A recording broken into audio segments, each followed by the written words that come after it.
Information table of contents URL.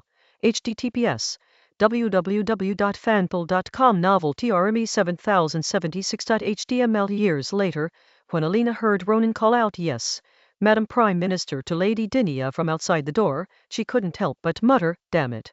How did the country become like this?"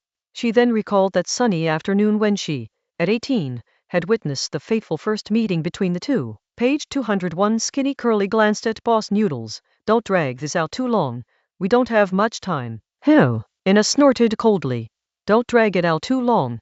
Does that mean this soft noodle will solve her problem quickly?" What a joke. The contest began quickly. The two stood facing each other, 5 meters apart. At the signal to begin, Noodles threw a punch with one hand, his entire hand transforming into a cluster of intertwined noodles, like a giant, flexible arm clenching a fist and striking. Ina grabbed her sword with both hands and slashed down. The fragile noodles were no match for the blade, which was much stronger than ordinary cold weapons. The fist made of noodles was chopped off, hundreds and thousands of noodles broke off, and the broken noodles scattered in the air. However, this was Garibaldi's true offensive with noodles. The scattered noodles suddenly straightened and, like thick needles, rushed towards Ina from all directions. But just as the noodles thought they were about to succeed, Ina conjured longswords all over her body, and then spun around like a top, blocking all the incoming noodles from every angle, ensuring that not a single noodle touched her. Ina didn't stop taunting. Instead, she charged straight at noodles, ready to end the fight. Unexpectedly, a pile of noodles scattered on the ground crawled towards her from all directions like countless earthworms. There were so many that even though Ina was running, her shoes were still covered in noodles. Suddenly, the noodles stopped, and Noodles Garibaldi looked at Ina. "You lost." "How did I lose? These noodles at most slowed me down. They couldn't do me any harm at all," Ina argued. Garibaldi didn't explain directly, but said, "Pick up the noodles and see." Ina picked up a noodle and found it very strange. She crushed it with her fingers and found that the noodle had turned into dry noodles, but the outer layer was wet, and the outer layer was olive oil. "I can make more noodles. You've been stuck with them. If I light a fire, the noodles on your body will catch fire. The magical defense membrane can temporarily protect you, but it will increase your energy consumption. In this situation, haven't you already lost?" the noodles said. Ina frowned. It seemed so. But then she realized something was wrong. "Make more noodles and keep wasting them on me. What makes you think you can do that?" The noodles laughed. "So that's why you suddenly became stupid. My noodles have undergone a special change in properties." "Tell me why." You're actually a second-tier cultivator." Ina was stunned. "That's right," Noodles replied, but without pride, for his magic was truly weak. Noodles could switch between 3 states, dry, raw, and cooked, and came in 3 flavors: olive oil, squid ink, and black pepper sauce. Chapter 459. He died just like that. What to do next? A new plan. Alvis Grant, 43 years old, son of a cooper, an elemental mage who dropped out of Magic Academy. After becoming the son-in-law of a barrel merchant, he used his father-in-law's experience in the barrel-selling industry to form the Red Bucket Gang. Over the course of 20 years, it developed into a gang that even the Claw Gang feared. He thought he might not live past this year, because perhaps the water company to be established next year or the year after has already driven the Red Bucket Gang, Claw Gang, and Fire Gang to the brink of extinction. For the men, 3 people who have cleaned up their ways and gone ashore are too many and not reasonable enough. In such situations, it is only natural that a bad example should be chosen to be judged by justice and reason. Who will it be? Of course, the first to fail. Although Alves was confident in his abilities and his men, and had powerful backers, he wasn't entirely confident he could win. The loser would die, so he had already sent his wife, eldest son, and second daughter to the countryside far from the capital. Those who remained here were the good-for-nothing 3rd son and the 4th son, who had already gone to study at the Magic Academy and was no longer in danger. But he never imagined he would die at the hands of a child, and in such a way. He was blinded by squid ink, his eyes stunned by pepper, burned by his own flames, had a bunch of sticky noodles crawl into his intestines through his back door, and was finally beaten to death by a hammer that kept hitting his head. Francois Doulet, 29 years old, is the 13th generation heir of the Northern Clean Water Company, or rather, the Claw Gang, and the first summoner in the family's history. An hour ago, he was full of optimism about his future. He had already learned from a powerful figure that the Fire Gang had been disbanded. That's normal. The Fire Gang is just a small fry under the man who collects excrement and urine. And since the man who collects excrement and urine was cracked down on, Because of his monopoly, the small fry under him naturally suffer. That's how truly important people are. They can't stand monopolistic businesses, unless they themselves are the ones monopolizing them. In short, Francois understood that his only opponents were the Red Bucket Gang, a bunch of baseless bastards. He will win, then expand his business to the South District, become a shareholder in the water company, become a member of high society, marry a noblewoman, have a natural-born magician, and finally establish a completely new family with himself as the progenitor. He never imagined he would die, but he died, killed by a little girl and a little boy. An 8 or 9-year-old boy suddenly appeared out of nowhere and instantly killed 5 of his men with a strange gun that was bigger than himself. He was no match for another girl of similar age. Before I could even react, I had already been cut into pieces. "Hey Noodles, what do we do now?" Ine asked, her voice trembling slightly. This was her second murder, and although she knew the other person was a gang member and a bad guy, she was still extremely nervous. Meanwhile, Lucien was stunned. Had he really killed someone? Of course we'll run, but first we need to get to the house of a Red Bucket Gang leader. There might be a lot of money there. As Noodles spoke, his mouth twisted and his eyelids twitched. He was injured, not just with burns, but also with a gunshot wound. He had taken a bullet to protect his brothers. Fortunately, he was a second-tier mage, and a transformation mage at that, so he only suffered external injuries that tore his skin and flesh, without damaging his internal organs or bones. "I never expected you would save someone," Ina said. "I'm not a good person, but they're all my brothers," Noodle said through gritted teeth. "If your brother were in danger, wouldn't you risk your life to save him?" "Of course," Ina replied decisively. At that moment, Lucien suddenly came to his senses. "Ine, are you serious? It's fake. I wish you were dead." "Oh, and that bastard who cries every night in the middle of the night too," Ina said, cursing. "Oh, does he cry in the middle of the night?" Lucien asked, somewhat surprised. "Oh, wait, you live so far away from him, how do you know?" "Stop making so much noise, Noodles. Let's go get the stolen money," Ina shouted, leaving the warehouse first. Noodles quickly bandaged his wound and left with the help of Skinny Curly. Lucien followed, and soon Noodle's other 3 brothers arrived to join them. Since sending his wife and children away a few months ago, Albs, the leader of the Red Bucket Gang, has been missing.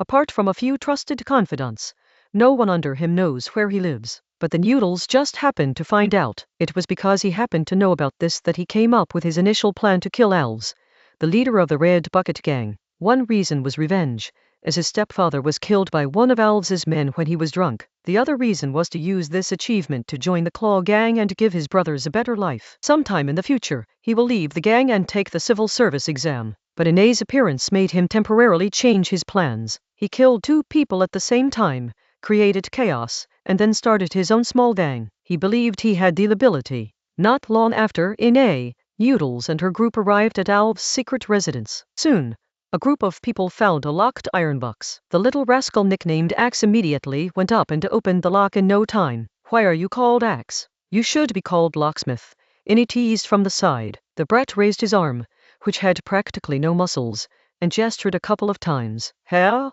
What do you know, woman? I'm as fierce as an axe." The group lifted the lid of the box, and their first reaction was disappointment, because there was no gold or silver jewelry inside, only a set of neatly folded clothes. The third brother, Fatty, lifted the clothes and immediately shouted excitedly, because there was a stack of gold vouchers under the clothes. Although the third brother, Fatty, is illiterate, even an illiterate person can count money. They counted it, 300 gold coins. Although it was just for a small golden eagle, it was still a huge sum of money for them. Ea showed little interest. She only had 300 golden eagles. Noodles relaxed considerably. His biggest fear was that Albs had hidden all the money in another place, leaving none here. If there was no money, his idea of building a gang would fall through. Meanwhile, the skinny curly-haired man's gaze darted back and forth between Ine and Lucien. 300 small golden eagles was a considerable sum of money for an ordinary nobleman. Those who were slightly down on their luck might not have even seen so much money before, but the 2 of them seemed completely unconcerned. Could it be that he and Noodles had misjudged them and that they were not ordinary minor nobles, but rather major nobles? That shouldn't be the case. In a noble family, the servants who serve the young masters and young ladies probably live better than the average middle-class family. The children of such servants would not have such tattered clothes as the 2 of them. It's highly likely that the 2 of them took the servant's child's clothes and ran away from home. There's probably no other possibility. The skinny, curly-haired man was immediately confused. Just then, Noodles Garibaldi picked up a letter and a brown bag from the bottom. Leaving the house, Noodles walked and looked around. After looking at everything, he smiled. He now had a new plan. If the plan goes smoothly, he might be able to make a fortune with his brothers. Chapter 460 Cleanup. The reckless guy's mission is to collect debts. Shortly after Noodles and his party left with Ine and Lucian, the warehouse exploded. But the police, the Ministry of Magic, and even the fire department arrived quickly and unexpectedly. In the distance, Ashley emerged from a patch of shadow, chewing on beef jerky. What a bunch of reckless kids, aren't they? If she hadn't secretly helped, these thugs, along with Ina and Lucian, wouldn't have been able to deal with those two men and their henchmen so easily. If she hadn't come to clean up the scene and put on some disguise, not only the Ministry of Magic, but even the police would have been able to find clues and make a judgment. More importantly, if she were to ask someone to call the police, it could even alert the Ministry of Magic. Otherwise, how could the situation have become chaotic? If the situation hadn't become chaotic, would these two gangs have thrown themselves into disarray? If these two gangs hadn't fallen into disarray, how could these kids have made it all the way to the Red Bucket gang leader's safe house without any obstacles or trouble? Beside Ashley, the investigator from the Security Bureau said, the two princes are only 6 years old. Their talent is already rare. It's these hooligans who deserve to die. Team leader, are we not going to follow them anymore? Another female investigator asked. Go and follow him. Reno will go back to his tribe and report. I'll go report to His Majesty, Ashley instructed. Understood. The man and woman replied. After a long while in the palace, Ronan and Ambrina listened to Ashley's report. Ambrina was stunned. Ronan chuckled twice. The situation was truly beyond his expectations. As he had envisioned, the two roughnecks would wake up and try to figure out how to get back to the palace. Then they would find a guide, and unsurprisingly, they would be swindled out of their money. Given Ina's fiery temper, she might even cause a fatality. Then the little prince and princess would witness what it meant to be a simple and honest people, and for officials and bandits to be in cahoots. One thinks that having guns and money can solve everything, while the other thinks he can be a civil servant too. Let's see if he can actually do it. However, the two became embroiled in gang warfare, which in turn involved a power struggle at a higher level, and this power struggle also affected the election. Your Majesty, should we bring the two princes back? Ashley asked Ambrina. Ambrina hesitated for a moment before replying. Fine, let them run wild for now, but don't let them get away with it. These two kids are already arrogant enough. After saying that, Ambrina looked at Ronan. That's right, Henry, those two kids need to be taught a lesson. Ronan completely agreed with Ambrina's opinion. Ambrina, who hadn't smiled for days, broke into a smile. Ha! Speaking of which, Ronan, I suddenly had an idea. The beggar prince, a prince who ran away from home, met a beggar who looked exactly like him.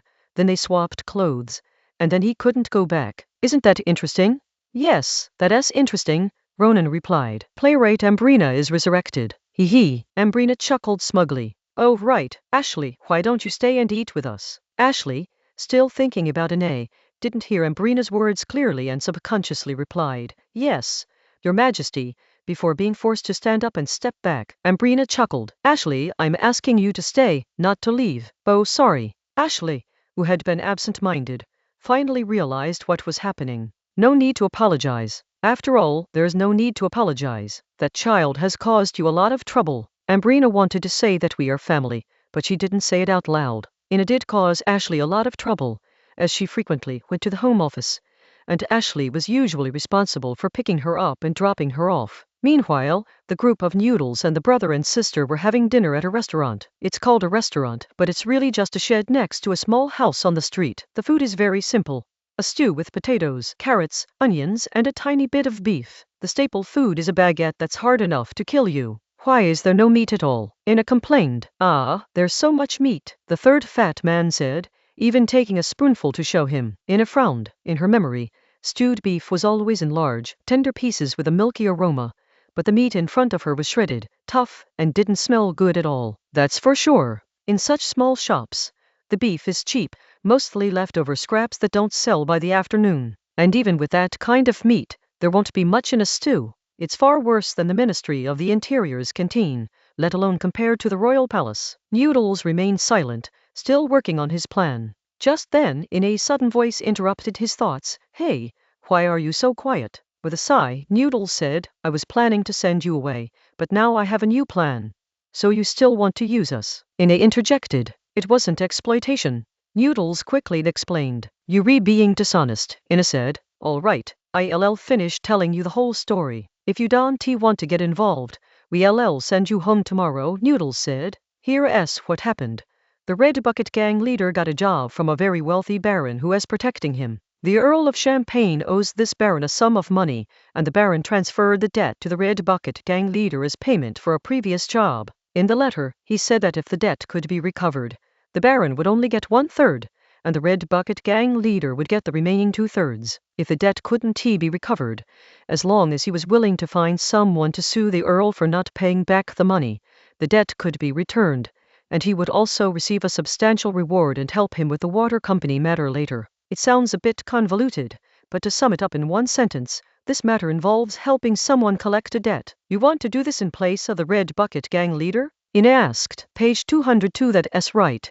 Noodles replied. The Noodle brothers were dumbfounded. This was an earl, asking the earl for a debt. Did they have a death wish? Interesting, very interesting. I've disliked that bastard for a long time. Ina exclaimed. She certainly knew the Count of Champagne. The story is complicated. The old Count of Champagne was a reformist who had been part of Isabel's party. He was then dealt with by the late King Lucian. Lucian then found a reason not to allow the then underage current Count of Champagne to inherit the title and fiefdom. After the Queen's death, Lucian made the Count of Aquitaine, Ambrina's uncle, the Count of Champagne. After Ambrina ascended to the throne, Ronan received the sum of money from the son of the old Count of Champagne, who was now the Count of Champagne. Then Ronan pulled some strings and exiled Ambrina's 3 uncles, so the current Count successfully ascended to the throne. Incidentally, he also sold the title of Count of Aquitaine for a sum of money. The current Earl of Champagne was penniless back then.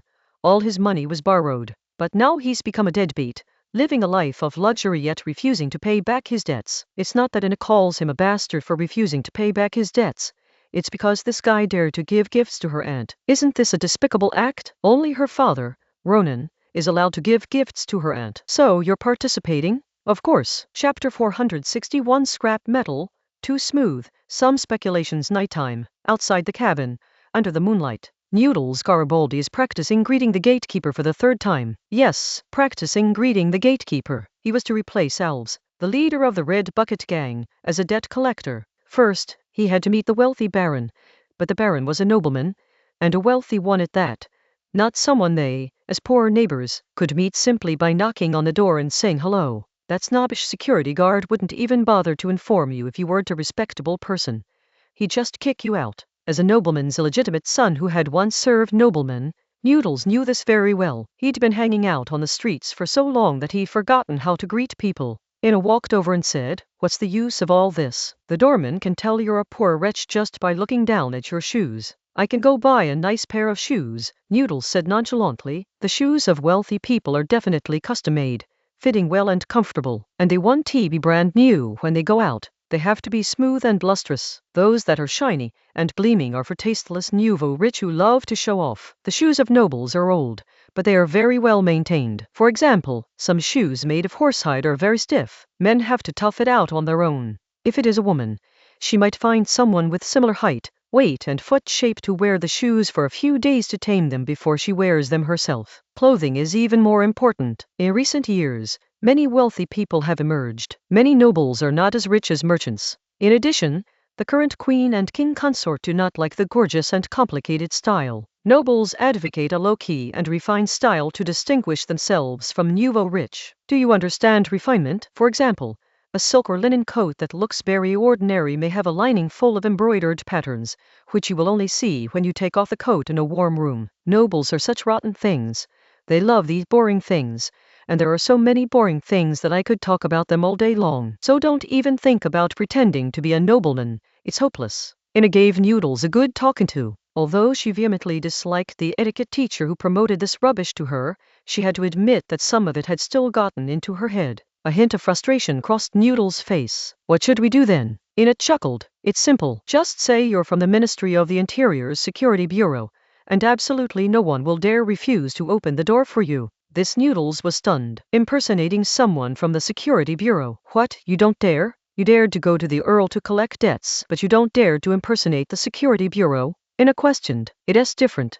Even if I don't collect the debt, nothing will happen to me. But if they find out I am impersonating someone from the security bureau, well, forget it. You re just a kid who doesn't know how terrifying the security bureau is. It has no use telling you, Noodles said. Ueno was momentarily furious, wanting to say that she, the princess, had grown up in the security bureau, but she held back and asked instead, I don't know, but you do. My biological father was also an aristocrat. I worked for his family when I was a child, but he left later. A few years ago, my stepfather ran into trouble. I wanted to ask him for help, but I found that he had completely changed. He used to be a gentle but imposing man, but when I saw him again, he was an old man who spoke softly but would suddenly lose his temper. All of this was because he went to the security bureau once. As Noodles recounted the story, his voice grew louder and louder, an instinctive attempt to mask his inner fear with his shouting. He couldn't imagine what kind of place the security bureau was that could turn a person from a calm alpha wolf into a small dog that would suddenly bark. TCH, if you can't even get through the door, then I don't want to play with you anymore, Ina said. I am sure I can get in, and then convince the Baron, Noodles assured him the next day. Things went unexpectedly well, even though it was beyond their expectations. The gatekeeper didn't react at all to the aristocratic air the Noodles were trying to project.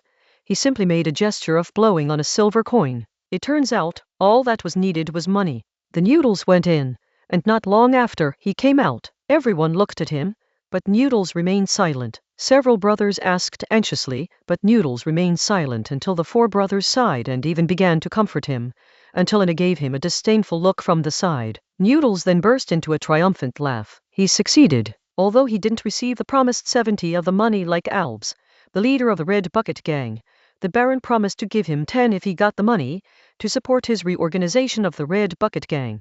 Even if he didn't get the money, he could still get support by suing the Earl of Champagne. The Baron told him not to worry about the Earl of Champagne harming him, because it was the time to elect a prime minister, and the Earl of Champagne was a member of the election committee. He had a vote and was being watched by many people, so he would never dare to do anything reckless. Ha! We're rich. We're going to be rich, shouted the third chubby boy. I knew it. The rest nothing the boss can do, said the fourth brother with freckles. Of course, the fifth brother, X, chimed in. Only the second brother, the skinny curly-haired one, didn't shout or yell. At this moment, Noodles felt like he was at the pinnacle of his life. Let's go.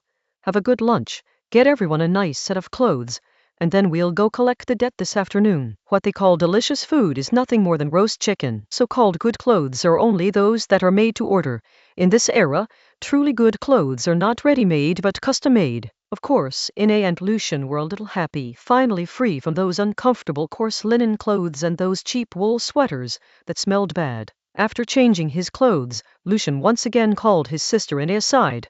Let's not go see the Count of Champagne. Of course I want to see him. I am not stupid. He knows me. Ina thought Lucian was talking nonsense. That is not what I meant. I meant we shouldn't get involved anymore. Don't you think that is wrong? Lucian asked. You mean, there's something wrong with this Baron? Ina asked. But I can't think of anything wrong with him, Lucian said. Ina fell into deep thought. She was clever enough, but more importantly, she had a level of insight far beyond her years. I understand. The Baron was certain that the Earl of Champagne would not repay the money. What he wanted was not the money, but the tickets in the Earl of Champagne's possession. However, it was inconvenient for him to go there himself, so he found someone who was ostensibly there to collect the debt, but was actually a middleman. I still feel something is not quite right, Lucian said. What is wrong? It must be like this, Ina said without any room for argument. Immediately, Ina ran over to Noodles and shared her analysis. When Noodles heard this, he felt it made a lot of sense, but he couldn't help but feel a little disappointed, because in this way, he was destined not to get any money, and at most he could only get a reward. Ha! You bunch of thugs, the gold vouchers you got from that Alvis guy are enough. Sigh, you're right. Noodles couldn't help but sigh. Chapter 462 Upper Class. Lower Class. Money must be paid. What is a typical day like for a member of the upper class in the Kingdom of Fass? First, you have to get up at 10 a.m. because you stayed up late last night. Nightlife is high class. Next came washing up and getting dressed. After lunch, we hold or attend a salon where we discuss art, philosophy, and politics. The main meal must be a grand feast consisting of 13 authentic dishes, lasting from dusk until dark and accompanied by some music. It got dark, so I went to the luxuriously decorated small theater to watch a play. The outdoor theater in the afternoon was too crowded, it just didn't feel right. After watching it, all I saw was drinking, whoring, and gambling. Especially the gambling, poker and gold coins. It's incredibly authentic. I have to stay up until late at night before going home. The wealthy baron was undoubtedly a true member of high society, and therefore, he also enjoyed gambling. But this time, he lost to a nouveau rich, and lost a lot of money, so much so that he didn't even have enough gold coins left. Finally, in front of everyone, the baron's servant took out a debt contract of an enormous amount and decided to go all in with this nouveau rich named Garibaldi, betting everything he had won before. In the end, the baron lost. The next day, the name Noodles began to spread rapidly. After that, another day passed. Noodles met Count Ines of Champagne, not during the day, not at the count's mansion, but at night, in a brothel. Noodles even recounted how he won the debt, and that he was there now to collect it. However, the Count of Champagne did not give him the slightest response, not even an expression, until he finished speaking. He neither showed disdain for him as a commoner, nor did he mention repaying the money or not, nor did he, as Ina had guessed, dismiss everyone and then privately discuss having Noodles act as a liaison between him and the baron. Your Excellency, it may be a bit noisy here. Please allow me to repeat myself. Noodles respectfully repeated the purpose of his visit. After hearing the Noodles set into retelling, Count Ines, who looked to be no more than 20 years old and had pale skin, still sat there without any decorum, only with a hint of impatience on his face. Then he poured the expensive red wine in his glass into the cleavage of the woman next to him. Little boy, come here and lick this red wine clean, and I'll consider paying you back, Ines said. Noodles thought this guy was really not an aristocrat. Even those despicable gang leaders in the Southeast District were more like human beings. Ines looked at Noodles' silent yet somewhat disdainful gaze, but he wasn't angry. Since you don't want to, then forget it. You can leave now. The Noodles turned to leave, but halfway there, it turned back and said, it's illegal not to pay back debts. Ines waved his hand dismissively, as if swatting away a mosquito. I know, if you're going to sue me, then hurry up. Noodles took a deep breath and left the brothel with quick, heavy steps. After the Noodles left, Ines took out his silk handkerchief from his pocket and handed it to the prostitute beside him, saying, excuse me. After apologizing, Ines waved again, and soon a balding, muscular man emerged from the shadows and approached, leaning close to whisper in his ear. Ines leaned closer. Go protect this little chick. Don't let him die. The man nodded and left. After the man left, Ines slumped on the sofa. Sigh, everyone's making things difficult for a nobody like me. On a street not far from the brothel, Noodles briefly recounted what had just happened to his 4 brothers, as well as Ine and Lucien. Ine kicked Lucien in a fit of anger and muttered, it's all your fault. You made me overthink things and embarrass myself. What do we do now? Should we really sue him? Asked the skinny curly-haired man. He shared the same feeling as Lucien, sensing that something was strange, but he couldn't quite put his finger on what was wrong. Actually, we can just let it go like this, the short 5th brother said. He was still afraid. After all, that was an earl who was much taller than a police captain. The 4th brother, with his freckled face, chimed in, yeah. We're rich now, and all 3 gangs are in disarray. We have a chance. No, money and ability are useless. You need someone to protect you. I have to sue the earl. Only by suing him will the baron support me, Noodles said through gritted teeth. Seeing his brother's tension, he quickly reassured them, don't worry. Someone like me, who is as worthless as mud, will not be taken seriously by the earl. The baron is just using someone as insignificant as me to create a reason to cause trouble for the earl. I'm just a pawn. They don't care about me at all. Besides, I, Noodles Garibaldi, am not someone you can just deal with. I am a 2nd-tier mage. Noodles tried her best to wear confidence on her face. He was so eager for success, and so unwilling to give up the opportunity he had finally obtained. The next day, accompanied by the lawyer sent by the baron, Noodles went to court and sued the earl. The court officials made a record and then let him go. After he left, the lawyer sent by the baron left without taking any money from him. Soon, Noodles and his 4 brothers, along with Ine and Lucien, reunited. See? I told you, the court won't even listen to me. They've probably already thrown that pile of papers in the trash, Noodles said casually. No problem. Maybe the baron just wants to test my guts. Except for the skinny curly-haired guy, the other 3 nodded in agreement. Taking a deep breath, Noodles turned to Ine and Lucien. I've finished my business. Come with me to that room, and I'll give you the money you owed. This is pointless. I'm leaving. You can keep the money yourself, Ina said, clearly annoyed. How should I describe it? Oh right, it's that word sears that my old man used to say, a tiger's head and a snake's tail. Lucian breathed a sigh of relief. He could finally go home. Page 203. Moreover, they are currently in the inner ring of the noble district, and if they keep walking north, they will see the royal palace, so there will be no problem getting back. No, I can't take a penny less than I am entitled to. Besides, I have to escort you home. The Earl of Champagne won't dare lay a hand on me, but he might retaliate against the people around me, Noodles said.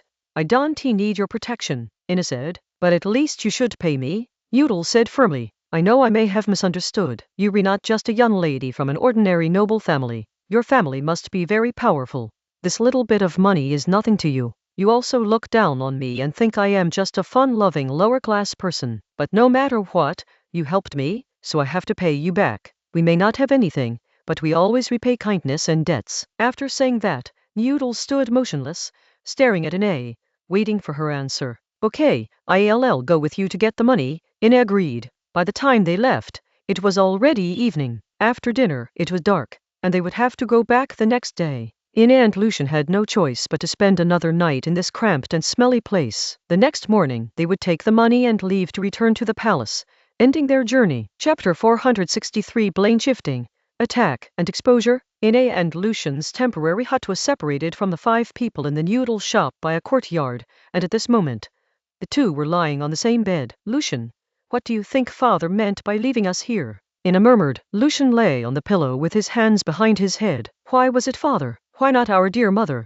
It was she who cast the spell back then. As for the reason, it's too simple. We angered them. Ina sat up abruptly. Can you stop being so childish? Who is this old man? Do you think he's like you, going crazy when his toy breaks? He must have a deeper purpose. No matter how deep the intention, no one could have imagined that you would kill someone right away, Lucian muttered under his breath. Upon hearing about the murder, Ina felt a chill run down her spine. You absolutely must keep this a secret. She couldn't even imagine how furious her mother would be if she heard that she had killed someone. You think I am like you?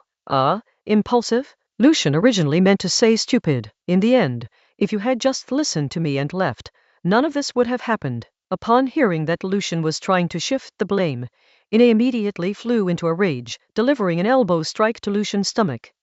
Wasn't this all because you were stupid enough to hand over silver coins, causing us to be surrounded by a bunch of bastards? Lucian was so angry that he pounded his little fists on the floor. Tisk tisk, kid, Ina mocked Lucian, saying he was acting like a child. Lucian remained silent for a long time before summoning his spatial storage and taking out a breastplate. Put it on. This breastplate was developed by the technical department and was specifically designed to defend against magic guns. If a magic gun didn't hit a mage's torso, it wouldn't instantly incapacitate a first-tier mage. At most, it would interfere with the casting of spells. Ina wasn't afraid of such interference, since she always liked to use her magic randomly. What's going on? Ina asked curiously. You're really terrible. Someone's coming and you didn't even notice, Lucian said. Ina immediately stood up, but Lucian grabbed her arm. What are you doing? Of course, I'm going to wake up those idiots, Ina replied matter-of-factly. Lucian lowered his voice.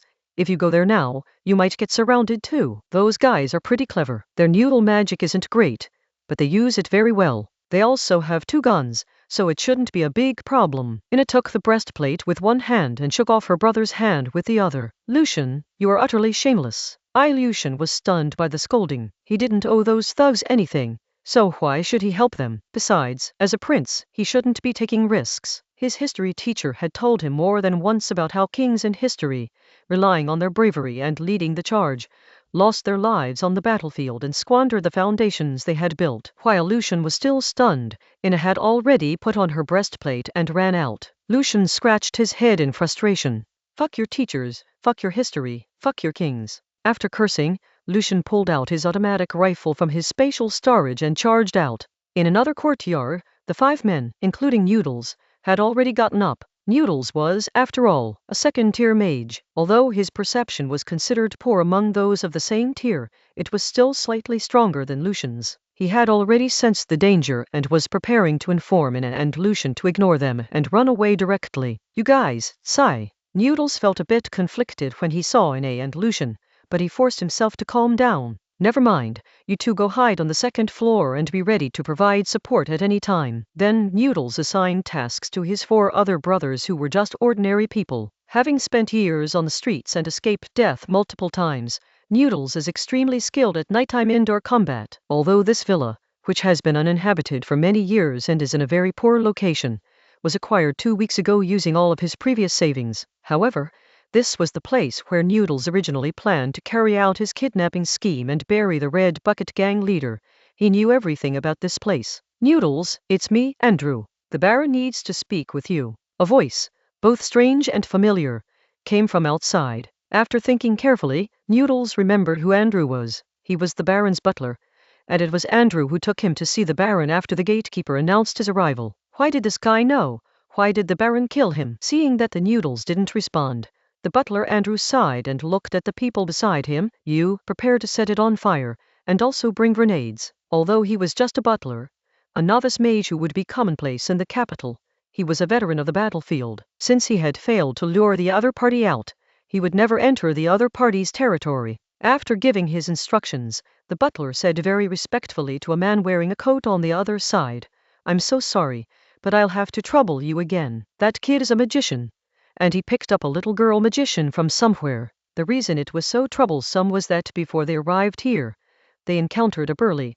bald mage, a 3rd-tier mage with formidable abilities. His abilities were so troublesome that even their 4th-tier mage was injured, and the mage managed to escape. This was originally my business, the man in the overcoat said. He is a 4th-tier mage, and his relationship with the Baron is not one of employment, but rather a partnership. Even with his status as a Baron, he couldn't hire a 4th-tier mage. There are only a little over 2,000 mages in total. 4th-tier mages have already entered the top 200 in the kingdom. They generally have their own power. Those who are not very resourceful and are rather lazy will just run a small, semi-legal company to make a living. Those who are resourceful are powerful, such as the owners of several shipping companies, large restaurants, and car dealerships in the capital. Most of the dozens of people in the 5th rank were nominal advisors, acting as arbitrators in name only. The dozen or so 6th-tier individuals, except for the oddball Dinia, basically ignored worldly affairs and focused solely on their assault on the highest peak. Thank you very much.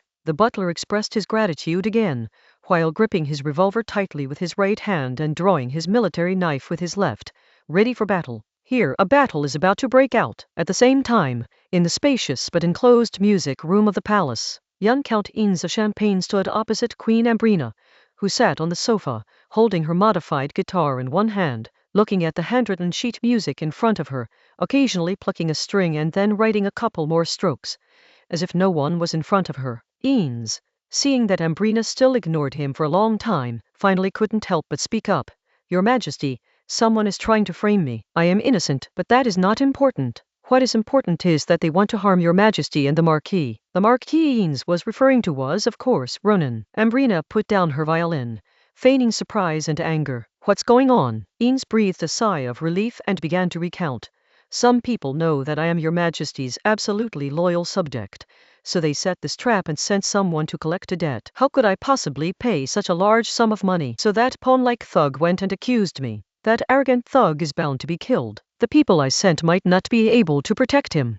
Then the rumors spread that I not only didn't pay my debts but also killed someone. Chapter 464 Purpose. Script. Crisis. If your Majesty wants to protect me, they will take the opportunity to say that you, as the chairman of the election committee, have acted unfairly and have done such a thing to help someone else rise to power. And those people will most likely also take the opportunity to question the universality and fairness of the series of new laws enacted by the Marquis. But if you don't protect me, I may not be convicted in the end, but I will definitely lose my title. My 2 younger brothers are not your loyal subjects, which means you will lose a vote. Not only that, if you don't protect me, the officials who value stability will strongly oppose it, because in this way, people in the future will follow suit and attack and frame the election committee before the election. So, in this situation, whether you protect me or not, they have already won. However, I have 3 ways to break this deadlock. This was indeed a well-planned scheme.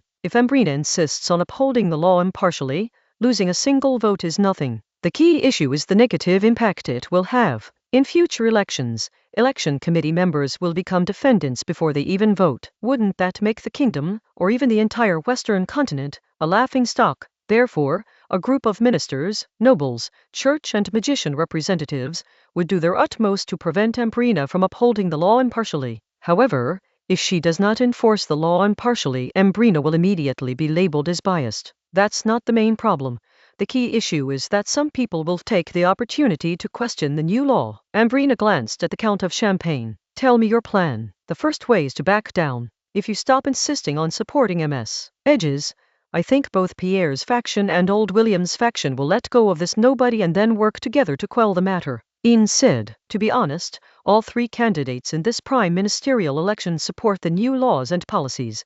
Those who do not support them have long been eliminated in recent years. All three candidates are civil servants, so they primarily represent the civil service. This is fundamentally different from the prime minister elections in Wheeland, which represent different interest groups, and the emperor elections in the empire, which represent regional interests. However, there are significant differences of opinion on some specific issues. Take the most fundamental issue of taxation as an example. The old conservatives, represented by William, believe that taxation should be simplified, small-scale and ruthless. This means that the tax mechanism should be simple so that it is not too difficult for retired officials to adapt. The scope of taxation does not need to be so broad. It can be partially laissez-faire as before. However, for industries that need to be taxed, the tax rate should be increased, and the exploitation should continue to be ruthless. Pierre's school of thought, on the other hand, basically reversed this view. They believed that the tax mechanism could not be so simple. It needed to have room for maneuver, and the scope of taxation should be broad, penetrating all aspects of life. However, the tax rate did not need to be so high so as to give emerging capital enough room to operate. The faction led by Dinia and Ronan is actually more neutral. Next, Ambrina said directly, "Give in? Impossible." Eanes answered quickly, knowing that Ambrina would not accept the first option. The second option is to investigate the case, find the conspirators, and clear my name. However, this is more difficult, because I do owe money, and that scoundrel has probably been silenced. Moreover, that baron has close ties with many nobles, so there may be some resistance. Your most important task now is to get MS Agis into power. Next, Ambrina said, in fact, as the chairperson, you could establish some rules for the election committee, such as temporary exemptions to ensure that the election committee members are not affected during the election period. In addition, you could increase the number of election committee members to reduce the weight of a single election committee member. Eanes saved what he really wanted to say for last. Ambrina made Eanes talk so much not because she really wanted to know how to resolve the matter, but because she already knew that Count Eanes of Champagne and Baron August of Angers were simply putting on a show. And this charade will soon be ended by Ronan.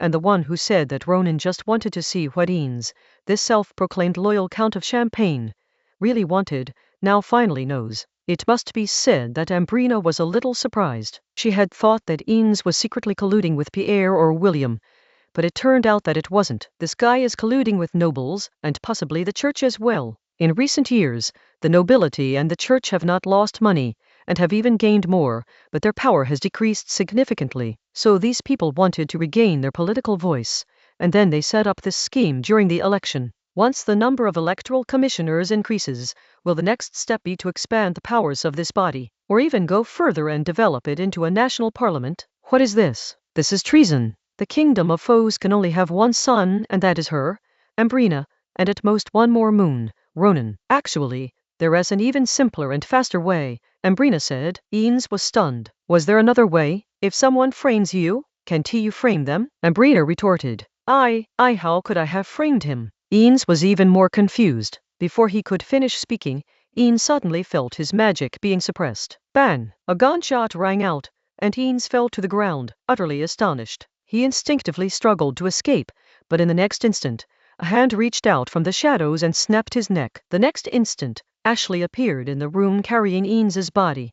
Looking at the corpse of Count Eanes of Champagne, Ambrina said, "An actress with your poor acting skills is only fit to play roles in melodramatic scripts, where the Count is framed and commits suicide to prove his innocence. Ashley, the rest is up to you." Ashley then disappeared with Eanes's body. Eanes was destined to die from the very beginning. Meanwhile, Noodles and Ina were engaged in a fierce battle. Both sides were surprised. Noodles hadn't expected the other side to set fire and throw grenades, so they had to rush out of the villa's yard and go outside. The butler hadn't expected that the other side had such strong firepower. The other little boy was also a magician, and the other little girl was wearing a breastplate that could withstand magic revolvers. Moreover, this little girl wasn't just conjuring up long swords as described in the intelligence.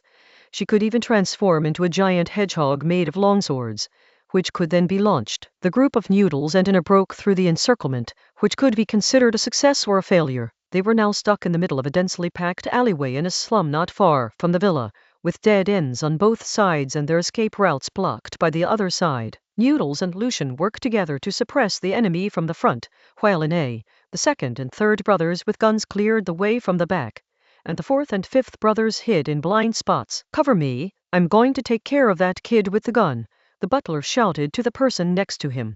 Although the gaps between the houses are narrow, allowing only a single person to turn sideways and making it inconvenient to maneuver, one can temporarily avoid being shot by entering these gaps and then approach Lucian piece by piece. Lucian never expected that this seemingly frail middle-aged man, whose physical abilities were clearly inferior to his, would repeatedly catch him and Noodles during their attack intervals, advance a short distance, then hide in the gap, and advance again, getting closer to him step by step. He started to panic. Chapter 465 Firefight, Mistakes and Last-Minute Rescue. The firefight continued intermittently, but without alerting anyone, because there was no one here.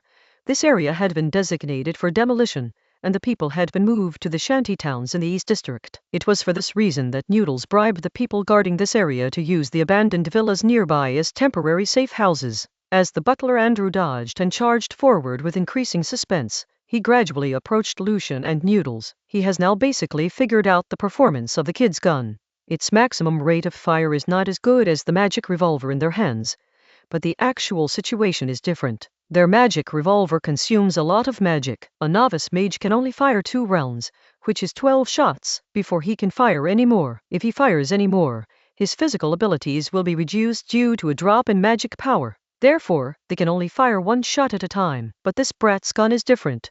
Its magic is mainly concentrated in the bullets. Although its power is small and not enough to instantly incapacitate anyone below level 1, it still causes considerable physical and magical damage when it hits the body. However, this gun only has 15 rounds of ammunition. At this distance, Andrew's thinking is very clear.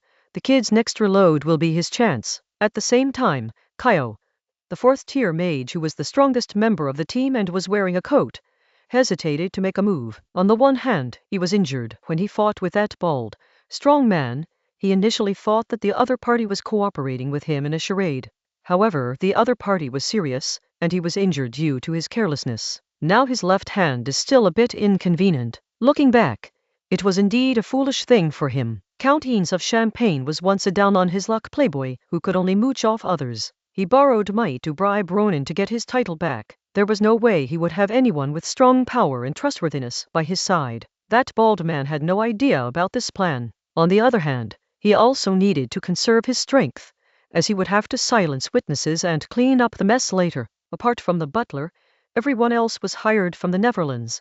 4 novice mages, 1 first-rank mage, 4 providing firepower from the front, and another speed-oriented mage from the rear to prevent the little girl from breaking through. Page 204. As long as all 5 are dead, there's absolutely no way to trace it back to him or the Baron. Another point is that he's a close-range burst mage. Breaking through a barrage of fire is probably out of the question. The Noodles and Lucian sighed. As the steward drew closer, Lucian panicked. He realized that at this rate, there was no way they could break through together. If he had to reload, he would lose his life. His mind went completely blank. A born magician, a mechanical genius, a marksman. No matter how many titles precede Lucian's name, he is essentially still a pampered child under 6 years old. In this situation, he simply cannot withstand the pressure.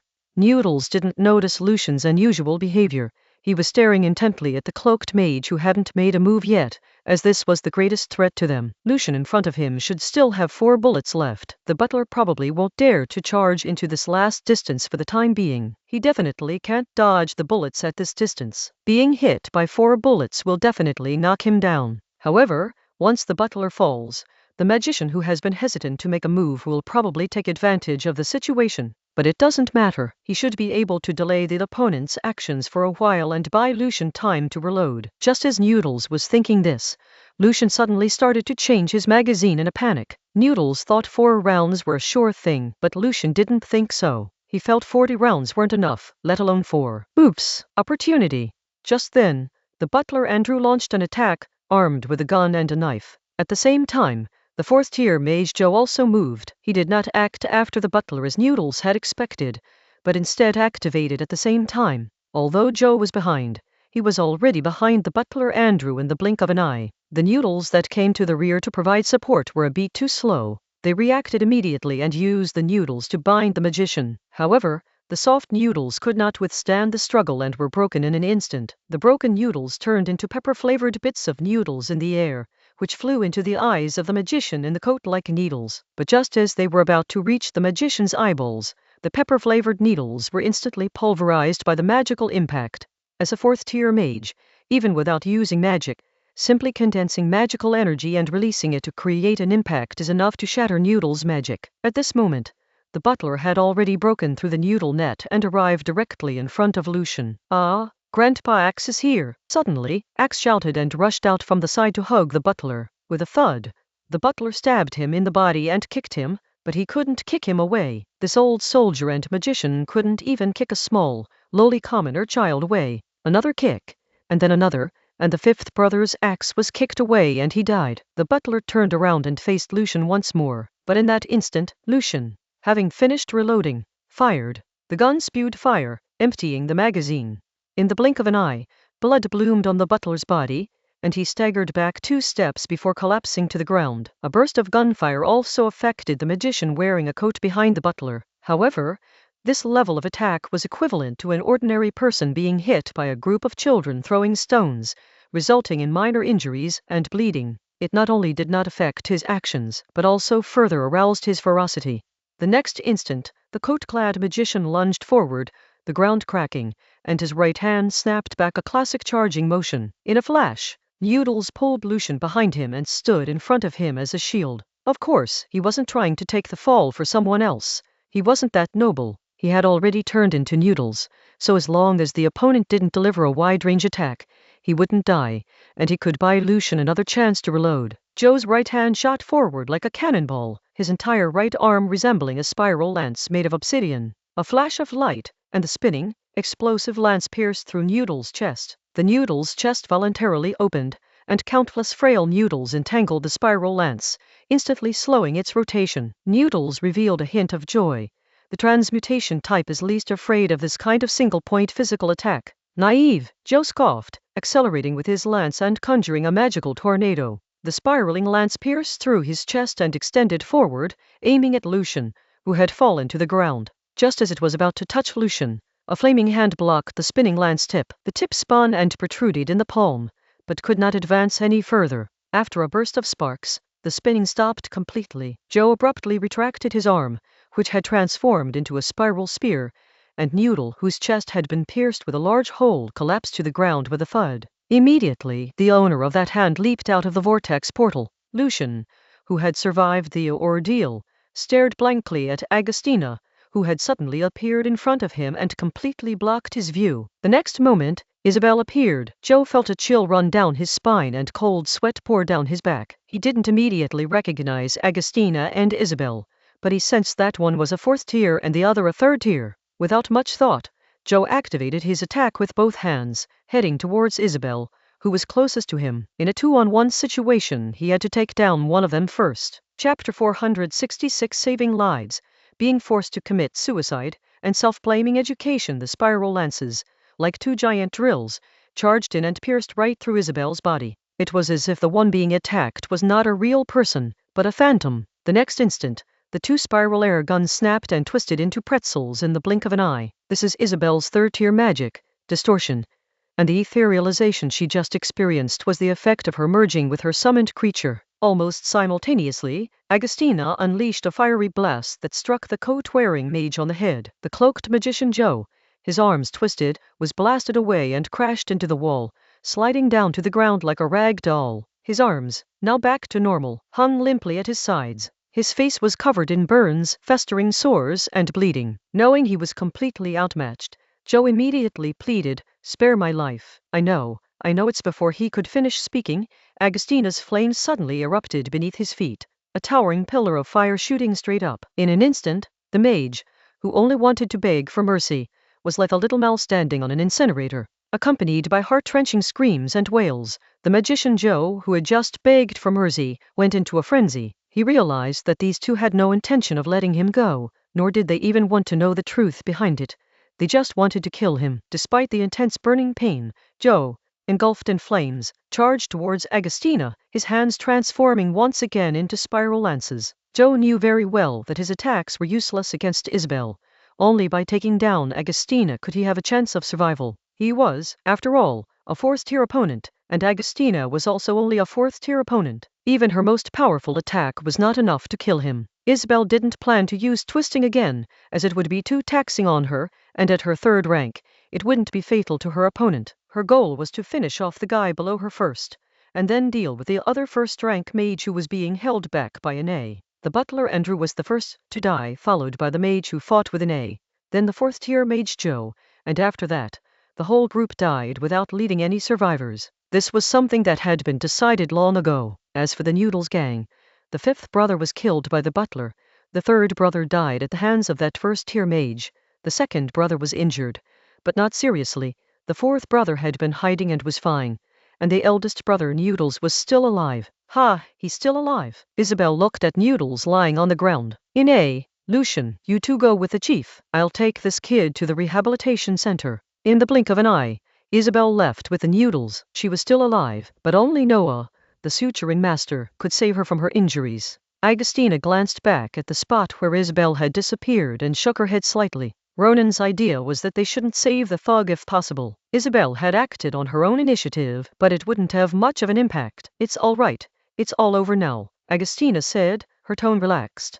After Ashley left, she and Isabel stayed with Lucian and Danae, and neither of them was in any real danger. At the same time, on the other side, Ronan and his men dealt with the Baron and carefully put away the will he had written for him. He had no intention of investigating who was behind it, or even of finding out the truth. So the Earl of Champagne died, the Baron died, the Baron's butler, his collaborators, and a group of hired men all died. However, it's definitely necessary to take advantage of the situation. Therefore, the Count of Champagne would say that someone was trying to frame him, with the aim of securing his vote for Dinia. The Baron's suicide note would state that this was instigated by a certain earl, but without specifying who. So, whoever doesn't vote for Dinia during the vote is the mastermind behind it all. Although even those who were unaware of the facts could guess that the Count and Baron of Champagne were most likely forced to commit suicide, the nobles originally did not intend to eliminate the Count of Champagne, but had other purposes. But Ambrina says that's how it is, and there's irrefutable evidence like facts and a suicide note. Does she really want to overturn the case? With that, Dinia's first round is now secure. A few days later, the truth was revealed, public opinion spread, and the group of people who had stirred up trouble behind the scenes suffered in silence. They would have to vote for Dinia to prove their innocence. Pierre was devastated. The nobles had supported him, but this sudden incident had effectively wiped out his voter base. All he can do now is try to curry favor with Dinia and find a way to win over old William's votes in a last-ditch effort. Of course, such a struggle is likely to be futile, and he is basically out of the game now. Old William breathed a sigh of relief. With the first round's outcome decided, it was basically him and Dinia who would advance to the second round. He no longer needed to worry about Pierre. The real focus was on figuring out how to beat Dinia in the second round. Meanwhile, Ronan and Ambrina were in the palace, with two rough young men standing in front of them. Honestly, your performance has made your mother and me very proud. In the past few days, you have shown courage and wisdom that even adults may not have, Ronan said. The two children instantly showed joy, but after a pause, Ronan continued, however, your final performance was extremely foolish. Of course, this is not your responsibility, but mine, and I must apologize to you for it. Although the two kids' final performance was hopelessly stupid, Ronan felt it was all his fault. Me too, Ambrina chimed in. Anley, you tell them, Ronan said, peeling shrimp for Ambrina as he spoke. Ambrina opened her mouth and ate the shrimp Ronan offered her. As a mother, I feel guilty. Inae's eyelids twitched. Her stinky mom was still eating shrimp here, feeling guilty. She hadn't noticed. After eating another shrimp, Ambrina continued, in the end, you were trapped in the alley. Actually, this crisis could have been resolved with just one sentence. If you didn't have that self-righteous, precocious attitude, if you were ordinary kids, you would have said that sentence long ago. Huh? Ina and Lucian exclaimed at the same time. That situation could have been resolved with just one sentence. What do you mean? Ambrina laughed. Lucian, if you had shouted I am Prince Lucian Frago, they wouldn't have dared to move. Do you believe me? Impossible, Ina retorted. How could they believe we are a prince and princess? Shut up. All you ever do is play petty tricks. Do you really think you're so great? Ambrina scolded. That's a fourth-tier mage who has close ties with the nobility. Lucian, your magic a strange sphere that can be used as cover, completely protecting you from bullet impacts without any damage. And you can even take out guns and ammunition from it. What else is that but spatial magic? And when it comes to spatial magic, the first thing that comes to mind should be our family. If that's not enough, then isn't the magic you're using, Ina, who's currently engaged in a fierce battle at the end of the alley, similar to that of a legendary little princess. Ambrina's words felt like a heavy blow to the two little ones' heads. Chapter 467 Education. Why? Two choices for you. Others may not understand or believe it, but that fourth-tier mage could recognize you without being told. It's just that he didn't have time to analyze you two in that situation. If he had analyzed it a little, he would have known who you were. Knowing who you are, he still dares to make a move. Ambrina questioned. Ina, however, was still unconvinced and retorted, if you know, then it's just killing them all to silence them. If I were him, wouldn't I have gone berserk and come over to kill them all and then run away? Ambrina was so angry she could barely eat her shrimp. If you two princes and princesses die, it will be a case that will shake the entire continent. Run? Where can he run to? He must die. Not only will he die, but a whole bunch of people will be buried with him, maybe hundreds or even over 1,000. Ina lowered her head immediately. She admitted that her mother, Ambrina, was right. Lucian raised his head slightly. So, if I say I'm a prince, they'll turn tail and run away? They won't do that, Ronan said. Knowing you princes, they'll be terrified at first, but they'll quickly realize that running away isn't an option. If they do, they'll be investigated later, and the investigation will lead back to that baron. They can only pretend they don't know you, but without intending to harm the innocent, shout kill those thugs, but don't hurt those two innocent children, kill Noodles and his gang, and then ask about your identities. Upon receiving the answer, he immediately knelt down and begged for forgiveness. Then they split into two groups. One group escorted you home, while the other rushed back to report and ask the Baron to find a reason to kill Noodles and the others. Of course, there is also the possibility that he feels he has no way out anyway, so he might as well kill the two of you and drag everyone involved in this conspiracy down with him. Ronan suddenly said this. Lucian instinctively jerked and gasped. Ina looked up, suddenly took 2 steps forward, and asked, Auntie, and Agustina has been here all along, hasn't she?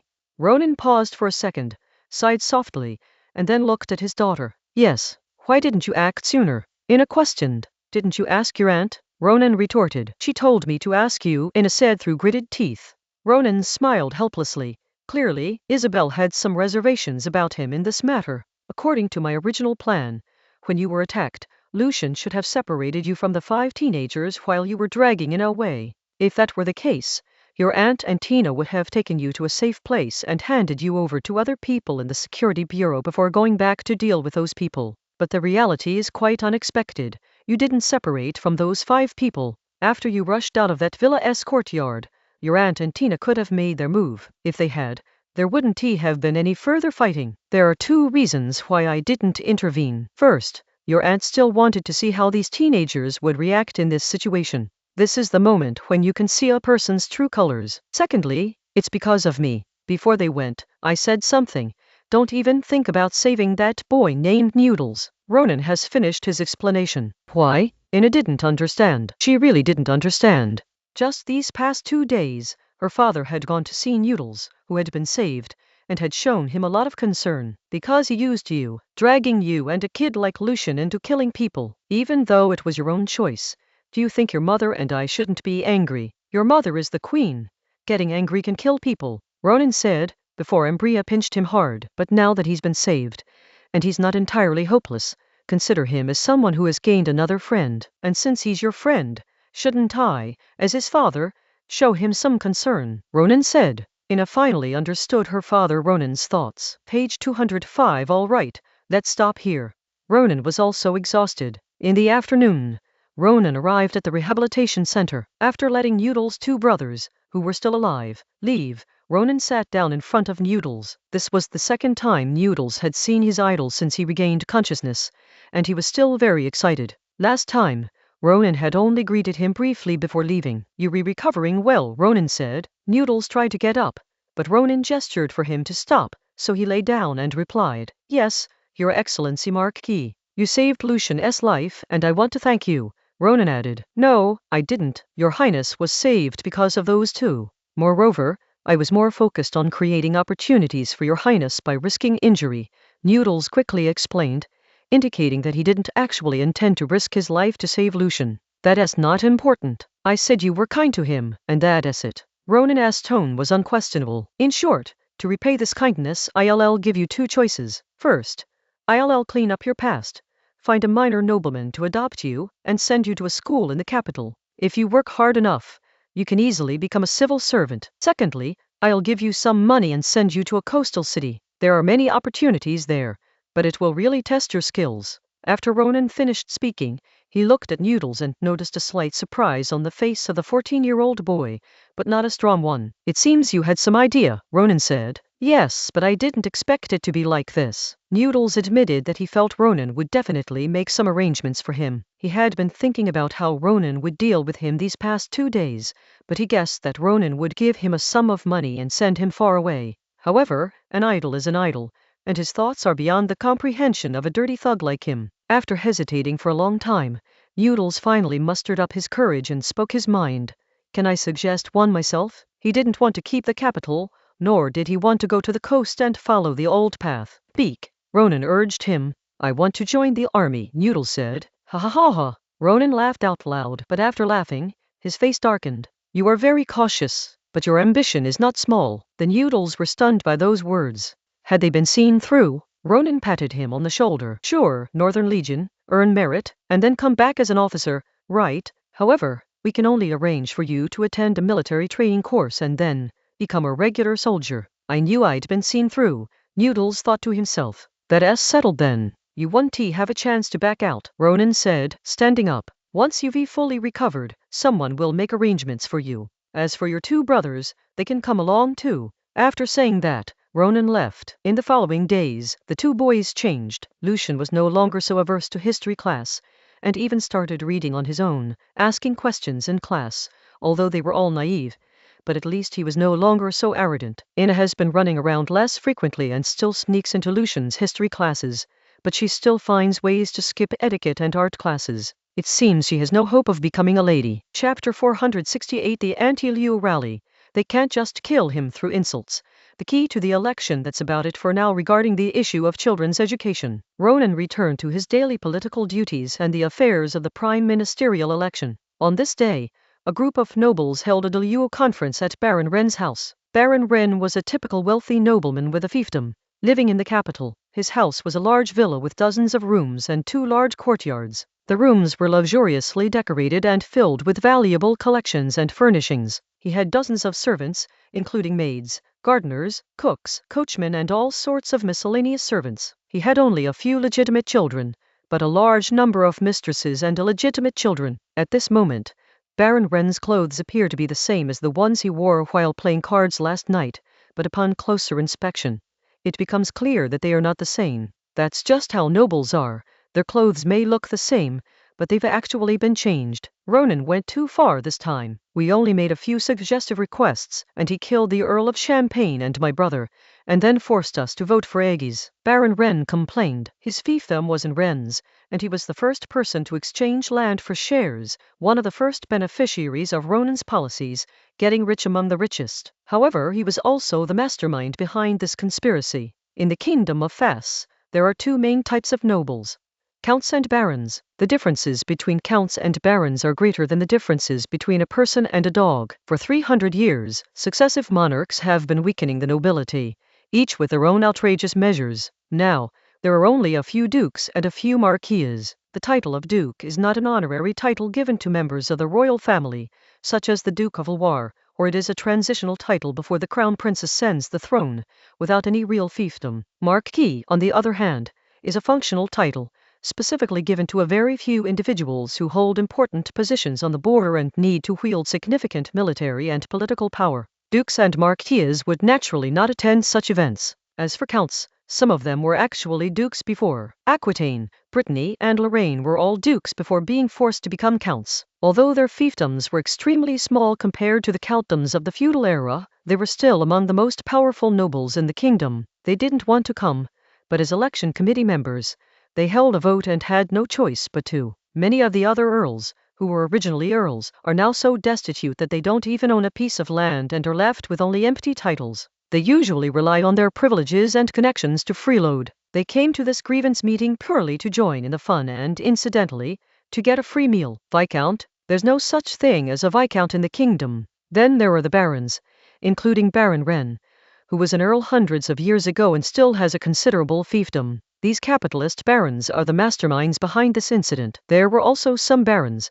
who were military nobles appointed by Lawrence to the magicians who helped him quell the rebellion. Although called military nobles, they were actually small estate owners and village chiefs who passed down their skills through farming and swordsmanship. Compared to the capitalist barons, they were all poor, but they were the backbone of the country. Yes, Ronan went a bit too far. We just wanted to do our part for the country. He not only refused to let me, but he also killed someone.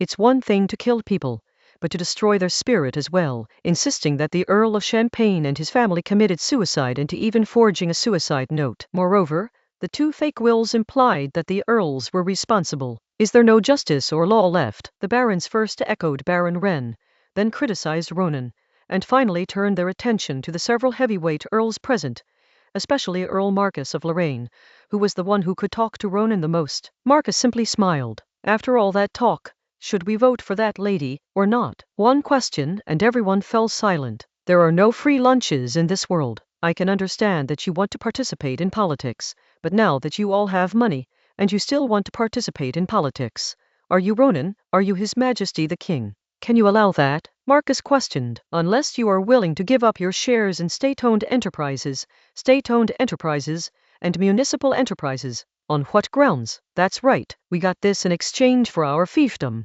Our family has been lords for generations. We were nobles when the Frago family was still feeding pigs in the Black Forest. The Frago family are just savages from that rotten place in the Black Forest. They're not French at all. What are they? A group of barons were shouting and their insults were getting more and more outrageous. If you curse him day and night, will you be able to kill Ronan with your words? Marcus felt an immense headache coming on. He suddenly realized it wasn't surprising at all that Ronan dared to distribute state-owned enterprise shares to these people. This group of insatiable yet incompetent good-for-nothings couldn't possibly cause any trouble, and their descendants, who would simply sit back and collect money through these shares, would only become more useless. Sooner or later they'll all fall into Ronan's hands, and they'll have to give up all their shares. In the end, all they'll have left is a noble title, nothing else. Marcus felt it was time to plan a break, sacrificing his incompetent teammates to ensure his family's wealth for generations to come. It shouldn't be a big problem. Meanwhile, in the Interior Minister's office,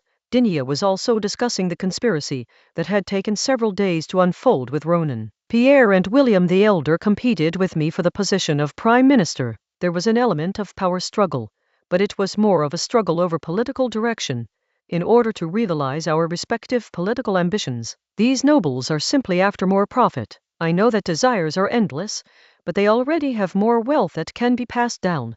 So what are they fighting for? Don't they understand the risks of fighting for power at this time? Don't they understand how serious the consequences would be if they failed to win? I understand that penniless commoners and newly rich merchants risk their lives to fight for power, but they are nobles with hundreds of years of heritage. I really can't understand it. Dinia was furious. She had already compromised to this extent, and these people still wanted to challenge her bottom line. You really don't understand? Ronan asked rhetorically. Dinia fell silent at the question, then sighed deeply before speaking again after a long while. Exploitation without the protection of power is fragile, isn't it? Isn't it clear, Madam Minister? Ronan said with a smile. But can't they use the resources they have to create and expand their wealth? Their knowledge, financial resources, and connections far exceed those of ordinary people. Instead of thinking about innovation and progress, They try every means to establish a solid system of exploitation.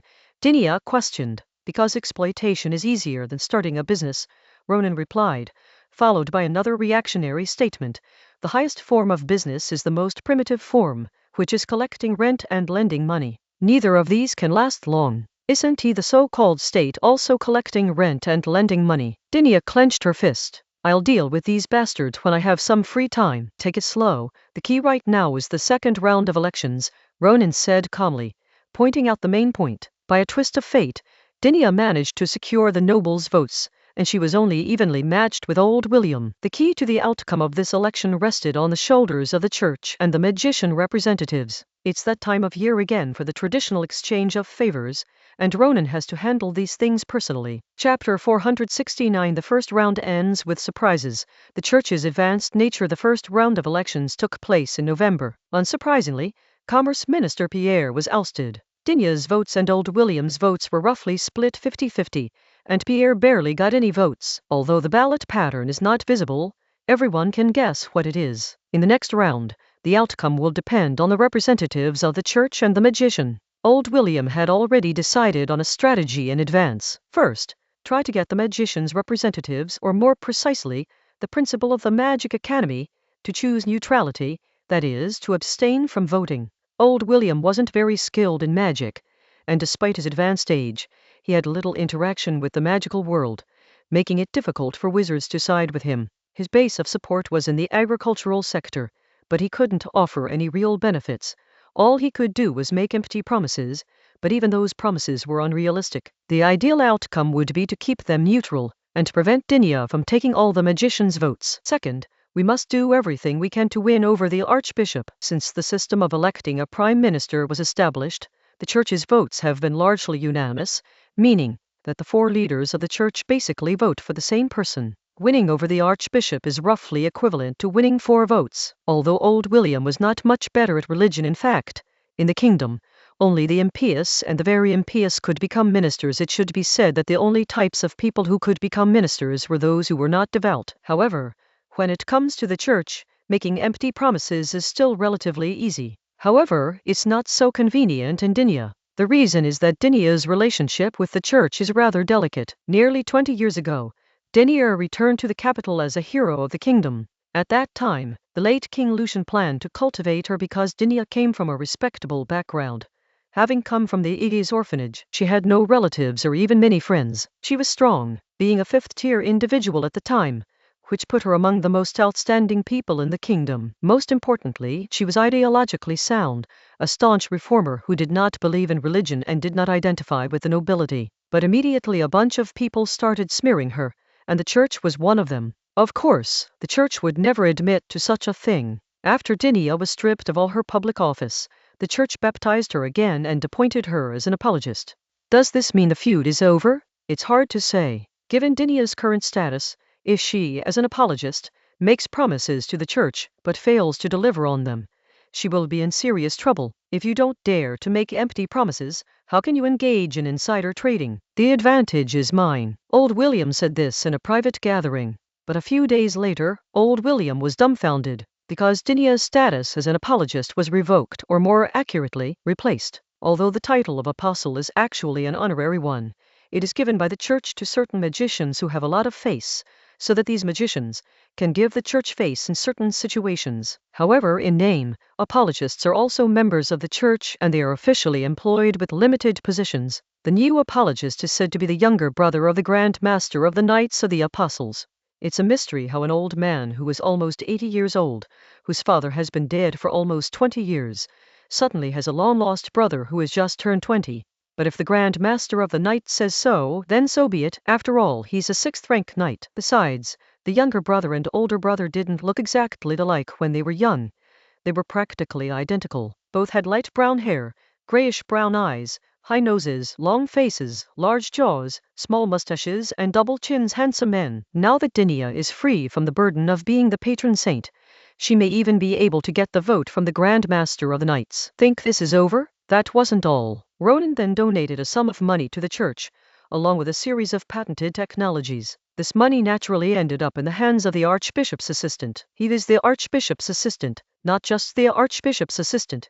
He still has a vote. This prompted William's faction to erupt in anger. So what if they have a little money? Does money give them the right to do whatever they want? And the church? Can't they be a little more honest? How dare they call themselves Protestants? What's the difference between them and those heretics who collect tithes and sell indulgences? William's faction feels that when they close their eyes now, all they see is darkness, and within that darkness is a large danger. With no other option, William's faction had to turn to lobbying the magician's representative. Although Ronan knew Stephen and Ussel, those two old men had long since withdrawn from worldly affairs and could not influence the voting. Page 206. William's party felt it was still worth a shot. However, they never expected that Ronan had no intention of competing with them for the votes of the magician's representatives, but rather intended to win the remaining 2 votes of the church, namely the votes of the archbishop and the bishop of the royal capital district. In Ronan's view, this would definitely catch the opponent off guard, and it wouldn't be that difficult. However, Ronan encountered an obstacle.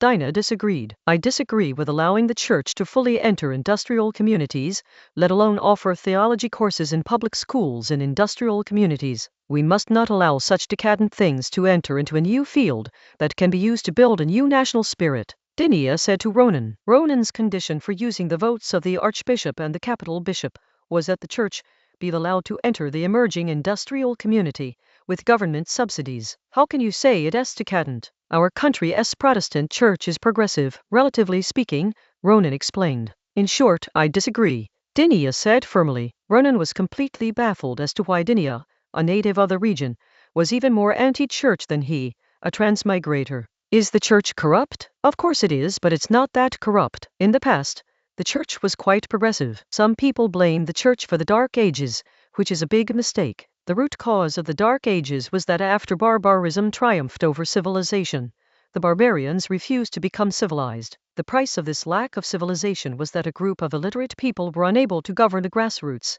and the church became the governing body at the grassroots level. In the Dark Ages, the church functioned as clan assemblies in the villages of Ceres, with priests acting as elders. Can you really call that Ceres's ancient patriarchal system? Is the village covenant outdated? Over thousands of years, the ethical spirit of the Seven Saints sect has been deeply ingrained in the bones of most native people and cannot be eradicated. In another timeline, that man wanted to destroy the Four Olds, but what was the result? Actually, letting the church in isn't as bad as you think. Let me put it this way. Ronan was about to begin when Dinah interrupted him. Don't say it, I want to listen, Dinah said. Over the years, she had come to the conclusion that the only way to avoid being fooled by Ronan was to shut him up. Ronan got angry too. Did he? Can't you be reasonable? I can't argue with you, so I'll just stay silent, Dinah said. You once said that you shouldn't compete with others in their areas of expertise. Similarly, I can reason with you. Even if you don't listen to reason,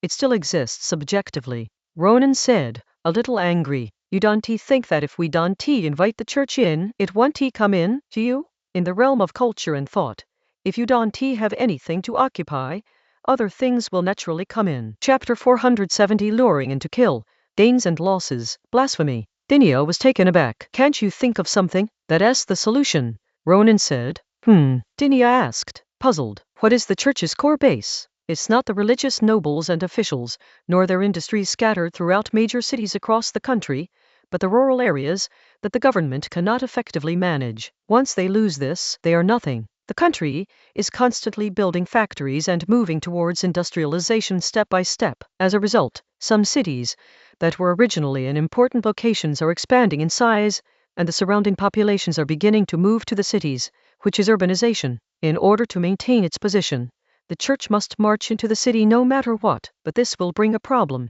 namely that churches entering the city will inevitably have to change some rules to adapt to the city, because the role of the church is to guide people on how to live. However, rules cannot be changed arbitrarily within the church. Why did the old church split into several different Protestant churches? Because the old churches in different countries and regions knew that they had to change their rules to adapt to the new era, otherwise they would no longer be the guides for the people's lives. Similarly, churches in China will also split again due to urbanization, inevitably suffering great losses. Finally, if the conservatives within the church win, the church will be unable to guide the lives of more and more workers, completely lose its past political status, and its religious thought will be reduced to a traditional culture, which is tantamount to a slow death. If the reformists within the church win, that would be a good thing. The reformists are more secular, rational, and radical than the current Protestants. Such a church would be beneficial for us to support the Protestant princes of the empire in the future, to completely crush the empire, and to dominate the Western continent. Ronan revealed all his inner thoughts. This tactic is called luring them in to kill them. Dinia had no way to refute Ronan's words, so she could only express her own vision.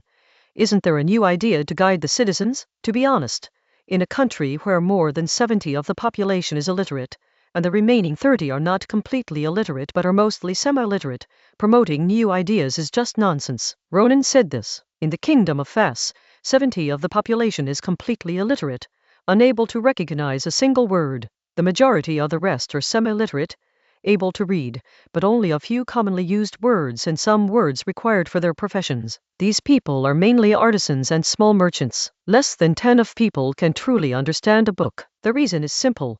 Those who can understand new ideas are intellectuals such as nobles, bureaucrats, and magicians. When they spread new ideas, they will adapt them according to their own interests, forming another version. It is hard to say how many old elements are in this second-hand version. Ronan said. Dinia sighed helplessly. Seeing that Dinia no longer objected vehemently, then it's settled. I'll talk to the district bishop about this when I go to church tomorrow. That old man William probably still thinks he has 2 votes from the church. And we only got 2 votes. Who knew we would win all the church's votes? As for the magician, he can only get 2 votes at most. You're set for the prime minister position.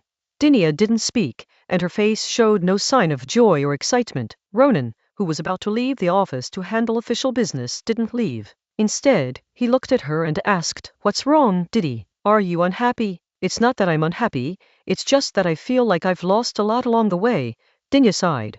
Ronan remained calm about this, saying, "There are gains and losses. People always value what they lose more, but in reality, as long as what you gain is what you want, it doesn't matter." Dinia sat down on the sofa. "But part of what I've lost is myself." "But you've got a great man like me. You've hit the jackpot," Ronan said with a smile. Dinia kicked him, saying, "Sometimes, I really want to tear your mouth apart. If my mouth gets torn apart, how can I lick you comfortably?" Ronan joked to himself. "Get out. I don't want to talk to you." Dinia told Ronan to get lost. After all these years, she's still like a little girl in this respect, easily teased. Ronan simply left. The next day, Ronan and Ambrina went to the church together, and Ronan took the opportunity to verbally finalize a deal with the district bishop of the capital. Ronan did all the talking, while the bishop listened silently, like a priest listening to believers confess. That's only natural. The bishop is a clergyman, and our Protestantism is known for its purity. Unlike the corrupt old church, how could they possibly talk about deals? His Holiness the bishop only came to listen to Ronan, this sinner, express some wicked thoughts, and finally said, "The Lord will forgive all your sins." As for voting for Dinia later, that has nothing to do with what Ronan is saying now. It's all the will of God the Father. After leaving the church, Ambrina and Ronan strolled around the courtyard. It must be said that even this courtyard was absolutely comparable to the royal palace's gardens. As they strolled around, Ambrina led Ronan to the clock tower. The two left their guards at the bottom of the building and went into the clock tower. This is a newly built clock tower, a rectangular tower with a huge striking bell in the middle of the upper floors, as well as 4 clocks that show the accurate time, and a pyramidal top at the very top. The two walked all the way to the top floor of the tower, which was the highest point in the area, offering a panoramic view of all the nearby buildings. On a clear day, one could even see the river in the distance. Looking at the scenery, Ambrina slowly hugged Ronan from behind and gently rubbed her leg against Ronan's thigh. The old married couple understood immediately. Ronan was slightly surprised, though. While Ambrina wasn't particularly devout, she still respected the Church of the Seven Saints. After all, she had graduated from a church school. However, upon closer reflection, it seems that after Ambrina became queen and gained immortality, she became increasingly indifferent to religious customs and even occasionally uttered a blasphemous remark. At this moment, it is really too blasphemous. But it's exciting, isn't it? Ronan began to undress Ambrina. She was already wearing a lot of clothes for winter, and she was dressed very formally for the church. On the outside was a thick and gorgeous fur cloak.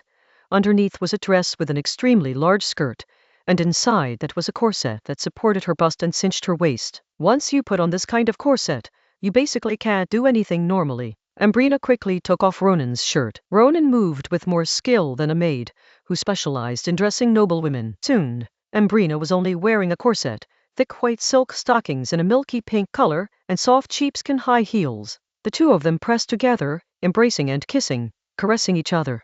Married for almost 7 years and with 3 children, Ambrina's appearance has remained largely unchanged since shortly after the birth of Lucian and Danae, while Ronan has hardly changed at all over the years. The two are still as devoted and passionate as ever, as if they were newlyweds. After some foreplay, Ambrina squatted down. Chapter 471. Women, Serious Matters, and the Self-Cultivation of a Tyrant. Ronan's women were all different in terms of sex. Dinia alternates between sexual frigidity and sexual hunger. She insists on taking the initiative during sex and is obsessed with being on top. Even when Ronan enters from behind, she still moves instead of yielding. However, due to her physical condition, she can only let Ronan manipulate her at will at the last moment. She can pull off any style of stockings perfectly, whether it's black, nude, white, gray, pantyhose, suspenders, or thigh highs. She's the kind of woman who makes you want to inject your soul into her body. Elena was both wild and gentle. She was there when Ronan needed to vent his frustrations and when he needed to relax. The most suitable black pantyhose, with wide and thick fleshy buttocks and firm and plump thighs, are a sensual bombshell. Alice would stop for a while, then miss Ronan, that bastard. But once she did, she'd complain that Ronan was too intense, and after one round she'd just lie down and pretend to be dead. White stockings and her slender, delicate feet are a perfect match, especially when you hold them up and clamp them between your legs. Since becoming the director, Agustina has been wearing an eye patch on one eye, a uniform, and a pipe every day, which makes her look abnormal. However, she is the one who most wants to be a normal woman. She can moan, but softly. She knows a little about technique, but not much. She has desires, but not that much of a desire. She can accept some positions, but doesn't like to go through too much trouble. Her fit physique was perfectly complemented by thick black pantyhose, with clearly defined muscle lines visible through the stockings, making one want to speed things up even more. Isabel,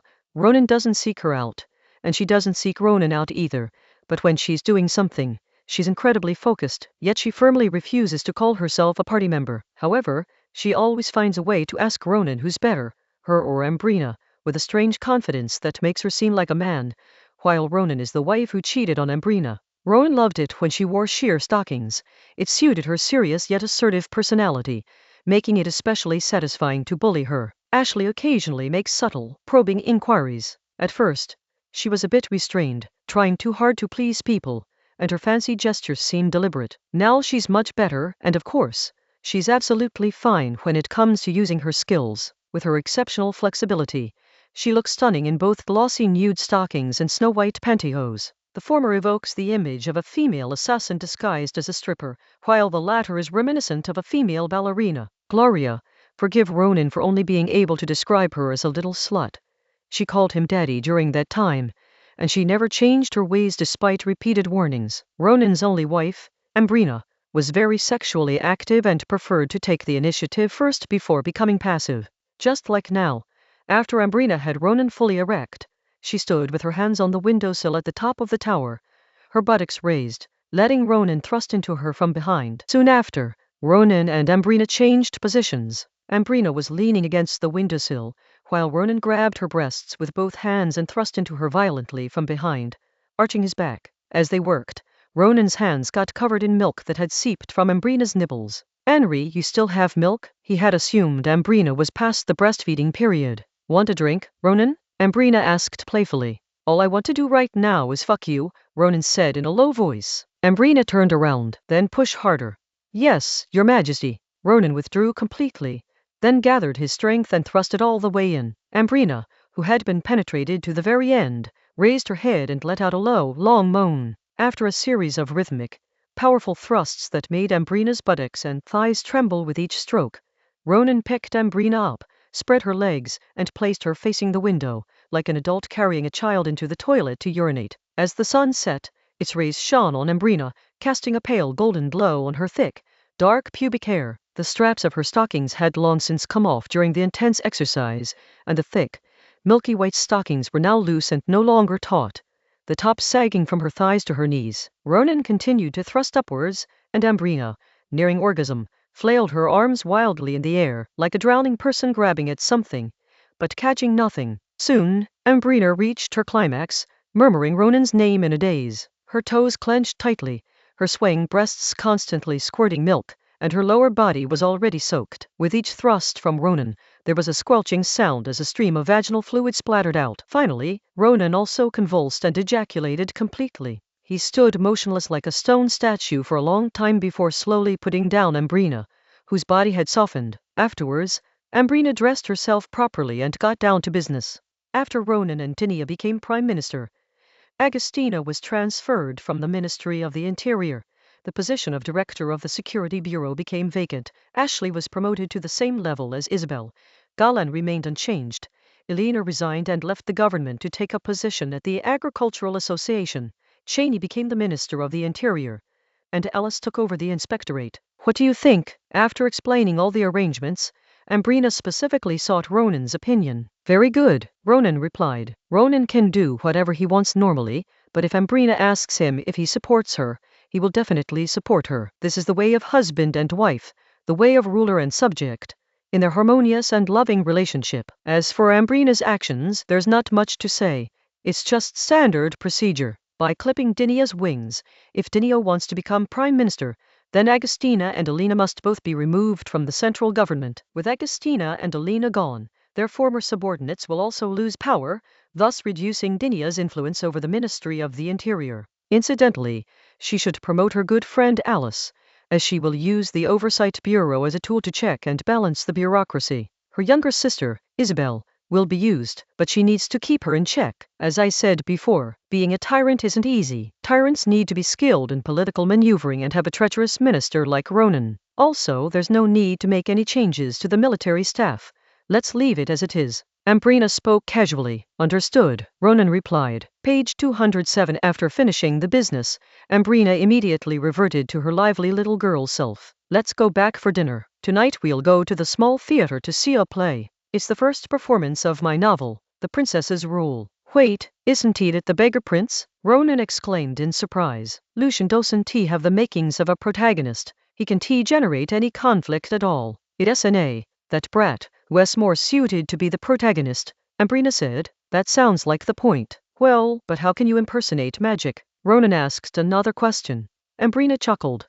I created a special world where people can cultivate exceptionally powerful martial arts and possess a supernatural ability called Oath. Wow, that's awesome, Mayan. Ronan quickly flattered his wife. Of course, it's just that I am embarrassed. Otherwise I would have been crowned the kingdom's #1 playwright long ago. Ambrina said proudly. That girl, Isabel, always writes negative things to satirize the country. It is only because she is my sister that I would have sent her to the education center long ago to teach her what patriotism and gratitude are. Isabel loves to compete with her older sister, and Ambrina, the older sister, also loves to compare herself with her younger sister. Chapter 472. Changes, Conflicts. A dream of 10 years ago, the second round of elections concluded in mid-December. Dinia won and became the new Prime Minister, but he will not officially take office until next year after the handover is completed. At that time, Dinia will be 38 years old and will become the youngest Prime Minister in the history of the Golden Eagle dynasty.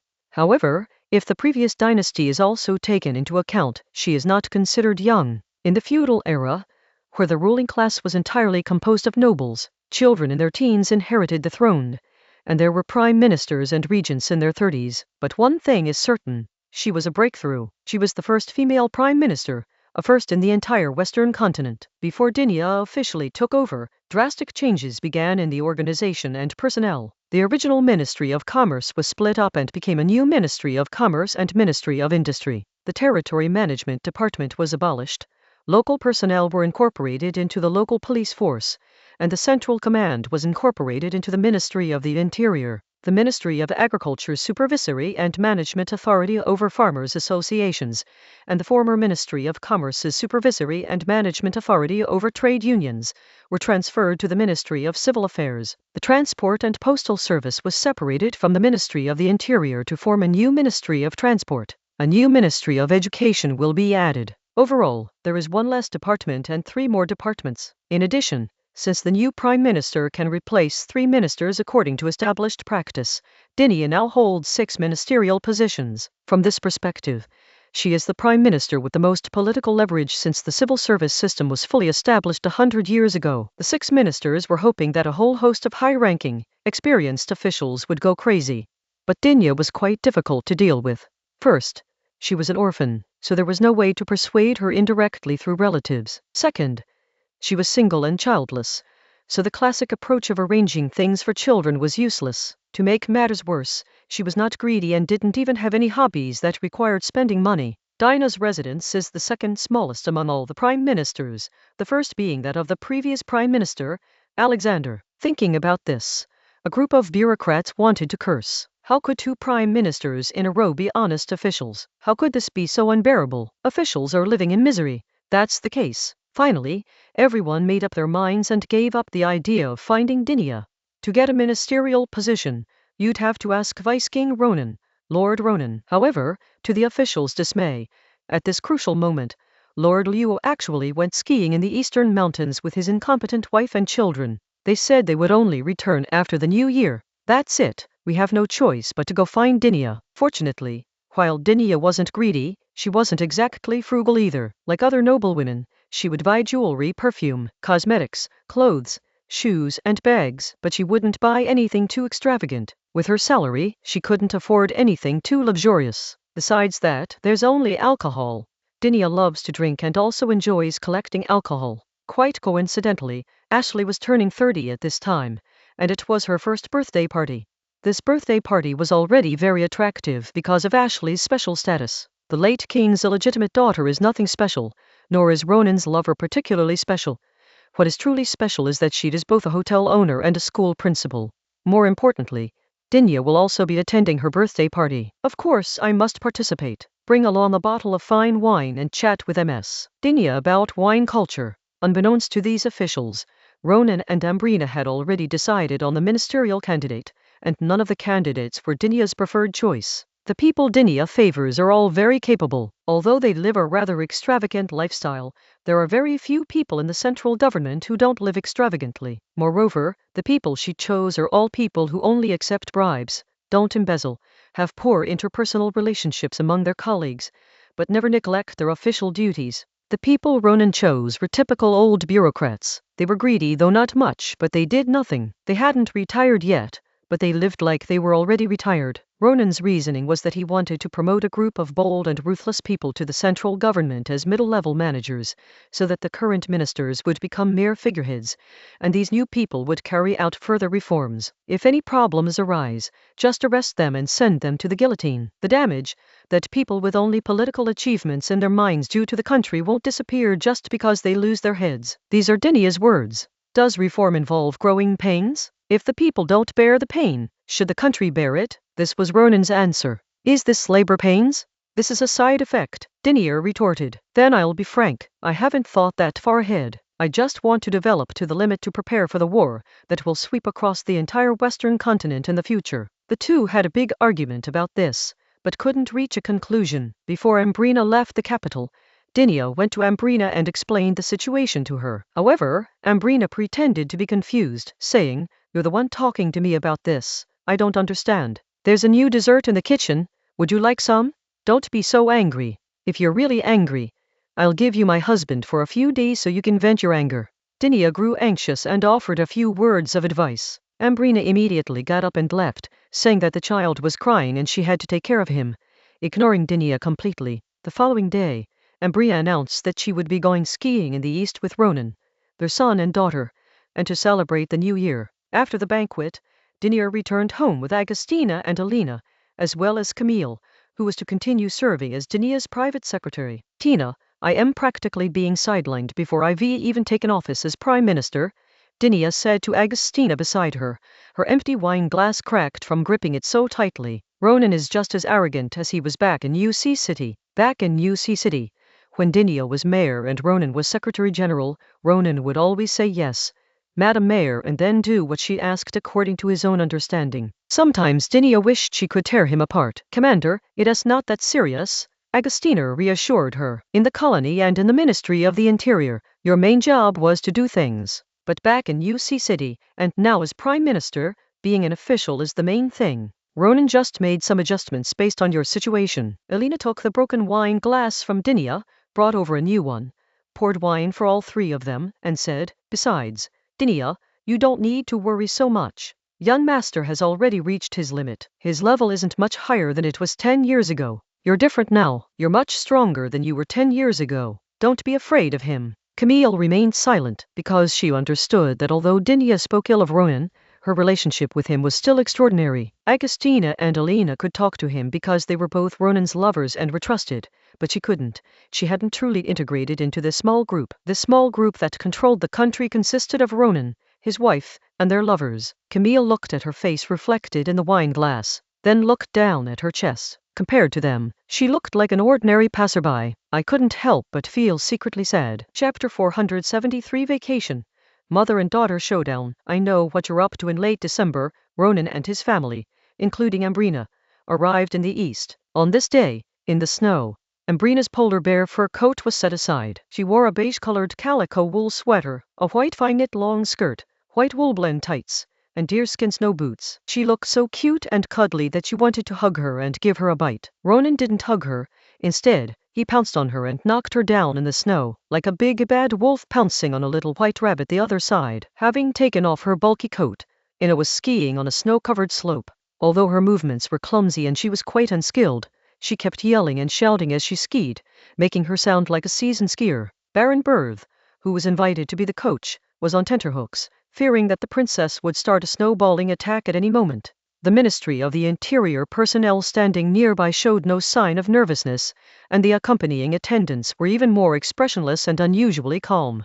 What was this? Her Highness had even performed a jump off a building when she was 3 years old. Meanwhile, little Lucian was reading a book alone in front of the fireplace in the room. He just didn't understand. What's so fun about skiing? It's childish, not just a little bit childish. Why isn't his sister Lily? Lily really enjoys reading. Meanwhile, in the capital city in the north of the kingdom, Ronan's other child, whom Lucian was talking about, nicknamed Lily, Astrid, was not reading a book but playing happily. Of course, her way of playing is a little different. She plays one-on-one with her mom. Astrid is undoubtedly a genius among geniuses. At the age of 6, she is already a full-rank mage. Unlike Lucian, who was born with it, and unlike Ine, who awakened it later, she has taken one step at a time, from knowing nothing about magic to becoming a full-rank elemental mage. The normal path is like this.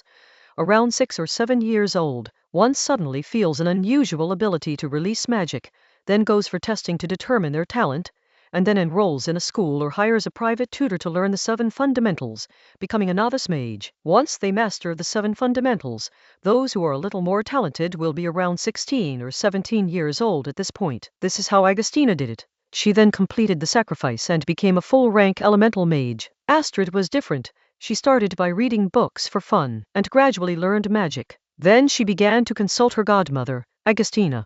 At the age of 6, he is already a full-rank elemental mage, breaking the age record for elemental mages. The youngest elemental mage on record is 12 years old. To be an elemental mage, one must first be able to read books. How could a normal person, at 3 or 4 years old, possibly understand a magic tutorial that requires both logical thinking and intuitive understanding? But Astrid, that oddball, is capable. I surrender. On the practice field, Astrid raised her hands. Alina put down the 2 wooden swords she was holding. Lily, you're not hurt.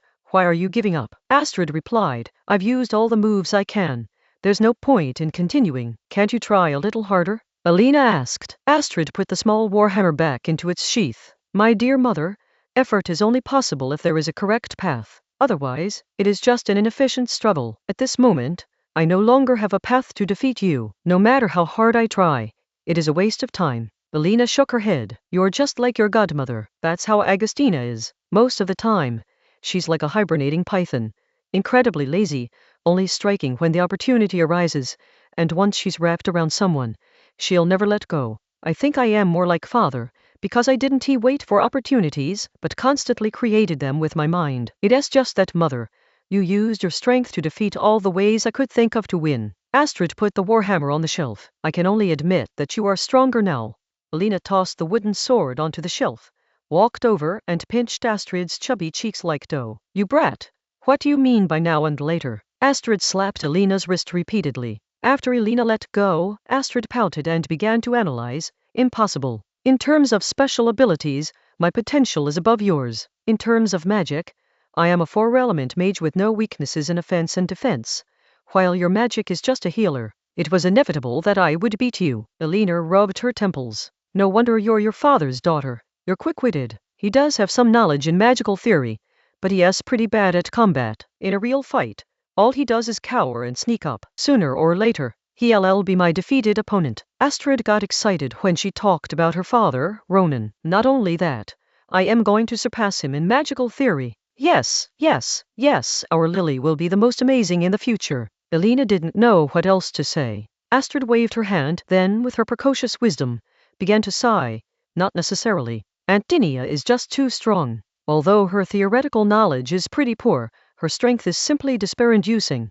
When Dinia was mentioned, Elena fell silent for a moment. It's not that I'm worried about anything, but I'm secretly looking forward to it. When Ronan arrives and Dinia officially takes office, the Prime Minister and his secretary are probably going to spark some new ideas. 10 years ago it was yes, Madam Mayor, and 10 years later it's yes, Madam Prime Minister. No matter how you look at it, a good show is definitely in the works. Just then, Astrid suddenly exclaimed excitedly, "Godmother, Aunt Dinia."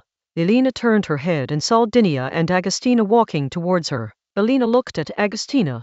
"Weren't you going to arrange the children's schooling?" "It is all taken care of," Agostina replied. Her and Ronan's child is of school age. As a mother, Agostina naturally had to make arrangements. She planned to hire a private tutor first, and when her son was 2 years older, if he had magical talent, she would send him to a magic school. If not, she would find a way to get him one. As her and Ronan's son, he couldn't possibly live a normal life, so he had to be at least a magician. Dinia took out a box and handed it to Astrid. A New Year's gift, Lily. Just as Lily was about to open it in front of everyone, Elena patted her daughter on the back and said, "Go play over there by yourself. We have important business to discuss here." "I know you replotting against Dad," Astrid said, as if she knew everything. Elena asked her daughter, "Then why are we targeting your father?" "Because Daddy made Aunt Dinia angry," Astrid replied. Agostina chuckled. "Do you know that your father deliberately gave us the opportunity to plot something?" "Huh?" Astrid was dumbfounded. Dinia couldn't help but call out, "You too, that's enough." "No, can't I even play with my daughter?" Elena said. "Commander, are you jealous?" Agostina deliberately stirred up trouble. Page 208, chapter 474. Too thin-skinned, a tacit agreement, the pre-ordered crown jealousy. No, in fact, Dinia herself found it strange. Everyone said that orphans both yearn for and fear family affection, but she was not like that at all. 1 or 2 friends and Ronan, a lover you both love and hate, are more than enough. "I am not your toy," Astrid protested. "Yes, yes," Elena said like a child, making a face as she spoke. "Lily is Mommy's little toy. Your godmother will help you beat her up." Agostina pretended to punch Elena twice, then started laughing at herself. "Ha ha." Astrid stabbed her foot in frustration. "Ugh. You guys are so annoying. Don't treat me like a child." Dinia was already laughing in exasperation. Astrid was usually a little adult. She had read many books and understood a lot of knowledge and principles. In a way, she wasn't just pretending to be mature. Compared to real adults, she is too thin-skinned and can't stand being teased. She gets angry as soon as she is teased. Elena and Agostina, even though they're in high positions, sometimes they still don't act properly. "Let us go inside and talk business," Dinia said again. "Wait, I want to hear too," Astrid exclaimed. Elena's eyes instantly turned serious. "Stop joking, Lily. You don't even know what's going on." Astrid pouted. "Then tell me. You wouldn't understand even if I told you. Go play, okay?" Elena said. Astrid remained motionless. She was an extremely vain child who felt it was shameful to throw a tantrum when things didn't go her way. Just like other children, she usually protested in this silent way. "Look how upset you've made the child. She's about to cry," Agostina complained to Elena. Elena suddenly burst into laughter. "Cry. Quick. Make her cry. I've never seen her cry before." Astrid was so angry she wanted to hit someone, but if she made a move now, wouldn't that mean she lost? "All right, let me explain." Dinia couldn't stand it anymore. "To put it simply, your father and I had a small argument over the selection of the 6 ministers. Do you know who these ministers are?" "Of course I know that. Aunt Dinia, weren't he you the minister before?" Astrid said, then suddenly exclaimed in surprise, "I understand. You should take advantage of the old man's absence and select the minister according to your own wishes. Dinia shook her head, while Alina and Agostina laughed. No? Astrid asked, surprised that she had guessed wrong. Of course she was wrong. If Dinia were to do that, it would mean she was truly going against Ronan. She had never considered doing that, nor could she. Then what are you going to do? Astrid asked, publicly questioning his suitability to be chief secretary. Elena replied, that way, someone will naturally report him. Agostina added, if no one does, we'll find a way to arrange for a few people to start the fire ourselves. Elena immediately added, then we'll launch an investigation into him, but the purpose isn't to investigate Ronan, but rather to take the opportunity to purge some people. Finally, they forced your father to make some compromises on the ministerial candidate. Agostina continued, of course, this was actually a tacit agreement between your father and the head of the delegation. Dinia concluded, let's also see who will stand firmly to protect Ronan when we attack him and His Majesty is not around, and who will be eager to kick him while he's down. Consider it a small test of our stance, that's about it. Astrid's little brain was overloaded. She felt like she understood a little, but also like she didn't understand anything at all. Although the general direction had been set, the specific steps still needed to be discussed. Dinia and the other two went into the room and began to discuss. This time, Astrid didn't press the matter, because she realized she didn't yet have the ability or knowledge to participate in such a discussion. In a small town in the southeastern part of the kingdom, thousands of miles away, at the foot of a snow-capped mountain, lies a hot spring. Ronan and Ambrina, who had just finished a fierce battle in the snow, were taking a bath and enjoying some wonderful time together. If only I weren't the king, I could live this carefree life forever, Ambrina said, then changed the subject. But if I hadn't been a princess, I certainly wouldn't have had the chance to meet you, Ronan. And if I hadn't had the chance to ascend the throne, I probably wouldn't have been able to marry you. Marrying a lovely girl like you, Henri, is the greatest luck of my life, Ronan said. As a wife, she only occasionally indulged in minor whims,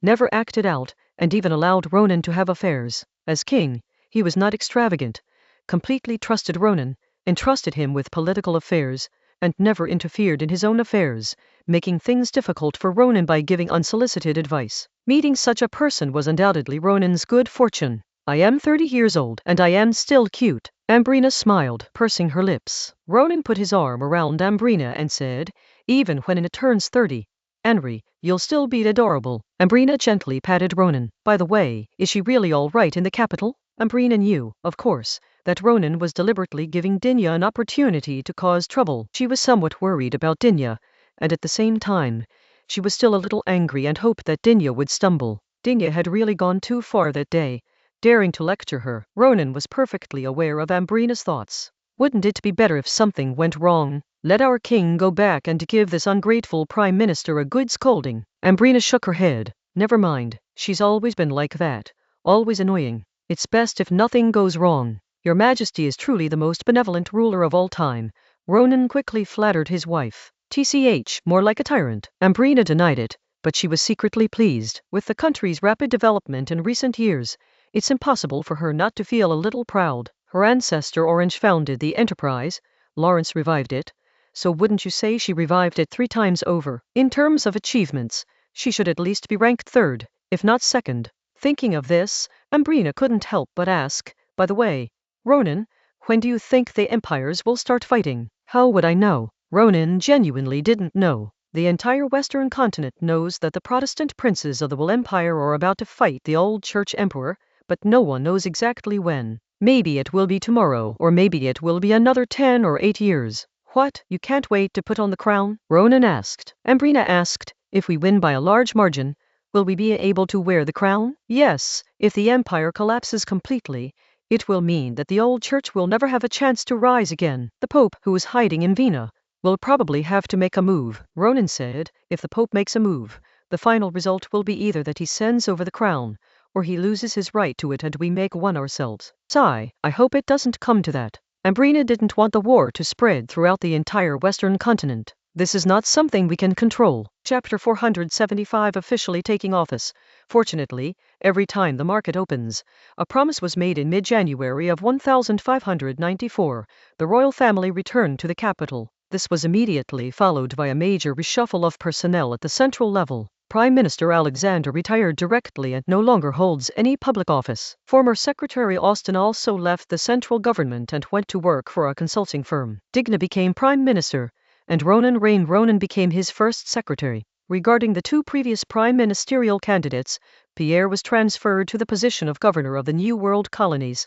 The position of Minister of Commerce was taken over by the former deputy minister, and William resigned as Minister of Agriculture, which was succeeded by the young Adrian. This was not too surprising. Next up is the Ministry of the Interior, which is of utmost concern to everyone. Cheney took over the Interior Ministry. Former National Security Director Agustina and Commercial Secretary Valina of the Bureau of Workers, Peasants and Merchants Security left the bureaucracy to join the General Labor Union and the General Farmers Union, respectively. The position of Director of the National Security Bureau was vacant again, while the position of Director of the Bureau of Security fell to Abelard. This directly weakened Dinia's influence over the Ministry of the Interior, but the Queen herself has gained even more control over the Home Office. The most controversial aspect is Alice's appointment as head of the Inspectorate. The controversy doesn't lie in her.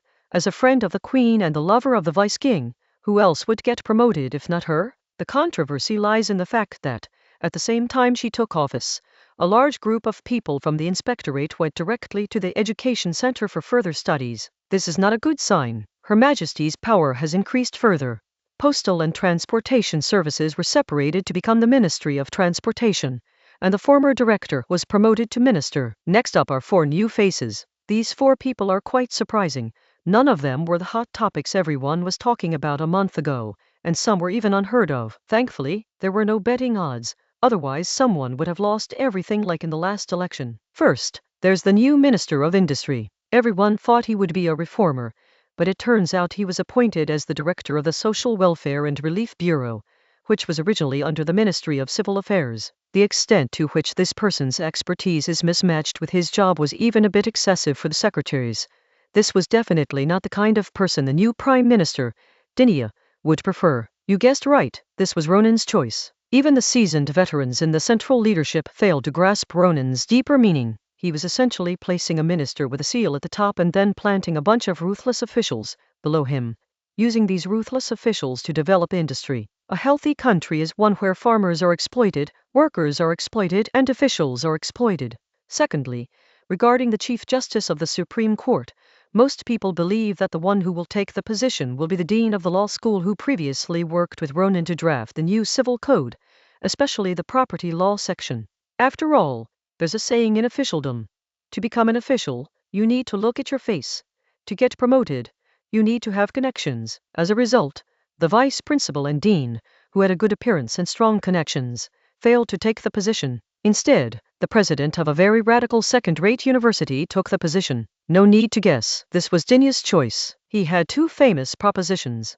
First, he wanted to completely abolish customary law, comprehensively revise the new law, establish a multi-level court system, and ensure that future trials would only be subject to the law. If this happens, it will be much more difficult for local officials to interfere with the judiciary in the future. Article 2. All citizens shall have equal civil rights and all legal privileges of the nobility shall be abolished. Most of the officials were also nobles. He's alive today because he's a magician and has a good father.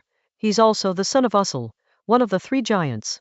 Third, the Minister of Finance. The Minister of Finance is going to be replaced again. Since former Finance Minister Bruno was imprisoned for his involvement in a treason, there have been 4 different finance ministers in recent years, and the previous 3 all died. The first one immediately brought up old grievances. A few days later, his son was kidnapped. A few days later, the son was rescued. All the kidnappers were killed. The case was closed, and the dignified minister, after much deliberation, decided to resign. The second one, barely settled in his position, wanted more favors.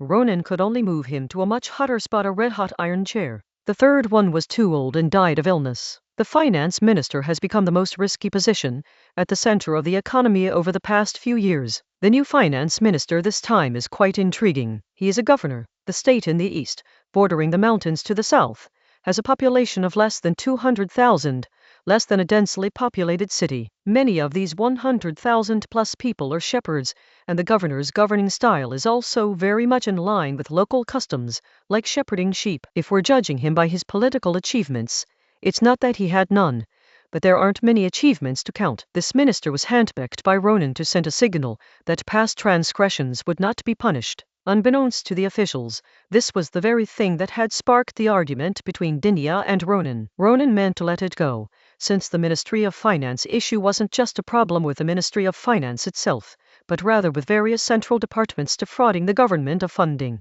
Many things happened 10 or even 20 years ago. Even if you executed every high-ranking official in office or retired in the kingdom, there would still be loopholes. Why did Isabel say when she first met the country 10 years ago that it was a dilapidated house and should be burned down? Because at that time, the country's economy was in ruins, it had experienced a southern rebellion and 2 failed foreign wars, and the country itself could not collect much money. The little money that was collected was immediately taken away by various departments under various pretexts, and the whereabouts of this money were unknown. Dinia wanted to get to the bottom of it, but Ronan thought it was pointless, because much of that money has been converted into luxurious villas, expensive jewelry, luxury goods from the East, and even beautiful female slaves. These things may seem valuable, but what's the point of recovering them? These things are not means of production, nor can they be used as money. Finally, there is the Minister of Education. The Ministry of Education is a new department, but the minister comes from the Ministry of Foreign Trade. The Ministry of Foreign Trade is the central department that connects with the colonies.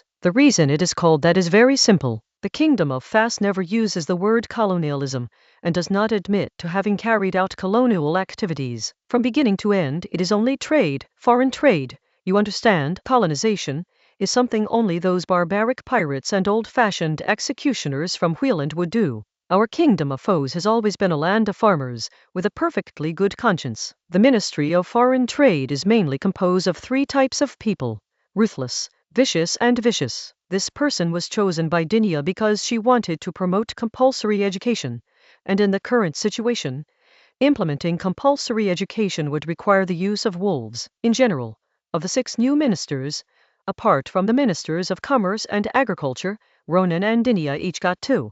So it's a 50-50 split. Didi, you're the Prime Minister now, shouldn't you keep your promise? Ronan said to Dinia. As previously agreed, if Ronan helped her get elected Prime Minister, Dinia would have to take good care of Ronan in the Prime Minister's office. Dinia stepped on Ronan's foot. I'm practically being sidelined by you as Prime Minister, and you still want to keep your promise. You did select 2 ministers, so at least pay half of what you owe. Ronan began to bargain. Dinia let out a sigh of relief. Just tell me what you really want to do. Ronan raised an eyebrow and smiled. We can discuss it later. If you're not willing, there's nothing I can do about it, right? Chapter 476 Prime Minister's Office.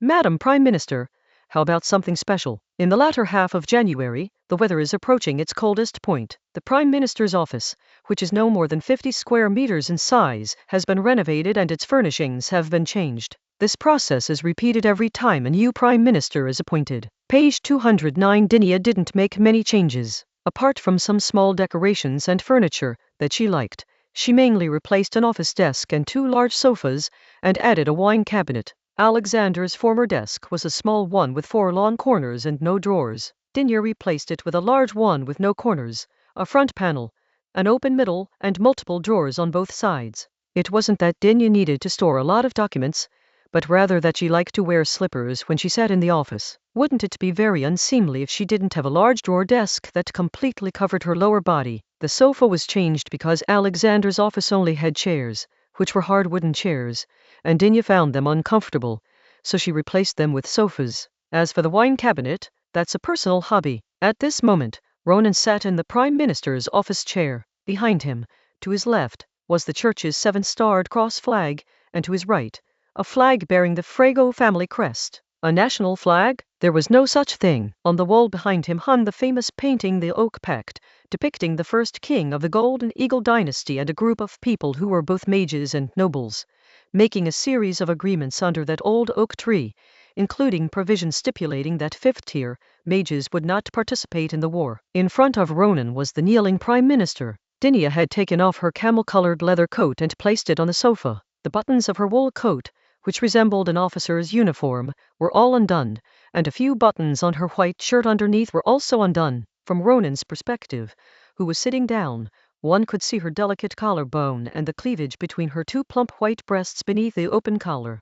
Further down, you can see her knees, covered by thick black stockings, kneeling on the carpet beneath her skirt. The thick black stockings, pressed against her knees, appear semi-transparent. With a slight upward gaze, one could see Dinia's exquisite face, her moist red lips constantly sucking and swallowing the large, fleshy head of her penis, her delicate and high nose, and her ruby-like eyes beneath her long, thick eyelashes. And beyond that, there were her round, perky buttocks. Even though they were covered by a thick woolen long skirt, the outline of her buttocks was still prominent in this pose. No matter how many times you see it, this meaty belly can still instantly arouse your most primal desires. Inside the Prime Minister's office, beneath an oil painting documenting glorious history and before a sacred flag, Ronan sat while the Prime Minister knelt, his red eyes occasionally flashing with a fierce light, yet his verbal service never ceased. The thrill of doing this in the Prime Minister's office, a room that determines the direction of a country, is indescribable. Ronan couldn't help but let out a comfortable and pleasurable groan. Dinia suddenly stopped, spitting out the penis. What are you yelling about, you filthy thing? Feeling good enough? Can't you even make a sound? Ronan retorted. Don't stop. There are still balls to lick. Dinia raised her hand and punched Ronan in the balls. She didn't use much force, but it still made Ronan wince in pain. However, in the end, Dinia still grabbed the penis with one hand and pressed it against her lower abdomen, sucking on Ronan's testicles.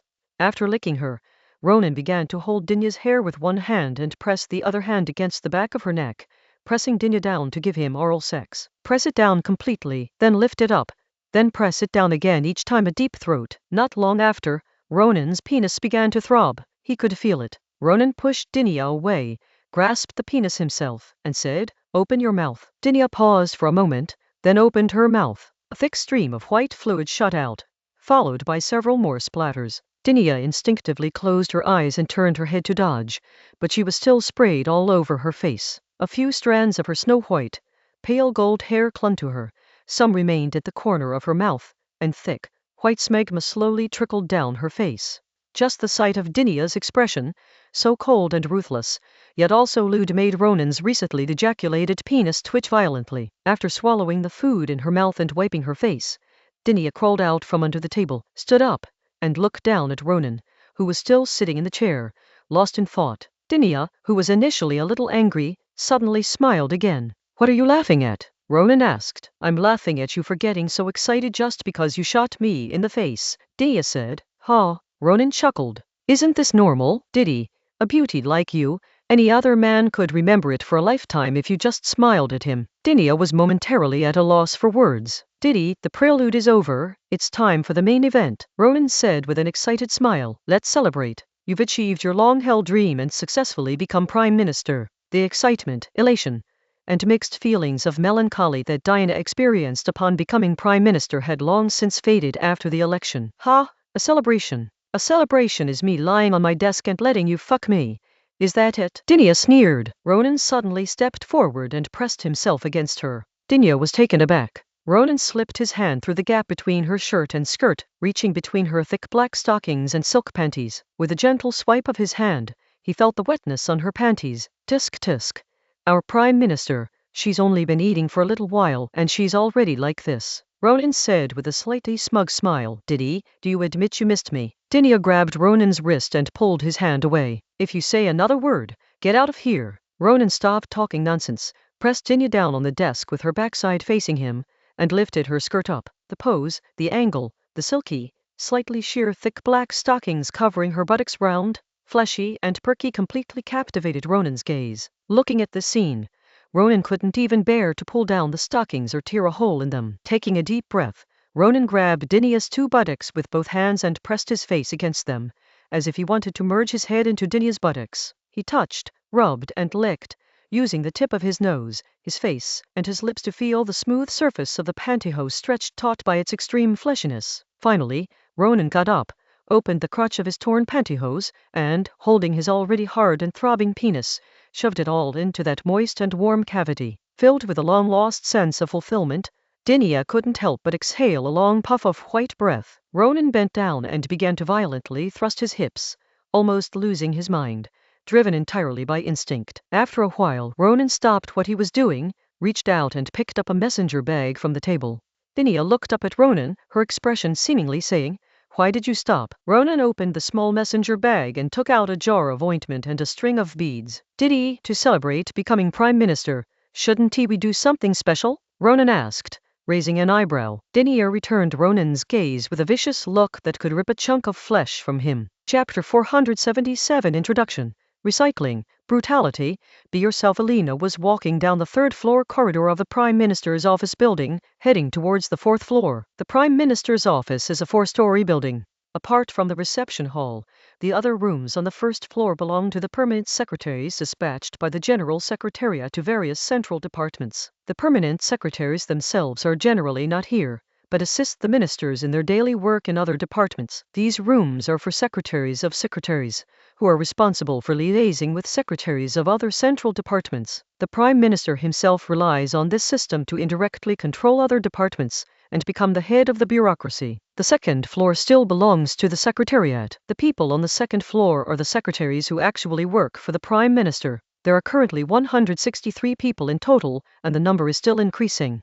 This is inevitable, as the city population of the kingdom is increasing, and with the increase in city population, the political affairs that need to be handled are also becoming more numerous and complex. The head of the General Secretariat, commonly known as the No. 1 Secretary, also has his office on the second floor. The third floor has a large lounge and a small lounge. The large lounge is reserved for a select few leaders, who are attended to by dedicated maids. The small lounge is for everyone else, and when it's crowded, there might not even be a place to sit. The others do not include young clerks who don't even have a secretary title. How can young people rest? They have to work hard. The fourth floor houses the Prime Minister's office and the main conference room. Alina went up to the fourth floor. She now works in the Semi-Official Agricultural Production, Integration and Management Association of the Kingdom of Fas, commonly known as the General Farmers Association. She serves as the Supervisory and Management Officer, responsible for overseeing the operation and organization of farmers' associations in various regions, especially in terms of resource allocation and financial operations. At this moment, Alina came to propose to Dinia the establishment of a special internal bank for the Farmers' Association. However, before she even reached the door, Alina sensed a surge of magical energy, a surge of Dinia's magical energy. She walked slowly and quietly to the door, where she heard a voice say, "Yes, Madam Prime Minister." Then came the slapping sound. Just hearing that sound, one could almost picture the scene of gushing fluids flowing down her pantyhose. Alina, who hadn't heard what Dinia had said earlier, was quite unhappy and muttered, "Damn it, how did the country become like this?" She then recalled that sunny afternoon when she, at 18, had witnessed the fateful first meeting between the two. Who could have imagined that, more than 10 years later, the two would end up like this? At this time, inside the house, after a series of intense thrusts, Ronan, feeling himself about to ejaculate, pulled out the anal beads from Dinia's anus, tossing the beads, still covered in ointment, aside. Ronan pulled his erect, swollen penis out of Dinia's wet vagina, aimed it at her pink, slightly open anus, and thrust it in. Dinia's tightly closed mouth suddenly opened. Her pupils trembled, and a burning, throbbing pain spread from her stomach throughout her entire body. Ronan felt a tightness and heat, as if his penis was being gripped tightly by a pair of burning hands. After remaining still for a while, he gradually got used to it and began to thrust. One hand was on Dinia's waist, and the other hand was slapping Dinia's buttocks hard. The physical pleasure was secondary.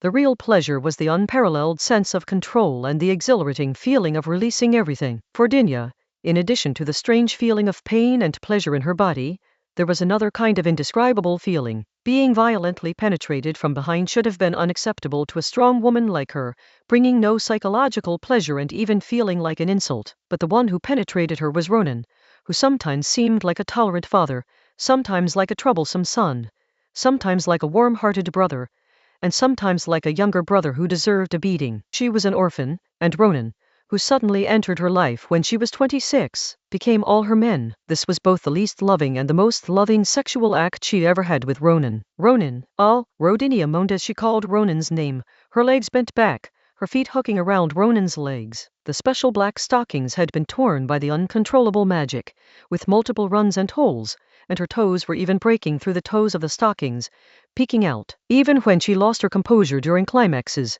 Dinia's magic never went out of control.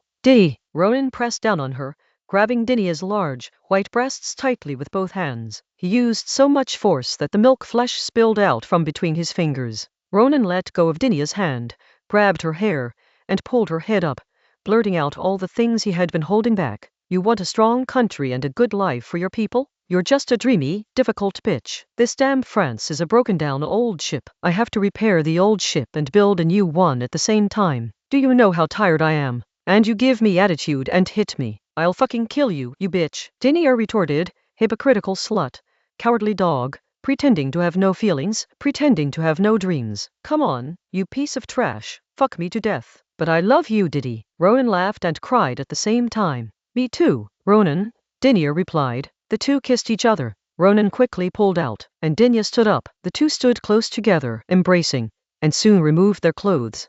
Dinia was left with only her underwear and tattered black pantyhose, while Ronan, completely naked, ripped off his condom and reinserted into Dinia's vagina. They kissed again. Dinia stood on tiptoe, while Ronan slightly bent his knees. After a long, long time, their lips parted.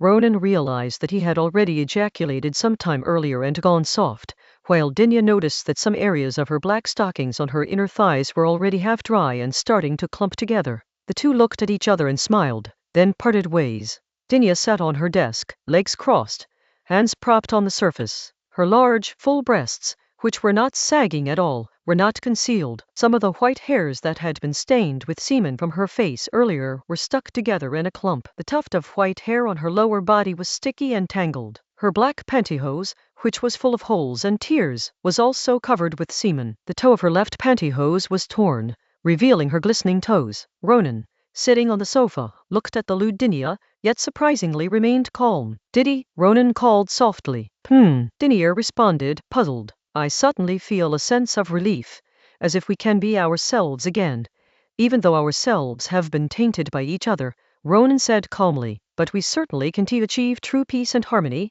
Dinia said with a smile, adding, but this seems all right too. I have to arrange work for the other secretaries, so I'll be going now, Ronan said, picking up his clothes. Soon after, Ronan was dressed, and Dinia had also put on a pair of tights and changed into a spare pair. Remember to come to the meeting first thing tomorrow morning, Dinia reminded her. Yes, Madam Prime Minister, Ronan replied. With a bang, Ronan closed the office door, nodded to Elena, and he and Dinia already knew Elena had arrived. Chapter 478 Big Government, Small Government, and the Prime Minister's debut. A week passed in the blink of an eye, and it was February, the coldest time of the year. On this day, the temperature in the capital dropped below zero. The royal palace and government offices were located in the northernmost part of the city, which was at the highest relative altitude, and it had already snowed. Early in the morning, Ronan, wearing a fur coat, arrived at the Prime Minister's office by carriage. As soon as he opened the door, he was greeted by the warmth of the fireplace.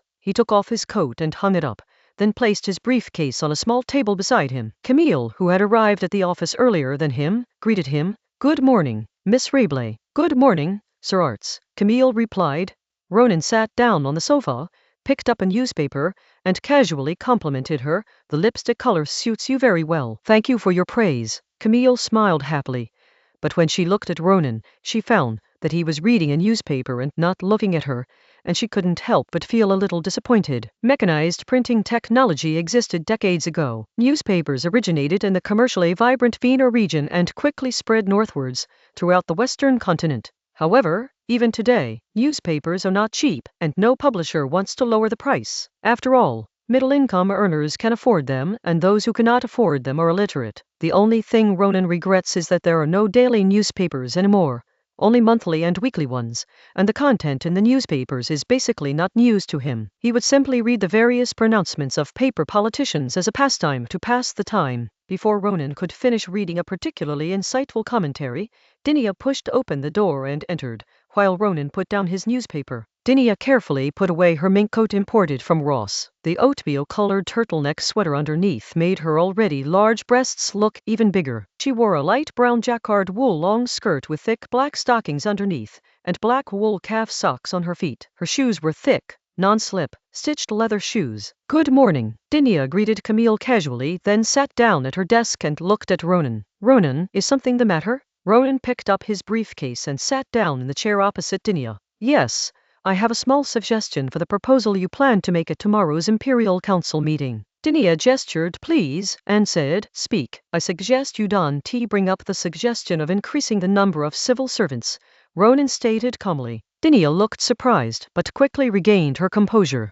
Dinia sat back down, arms crossed. I remember 3 days ago, our esteemed Secretary General suggested that I expand the civil service. That's right, but I didn't expect that your boldness and skill, Prime Minister, would surpass the imagination of a mere public servant like myself, Ronan replied. Dinia turned to Camille. Camille, did you understand what our secretary was saying? Although I would love to say I understand, I don't, Mom, Camille replied to Dinia's question, looking at Ronan. Page 210. 3 days ago, Ronan proposed expanding the civil service workforce. Dinia didn't object, saying she'd analyze it with her secretaries. But what did she mean by analyze? Ronan was the head of the secretaries. She was just giving a perfunctory answer, which meant she actually disagreed. Later, during the lunch break, Camille was in the lounge with a newspaper and exclaimed, Mr. Ronan is still amazing. He always manages to achieve his goals by optimizing his political enemies' plans. And so, the scene unfolded. Well, it seems I need to give the Prime Minister a hint about the selection process, Ronan said. Is there a problem with that? Dinia countered. If the Prime Minister thinks there is a problem, then there is a problem.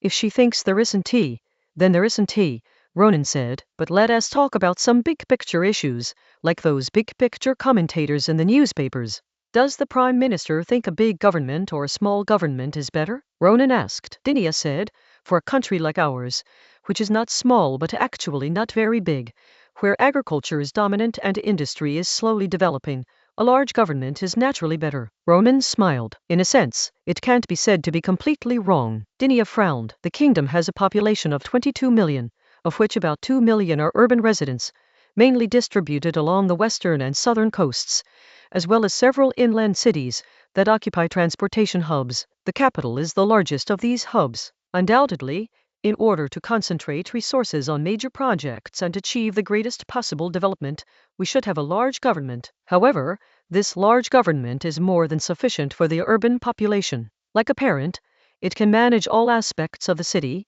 ensuring that workers are well fed, clothed, and able to work. It is a small burden with quick results. As for rural areas, to be honest, the only thing we need to ensure is that farmers have land to cultivate. Small governments are superfluous because a small government is at least a service institution. The urban-rural dual system, with large governments in cities and small governments in rural areas, allows for the exploitation of rural areas to maintain low costs during economic development, and the transfer of some production capacity to rural areas during economic crises. This is the only sustainable path, Ronan said. I don't mean a comprehensive in-depth exploration of the countryside, Dinia said. She was no longer the political novice she once was. She understood and agreed with some of Ronan's points, but she would never agree with the rest. Ronan chuckled. I understand. You mean to use selected grassroots civil servants and farmers' associations to jointly manage rural areas, gradually excluding the influence of nobles and the church, with the ultimate goal of abolishing the parliament. Dinia fell silent, because Ronan had been right. Her ultimate goal was indeed to abolish parliament and establish a fully civil service state. The nobility and the church must be weakened,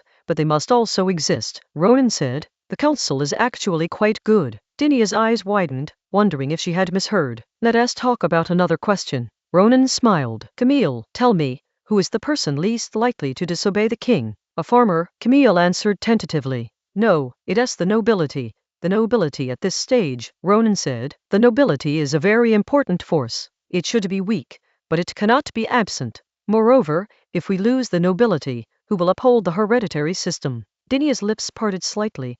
She almost uttered the words that had been hidden in her heart for so long, but in the end, she didn't say them. And farmers need to be taught, Ronan added. The government can provide laws, but laws cannot guide people's lives. However, the church can. An oppressed person needs a great banner to guide their life. Otherwise, who would willingly be oppressed? Right now, we only have religion, which has a somewhat old and musty smell. Perhaps in the future, there will be a truly great banner, but there must be one. Ronan further explained. Dinia paused for a moment, then said, we can each compromise. I believe you understand that the bureaucrats are willing to expand. The more the better. If I am determined to expand, you can stop me. I can't stop it? Ronan asked with a smile. You could, but the cost would be too high, making it no different from not being able to, Dinia retorted. Politics is the art of forcing others to compromise. That's what you taught me. Yes, Madam Prime Minister. Chapter 479 Extra Hard. One small step. Country girl outfit nighttime. In the royal palace. On the large bed in Ambrina's bedroom. Ambrina wore a crown adorned with diamond-encrusted floral openwork patterns, and a sensual outfit. A white lace bra, white lace-trimmed panties, and white lace-trimmed stockings. With her hands resting on Ronan's firm pectoral muscles as he lay flat, Ambrina straddled him, rhythmically twisting her waist. Darling, what's wrong with you today? You feel so thick, so long, and so hard. Perhaps it's because Dinia tricked it, and it got angry too, Ronan said with a hint of self-deprecation. Ambrina traced her finger down along the outline of Ronan's abs. I don't know whether to try to vent your anger or make you even angrier. Ronan reached out and pinched Ambrina's nipple, giving it a gentle tug. My Majesty, aren't you afraid you can't handle it?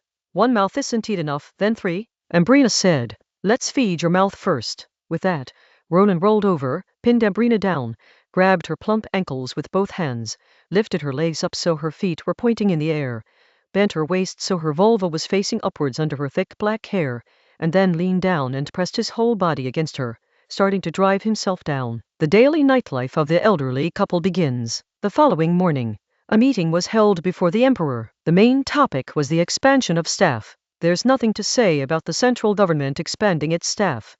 It has several new departments, so expansion is necessary. The discussion focused on the expansion of staff at the local level. The composition of central government officials is relatively distinct. The highest-ranking officials, namely ministers, and the various bureau chiefs below them, are generally from lower-ranking noble families, whose families own a large amount of land in the village, or who simply have a title. These people are relatively pure civil servants, and civil servant governments have always been happy to expand their staff and strengthen the central government's control over local areas. Therefore, the ministers strongly supported Dinia's proposal. Below that are the middle-level officials in the central government, namely the junior leaders in the bureaus under the ministry, a group of department-level cadres. These people generally come from very good backgrounds. Their families are genuine nobles in a certain city, rather than people with impressive titles who may not even be village chiefs in reality. They are officials on the one hand, and liaisons between the central government and local governments on the other. If you ask them whether they support the government or not, the answer is definitely no. With so many officials, and the land already converted into shares, how can the noble lords, who can no longer directly control the people, plead for the people? If the noble lords cannot plead for the people, then they are just parasites. A nobleman is someone who can do things that money can't buy. That's what makes a nobleman. However, this time Dinia is conducting a selection process. The selection is fair, just, and open, including interviews. I emphasize again, including interviews, but the transfer is different. The transfer is decided by their liaisons in the central government. Isn't that a win-win situation? I don't know who that rough-around-the-edges guy used to say that our beautiful, kind and fair Prime Minister was an unreasonable woman. Isn't this very reasonable? They will naturally agree with what reasonable people say. As for the lower levels of the central government, including some bureau-level cutters who are still powerful even when they go to local areas, he's just a small-town exant-taker who's come all the way through intense competition. He's not a true descendant of the French plain white banner. At best, he's just a high-class ox or horse. Even a high-class ox or horse is still an ox or horse. Do you think it's the cattle and horses' place to speak on such important decisions at the central level? Do you understand that we live in a feudalistic kingdom? So, Ambrina yawned and approved it, and Dinia's proposal was passed. The next question was how to implement it. In the afternoon, in the Prime Minister's office lounge, we've taken that small first step successfully, Dinia remarked, sipping her coffee. She wasn't really trying to achieve anything with this step.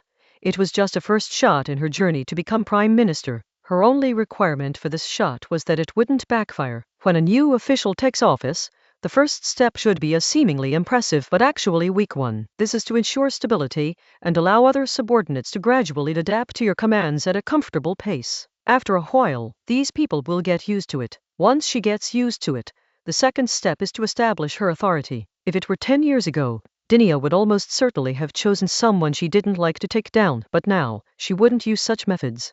Establishing authority by kicking out one or a group of people who are at odds with you is like declaring that you are going to wage a fight of either you or them. It's like giving the other party a few days' notice before killing them. Isn't that just asking for trouble? The specific plan is that in a few days, she will bring up the matter of establishing a bank within the Farmers Association. Unsurprisingly, some officials will say it's unnecessary. There's really no need for that, because the Farmers Association is still in an exploratory stage, with only a dozen or so cities piloting it, and it hasn't been implemented nationwide. Otherwise, how could Alina's promotion from Secretary of the Security Bureau to Chief Supervisor of the General Farmers Association be considered an exile? It's more like a promotion. For some pilot programs, there is certainly no need to set up a bank internally, but what if we want to extend it nationwide? Then it will be a drama of who's in favor and who's opposed. That night, at Alina's house, Alina was dressed as a country girl, with a large braid, a grey-white linen lawn-sleeved shirt underneath,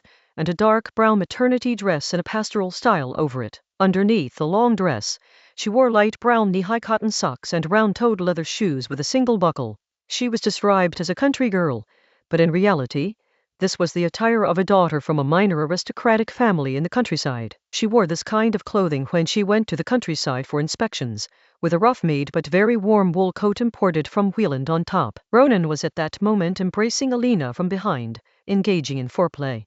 "Sir, are you really not going to help her in this matter?" Alina asked, referring naturally to Dinia. "I need to remain relatively neutral, acting as a bridge and buffer between Didi and the bureaucrats, and between Didi and Anri, in order to maintain a relatively peaceful situation. If I lean too much towards her, I will no longer be able to play my special role," Ronan said, inserting 3 fingers into Alina's warm acupoint. "I am first and foremost the king's consort, then a civil servant, and finally the Prime Minister as secretary. This serves as a model for those who come after me." Alina knelt down by the bed, lifted her skirt, and stuck out her broad, white buttocks. She spread her already wet area with both hands. She was getting impatient. Ronan penetrated her, and Alina let out a long, satisfied moan as he went deeper, only stopping when he reached the very end. Ronan is very busy with his daily work, so he doesn't have time for this every day, and he also has to wait in line, so it often only happens once every 10 days or so. "Push harder, faster,"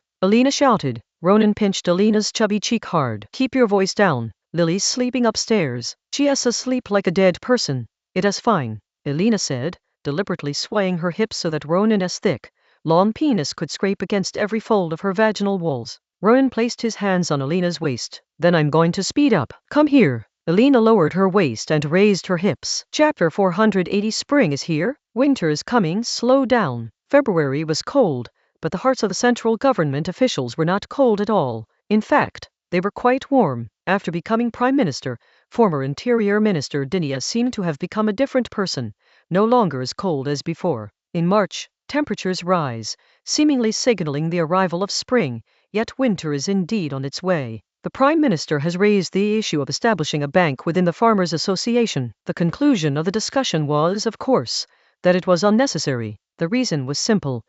Although the organizational structure of the Farmers Association was very complete, in reality, there was only 1 or 2 farmers' associations in each state, so there was no need to establish a bank within them. Dinia agreed, and then said that the pilot programs of farmers' associations in various places have been running for several years without any major problems, and the agricultural development has been quite good. It's time to promote it nationwide. Regarding the nationwide implementation of farmers' associations, one part of the bureaucratic group vehemently supported it, while another part strongly opposed it. First, we must start with the Farmers Association itself. The Farmers Association is a semi-official organization established with the government's leadership and subject to government supervision. However, from the very beginning, it strictly enforces the rule that 2/3 of the decision-making level of the local Farmers Association must be commoners who are actually engaged in agricultural operations. They cannot be nobles or have any direct relatives who are officials or members of parliament. For lower-ranking nobles and even officials of commoner origin,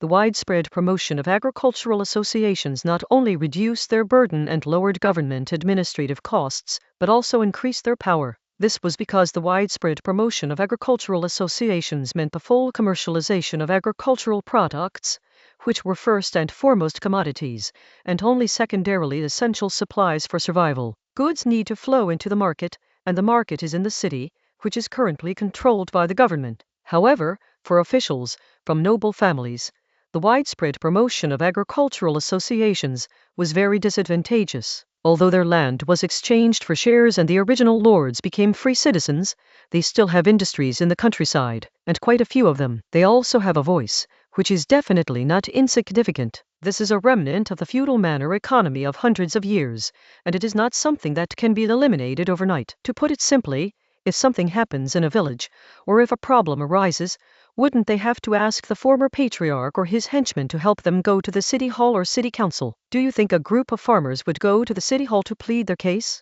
The city hall and city council are places where farmers can go. However, once the peasant associations are established, the peasants will have their own organization and their own representatives, which will seriously dilute the influence of the nobility at the grassroots level. Don't say that nobles look down on peasants the most, but when peasants really disobey them, they get more anxious than anyone else. When two strongly opposing groups emerge within the bureaucratic ranks, a struggle becomes inevitable, but the struggle is brutal. Over the past 6 or 7 years, although the country has changed dramatically, many things have not really been about struggle, because Ronan and Prime Minister Alexander have been trading and compromising with each other. Even when killing people, they have basically only punished the chief culprits. But a real struggle cannot just punish the ringleaders. When a high-ranking official falls, in addition to his cronies, everyone he promoted or favored in every position he held will be on the list of those to be purged. This is something that an autocratic civil service government would inevitably do,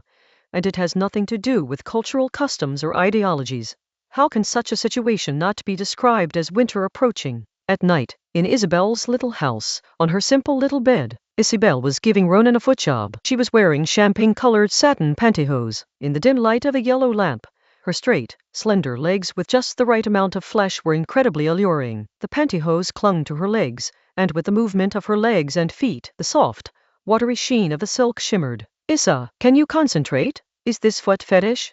This is practically kicking my balls. I'm about to go limp, Ronan complained. Ha, it's as hard as iron, Isabel replied dismissively. Also, I'm thinking about something, so be quiet. If you don't think it's working, then grab my foot and do it yourself. Ronan laughed in exasperation, got up, grabbed Isabel's feet, and pressed her stockinged soles together, using them as a vaginal opening to fuck her. While working, he asked, "What are you thinking about?" "I plan to establish the Security Bureau's petition office on top of the Farmers Association's branch," Isabel said. "A petition? You're serious? Where did you get so many people?" Ronan asked in surprise. "Often, the problem isn't that we can't think of something, but rather that even if we can, we can't find anyone to carry it out. Take Ronan, for example.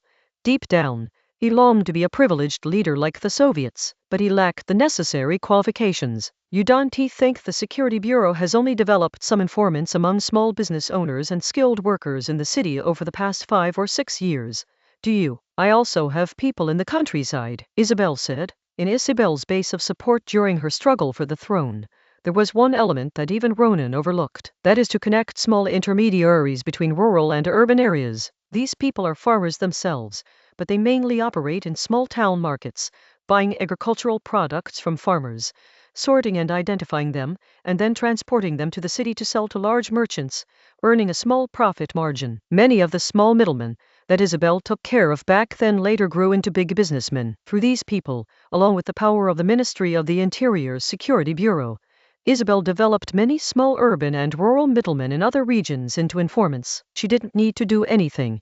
She just had to write letters in real time to report local agricultural product price fluctuations and other minor things that they knew. "Well, you dare to develop your own people behind my back? I am going to teach you a lesson today," Ronan said, flipping Isabel over so her buttocks were facing up. "Lift your buttocks up." "I won't lift it." Isabel didn't budge an inch. Page 211. Ronan snorted coldly, tore a hole in the crotch of his pantyhose, braced himself with his hands, leaned over and pressed his penis in, and then began to thrust violently. "Ouch, ouch, ouch. Slow down. It hurts," Isabel cried out softly, slapping Ronan's waist hard as she yelled.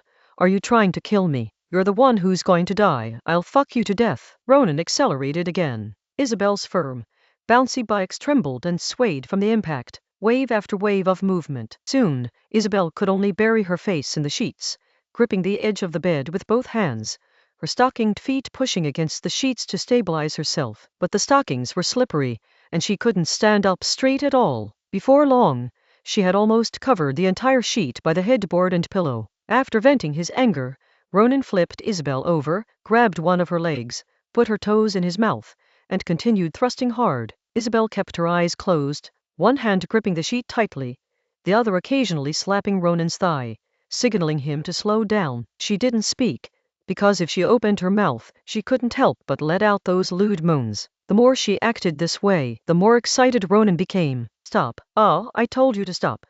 Stop. Chapter 481. Dragging, fighting, black legs and white legs. I've taken them all off. Officials who oppose farmers' associations expanding nationwide will not speak out against it. They wouldn't submit petitions to impeach or criticize the Prime Minister, much less dare to point their fingers at the king and curse him. Compared to some of the educated officials in Saris, these arrogant and noble officials were much more cowardly, and had no backbone whatsoever. This has little to do with personal character. Rather, the Seers scholars could gain fame and even promotion by opposing tyrannical rulers and treacherous ministers, while these nobles, who angered the king, might have their succession jeopardized by him. Fortunately, these people are bureaucrats after all, and they still know how to use the basic bureaucratic tactics, which is to delay themselves, and find ways to get others to delay with them. A policy that affects the whole country cannot be decided by just a few people or a few words.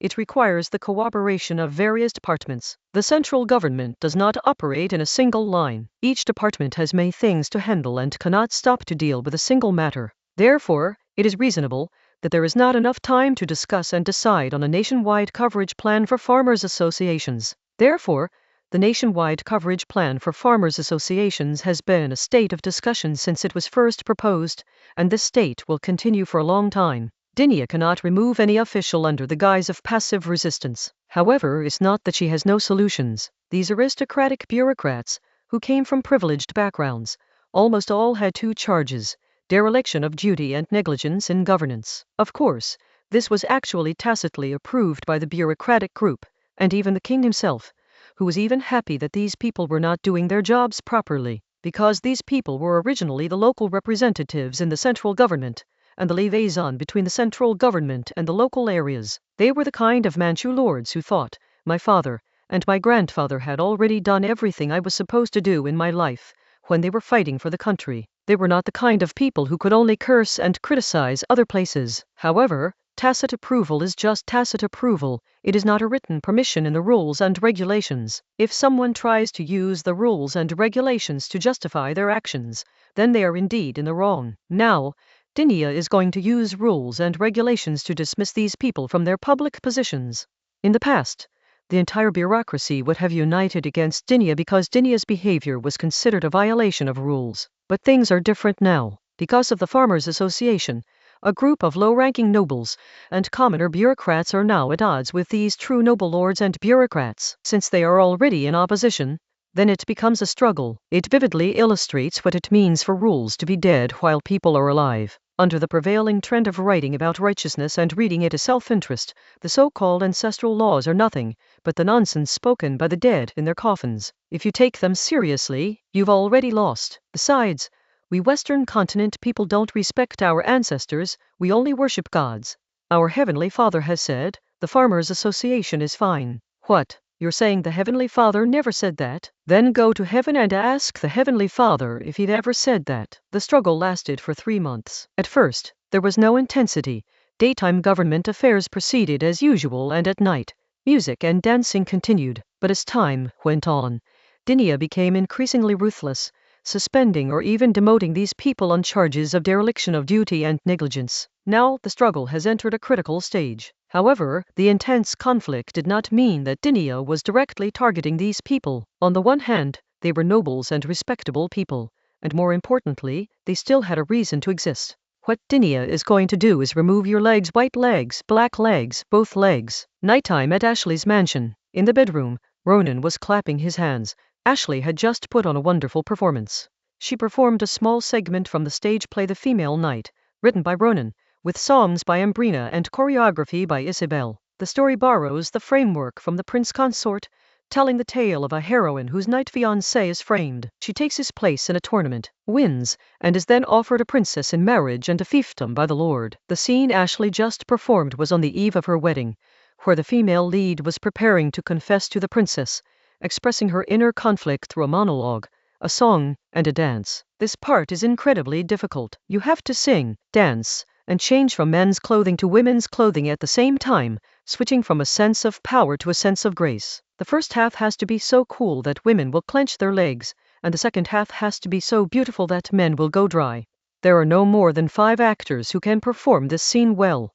It can only be said that Ashley was trusted by Isabel not only because she was an assassin, but also because she was a first-rate dancer and actress, and shared a common language with Isabel, an art lover. Although the Frago family were German, they were particularly French in matters of art. At this moment, Ashley was dressed in a white stage costume, the skirt so short it only reached her knees, and her white stockings gleaming with an oily sheen. Of course, no woman in the era depicted in the play would wear such a short skirt, nor would she have such white stockings, but this was a stage play where body language was used to express the story. At this moment, the light shines on the tight, slightly reflective white stockings, highlighting the previously indistinct muscle lines, allowing the waist and legs, frozen in this pose at the end of the dance, to almost perfectly showcase a sense of grace accompanied by strength. Thank you. Ashley finished her curtain call with a smug smile. Ashley, having finished dancing, came over and bent down. Ronan waved his hand. You've worked hard,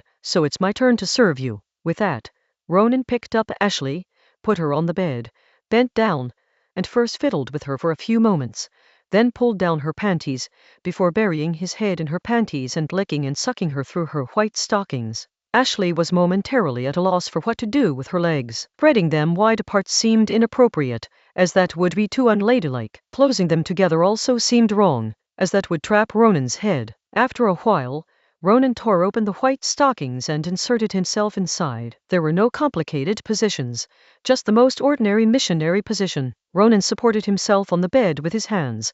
Ashley wrapped her arms around Ronan's neck, her legs wrapped around Ronan's waist, her feet crossed. There were no special techniques or rhythms, just a casual thrusting motion, neither too fast nor too slow. Ronan asked, "What do you plan to do with those gloves?" "The white ones will be exterminated.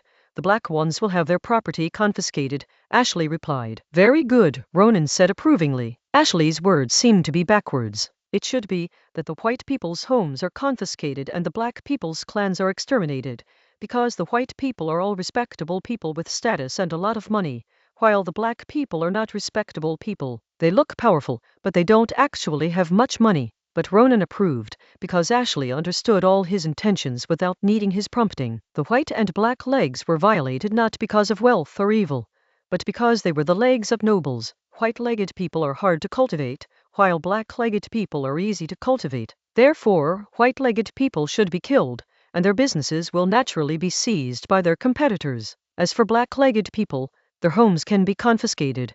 There's no need to waste time and energy on them. "Can I have a kiss?" Ashley asked. Ronan chuckled. He hadn't expected Ashley to suddenly ask for something so ordinary. "Of course," he said, and pressed his lips to hers. They kissed, and Ronan thrust even faster, while Ashley squeezed her legs together even tighter. Chapter 482 Daring to Rebel. 1,000 Years of History. Taking action personally. The Moulin Rouge Education Center doesn't actually have a Moulin Rouge. It's just that its location coincides with the Moulin Rouge in Ronan's original timeline, hence the name. Many people interpret this as people being thrown into a mill like grain being harvested by a farmer, having a layer of skin removed and then ground into powder. As for why it's the Moulin Rouge, well, what color is blood? The Moulin Rouge Education Center is a place that makes countless respectable people tremble and shake at the mere mention of it, and dare not resist at all. However, some people dared to resist. A white-gloved man named Armand dared to do it. He was a 4th-tier mage who killed 2 people from the Security Bureau and 1 from the Ministry of Magic, and injured 5 people, including the one who led the team this time, Gran. If the person leading the Ministry of Magic in this operation hadn't been a 3rd-tier mage, Gran wouldn't have come back on his own.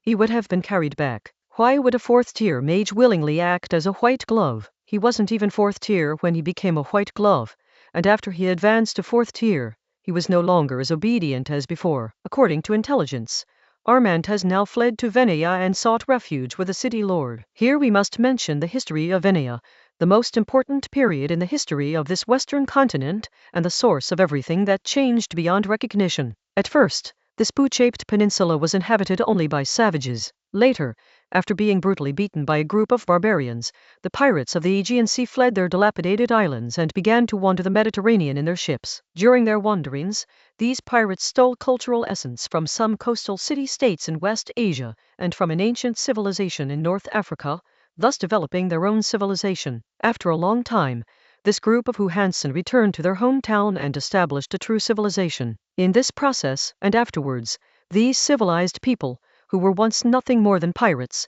introduced civilization to this boot-shaped island inhabited only by savages. This boot-shaped island began to develop its own civilization. This period of history is similar to the history of Greece and Rome in Ronan's original timeline, except that there is no city-state called Rome here. Then, a character that cannot be ignored, Vena Osiris, appears. Venea has a bit of a Caesar vibe from another timeline, but there are also significant differences. First, Venea comes from an exceptionally privileged background. Second, he already possessed immense prestige at a young age because his magical abilities were already quite strong back then. However, his political and military abilities were inferior to Caesar's, and he did not keep any diaries. His rise to power was similar to Caesar's. He became a governor, fought in Gaul, made a fortune, and cultivated his own power. During the war, Venea advanced to the 7th rank, becoming the first mage in recorded history to reach the 7th rank. For a time, his subordinates and their subordinates regarded him as a god. For this reason alone, his personal prestige surpassed that of Caesar. If Caesar's script had been followed, the next step would have been civil war and dictatorship. Vena would never have been stabbed to death like Caesar, as there was no one in the world capable of betraying him at that time. However, on the way back, Venea went to the Haiti tribe. He had actually heard of the Sipaper tribe, located on the northern coast of the Mediterranean, and had even had some contact with them, since the Republic's dominance of the Mediterranean depended on ships. However, prior to this, Venea had not had any in-depth contact. Then, the arrogant Venea and his legion ran into the Haiti people, who were at the tail end of their peak and had a large number of priests and magic stone combat machines. Unsurprisingly, Venea and his legion were defeated, and Venea himself died. In fact, Venea herself should not have died, because although the overall strength of the Haiti people was very strong at that time, and the legion that was still in the era of cold weapons could not defeat them, the individual strength of the Haiti people was just so-so. Even the priests were only at the level of 1st or 2nd tier mages. Venea is stronger than Dinia at the 5th rank. If we don't consider the massive amount of magic power and self-healing ability provided by the original power within Dinia, then Venea would easily defeat Dinia. Dinia can instantly kill the Haiti priestess if she seizes the opportunity perfectly,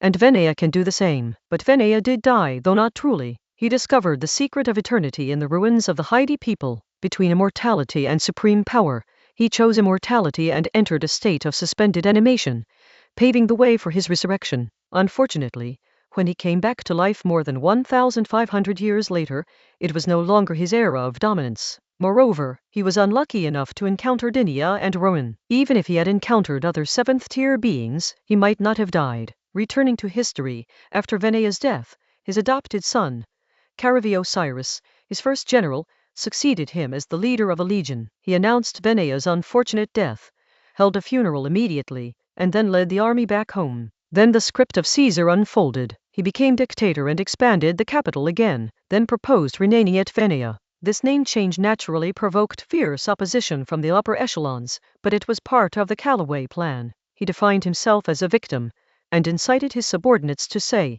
that the upper echelons wanted to reclaim the property they had seized from some nobles during the Civil War. There's nothing that can be done about it. Karawi himself doesn't possess the extraordinary prestige that comes with Venea's exceptional strength, and of course, he doesn't say it either. Then, the massacre occurred, and finally, Kalawi succeeded in becoming a permanent dictator, or rather, an emperor, and the Vena Empire was born. With a history spanning thousands of years, it also has a distinctly Roman flavor. It can only be said that in an era of underdeveloped productivity, it was almost impossible to truly manage a large territory. Moreover, having a mage, an extraordinary person, as governor would only further exacerbate the division. In the end, the empire split apart, and the Western continent entered an era of joint rule by barbarians and the church. Even more tragically, the Luo of this world eventually died at the hands of the Green. Returning to reality, the current Republic of Venea has virtually no connection to the Venea of the past, neither in terms of people nor culture. It's merely a confederation of city-states, but it's stronger than the Venetian Republic of Ronan's timeline because it's not just a union of northern city-states. The South has nominally joined as well, but only nominally. What? You're saying that Venea doesn't want to hand them over? Dinia was shocked. Ronan replied, yes, and that guy is actively working to become a senator. It seems he's already transferred his assets. Dinia clenched her fist with one hand. This is utterly lawless. Diplomatic means? Or finding someone? Ronan asked. No need. He broke the law, killed and injured a civil servant, and fled abroad. That's treason. We must not allow this kind of evil trend to grow. We'll set off tomorrow to visit Venea with you. Dinia stood up, her eyes gleaming with a menacing red light. This man must go to the guillotine. Yes, Madam Prime Minister. Ronan agreed, saying that this time Dinia was serious and would let people at home and abroad see for themselves. Chapter 483 Nominal, Reason, and Magic. Normally, when the Prime Minister goes on a foreign visit, negotiations are held 1 or 2 months in advance. Once both sides have reached an agreement, the visitor departs. However, the departure is not a rush. Rather, a large entourage travels there at a leisurely pace. But Dinah was there to arrest people.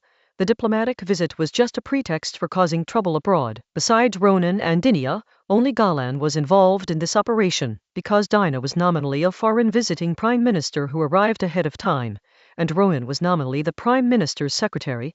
Only Galan had the legal status to arrest people. Over the years, Dinia has long since learned that even murder and arson must be done reasonably and legally. Ronan and Dinah reunited after many years. Dinia possessed Ronan directly. Ronan summoned a levitation shield as a base, then hugged Grand and put a layer of magical armor on her. Immediately afterwards, Dinia used magic to envelop Ronan and the levitation shield, forming a streamlined teardrop-shaped flying object. Taking off, Dinia activated her magic, and the small red droplet flew directly out of the royal capital, leading a long red trail in the sky as it sped towards Venea. Flying at near sonic speeds, Ronan, Dinia, and Galan arrived in Venea from the capital in just over an hour. Page 212. In June, the weather in northern Venetian is neither too hot nor too cold, around 20 degrees Celsius. Galan wore a fitted white silk blouse, a beige long skirt, sheer nude pantyhose, and beige soft lambskin round-toed chunky-heeled shoes with a single buckle that exposed the instep.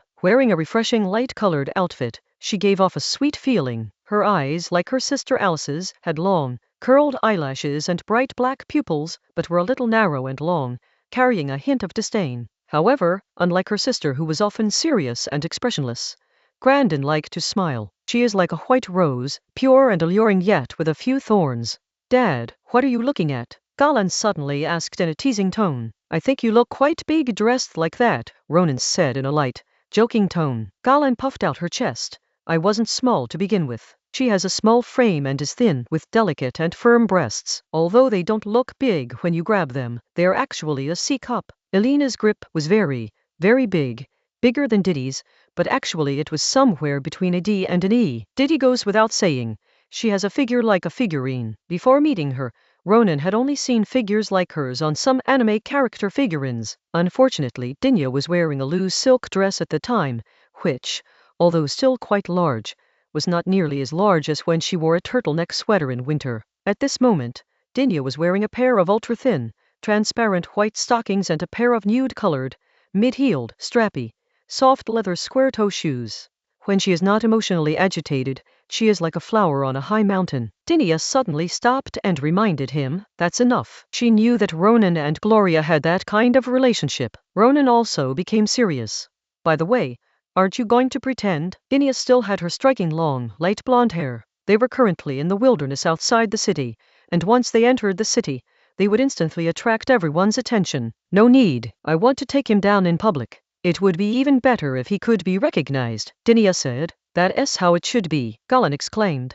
She's always been the type to enjoy watching a good show, and this was her first business trip, which ended with her being beaten up and forced to flee in a sorry state. Now she couldn't wait to give all the teaching materials from the education center to that Armand. Before long, Ronan and his 2 companions arrived at the port leading to Venetiania, the water city of this world. Many years have passed since the opening of new sea routes, and the city is no longer the prosperous city that once held an important position in east-west trade. Of course, The wealth accumulated over hundreds of years cannot be exhausted in a short time. Coupled with the local handicraft industry, this place is still one of the richest and most prosperous cities in the Western continent. It's definitely a livable city, and it's very convenient to get around. I've always been quite curious about why this guy chose to fight back and run away at the first opportunity, Galan said, expressing his doubts. Although Dinia said she wanted to kill the noble's white gloves, she didn't intend to, and couldn't, kill them directly. Killing white gloves required going through legal procedures, and since procedures were involved, there was a chance of acquittal. Besides, killing them all was unrealistic. That's one aspect. On the other hand, even if you're going to kill someone directly, do you expect them to shout, "I'm going to kill you"? In fact, apart from Armand, the other white gloves were all stunned when they were captured. Some of them were magicians, and they didn't resist because they thought they would at most lose a lot of money. It's simple. This guy isn't just a front man. He has other things to do. If he were discovered, he would be dead. So he didn't hesitate to fight back, kill people, and flee all the way to Venia. However, instead of hiding his identity, he openly sought a seat as a counselor. I don't understand that either, Ronan explained. At this very moment, Armand is in a villa talking to a young man named Heath, the son of Ussel. Heath had conspired with Ambrina's uncle to lead a group of magicians in an attempt to kill Ambrina, seize power, and then use the techniques of magical talent transplantation and magic transplantation to realize his ideal of turning the kingdom into a country ruled by magicians. After fleeing the kingdom of foes, he hid here, changing his name and concealing his strength, working as a steward for a widow. Heath, can Venia protect me? Armand asked with great concern. He knew very well that he had offended Dinia, someone he absolutely could not afford to offend. With the technology you've mastered, there's absolutely no problem, Heath assured him confidently. Venia would never easily hand over Armand, because he possessed a technology that was very useful to Venia. Venia sounds like a democracy and a republic, but it is actually a city-state union where the ruling class is almost hereditary. The Kingdom of Foes has civil servants elected through examinations, while Wheeland has a somewhat democratic parliament and a civil service. In comparison, Venia's reactionary index is much higher. Of course, in his view, Venia was the closest to his ideal country, ruled by magicians and merchants, but there were still many details that needed to be added, and neither the magicians nor the merchants were strong enough. Regarding the magician aspect, Armand's technology can be used to enhance it. Armand's technique combined the techniques of Islamic religion with the techniques from Ussel that Heath taught him. The technology of green religion is a combination of magic, specifically, the combination of summoning and divine arts to create summoned creatures with supernatural abilities, and the combination and mutation of elements to create elemental mages with extraordinary bodies. But this magic has two major flaws. Otherwise, God's faithful sons would have been crushed by God's good son long ago. Chapter 484 Two Flaws.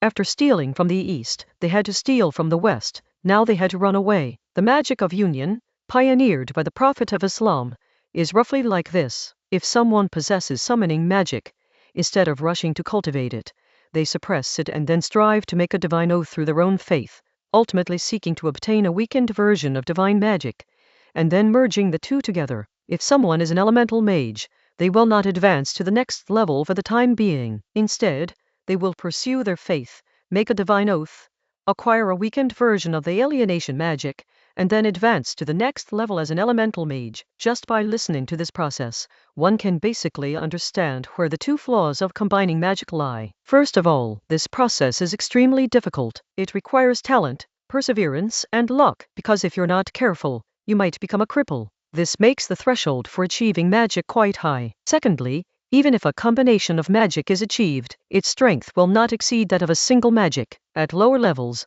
combined magic is even weaker than single magic. It's like two unarmored farmers, one with a small machete and the other with a stick and pebbles. The one with the machete is more likely to be stronger. At the mid-level, my combination, magic is slightly stronger. If I suddenly pull out a bow to bait or ambush you, wouldn't that be better than you? But at higher levels, there's no difference, because at higher levels, it's all about overcoming skill with brute force. It may seem that combined magic is not weak, but because the difficulty of upgrading or cultivating combined magic is higher than that of single magic, its actual strength does not exceed that of single magic. In the words of the people of the Western continent, the Greens are a bunch of heretics who perform acrobatics. If that's the case, why did the Prophet create such a combination of magic? Isn't that just pointless? This is actually related to geography. In the peninsula desert region, there are scattered tribes that form settlements around oases and bays. These tribes do not have a unified belief, cannot unite, and even find it inconvenient to communicate with each other. Secondly, these tribes generally have a low level of civilization, which means fewer educational resources and a smaller proportion of magicians. The advent of magic allowed a small number of powerful individuals from various tribes to become even stronger at intermediate levels, and led everyone to pursue the same set of beliefs. It can be said that the combination of the classics stolen by the Prophet from the West and the magic stolen from the East shaped Islam and the civilization of the peninsula. For a true combination of magic, or rather, Taoist magic and martial arts, one must look to Ceres from the Far East. That's right. What Vinaya needs right now is exactly my technology, Armand said with a smile. His technique is not complicated. It means that from the very beginning, the talent of a person with magical talent is weakened, and another talent is implanted. In other words, this person has dual talents from the start, but they are very weak. Therefore, it is easy for him to learn combined magic. In addition, with a mathematical training method created by Ronan, the risk of magic damage can be basically avoided. Coincidentally, Vinaya had both the necessary conditions and the right need. First, the upper echelons of Vinaya are mostly hereditary magician families, while the lower echelons are primarily wealthy merchants, a classic example of elite rule within a city-state confederation. The Greens have a slave guard. While these slaves are true slaves, they're willing to gamble with their lives and aren't afraid of risks until they succeed. Given Vinaya's rule by magicians and merchants, why not just spend some money and buy talent from some children? Secondly, Vinaya has a small population and a limited number of mages, but the headquarters of the old cult is located here, making it necessary to strengthen individuals and form a united front. If Vinaya adopts his technology, within 10 years, he can produce hundreds of combined mages, forming a force to be reckoned with. Haha, that's right. You'll have to take care of me when you make it big, Heath said with a laugh. But what he was really thinking was that once he figured out Armand's techniques, he would take him out. It wouldn't be difficult, since he was Armand's teacher after all. You still need me to take care of you? This widow is so rich, and she's quite good looking too, Armand joked, especially those breasts. Heath has already won over this wealthy widow with his charm, and it won't be long before he goes from being a butler to a master. Personally, I prefer someone slimmer, with a touch of oriental charm. Have you seen Alice, the one next to Ronan? She's a true beauty, Heath said, gazing northwards with a touch of melancholy. He wasn't the only one. Many people love Alice's beauty, which has a touch of oriental charm. Within the capital, various versions of novels about Director AI interrogating criminals circulated. Heath collected every single one of them. Suddenly, Heath pulled a sketch out of the cabinet. Look, this is what it looks like. Armand was momentarily surprised. Well, I've seen someone who looks a lot like her, especially her eyes. What? Heath exclaimed in surprise. Just as he was about to ask for details, a servant suddenly rushed in, shouting, "Sir, something has happened." As he was shouting, he saw the sketch on the table and was startled again. What's going on? Heath asked, a little annoyed but still trying to maintain a friendly expression. 3 people have come to the city, a man and 2 women. The man is very handsome, and the other 2 women, one has white hair and red eyes, and the other, well, the servant said, pointing to the sketch on the table, is someone who looks just like the woman in this painting. As soon as they entered the city, they went around asking people about Monsieur Armand. The servant reported. He wasn't an informant. It's just that Rendinia and her group were too conspicuous and made no attempt to hide their inquiries. He happened to be on the street, so it was hard for him not to know about it. Upon hearing this, Armand immediately stood up, his legs trembling. I have to run, that woman is coming. Heath's eyes darted around. Don't rush. Isn't this urgent? Armand shouted. Why are you yelling so loudly? Heath raised his voice and shouted. You think you can escape now? That man is most likely Ronan. He can fly, you know that. Armand panicked even more. I have to run or I'm doomed. He turned to leave. Heath grabbed him. Listen to me. Run to the city council right now. No, to the governor's mansion. She's the prime minister of the kingdom of Fas now. She can't kill you in front of the governor. The governor is the highest leader of the Republic of Vinaya. Yes, that is it. Only Vinaya can save my life now. Armand nodded repeatedly as if he had grasped a lifeline and prepared to leave again. Wait, whatever you do, don't mention me, or I'll die with you, Heath quickly warned. After Armand left, Heath breathed a sigh of relief and began packing his things, preparing to flee. Ronan wouldn't be able to legally take Armand away? Ridiculous. However, even Ronan couldn't resolve this matter in a short time, which would give Armand enough time to buy him. Damn it, where do we go now? North to the Empire, or east to the Green Church's territory? Heath was caught in a dilemma.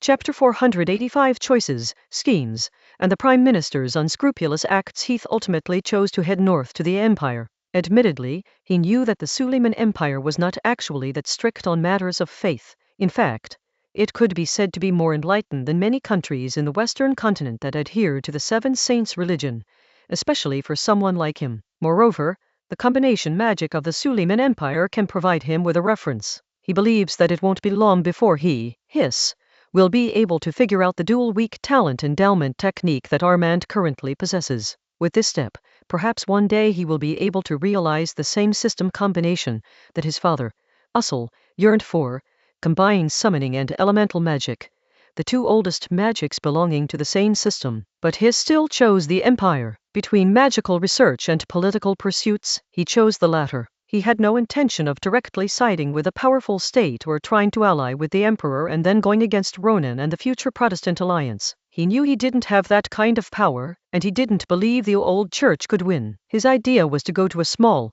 more eastern state that might not be affected in the future, to survive there first, and then start over. The civil service system was already incredibly mature, and he had no way to utilize it in the kingdom of Fas. He also couldn't stay in the elite democracy of Vina anymore, so he simply went to a remote place to find a wise ruler to realize his ideals. After all, he was still very young. Perhaps one day, I will also become a prime minister. With this hope, Heath headed towards the northern port. Just as Heath embarked on his escape with hope, Ronan and Dinia had already split up into two groups. Ronan is a port in the north, and whether heading north to the Empire or east to the Balkans, which are now under the control of the Suleiman Empire, one must pass through here. Meanwhile, Dinia and Valan walked unhurriedly toward the governor's mansion. Since Dinia didn't mind being recognized anyway, Ronan went a step further and stirred things up. The three of them inquired around the streets, afraid that no one would know that they were looking for a man named Armand who came from the kingdom of foes. Armand has only two options left. The first is to escape directly, in which case he will have to face Ronan, and Dinah can arrive at an extremely fast speed. The second option is to seek official protection from Venea, and Dinia is on her way to find him. Coincidentally, not far from the entrance of the governor's palace, Dinia saw Armand, and Armand saw him too. Armand, who was in his 40s, tall and with a resolute face, was like a rabbit seeing an eagle. He burst through the guards with all his might and ran inside. The guards did not pursue them, because Armand was brought by a city lord councillor, and they did not know Armand, but they did know the city lord councillor. The city lord councillor is the person in the country whose power is second only to the governor and who is eligible to run for governor. Halt! The guard holding a halberd called out in a trembling voice to stop Dinia, who was approaching step by step. They didn't know Dinia, but Dinia was clearly no ordinary person. As novice magicians, they sensed the terrifying magical power Armand had just unleashed, but it was obvious that Armand's unleashing of such terrifying magical power was merely a pretext for making a run for it. How terrifying must this woman be to frighten Armand like that? Hello, MS. Alcott. I am Marco Veneto, a member of the Grand Council.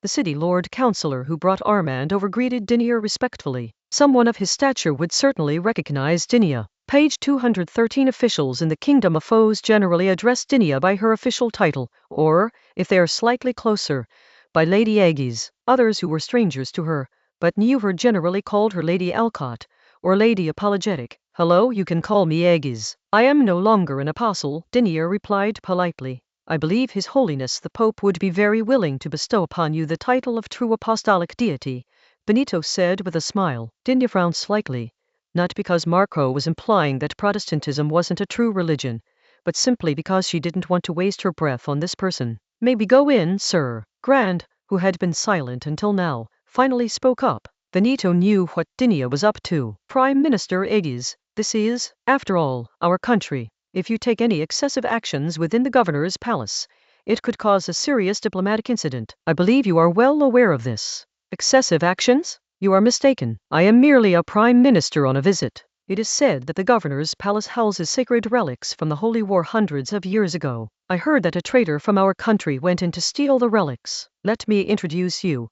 This Miss Gallen is the official in charge of apprehending criminals. I happened to meet her on my way here. Dinia began to lie through her teeth. Is it? I didn't know that, Benito said skeptically. The official documents should arrive here next week, Dinia replied. Then you're not the Prime Minister now? Benito asked. Dinia smiled slightly. Oh, so you're sure I'm not the Prime Minister? Benito was taken aback, realizing something was wrong. If he believed that Dinia was not the Prime Minister, then Dinia was no longer an official representing the Kingdom of Fas, and she could completely disregard the political implications. But if he acknowledges Dinah as Prime Minister, then Dinah will have to openly go in and help catch the thief. This is essentially no different from a street thug acting like a rogue. A thug talking like that is asking for a beating, but Dinya talking like that can only be called rhetoric, and you have to secretly admire his wit. Benito thought to himself that Dinya was completely different from the rumored image of someone who seized power through violence. It's a headache. If we acknowledge that Dinah is the Prime Minister,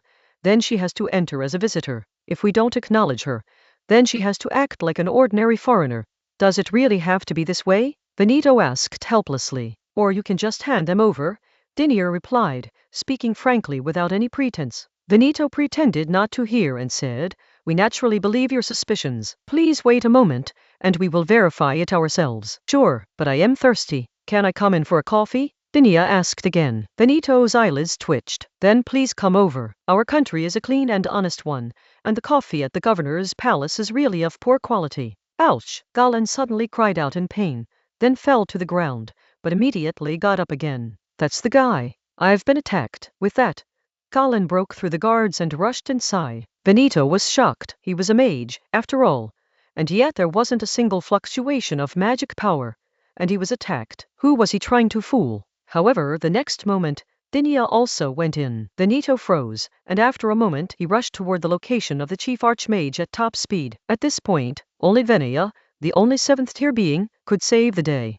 You mean the church? Calling the church in? Are you trying to start a world war? On the other side, in the main hall of the governor's palace, Governor Antonio stood before Dinya. Chapter 486 The Transaction, Prestige Points, and the challenge from the 7th-tier. Antonio Contarini is the current governor of Venetian and its highest leader, but in reality, his power only extends to the northern part centered on Venetiania. The central and western parts are the stronghold of the Catholic Church, while the south can only be described as another alliance that advances and retreats together in defense, nominally belonging to this country. At 60 years old, he had just taken the stage and was only a junior mage. Although he was still full of energy, he looked like a 60-year-old man, with a receding hairline, obvious crow's feet, forehead wrinkles, and nasolabial folds. He didn't want to stop Dinya. First, he didn't get along with Benito and wished the guy dead. Second, having just come to power, he hadn't achieved his political ideals or gained enough benefits, and he didn't want to cause trouble. However,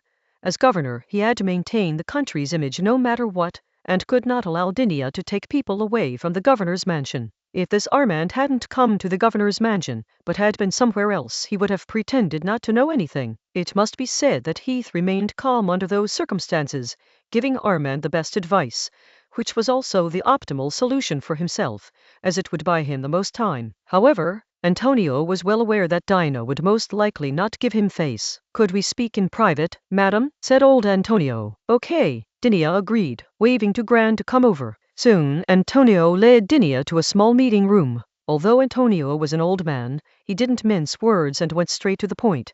I've heard that your country has invented a type of armor that can withstand magic guns. Ever since the Kingdom of Foes decisively defeated the 3 Rhine princes of the Will Empire, making the magic gun famous in one battle, various countries have been simultaneously paying high prices to purchase the technology and simultaneously replicating and researching it themselves. Now, all countries possess magic guns, but the Kingdom of Foes has also developed armor that can withstand magic guns to a certain extent, once again placing it at the forefront of military technology.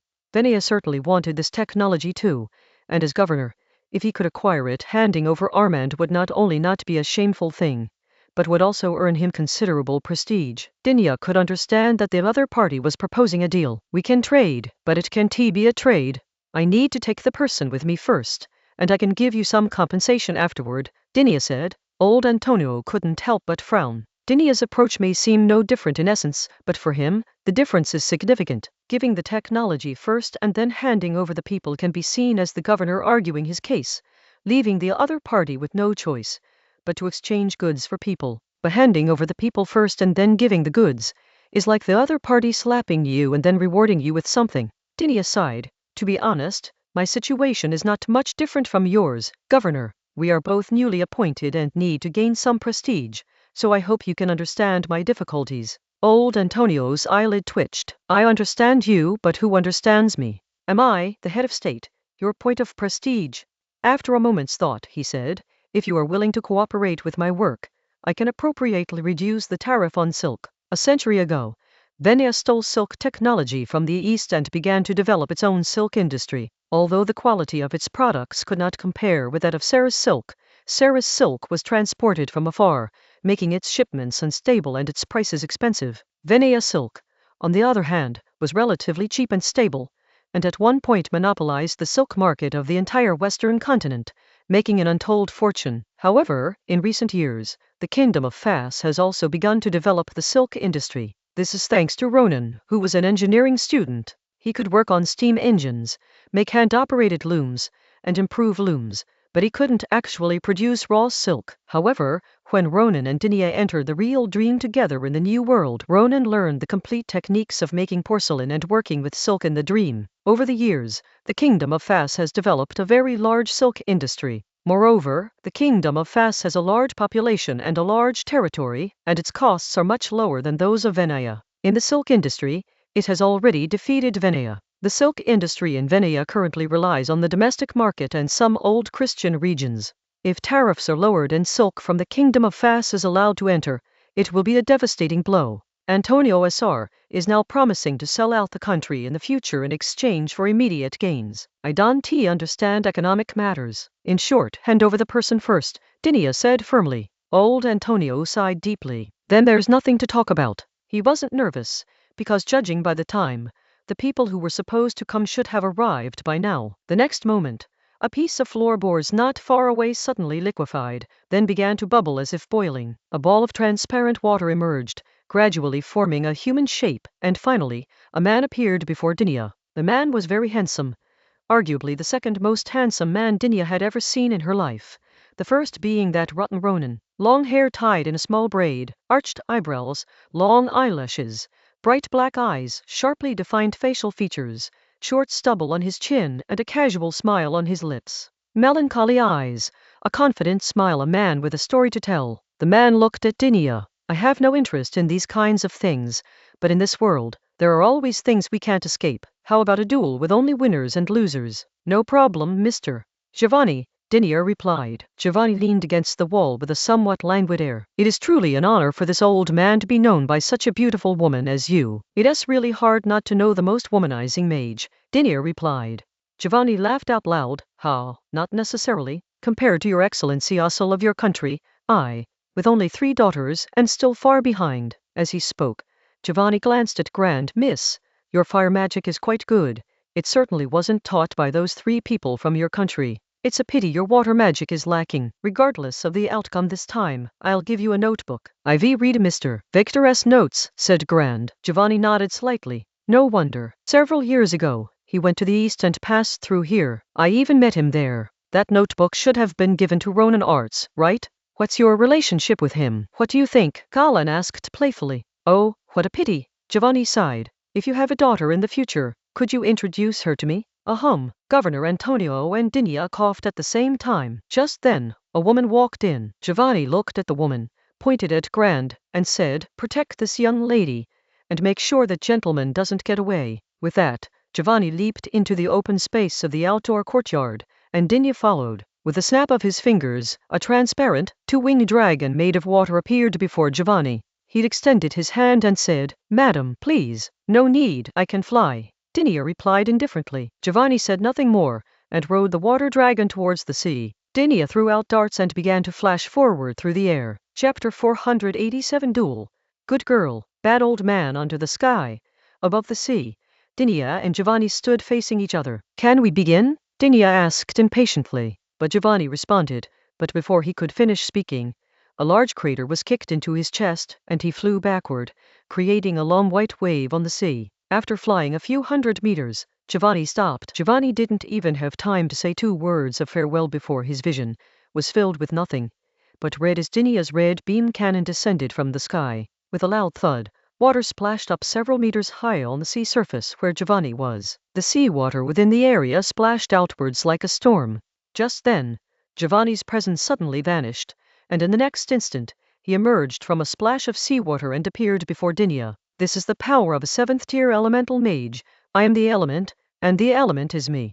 Good girl, have you ever been diving? As Giovanni spoke, a hand had already gripped Dinia's neck. With a loud bang, Dinia was thrown through the water like a bomb, slamming her into the sea. In an instant, the sea exploded again. In the blink of an eye, Dinia had been pinned down hundreds of meters deep. Dinia was subjected not only to water pressure, but also to the infiltration and invasion of Giovanni's water element. If it were anyone else, their blood vessels would have burst. But Dinia was unharmed. She could be human or a fungus. In this short time, she finished charging up, opened her mouth, and with her hands, 3 beams of red light shot out from below. Giovanni was like a person in an erupting underwater volcano, directly bearing the impact. Hundreds of meters deep in the sea, his whole body was propelled upwards like a lump of flesh with a broken spine, breaking through the seawater, bursting out of the sea, stirring up a wave, flying into the air, and finally shattering and exploding in the air like a water balloon that had been punctured. However, the scattered water droplets seemed to be attracted by a small black hole, and quickly reaggregated in the air. Giovanni reached up and brushed his wet, disheveled hair behind his head. Truly terrifying magic. Dinia knelt on one knee on the sea surface and let out a long breath. Elemental mages are indeed the most durable. Not really. It's just that this level of attack is really ineffective, Giovanni replied. Dinia didn't reply. Instead, she plunged her hand into her chest. Before anything even happened, Giovanni had already retreated several hundred meters away, because he instantly sensed the magical fluctuations of another kind of magic. The next moment, Dinia drew a sword from her body. Her magical strikes required a specific medium, and she didn't bring her signature battle axe-shaped wand. However, she had a better alternative. That was the sword that Ronan manifested. Being able to merge with Ronan, she is, in a sense, someone who has mastered true combination magic, a combination of manifestation and transformation magic within fate magic. Ronan's sword can remain inside her body. In an instant, the sword,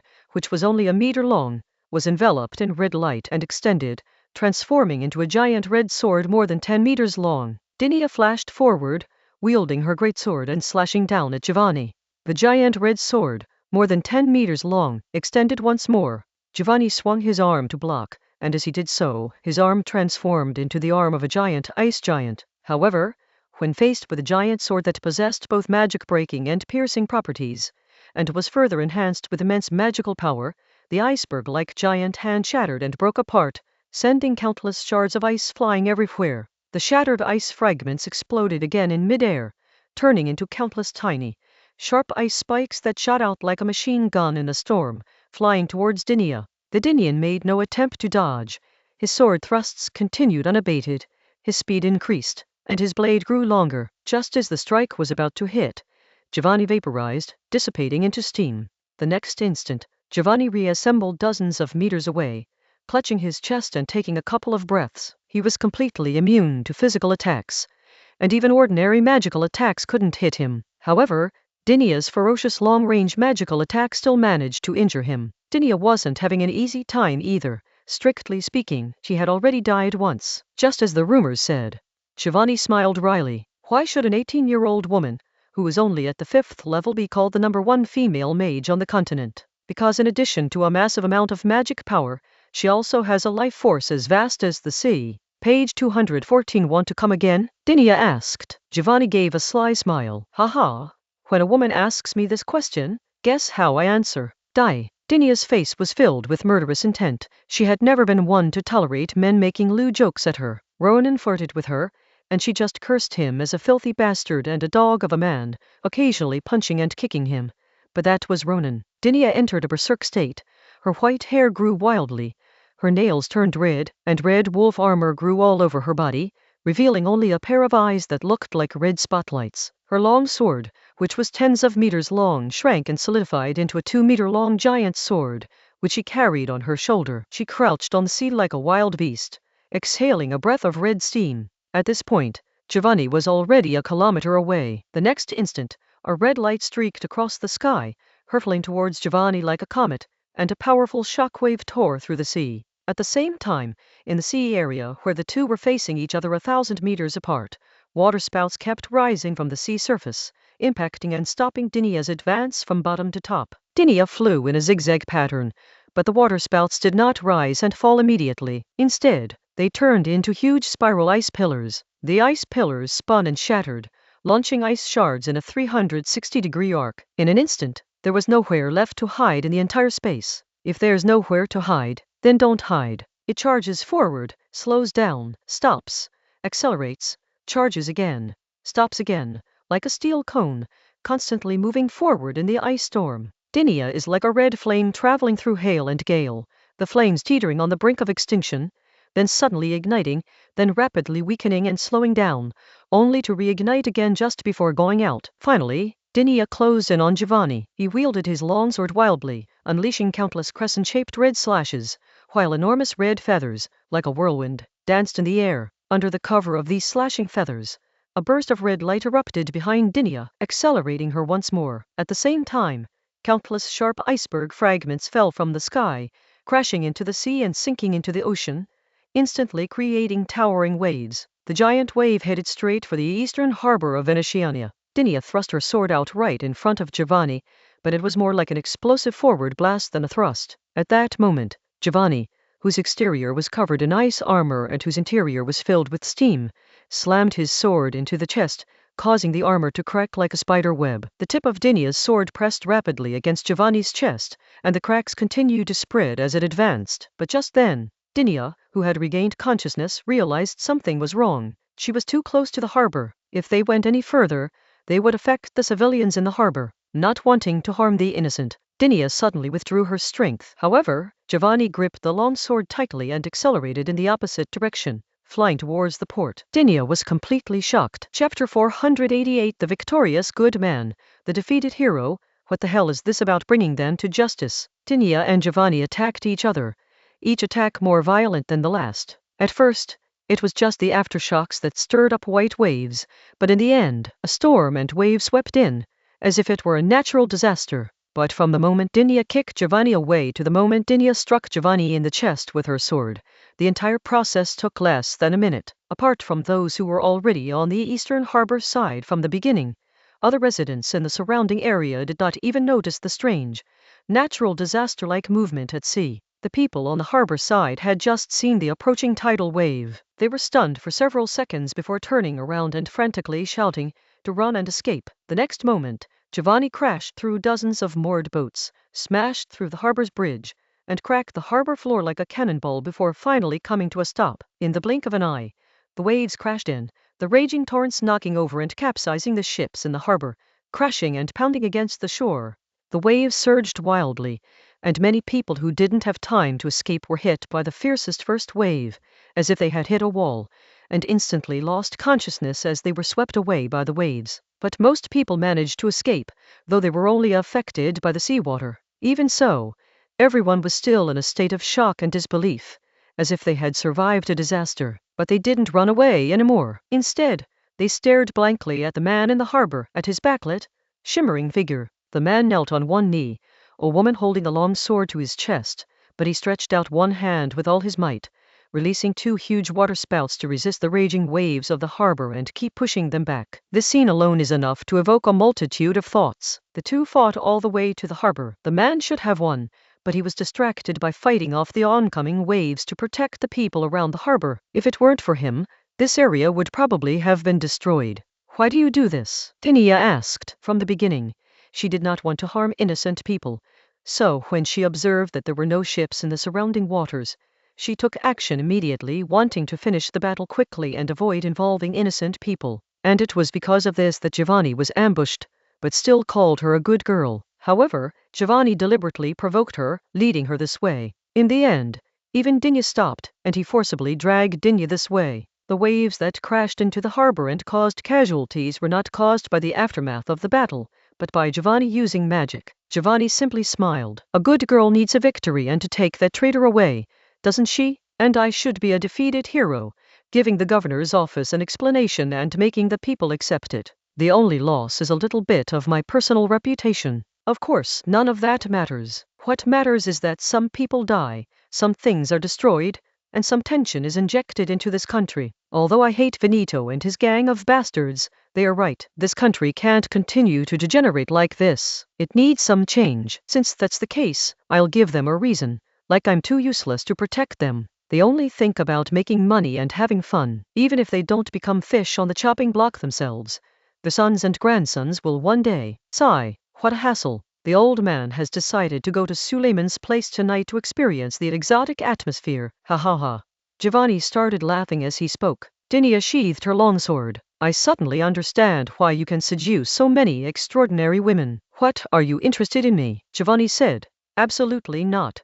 Dinia replied coldly. I never imagined there could be a man more charming than me in this world, Giovanni said regretfully, but his narcissism was already overflowing. Dinia didn't want to talk to this man anymore and disappeared in a flash. At this moment, even more people gathered around, but no one dared to approach them. For these people, someone like Giovanni was not someone they could get close to. Then, Giovanni also disappeared. Afterwards, some people might admire him even more, while others might curse him as a disgrace to the 7th rank. But for him, none of that matters. He only needs to express his love for the hometown that gave him birth and raised him in his own way. On the other side, Ronan did not find Heath. He had never met Heath before, and had no idea he was there. But Heath knew Ronan, and the moment he saw Ronan, his heart nearly jumped out of his chest. Fortunately, he had excellent composure and was dressed as an ordinary small businessman, so he didn't show any abnormality. Ronan's attention was drawn to the battle thousands of meters away, and he didn't notice him at all. And so, with his heart pounding wildly, Heath successfully boarded the ship and headed north. A moment later, Dinia teleported to Ronan's side and explained the situation in a few words. I knew things were a bit strange, now I see, Ronan said. Dinia sighed softly. I never expected that he would be such a rare person among magicians who cares about his country. Let us deal with that guy first, Ronan said. Dinia replied. As soon as they finished speaking, the two disappeared from the spot, leaping and flashing through the air multiple times, and arrived at the governor's mansion. Following the magic of the Glorin, the two found themselves facing a woman holding a tray with a miniature circular arena on it. Inside the arena, there were Gran and Armand, only the size of chess pieces, both in the form of small, wind-up tin dolls, chibi style, cartoonish, with a wind-up key on their backs. The woman saw Dinia and Ronan and said, You've come. After saying this, the woman dispelled the spell. The arena disappeared, and Galan and Armand returned to their normal human forms. I'm leaving now. With those words, the woman vanished in a flash. Ronan asked in surprise, Is this doll witch Veronica? Yes, Dinia affirmed. Just as Ronan and Dinia were talking, Armand used all his magic to escape, knowing full well that the governor's mansion could not protect him. But as soon as he moved, 4 mushroom hands emerged from the ground and grabbed his limbs tightly. Then, with a tearing sound, flesh and bone separated, blood splattered, and Armand let out a scream that shook the entire governor's mansion. In the next instant, his limbs were torn off by Dinia, leaving him as a human stump. Immediately afterwards, clusters of red bacteria sealed the wounds on the severed limbs. Not far away, Governor Antonio was already terrified. The others who rushed over after hearing the commotion, as well as the guards in the governor's mansion, were also too frightened to move when they saw this bloody scene. Dinia looked at the pale-faced governor and said, You officials can explain it however you want. I, an impolite foreigner, will not interfere. After saying that, Dinia looked at Grand and threw out a rope to tie Armand's neck. Take this dead dog out for a stroll in the street. No problem. Galan took the rope and agreed. I guarantee that the citizens of Venia will know that our kingdom of Fas will never cause trouble for foreign countries, and any traitors will be brought to justice. Governor, what the hell is this about bringing them to justice? Chapter 489 Ruddy Speed, Political Animal. Selling out the country is also patriotism. After having breakfast and resting for a while, we flew for more than an hour to Venia. We deliberately inquired about Armand on the streets. We had a quick lunch and then split up. In the afternoon, we found Armand, fought, reunited, and crippled him. Then we took him back to the capital and handed him over to Ashley in the Ministry of the Interior. After that, we flew back to Venetonia. The whole process took most of the day. At this moment, it was still a little while before dinner. The governor's office is still busy with the aftermath and preparing an official announcement to be released tomorrow. Ronan could guess exactly how the announcement would be written. It's nothing more than that Dinia and Giovanni were originally having a friendly sparring session, but a small accident happened. The governor's office will surely severely reprimand the two magicians, Dinia and Giovanni, for disregarding the safety of the citizens. The government will provide compensation for those who are injured or frail, and will also provide financial assistance. Anyone who dares to spread rumors outside will be dealt with severely. On the other hand, the one whose limbs were broken was a Frenchman who tried to steal from the governor's mansion. He was apprehended by a good Samaritan. Since the man was a magician, his limbs had to be crippled. It is hoped that the citizens will not believe the rumors. Anyone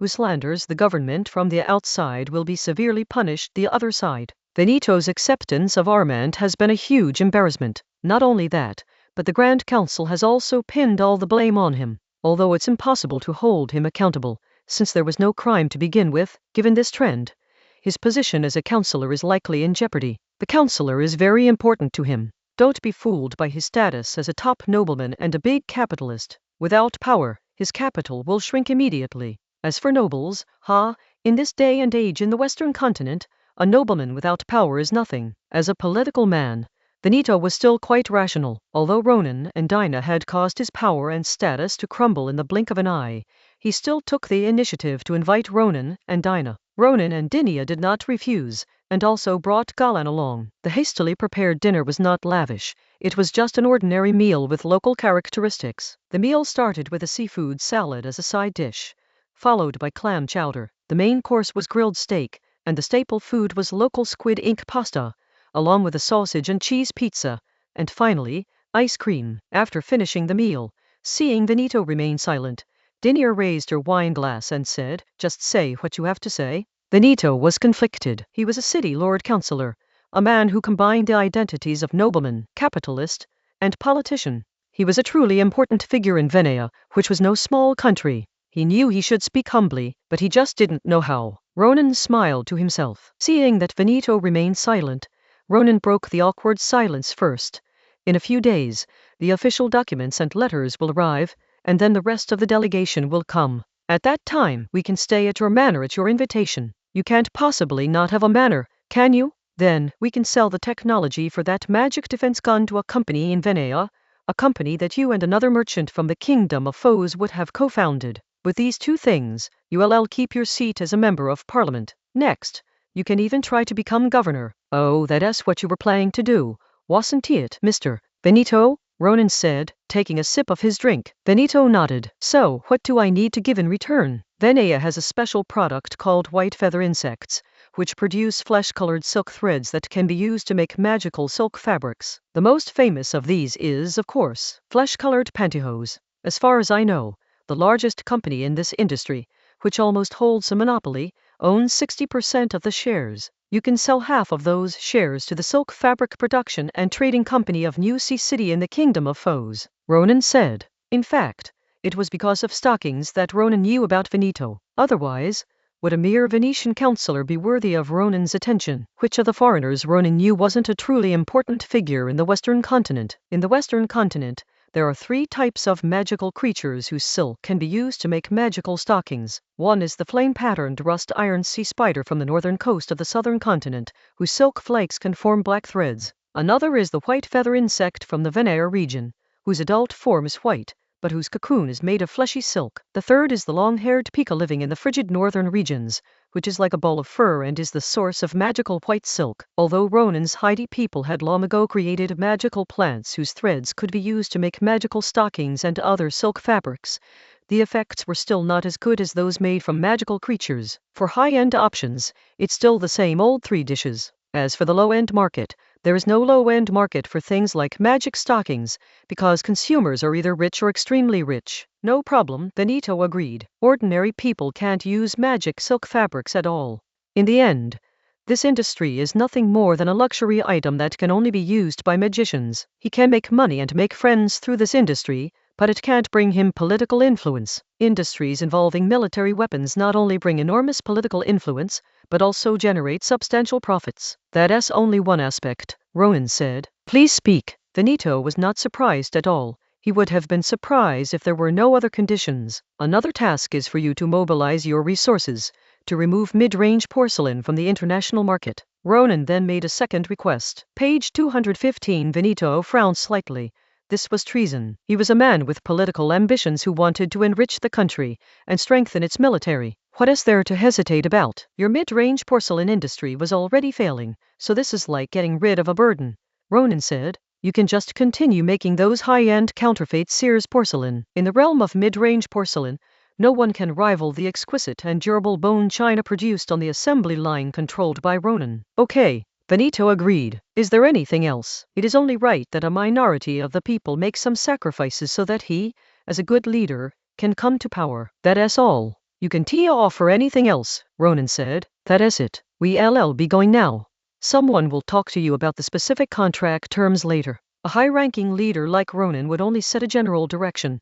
The specifics would be handled by his subordinates. After leaving Benito's villa in the Water City, Ronan and his two companions returned to their temporary hotel. It was late at night, and Dinia was already asleep. Galan and Ronan went outside, and Galan whispered, I always feel that there's something wrong with Dinia. Everything has been resolved, but she won't go back, and she even wants to make the Prime Minister's visit a reality. Of course she has a problem. She wants to take me away from the capital for a while. Last time, she tricked me when I wasn't watching her and got a taste of the benefits. She's probably going to do it again this time. But I have to say she underestimates our queen. Ronan was perfectly aware of Dinia's intentions. Really? Galan was somewhat skeptical. Anli is a lazybones, so she never learns how to solve problems.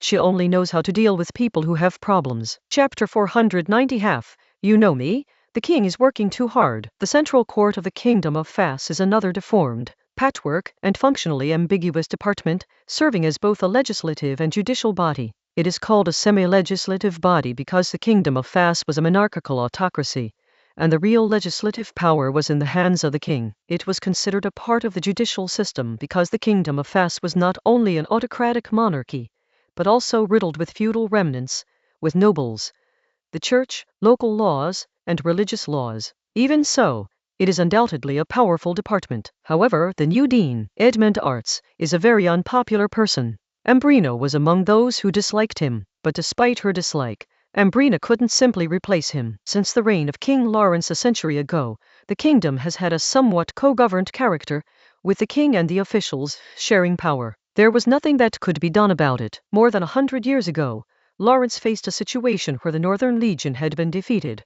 The Allied forces were at the gates of the city, and the country was on the verge of collapse. His father, the king, and his elder brother, the crown prince, fled with the royal family and the country's wealth. The nobles also fled, while the high-ranking mages watched coldly. Although Lawrence Lund himself is exceptionally talented and capable, he has neither money nor soldiers, and can only gather the mortgage slave magicians who are living in the city to make empty promises.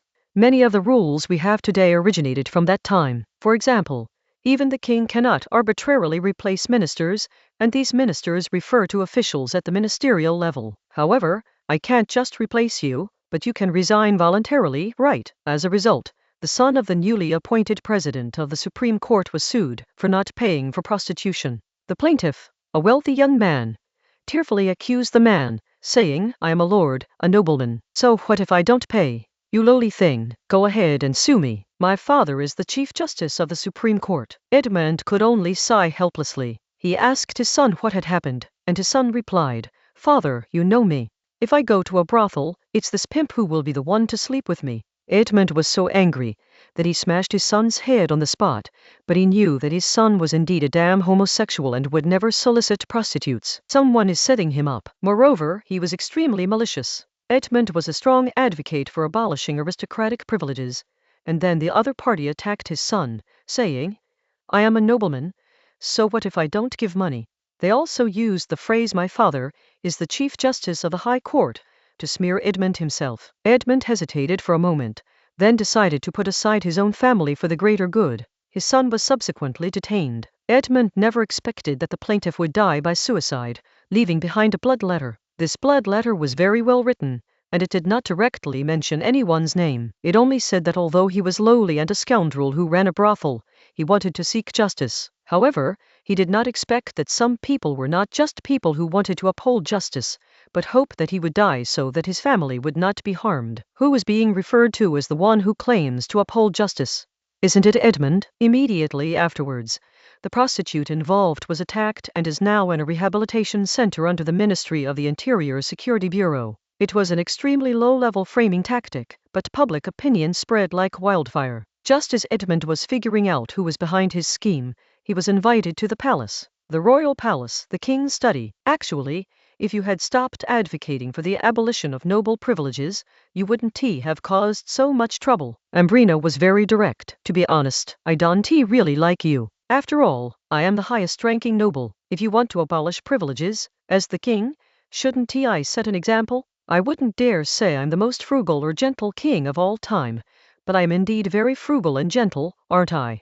To ask me to lower my standard of living like that is really going too far. I'm a woman, and sometimes when women get angry, they're not so willing to reason with each other. Understand? Ambrina's tone was gentle, yet every word she spoke was like a knife. Your Majesty, I only wish to abolish the legal privileges of the nobility. This has nothing to do with your life. Edmund replied. Ambrina slammed the script in her hand on the table. Should I think you're stupid or malicious for saying that? You take something from someone's house that she doesn't care about, as if it doesn't affect her. But if she just lets you take it, more people will come and take more things, right? Yes, Edmund replied, but the same principle applies to him. If he backs down now, he'll have to back down even more later. You are a talented and idealistic person, but you are too impatient. After her sharp words, Ambrina softened her tone. I hope that people like you can make the country a better place, and I hope you can understand. Edmund insisted. I have devoted myself entirely to this country. Ambrina took a deep breath. Does that mean I'm not wholeheartedly devoted to this country? Edmund was stunned. Oh, my apologies. Ambrina expressed her apology without any apology on her face. That woman, she may wake up, or she may not. If she wakes up, she may be very lucid, or she may be delirious and talking nonsense. In short, the road is winding, but the future is bright. Sometimes it's okay for people to take a detour. If you just keep going forward, you'll run into obstacles, right? Dean Arts. Ambrina has almost made it clear. I am willing, Edmund replied firmly. Ambrina smiled. You're willing, and your son has no choice but to agree. But what about your students? If another problem arises, I, the king, can't protect you. Edmund suddenly felt as if his bones had been removed, and his whole body went limp. Your Majesty, I would like to recommend someone to succeed me. If it is him, I am willing to resign. Okay, Ambrina agreed. Tomorrow, public opinion will turn around. Don't worry about what happens after that. Your subject takes his leave. With that, Edmund departed. After Edmund left, Ambrina stretched in a very unladylike manner. What a nuisance. Dinia dragged Ronan away, but some officials wanted to cause trouble. Ambrina knew she was terrible at handling practical problems, and couldn't possibly counter Ronan's moves and dig traps along the way. So she changed the battlefield, and sent the Chief Justice of the Supreme Court to let Dinia's faction weigh the pros and cons. After dealing with the Chief Justice of the Supreme Court, the matter was not over yet, and Alice arrived shortly afterward. Before she could summon Edmund, Ambrina had already sent for Alice. Alice was brought over so that she could arrest a few of the more vocal members of the faction that were at odds with Dinia, to prevent some people from seeing that the Dinia forces have been weakened and then being eager to launch a counterattack. Struggles are necessary, but they can only begin when she, the referee, shouts start. If she doesn't shout, anyone who dares to approach the arena will be kicked in the leg first. After giving Alice her instructions, Ambrina prepared to go to sleep. She had to get up early the next day for a royal meeting, after which she could leave the palace to watch the performance. Being a king must be incredibly tough. Chapter 491 Discussion. The way and the technique. What does it matter what if there's a flood after my death?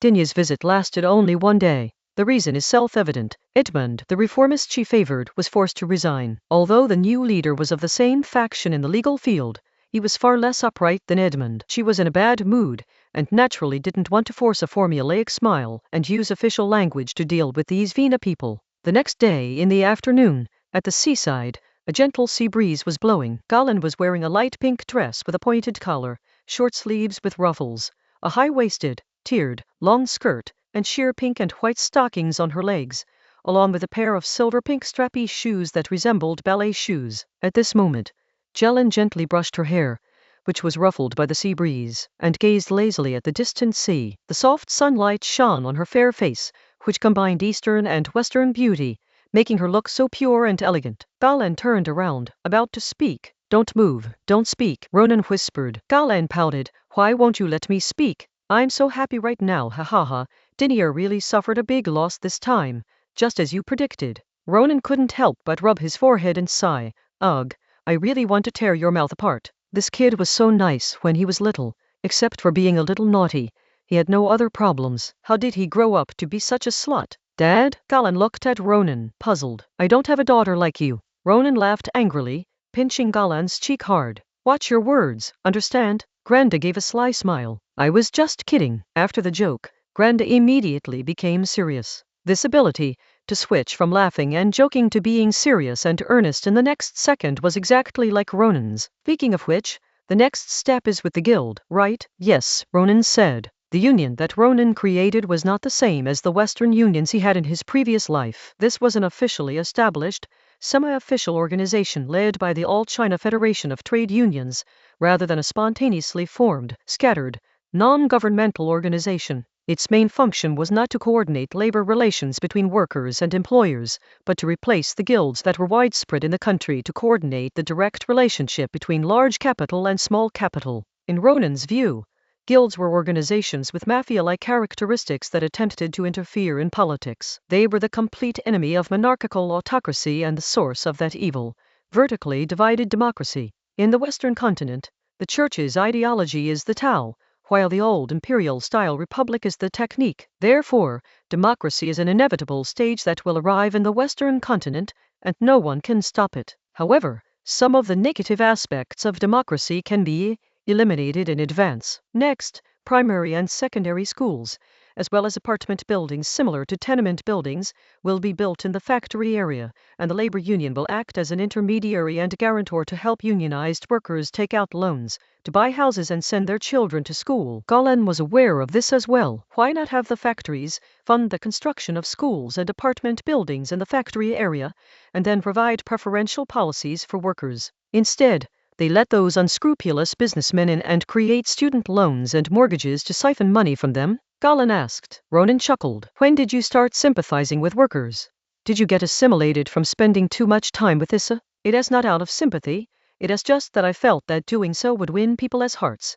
Galan replied. Ronan held up one finger. First, the country's money should be spent on the military industry. There is no money available for these workers right now. And welfare is something that needs to be squeezed out little by little, and it needs to be squeezed out every now and then, so that these people will know how to be grateful. Secondly, the country does not need too many intellectuals for the time being. A certain number of literate people who know a little math are enough to serve as skilled workers and highly capable soldiers. At present, there are not enough positions available for intellectuals. Intellectuals who have nowhere to go are a dangerous species. In the end, state-owned enterprises will eventually disintegrate. Being too closely tied to factories is not necessarily a good thing for them. Jillian could understand the first two, but she found the last one hard to believe. State-owned enterprises were doing so well, how could they disintegrate? Ronan saw through Galan's thoughts. Because of efficiency. To be honest, state-owned enterprises are too inefficient. They are only suitable for industries where you can make money while lying down. The reason you look good now is because of the technological advantages brought about by a large number of novice and low-level mages giving up their specialization in magic and improving their combat power to devote themselves to the production field, the management advantages under the civil service system, and the human resource cost advantages brought about by our basically unified and centralized system, with a large population. Once these things recede, the drawbacks of state-owned enterprises will naturally become apparent. The purpose of establishing state-owned enterprises now is actually to control the means of production so that when war comes, it will be easier to implement a wartime economy, unleash the full potential of the country, and, as a near-industrial nation, severely beat these rotten feudal countries. Ultimately, as a political animal, Ronan's efforts in establishing state-owned enterprises, collective farms, labor unions, and farmers' associations were all aimed at creating a group of giant-level monopolies to compete in the international market and make money. But the inefficiency of state-owned enterprises is what it is, and they will eventually fail. Ronan continued, once we win and become the dominant force, the upper echelons of the country will lose their grand goal and will naturally only try to preserve their power and wealth. If the upper class wants to maintain their wealth and status, they can only grow stronger. Stagnation will only lead to being swallowed up by others. It is always easier to extract benefits from within themselves. Therefore, the state-owned enterprise system will inevitably collapse, and the current farmers' associations and trade unions will also be corrupted. However, that's all there is to it. We can only watch helplessly as the country declines little by little. It will probably be my grandson, or even my great-grandson, who loses his hegemonic status. In the future, Henri will be the wise king of the threefold revival of France. I will be the virtuous king consort, and Dinia will be the wise prime minister. You will also benefit from this. Everyone will have a bright future. The only ones who will suffer are the prodigal descendants. What does that have to do with us? Ronan said. In a way, he's the one who will control the flood after I die, but he'll at least leave some capital for his descendants and build a few dams along the way, so they can do whatever they want. Dinia is pretty much the same. Admittedly, she was born during the most difficult period of the country, and the country raised and educated her. Her mentor died to protect her, and the former king had given her a second chance. She has a sense of mission for the country, but how long can a sense of mission last? As for Ambrina, she always longed for a leisurely pastoral life. Country? Citizen? Forget about it. I think I understand, Galan said. If you understand, then leave. It's time to go back. With that, Ronan turned around. Page 216. Dad, there's no one around here. There's a huge rock over there. Shall we? Galan said, licking her lips. Ronan patted Galan's round bottom and said, the tide is coming in soon, so don't cause any trouble. I'll give you a good meal tonight. Chapter 492. Morning exercise. Worry. So-called thought in July.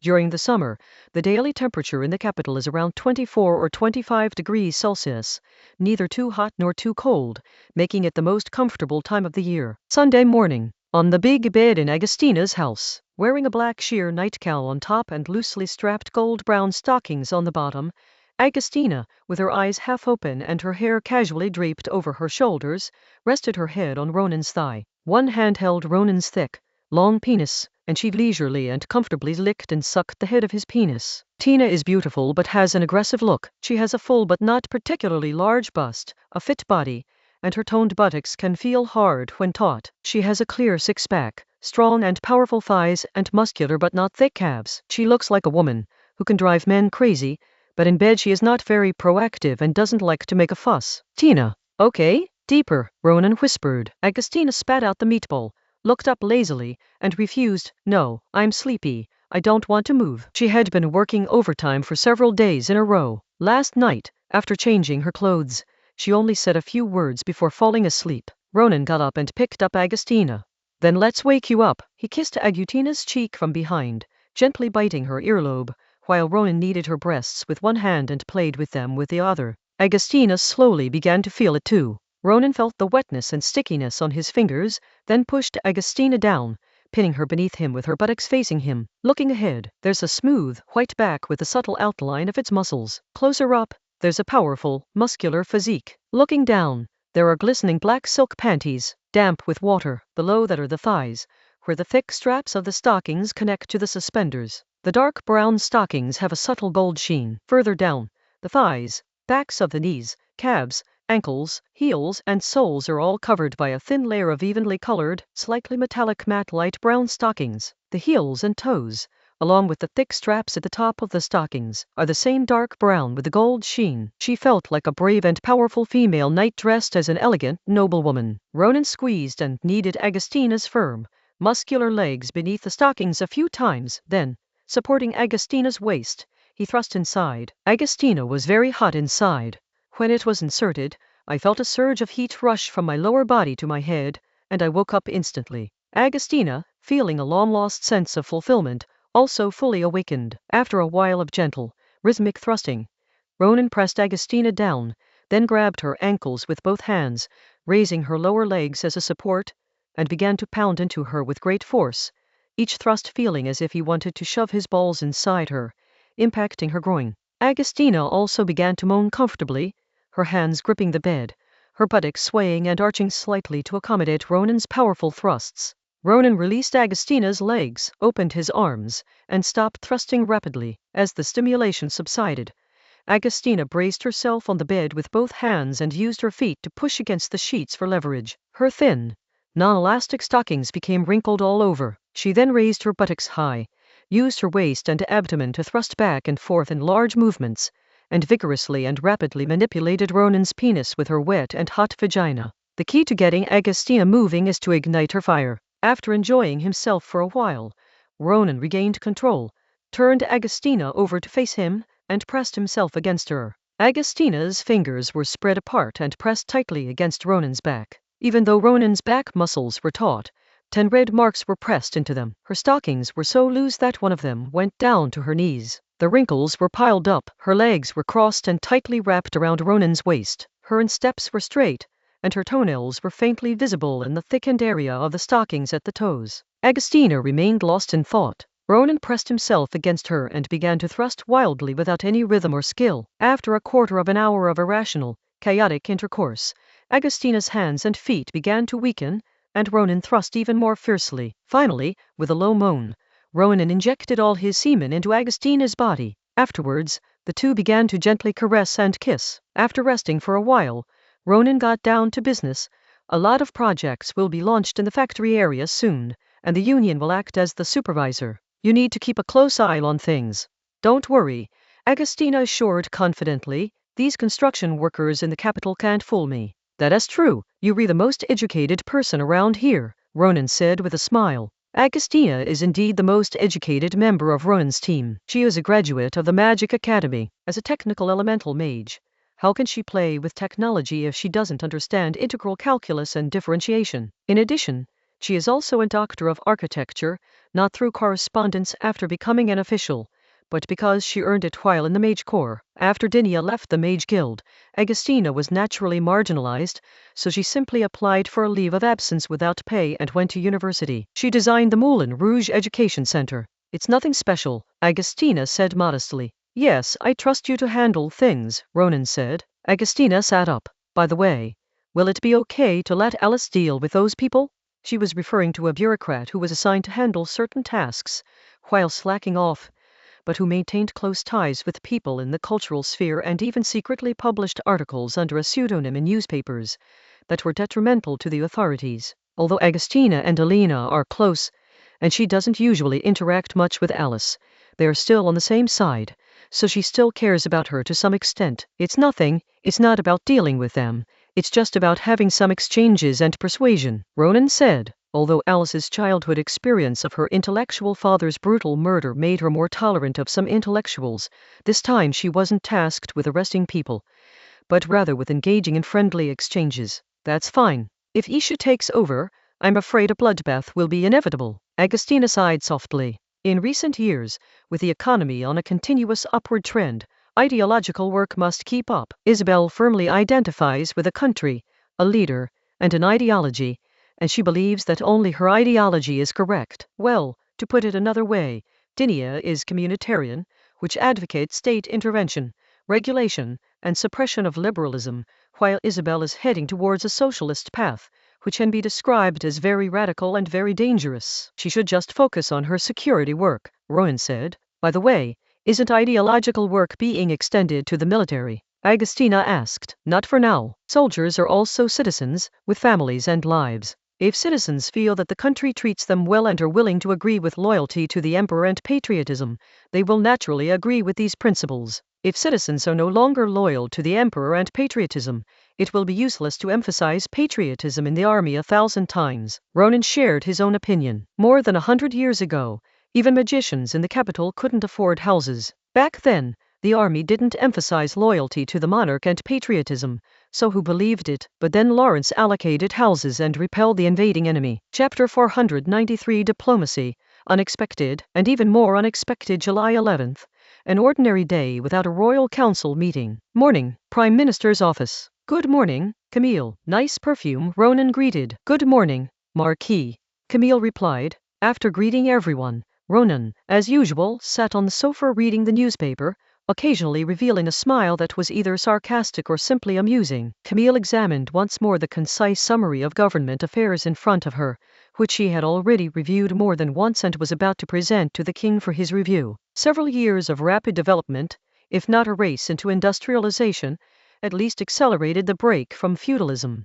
While developing, the amount of government affairs that need to be handled has also increased and become more difficult. Now, the Royal Council meetings are basically held every 3 days, and they are no longer held every few days or irregularly as in the past. Instead of the Prime Minister leading several relevant ministers and subordinate officials to discuss matters with the king on the day of the meeting, the documents are sent to the king the day before so that he knows what will be discussed at the Royal Council meeting the next morning, in order to improve efficiency. Soon after, Dinia opened the door and entered the office. After they took their seats, Ronan quickly went upstairs and handed over a document. As Dinia read it, Ronan explained that it was about diplomacy again. Why do you say again? Because there is diplomatic work to handle almost every day. In this wretched place called the Western Continent, almost every country has several neighboring states, and these are not the kind of weak, insignificant countries that can be easily controlled. The various major powers are in a state of all-round competition, with constant conflicts and trade between them. It's common for soldiers to fight each other while caravans nearby are exchanging insults. This is a regular occurrence. Even France, which claims to be a farmer, still prioritizes diplomacy. After all, it has a Catholic country like Villa below, a troublemaker like Wayland above, and the despicable empire to the east. However, this time it was not due to border friction or trade disputes. Instead, it was Suleiman who attacked. Suleiman was the Ottoman of this world. It can only be said that the Ottomans had no taste, directly naming their country after their founding emperor. The attack wasn't on the Balkan Peninsula, but on the northern part of the southern continent, in North Africa, specifically Tripoli, or in other words, Libya. In this world, Villa currently indirectly rules this place. This time, Villa called on the brothers of the father to unite and send troops together to drive back those damned heretics. Madam Prime Minister, please look at the Vienna document below, Ronan prompted. Dinia moved aside the document on top, picked up the next one, and then frowned. What's going on? Why are they inviting us to join them in sending troops to Egypt? Dinia was puzzled. Wasn't Tripoli attacked? As for Egypt, it had been occupied by Suleiman for many years. Perhaps it as a besieging way to rescue Zhao's strategy? Ronan said. Dinia understood the story of Ceres that Ronan was telling, but she was still very confused because even so, it was too far-fetched. In Egypt, most of the population was gathered around that city, and there were also a large number of soldiers. Wouldn't rushing over there be suicide? Suleiman is still very strong. Just to give you an example, his capital has a population of 600,000, while the capital of the Kingdom of Fas claims to have 1 million people, but if you exclude the suburbs, the population inside the city is actually less than 400,000. Vinaya doesn't have the guts to fight Suleiman, but it does have the guts, and a lot of guts, to use the pretext of fighting Suleiman to raid the port. Ronan further explained. The Western Continent is full of bandits, and that's no exaggeration. What business is the most profitable these days? Overseas $0 purchases. Are people who do legitimate business honest people? Bah! Honest people all steal. Stealing from heretics isn't a sin. It's doing God's work. Oh no, it's bringing glory to the Father. It sounds like the Father is some kind of thief leader. Shall we go too? Dinia asked. Go, but not too many. 3 warships and 1,000 regular troops will be enough. As for the other configurations and specific tactics, that's the General Staff's business. We'll just set the tone. Sending too many troops might result in losses, and retreating will be troublesome. Ronan said that he had a plan before he came, which was to go and rob a group with Venaya. Anyway, we don't send out many troops. If the enemy has a large force, we run away. If not, we plunder. After plundering, we run away quickly. If you can't even snatch it, then cause some damage. It's like giving Villa an explanation, showing that you've done your best and tied down the enemy's main force. That's settled then, Dinia said. She wasn't particularly interested in using the guise of supporting her brothers to conduct free overseas purchases, but she wouldn't object either. The following day, the kingdom's central government passed a resolution, and a day later, the instructions were transmitted to the Mediterranean Naval Command. At this time, the Burians had already started fighting with the Suleimans. The kingdom of Fos prepared for 3 days, and waited for the Venetians for another 3 days before the two countries set off together. Why did the Vienna people take 3 extra days? Who knows? Maybe they didn't have enough pots to cook the noodles? But what happened next was rather bizarre. When the navy of the Kingdom of Fas, the Republic of Vinaya, and the Empire of Will arrived at the port on the northeast coast of Egypt, they were surprised to find that there was no navy stationed there, and the defensive fortifications and watchtowers were not functioning properly. What does Chinese letter mean? After discussing the matter, the 3 commanders decided to investigate. However, the news brought back was even more unbelievable. The city was empty, and there wasn't a single person left. A trap? Even a trap wouldn't be like this. After some deliberation, the three commanders reached a consensus and decided to land. After landing, they divided the area and blocked the zero-yuan purchase, while another group of elites went south to investigate the situation. As a result, each side sent out 100 people, and the elite squad of 300 people in total lost contact. Even if they were surrounded and attacked by a large force, it was impossible for all 300 men to run back. Could it be the 6th-tier mage who made a move? That shouldn't be possible. A 6th-tier mage couldn't possibly wipe out 300 people silently. With such a commotion, how could they not see or hear it? Left with no other choice, they sent people back to report, while their respective commanders personally led their soldiers to investigate. All three commanders are 4th-tier mages, and there are 3 of them. Even if they encounter a 6th-tier mage, they can always escape. However, if the opponent is a 6th-tier mage, that would be a grave offense, and they would be universally condemned without question. But the result was unexpected once again. It wasn't some powerful magician who intervened. It was the devil, yes, the devil. A large group of people, including the 300 soldiers, were rushing frantically southward, like running dead men. This situation could not possibly be magic. It could only be explained by the devil's manifestation. Meanwhile, the survivors in Egypt had retreated into Cairo, where chaos was also brewing. A few days later, the news was presented to Dinia. Several other major countries also received the message. This situation is no longer a trivial matter like war. When was the last time such a bizarre phenomenon occurred? More than 400 years ago. Chapter 494, Call to Action, Conflict, and the Living Dead. Page 217. The Kingdom of Fas, Venea, and the Empire of Will immediately issued orders to withdraw their troops, and Bilia and Suleiman also quickly ceased hostilities. At the same time, the Kingdom of Whelan sent a document to the Kingdom of Fas, the United Kingdom of the Netherlands, the Empire of Will, the Northern League, the Federation of Switz, the Kingdom of Villa, the Republic of Vinaya, and even the Polish-Lithuanian Commonwealth, which was not part of the Western continent and had only been established for a few years, as well as the Kingdom of Rus, which was outside the sphere of civilization. Of course, places like the Northern League, Poland, Lithuania, and Russia are unlikely to receive this document in time. Only the Kingdom of Foes, the Kingdom of Belila, and the Empire of Will can receive this document quickly and take action. The content of the file is very simple. First, Willand is absolutely certain that the massive anomalies occurring in Egypt are rooted in a mysterious ruin in the desert, a ruin that holds secrets about the entire world and the truth of magic. Secondly, Wayland hopes that each nation will notify its strongest mages to investigate the truth and dispel the anomaly. Otherwise, this anomaly could eventually affect the entire Western continent. Also, those below the 5th rank should not come, lest they lose their lives. Finally, whether you come or not, I'm going to Wheeland. Camille, go contact Stefan, Ronan instructed Camille. Then Ronan looked at Dinia. Dinia, let us go together, Dinia said. Bring Kate Peter along too. After all, she might be the person in the world who knows the ruins best. Ronan added, this wretched woman has only contributed 1 piece of armor, a magic-resistant gun, over the years. The rest of the time she's been slacking off,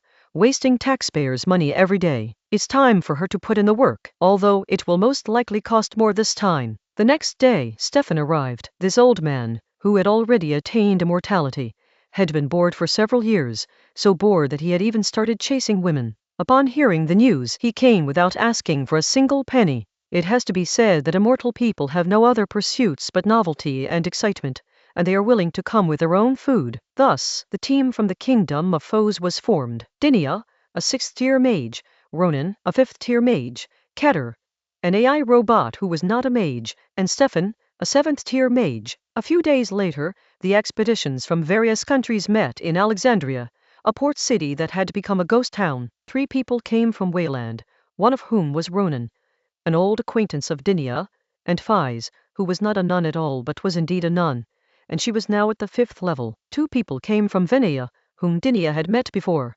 Giovanni, a 7th-tier cultivator, and his old lover, the dull witch. Surprisingly, the Holy See also sent one, a proper patron saint, at the 6th rank. Of the 3 men on Villa's side, all 3 Ronins had only heard of him but had never met him. The most extravagant procession came from the Will Empire, with the Emperor himself present, along with 7 other people, making a total of 8. To be honest, this was something no one expected. Although it was not uncommon for kings and emperors to lead the charge in the Western continent, and countless people died on the battlefield or were captured, The emperor of the empire was, in essence, just a powerful elector. Regardless of the reasoning, it is astonishing that a head of state would risk his life for something uncertain. Ronan and Dinia dared to come because they were both seasoned veterans when it came to ruins, and this incident was indeed very strange. But what right does this emperor have to come? Unless he is certain he will be safe, or he is certain there is a great deal of benefit involved that would make him risk his life. Then there's the Pasha,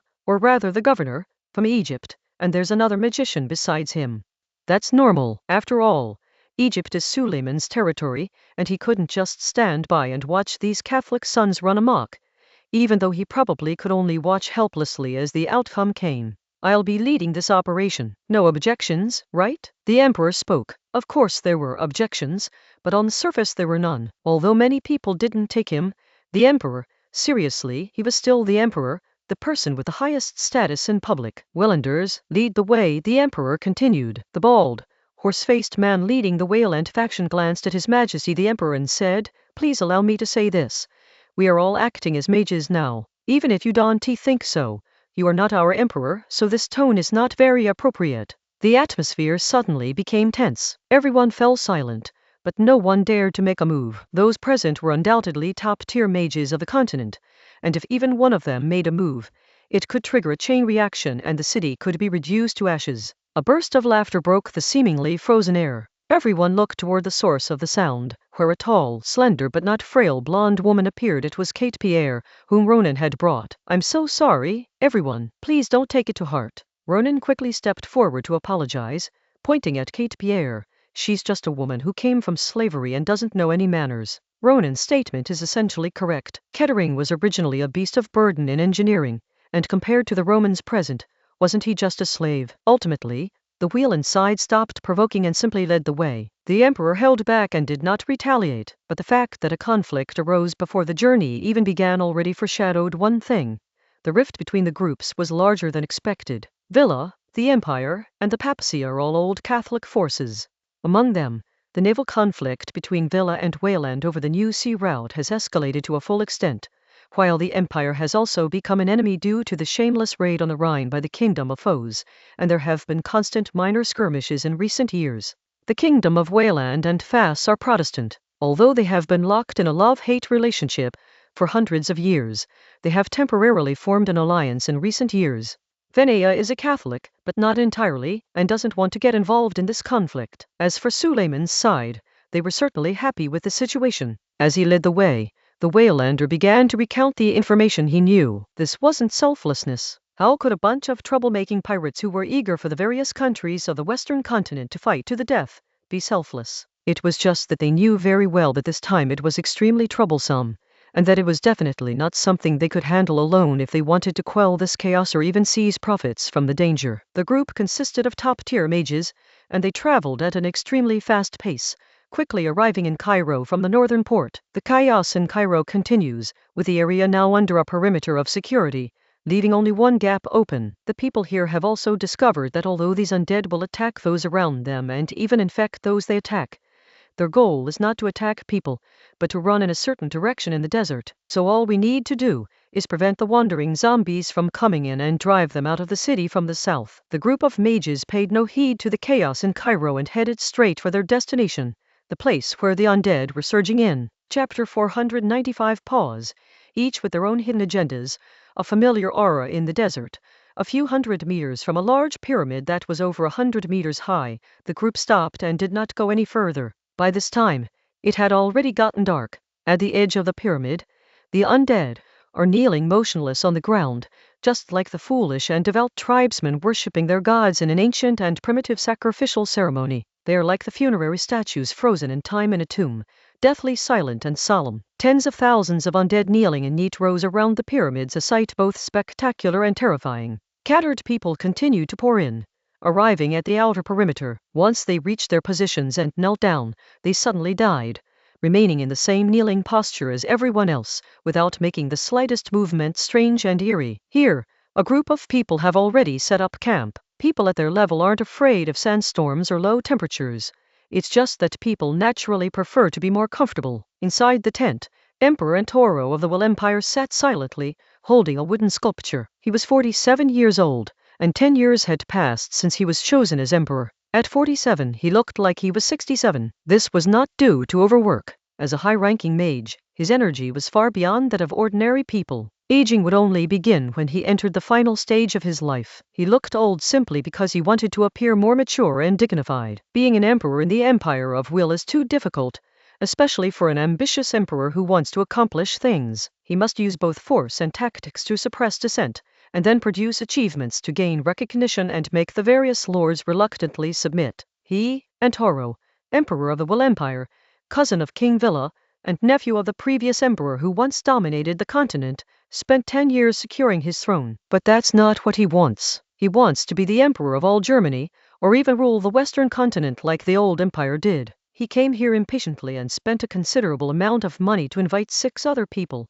all for the sake of taking this gamble. I bet the situation here is the same as what happened more than 400 years ago. More than 400 years ago, in the Far East, west of Ceres, a great disaster occurred. According to some records, a red boulder fell from the sky. No one can say for sure what happened, but the outcome is also unknown to many, because the disaster did not spread to the western continent. But Antolo knew that was a group of undead monsters, like humans and horses, who swept in from the east, killing countless cities and countless people along the way, and then disappeared like a shooting star. Now no trace of them can be seen. However, in the ruins left by the monsters, Ross and Suleiman rose to prominence, because after that, many of them suddenly gained magical talent. Hidden within this anomaly is something that can grant ordinary people magical talents. When he was very young, living in Villa, he happened to hear this from a Ceres. Now, Antoro wants to get his hands on this, so he has to come in person. Meanwhile, inside Willen's tent, an elderly man, somewhat hunched over, wearing goggles and with a prosthetic left hand, spoke up. Duke, why did you provoke His Majesty the Emperor? In his view, such behavior was completely unnecessary. Bateste, the bald, horse-faced man replied. Judging from his attitude, he does know something, you Dante. The elderly man with the hunched prosthetic leg stroked his chin in thought. He was also a member of the Church of the Holy Maiden, though he was purely a researcher. They had explored the place hidden beneath the pyramids before. That was also the first contact between their Holy Maiden Church and the Purple-Clad Men organization. Neither side gained anything at that time. After that, they came back many more times. The last time they came, many things inside had stopped working. Fez, what do you think? The hunched-over prosthetic man asked Fez. It doesn't he feel like this anomaly was directly caused by this place? Fez said, stating her own assessment. Whether it is or not, if there really is something that can bring benefits, don't overthink it. Let them fight over it first, said the bald, horse-faced Duke. Our research in this area is definitely superior to that of any other country. The advantage is on our side. Fez didn't speak. If she hadn't recognized the moon goddess beside Ronan, she would have agreed. After all, their Holy Maiden cult is an organization that, while disguised as an extreme small sect, is actually a research institution with a deep understanding of the secrets of this world. Villa's side. The 3 of them were somewhat irritated. They didn't want to get involved in matters related to the country and politics. If the Waylanders hadn't mentioned in their letter that this anomaly was related to some secret of the world or the source of magic, they would have absolutely refused this commission. After all, the 3 of them are still relatively young, around 50 years old, at the 5th rank, which is a crucial period for them to strive for the peak of magic. Tell me, what should we do? A tall, strong man with slightly dark skin, thick eyebrows and curly hair spoke first. We agreed on the way here that we just take a look, replied the handsome man with skin whiter than a woman's, though a bit short. If there's a disagreement, we'll side with the Emperor, that's all. Agreed. Another man chimed in. He had the same rare, pale white gold hair as Dinia, but his nose was large and hooked and his eyes were small like 2 tiny peas. He looked like a strange bird. On the Venea side, the duo were with the apologists recruited by the Vatican. Giovanni was reluctant to come. As a water mage, wouldn't it be uncomfortable for him to come to such a desert? However, the apologists said that the ruins beneath the pyramids were filled with water. A bunch of uncultured barbarians' descendants have forgotten who is the disseminator of civilization in this world. They think that just because they've read a few tattered books and made up a few fake ones, they're civilized people. They even think that what they've discovered is something the church doesn't know at all. It's ridiculous. The apologetics mocked. To think that the church knows nothing about so-called relics or so-called truths is to seriously underestimate them. I am saying, whatever is inside, or rather, down there, I am afraid you're not capable of bringing anything back to the church, Giovanni said. I am not a member of the church. I am just here to take a look, not to do anything. The apologetic replied with a statement that sounded nonsensical but seemed to have a deeper meaning. If he's not here to do anything, then who is? At the same time, the atmosphere was the most relaxed on Ronan's side. 4 people were playing bridge there. Aren't you really not worried at all? Kate Peter asked as he considered his next move. Ronan smiled. I never expected to hear you express concern for others. Don't tell me neither of you felt anything, Kate Peller said. A feeling? Of course, Ronan had already sensed a familiar aura, an aura similar to that of the celestial realm. Chapter 496 Introduction and Popularization.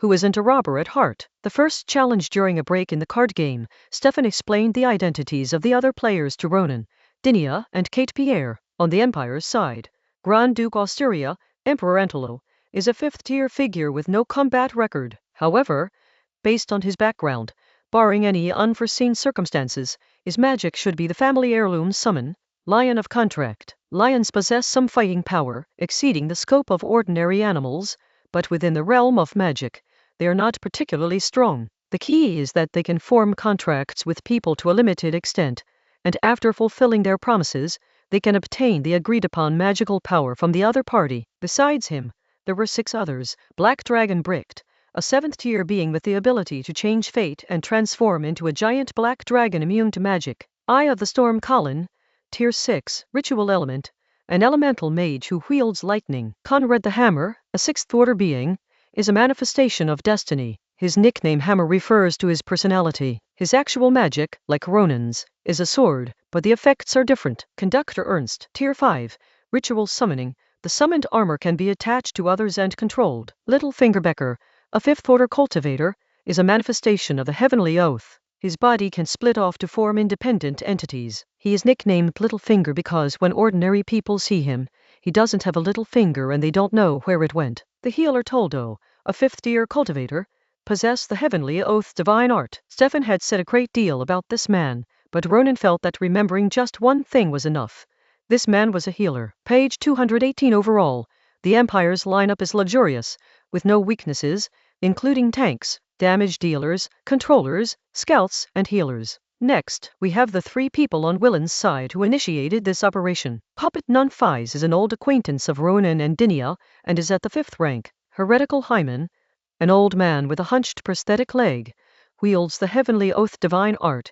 His abilities are unknown, and he is at the 6th rank. Finally, there is Duke Jean of Kirk, a 7th-ranked being, 71 years old, the youngest 7th-ranked being of his time. His summoning magic is Silver Hand, and its abilities are extremely simple and brutal: destruction, sealing, reflection, and copying of the opponent's magic. According to Stefan, if it weren't for his lack of mana and relatively average physical condition, and the fact that Silver Hand was extremely mana-intensive, this Duke might be the strongest person in the world. There's no way around it. Sometimes, the simpler and more brutal the ability, the more invincible it is. It's no wonder he didn't give the Emperor face. He had the right to. Then there's Villa, the Scholar, the Knight, and the Birdman, all of whom are 5th tier, all of whom are elemental mages, with no flaws but also no strengths. Villa didn't seem to be very interested in the ruins, but he was already involved in the war, and the king was the Emperor's brother, so he couldn't very well not bring a few people over. On Vena's side, there's Giovanni, whom Ronan recently met. He doesn't have a nickname, but Ronan decides to call him Sea King. Then there's Doll Witch, one of the few female 6th-tier beings on the entire continent. After that, there's Luke, the Salt Guardian, who is very close to them and came at the invitation of the Holy See. He's a 6th-tier being, and his fate is changing. However, if we're talking about the strongest fighting force, it's still on our side, you too, Steven said. Although he hadn't experienced it firsthand, he knew that Rendinia could combine. Dinia didn't react much. She was considering which suit to play in the next trick. Combat strength and such are meaningless. Ronan stated, Jiang-Hu is not about fighting and killing, but about human relationships. Everyone here is a civilized person. What's the point of fighting? After playing cards for a while, they each crawled into their simple sleeping bags and went to sleep. Of course, they were asleep, but the arrangements were absolutely saturated. Any unusual phenomenon would trigger an alarm, and the people who received the warning would naturally get up instantly to respond. Nothing unusual happened that night. The undead lined up neatly in circles, still kneeling on the ground, were still there. However, when I saw the scene before, it was nighttime, and the people were blurry, only their outlines were visible. But now it's daytime, and I can see them clearly. Seeing the greenish-blue skin of the living dead and their tattered, blood-stained clothes only makes me feel nauseous. The distance of several hundred meters was a matter of a moment for everyone present. In the blink of an eye, the group had already passed the crowd of the living dead and entered the interior of the pyramid. The two men who had come with Suleiman did not go inside with the group, but stayed on the perimeter. This pyramid was built entirely by ordinary people, and I didn't feel anything unusual after entering it. The interior of the pyramid is almost solid, and the passageways are quite narrow. Come to think of it, it's just an oversized tombstone. The real ruins are still below. Soon, Willand and his two companions, or more precisely, Fies and the hunchbacked prosthetic man Hyman, led a group of people to the middle area. There should be a lot of burial objects around here. Some places clearly used to be inlaid with gemstones. A pirate is a pirate. Even if he becomes a magician or a nobleman, he can't change his nature of stealing and robbing. Behind them, people started whispering among themselves. Duke Jean scoffed at this. It's as if you people don't steal or rob. In the past, magicians openly robbed nobles and their vassals. To put it bluntly, they were official bandit leaders and old bandits who had been recruited. They're just making excuses before they start grabbing things. What right do those Key Villa people have to say that? We still can say that. After all, some things from before are buried underground. Why not bring them out to support the development of civilization? Right. Hyman, with his hunched prosthetic leg, replied with a smile. The people who had been discussing it stopped talking. It wasn't because they were persuaded, but because they had reached their first target location. After all, they were magicians, superior people. A few words were enough. The important business couldn't be delayed. The pyramids are over 100 meters tall, but the innermost part, from the ground to the ceiling, is only about 10 meters high. However, it was quite spacious, and in this wide place, there was a giant golden coffin. The golden coffin was about 2 meters wide and 5 meters long. The lid of the coffin was a relief of a human figure, but obviously such a giant could not exist in reality. Hyman, with his hunched prosthetic leg, stopped and turned to look at the crowd. The lid is heavy. Can someone open it? Everyone here is a magician or a scholar. Who are you trying to fool, you old geezer? You Waylanders know this place so well, how could you not know how to open the lid? The Waylanders sent these 3 men. There's no way they couldn't have passed this first hurdle. Just treat it as a little game for fun. Everyone. Duke Jean spoke up, glancing at the others with a hostile look. By the way, we can drag this out too long. After all, the magicians from Suleiman's side should already be on their way. How about the 3 gentlemen, Mr. Villa, who were speaking very energetically just now? Give it a try. Jean knew very well that the lid wasn't heavy, but rather that it would suppress magical power. The atmosphere suddenly became somewhat awkward again. Chapter 497. The staircase, the river Styx, and the ship of time. The 3 of them, including Villa, did not react. To be honest, Ronan couldn't understand what was wrong with them. They were all old and 5th-level mages, yet they kept talking like they had no self-control, blurting out whatever came to mind. However, Stefan was not surprised. He had been the principal of a proper magic academy and had seen many people like this before. Outstanding graduates stayed at the school and became excellent teachers and scholars. They spent decades in the semi-closed little society of the school, not interacting much with outsiders. They just gave orders to the students and criticized outsiders at will, living like important figures. It's not that there's anything wrong with this kind of person, it's just that he's only suited to staying in school. After a while, the 3 of them still didn't react. The old man with the hunched prosthetic leg, Hyman, was about to open the coffin lid himself when Black Dragon Bricked came over. Mr. Han gently pushed the coffin lid a little, but it didn't budge. A look of surprise appeared in his eyes. He tried a couple more times and roughly understood what was going on. The golden coffin lid with a human figure relief is indeed very heavy, probably several tons, but for the magicians present, pushing it open is not a problem. The real trouble is that it will interfere with the flow of magic and the casting of spells. However, this was simple for Bricht, who was magic immune, meaning his own magic system was isolated from the outside world and undisturbed. Emperor Antelo breathed a sigh of relief. In any case, the 3 people on Villa's side were practically his men. After the coffin lid was pushed open, the coffin was empty, except for the entrance to a tunnel. Let us go, everyone, Duke Jean said, then gracefully stepped over the side of the coffin and into the coffin with a single-handed hurdle-like motion. Fies followed up, saying, The coffin lid will automatically reset itself after a while. After Willand and the other two went down into the tunnel, the others followed one after another. Soon, everyone entered the tunnel. They hadn't gone far when they heard the sound of stones scraping against metal, followed by a loud rumble. The sound stopped, and when they looked back, the place they had come from was completely dark. Just as Fies had said, the coffin lid would be closed again after a period of time. The group continued down and came to a winding, spiral staircase. This staircase was quite out of place with the architectural style they had seen along the way. Previously, the dark, narrow, and unknown passageways either created a sense of oppression, or the spacious areas were filled with murals and reliefs, giving people an ancient and eerie sense of beauty, completely in the style of an exotic ancient tomb. However, the spiral staircase here has the feeling of the underground space of an ancient castle in the western continent. Without thinking too much, I continued on my way. After an unknown amount of time, the group finally arrived at an open space. It is over 20 meters high and over 30 meters wide, with an eerily calm underground river in the middle in front. But what's truly bizarre is that the river itself isn't deep, only 3 to 5 meters, but the water on both sides seems to have no end. And even using magic to probe it doesn't reveal its end. It appears to extend infinitely. Not far in front of us is a stone tablet about 5 meters tall, with some hieroglyphs and patterns carved on it. What does it say here? Emperor Antelo asked. I don't know, replied the hunched-over prosthetic man, Hyman. That's not important. What's important is that next, we can summon 2 ships through this tombstone. These 2 ships will take the people on board to a maze. By passing through the maze, we can reach the entrance to the real ruins. After saying that, the old man looked up, then raised his prosthetic arm and pressed down on an inscription on the stone tablet that depicted a ship. Soon, 2 narrow Egyptian sun boats with sharp, hooked bows and sterns appeared on the water. The hunchbacked old man Hyman and Duke Jean of Kirk boarded the ship on the right, while Fies boarded the ship on the left alone. Immediately afterwards, Emperor Antoro and his party of 8 went to the ship on the left. Together with the original 2, the ship on the left was basically full. Then we'll stay here. The 3 ladies can go ahead. Is that all right?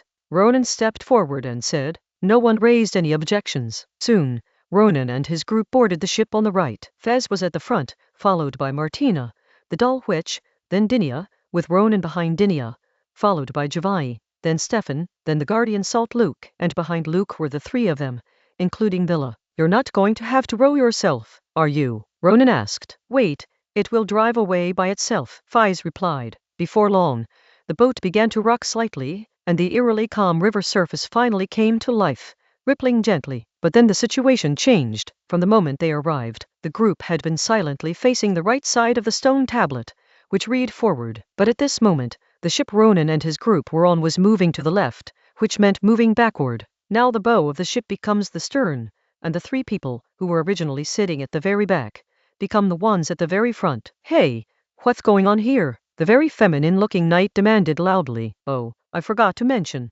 whatever you do, don't fall into the water, or it will be a lot of trouble, Fizz said. I'm asking you why this boat is sailing backwards. The other person raised their voice and asked again. I didn't say the ship had to sail upright. Fies' head tilted stiffly like a puppet. It doesn't matter. Don't worry, I am on the ship too. If we die, we die together. The 2 ships were not moving very fast, but they were visibly separating and getting further and further apart. On the other side, Emperor Antelo also raised questions. Duke Jean turned to look at the Emperor. Haha, Duke, you're so surprised. Don't you know a lot? He did not address Antelo as Emperor but as Duke. Oh, Chieftain, you misunderstand. I do know a little bit about it, but it's about very important things. As for the less important things, you'll have to explain them to me. Antoro retorted, addressing Jean as Chieftain. In terms of actual territory, Antelo was indeed just a duke, but what was a duke on your wretched island of Wayland? He was just a village chief,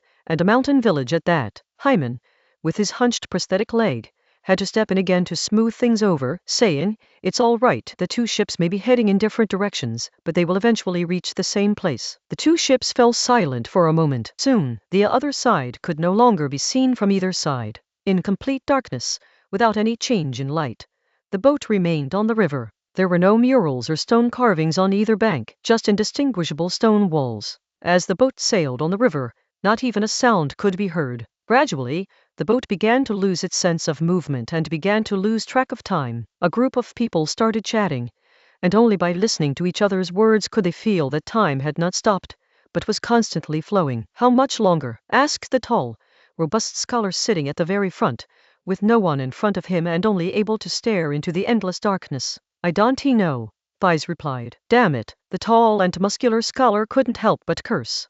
Chapter 498 Abnormalities, the clock, and the labyrinth in my heart. Fies sat at the stern, her hands clasped behind her head against the upturned part of the stern, her eyes closed, as still as a lifeless doll, even though she herself was a doll. He appears calm, but his heart is not at peace. Fies knew that when Lionel, Ambrina's second uncle and the leader of the Purple Robe organization, came here for the second time, he took some things from the depths of the ruins and damaged the core mechanism that made the place work. However, Lionel was not someone who could force his way through. He relied on Fregoga's special spatial summoning magic to cleverly pass through. Simply put, he didn't unlock the doors and just went through them. Even if he disrupted some mechanisms, some things should have just become ineffective, rather than completely disappeared. It's like you broke a mechanical clock. Even if the clock can't move anymore, the hands can't just fly off. Right, in the first level, at the coffin with the golden human relief, there should be a Sphinx monster who will invite you to play a gambling game. If you win,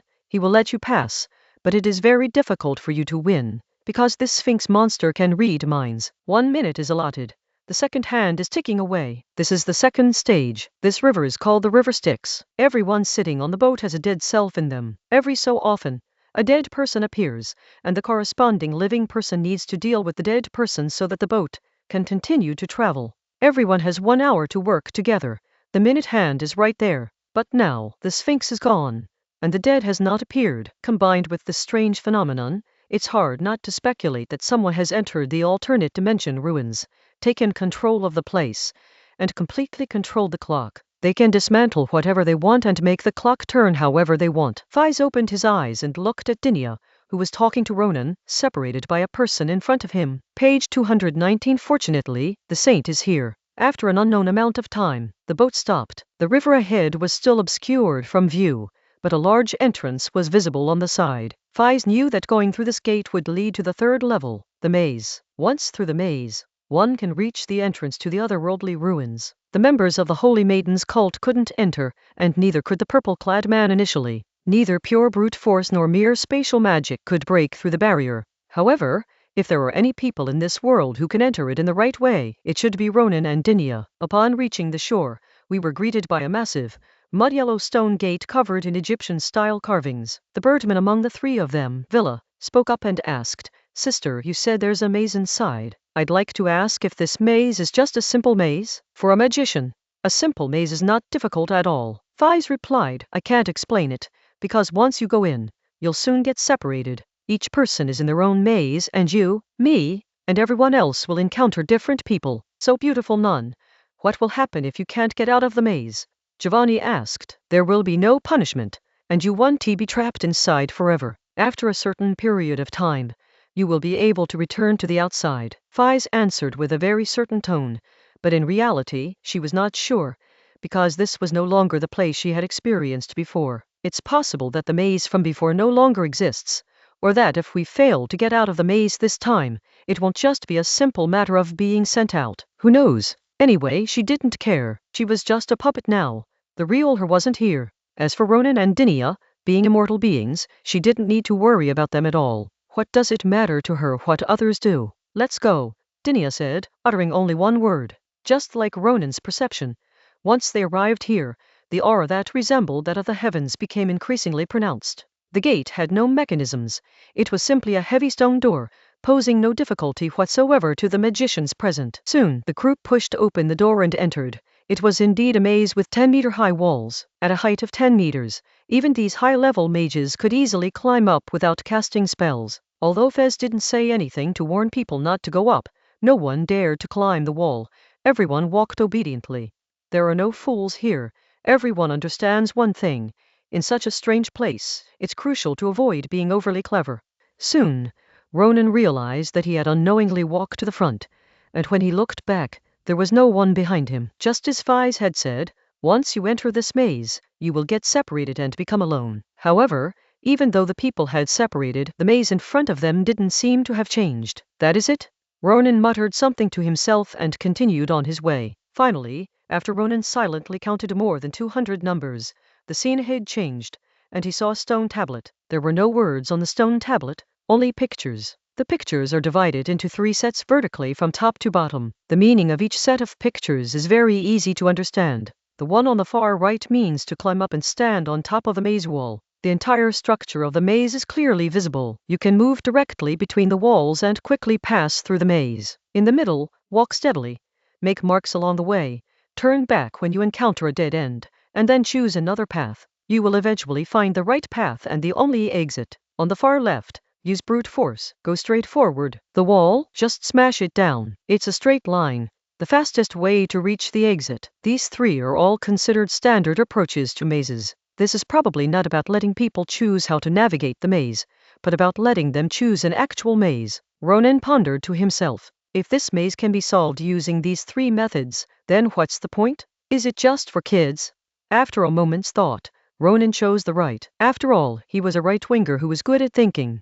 If he didn't choose the right, should he choose the left, which was to stubbornly refuse to turn back? As for honestly using the inefficient method to get through the maze, that was a route that even a dog wouldn't choose. There was no magic ban inside the maze, so Ronan stepped onto the levitation shield and went straight into the sky. The next moment, the maze disappeared, and everything around him, including himself, changed. Sure enough, just as he expected, the stone tablet didn't tell him how to get through the maze, but rather asked him to choose a corresponding maze. The place he was in at this moment was the real maze in the office. Luo, this is quite well written. I didn't realize it, the middle-aged man said to Ronan. Some of the viewpoints and opinions in it have a youthful vigor. Thank you, director, Ronan replied. This was the first time in his previous life that he had faced his superiors. What are you thanking me for? Young people talk like old men. The director chuckled and criticized, then suddenly added, by the way, have you ever tried the hot pot at the company cafeteria on Wednesdays? It's really good. It's limited, so go early, before you leave work at noon, or you won't get any. Ronan once answered no. When he first entered the system, like most young people, he wanted to make a name for himself and make a name for himself. To put it bluntly, his efforts were no less than those who were working in private companies and wasting their youth. Chapter 499, Making a Change. Cafeteria Ghost Stories, fell for the beast. As a hardworking person, instead of thinking about how to get things done properly, why would I leave work early to rush to the cafeteria for some hot pot? That's impossible. At the time, he held this unit leader in utter contempt. What a jerk he was, not focused on doing his job well, but on what he wanted to eat. 3 months later, Ronan became a bird enthusiast, because he went to a rural town, a town filled with birdsong and fragrant flowers. For some, going to the countryside is a form of training. For others, it's called being sent down to the countryside. One meaning? Several meanings? Anyway, it's the same meaning. Ronan initially thought there was something special about the mini hot pot, but later he realized there wasn't. Because not all leaders are smart people. They may just be lucky fools. Ronan's situation was not complicated, just 2 points. First, no one spoke up for him, so he was not one of the 2 people who stayed in the county. Second, the leaders appreciated him quite a bit and sent him to a town with great potential. But as the saying goes, minor fame comes from being promoted, while major fame comes from fate. 3 years later, a very high-ranking official came down to inspect the area, and Ronan ran into him. Then he went back and became a section chief at the age of 28, following the normal career path. He should be a deputy section chief when he goes back. The difference between a deputy section chief and a section chief is huge. Those who know, those who don't ask. Now that I, Johan-san, am back, I'll skip the farm-style food this time and have the limited edition hot pot from the cafeteria instead, Ronan thought to himself. For example, the organization decided that there were still 3 months left, and Ronan believed that he was still able to move around. And so, 3 months later, Ronan stayed. The reason Ronan went through all this trouble to stay wasn't because he wanted to change the past, but because he knew he was now trapped in a maze, and since that was the case, he had to do something different. It was indeed different. Inside the cafeteria, he saw a new set of dining instructions on a sign right at the entrance. There are no safety issues with the canteen of this organization, and there is no possibility of any abnormalities in the food provided. Please be sure to follow the dining rules. 1. Please collect your meals using your meal card at the designated times. If cafeteria staff do not hear a card swipe notification, they have the right to refuse your meal. Other payment methods are not permitted. Please do not violate this rule. Chinese letter, Chinese letter, Chinese letter, Chinese letter, Chinese letter, Chinese letter 738:30, Chinese letter, Chinese letter 1130:12:30, Chinese letter, Chinese letter, Chinese letter, Chinese letter, Chinese letter, Chinese letter 536:30, Chinese letter, Chinese letter, Chinese letter, Chinese letter, Chinese letter, Chinese letter, Chinese letter, Chinese letter, Chinese letter, Chinese letter, Chinese letter, Chinese letter, Chinese letter, Chinese letter 3. Diners must queue in an orderly manner and are strictly prohibited from cutting in line. No outsiders may be brought to the canteen. If any violation is observed, please immediately notify staff. Do not engage in verbal or physical altercations. Simply notify staff. 4. Consciously maintain public hygiene and strictly prohibit damage to any facilities. If you find any dirty or damaged facilities such as dining tables, please notify the staff immediately. 5. Please help yourself to rice and soup, and be mindful of conservation to avoid waste. 6. Please keep your meal card safe and do not lose it. 7. This cafeteria does not have a third floor. If you have already reached the third floor, please leave immediately. 8. The only staff members of this canteen are the food servers wearing sanitary caps and blue armbands, the sanitation workers wearing black aprons and black rubber boots, and those wearing red armbands. Please ignore any remarks made by non-staff members. 9. All tables in this canteen are for 6 people. Reserving seats and crowding are prohibited. 10. This cafeteria does not offer any special services, including hot pot, pickled fish, etc. Be wary of anyone trying to persuade you to try hot pot or pickled fish. Please follow the rules and enjoy your meal. Good heavens, a strange rule? I almost fell for it. No, not necessarily. Ronan realized that he could no longer determine whether he was completely without problems. The only thing he was clear about was that this was a maze, and he needed to finish a meal intact before he could be considered to have cleared it. It's possible, not certain. Ronan took a deep breath, pulled out his wallet from his pocket, and thankfully, his meal card was still there. Zhao Luo, can I borrow your meal card for a moment? Director Wang's voice suddenly came from behind. Ronan turned halfway around, then suddenly stopped, grabbed his own neck to stop himself, and instantly broke out in a cold sweat. Damn it, I almost got infected. He had subconsciously tried to politely refuse Director Wang's request to borrow his card. But if he had actually done so, he might have been finished. Article 10. Be wary of anyone who tries to persuade you to try hot pot. Director Wang is a treacherous person who has already fallen victim to this. He's no longer human. Talking to him will have serious consequences. Ronan quickly moved forward to join the queue, pretending he was deaf and hadn't heard anything. As the queue began, Ronan, clutching his meal card, went into playing dead mode. But then something bad happened. Someone cut in line. It was one thing to cut in line, but there were only so many people in the unit, and it was only 11:40. Even if Ronan was last in line, he would finish eating at the latest at 12:00, and he wouldn't be breaking the rules. However, some people who weren't from the company cut in line. Why was Ronan so certain that the person cutting in line was an outsider? Because they're all kids, it's impossible for a 10-year-old to already have a position in an agency, right? No, that's true. As long as the kid No, that's not how it works. The country doesn't work that way. Ronan punched himself hard on the forehead to stop thinking. His mind was going awry, and this was bad. Now, I need to find a staff member, Ronan told himself. After leaving the group, Ronan found a sanitation worker wiping a table. The sanitation worker said that this was not his responsibility, and told Ronan to go to the second floor to find someone wearing a red armband. Damn, even the sanitation workers in the government canteen are passing the buck now. Not wanting to waste time, Ronan went straight to the second floor. The same queue jumping happened on the second floor, and there were outsiders there too. But it was even worse than on the first floor. On the first floor, the person in front of you would get their food, leave the queue, and hand their meal card to the person at the end of a line. On the second floor, adults and children were together, not separated. Adults would get their food, then immediately hand their card to the child, who would then get their food. That's outrageous. It's practically a den of demons.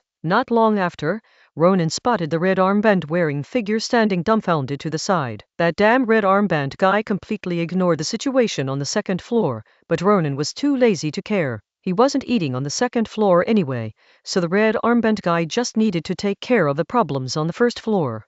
After hearing Ronan's account, the red armbanded man followed Ronan to the first floor. Upon arriving on the first floor, the man in red armband seemed to transform, launching a fierce attack on those who cut in line. Soon, normal order was restored, and Ronan was able to queue normally. At 12:05, he received his hot meal. However, new problems have arisen. After this honest man got his food, the clean and intact table was already occupied, leaving only the broken and dirty ones. Since I couldn't squeeze in with the others, I had to call the sanitation worker. Carrying his tray, Ronan found the sanitation worker, carefully checked his uniform and, finding nothing amiss, explained the situation. The sanitation worker understood and cleared a table, finally giving Ronan a place to sit and eat. Chapter 500.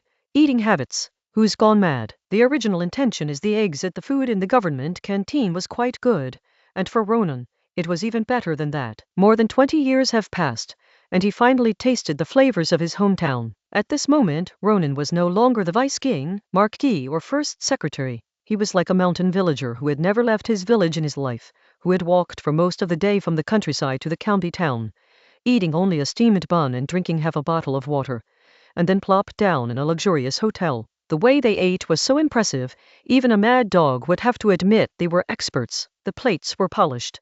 Even the plastic plates were made to look like they had the metallic sheen of old-fashioned fast food plates by Ronan. Looking at the time, it wasn't even 12:10 yet, and Ronan finished his meal in less than 5 minutes. Ronan placed the plate in the designated spot and left. Everything went smoothly, without any obstacles. Page 220. However, Ronan is still in this fake world, which means that although he safely completed a meal, it does not mean that he has finished the game. Ronan wasn't surprised. The dining rules were difficult to begin with, and there was no special entity that would actively try to contaminate him, let alone someone like him who was wary from the start. So, Ronan never expected that he could simply finish his meal safely and pass the test. The question is, how do I get through this? Do I go to the 3rd floor for the special hot pot and then emerge unscathed? Or do I unravel the mystery of this cafeteria and restore normalcy? In any case, let's observe for a while before making a decision. Ronan decided to refrain from taking any action and simply observe. There was one thing Ronan was quite concerned about.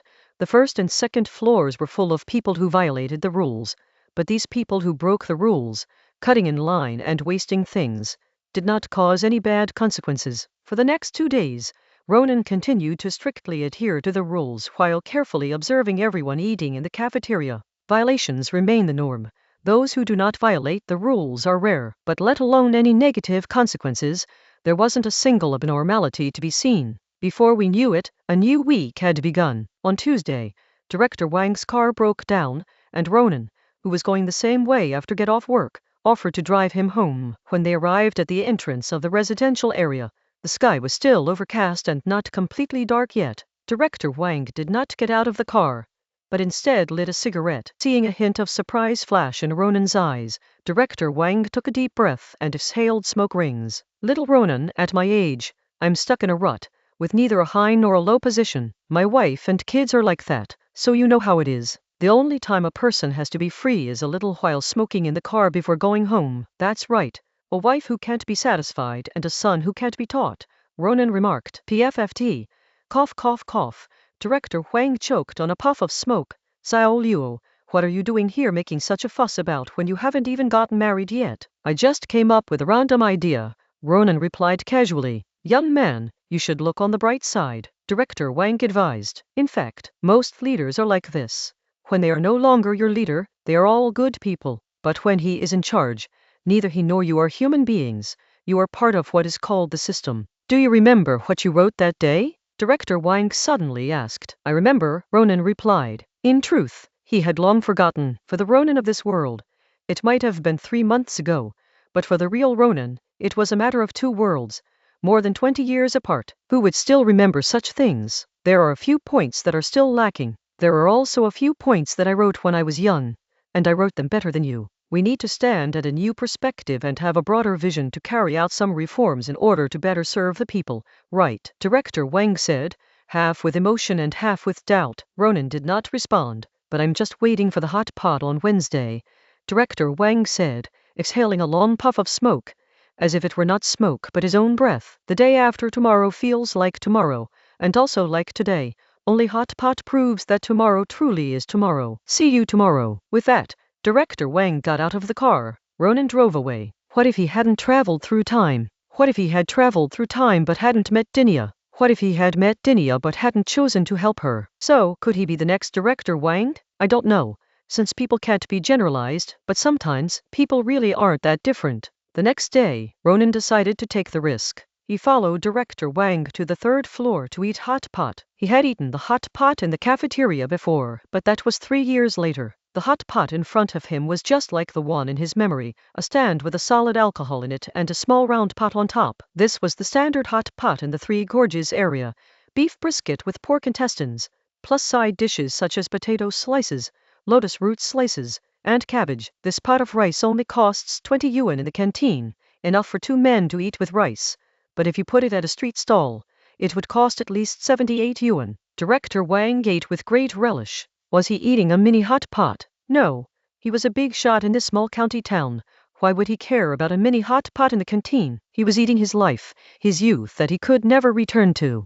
For a director like him to bring Ronan to eat this is essentially the same as a man's desire to drag innocent women into his mess. Ronan, however, didn't think about these questions. He was observing himself every second, trying to find any changes in himself, because he was certain that he had broken the rules. He had come to the non-existent third floor and eaten a non-existent hot pot. However, it did not. This is strange. If he is experiencing a supernatural tale based on rules, then by not following the rules, he should be considered to be facing an evil god. How come nothing happened to him? Unreasonable, so unreasonable. After finishing their hot pot meal, Ronan and Director Wang went downstairs together. Just as they were about to leave the cafeteria, Ronan suddenly stopped, pointed to the sign and asked Director Wang, "Director, why does it say here that there is no third floor and no hot pot?" Director Wang paused for a moment, then looked at Ronan with a strange expression, as if he were looking at a lunatic. "Don't work overtime these next few days, get some rest." After saying that, Director Wang patted Ronan on the shoulder and left. It took Ronan a long time to realize what was happening. It turned out that only he saw the sign, which seemed like a strange and bizarre rule, while everyone else saw the normal dining instructions. He's the one who's gone mad, not the other way around. He viewed nepotism, the abuse of power, and privileged status as abnormal. When did he start going crazy? No, I am not crazy. The world is crazy. No, that's not right. The world isn't crazy. Ronan suddenly woke up. At the signpost in the maze, I chose right. Yes, I am right. But my brain is always left. My brain can decide my butt, and my butt can decide my brain. This is the real me, Ronan. There is no maze. The maze is myself. If this is a world of strange and bizarre rules, then I am the juvenile evil god in this world. What matters is not the rules, but myself. In a world on the right, just go left. No, it doesn't really matter. Ronan realized something, or rather, rediscovered his original indifference to everything around him. And the original intention is the way out. Chapter 501, Leaving the Maze. Magic recharged. Suddenly interrupted. Liu Nan's original aspiration was certainly not his initial thought when he first entered the system, but rather the original aspiration that emerged after 3 years in the township. There's no need to try to change yourself or adapt to the ever-changing trends, nor is there any need to try to create a trend and propel yourself onto it. Be yourself. If you can ride the wind, then so be it. If you can't, then so be it. Left or right, it doesn't matter. The important thing is the choice made after understanding yourself. With this original intention in mind, I ate in the cafeteria a few more times. The people who cut in line with their children were gone. The red armbands were gone, and the third floor was really gone. Everything returned to normal in my eyes. Soon after, Ronan escaped the maze and his consciousness returned to reality. At this moment, Ronan was in a spacious, enclosed room. The walls, floor, and ceiling were all a grayish-white, silvery-toned matte color, with a familiar texture somewhere between metal and stone. Behind them, a massive, closed door. About 20 meters ahead, there was another huge, closed door, and in front of it stood 3 people observing it. Giovanni, Black Dragon Bricked, and Healer Toldo. These 3 got out of the maze faster than Ronan, while the others were still trapped inside. Ronan walked forward, and Giovanni noticed him, turning around as if it were expected, showing no surprise. "Mr. Arts is still impressive." "It was mostly good luck," Ronan replied casually. Giovanni chuckled mischievously. "It seems His Majesty the Emperor and the Duke were both a little unlucky." Ronan shrugged. Luck is something you can never really predict. After staring at the giant gate for a long time without being able to glean anything from it, Giovanni lost interest in looking any further and started chatting with Ronan instead. Giovanni's labyrinth was originally structured no differently from the one Ronan encountered. A crossroads, a stone tablet, and 3 choices. "So, which one did you choose?" Ronan asked, but his attention was on the massive stone gate in front of him. A stupid and lazy person like me would naturally choose the middle route of exhaustive search, Giovanni replied with a hint of pride, and then recounted his encounter in the maze of consciousness that followed.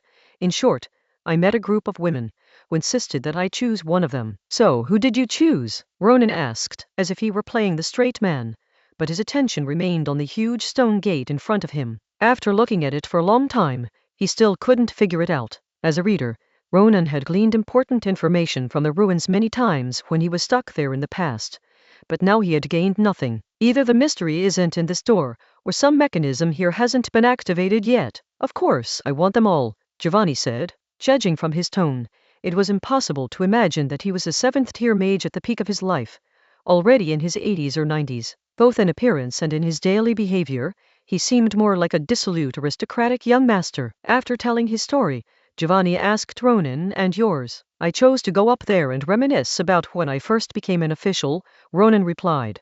Giovanni clicked his tongue twice. It goes without saying that it's a story of a passionate young man's downfall. Ha, more or less, Ronan replied casually. No sooner had he finished speaking than Black Dragon Brick suddenly interjected. So that's how it is. Everyone present looked over immediately. Black Dragon Brick pointed to the ceiling, and Ronan and the other two looked up as well, noticing that the hands on the dial-like disc in the center of the ceiling had moved. At that moment, Ronan, Giovanni, and the healer Toldo simultaneously felt their own magic dissipating. Now they understood that this was drawing magic power, and they figured that once the magic power was drawn and the pointer spun around, something would happen. Ronan was just a little curious, because according to Stefan, this Black Dragon Brit had very special magic, like wearing a seamless magic immune armor with extremely strong resistance to interference. This was also verified when he opened the golden coffin before, so he shouldn't be the first to feel the abnormality. Ha, Giovanni chuckled, as if he could read Ronan's mind. You've been in such deep contact with the transmutation type. Dante, you know that the transmutation type's favorite thing to do is to split something off from its body. The transmutation type itself is dull, but the thing it splits off is very sensitive. Ronan nodded, agreeing. Dinia also liked to grow mushrooms everywhere, but he hadn't discovered anything that Black Dragon Brick had separated. Giovanni patted Ronan on the shoulder. No need to worry about it. I can't sense it either. People at the 7th level always have some strange and unusual things about them. As soon as he finished speaking, Dinia came out, followed closely by the old man Stefan. In an instant, the pointer jumped one notch, and its spinning speed visibly increased slightly. Ronan looked at Dinia, whose expression was a mixture of weariness and a hint of pleasure. What's going on? Ronan asked. Dinia tossed her hair and said, It's nothing, just that I got to experience the feeling of flipping a table after a long time, and I killed hundreds of scumbags like you. It felt pretty good. Am I a scoundrel? Ronan asked in exaggerated surprise. That's how it is, Dinia replied. Old man Stefan glanced around and couldn't help but joke. Trouble, the guide is lost. The guides he was referring to were, of course, Fies, who was still trapped in the maze, and Hyman, the old man with the hunched prosthetic leg. Both of them had been here before. The group had no choice but to wait quietly. Quite some time had passed, and the hands of the clock on the ceiling had rotated clockwise to the 10 o'clock position, but the two guides still hadn't come out. Only Emperor Antelo had emerged. Antaro looked at the people present, his fists clenched so tightly that his nails dug deep into the flesh of his palms. In his view, this maze is a test of the mind and will. It's one thing for 3 7th-tier beings to be ahead of him, but their minds are already on a completely different level from ordinary people. It's normal for Healer Told, a man who has dedicated decades to studying medical techniques for ordinary people and has saved countless lives, to be ahead of him. He had heard of Dinia, a patriot, so it's not unacceptable that she's ahead of him. Who is Ronan? A bureaucrat who used despicable means to launch a sneak attack on the Rhine region and rose to power through women is actually ahead of him. Just as Antelo was getting increasingly agitated, Duke Jean of Kirk appeared. As soon as he reached the 7th level, the dial accelerated again. Tisk, to actually lose to His Majesty the Emperor. That was the first thing Duke Jean said when he came out. Antelo, however, did not respond this time. It's coming. The big one is coming.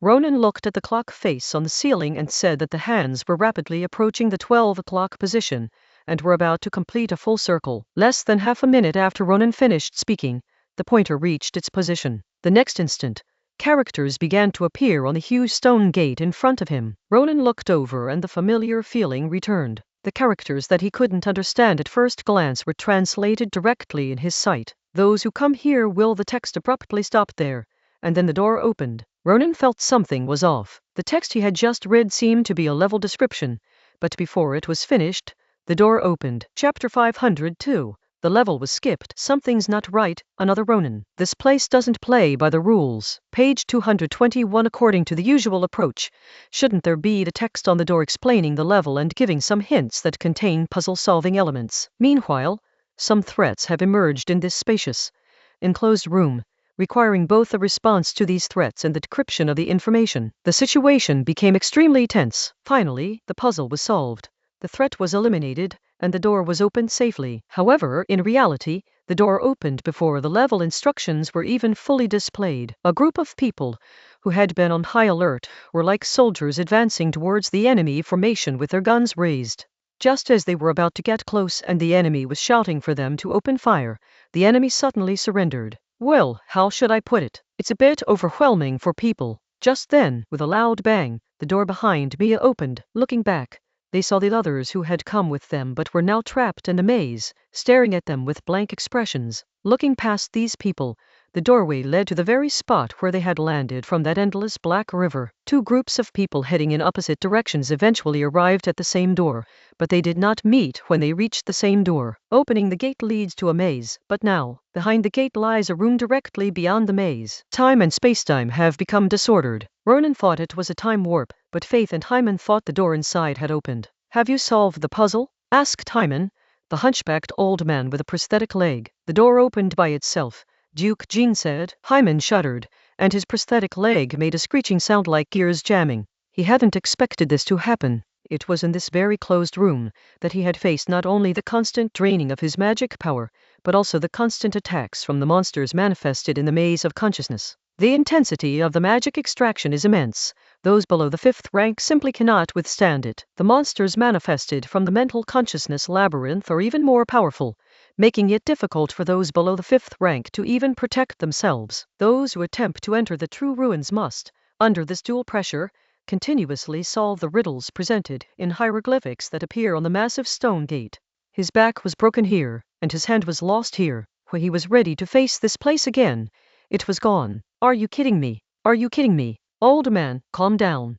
Fisk grabbed the old man's prosthetic leg. Calm down. His teeth chattered, his knuckles cracked, and old Hyman took a deep breath and exhaled slowly. I'm fine. At this moment, Becker, the little finger on the Emperor's side, looked at the open door. He could see nothing inside, only darkness, like an abyss, and said, "Let me investigate." Becker, nicknamed Littlefinger, is best known for his magic that allows him to split a part of his body and create a living, independent entity. With a snap, Becker pulled out his little finger as if it were a pen cap and casually tossed it to the ground. Soon, limbs grew from the little finger, followed by a head the size of a fingernail with only a single eye the size of a pea. This tiny, strange creature, like a newborn fawn, first staggered a few steps, then steadied itself and became agile and nimble in the blink of an eye. With a snap of his fingers and a closed eye, Littlefinger Becker sent a tiny creature, formed from his little finger, hurtling into the darkness inside the doorway. Everyone tacitly remained silent,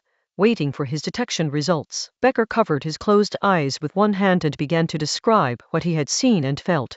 A huge space, like being in the deep sea, completely surrounded by water, but strangely, the visibility was very high, just like being in the shallow waters of a sunny beach during the day, where everything around me was clearly visible. The water here is peculiar. It doesn't seem to affect breathing. No other abnormalities have been found so far. Dive down, we've arrived. From the entrance, it's about 30 meters to the bottom. I'll go ahead and take a look. Found it. There's a vortex tornado extending upwards here, surrounded by strange magical auras that I've never seen before. It has a similar aura to the undead in the desert, but it's not the same. A magician? A sudden scream rang out. The people in the room had no idea what was happening. All they could see was that Becker's once neat little finger had started bleeding profusely from its severed surface. The healer Toldo immediately went over and took Littlefinger Becker's hand. Becker shook his head. No need. What's going on? Emperor Antelo stepped forward and asked. Becker rubbed his eyes as he answered, I don't know. It was very strong magic, and there was more than one, but that doesn't seem to make sense. There are very few people on the entire continent who can speak of such powerful magic. They're all well-known figures. But how could a famous person appear in the space inside this door? Faced with this unknown and powerful magic, should we try to investigate further or go straight in?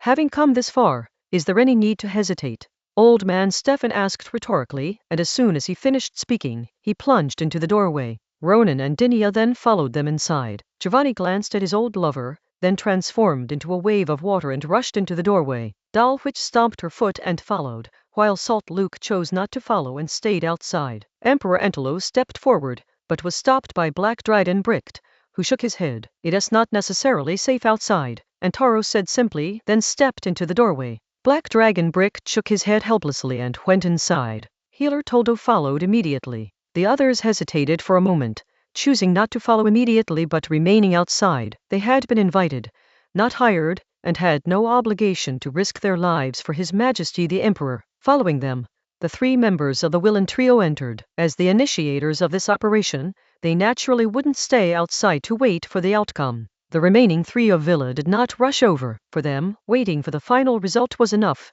That was all their mission had to do. Not long after Ronan and his group went inside, footsteps suddenly came from outside. The people inside immediately became alert. However, in the next instant, a sword suddenly appeared from the ceiling and fell down. It was from Villa, and the knight, who looked like he was raised by a woman, had been pierced through the back by the falling sword. He collapsed before he could react at all. A man appeared along with the sword. The man who made everyone present show an expression of disbelief was Ronan. Disguise magic? Impossible. The sudden appearance of the sword is this man's magic. It seems I'll always be a well-known figure. As soon as he finished speaking, Ronan reached out, and the sword that had pierced the knight's chest flew out from behind him, tracing an arc in the air before returning to Ronan's hand. Don't worry, he is not dead. I am leaving now. With that, Ronan entered the doorway. Chapter 503 Confirmation. Unexpected visitors. 2 Ronans. After being pierced through the heart by a sword, the knight lost consciousness and collapsed to the ground. Salt Luke came over to check on him. Since the healer Toldo was in, he had to come in as an amateur to fill in as a doctor. Indeed, as Ronan said, he did not die. Although the wound to his heart looked serious after being pierced, it was actually a minor injury for a 5th-tier elemental mage. He lost consciousness because he was under the influence of magic. He's fine, but I can't break this spell. Salt, Luke said, I am not sure when he'll wake up. His life is safe, but it looks like his magical energy will be stagnant until he wakes up. The others ignored Toldo's words.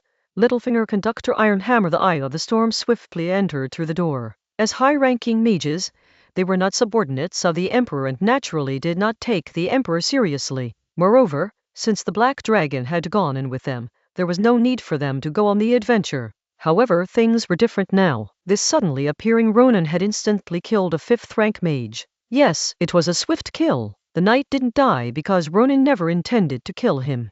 He was just giving them a warning, hoping they wouldn't interfere.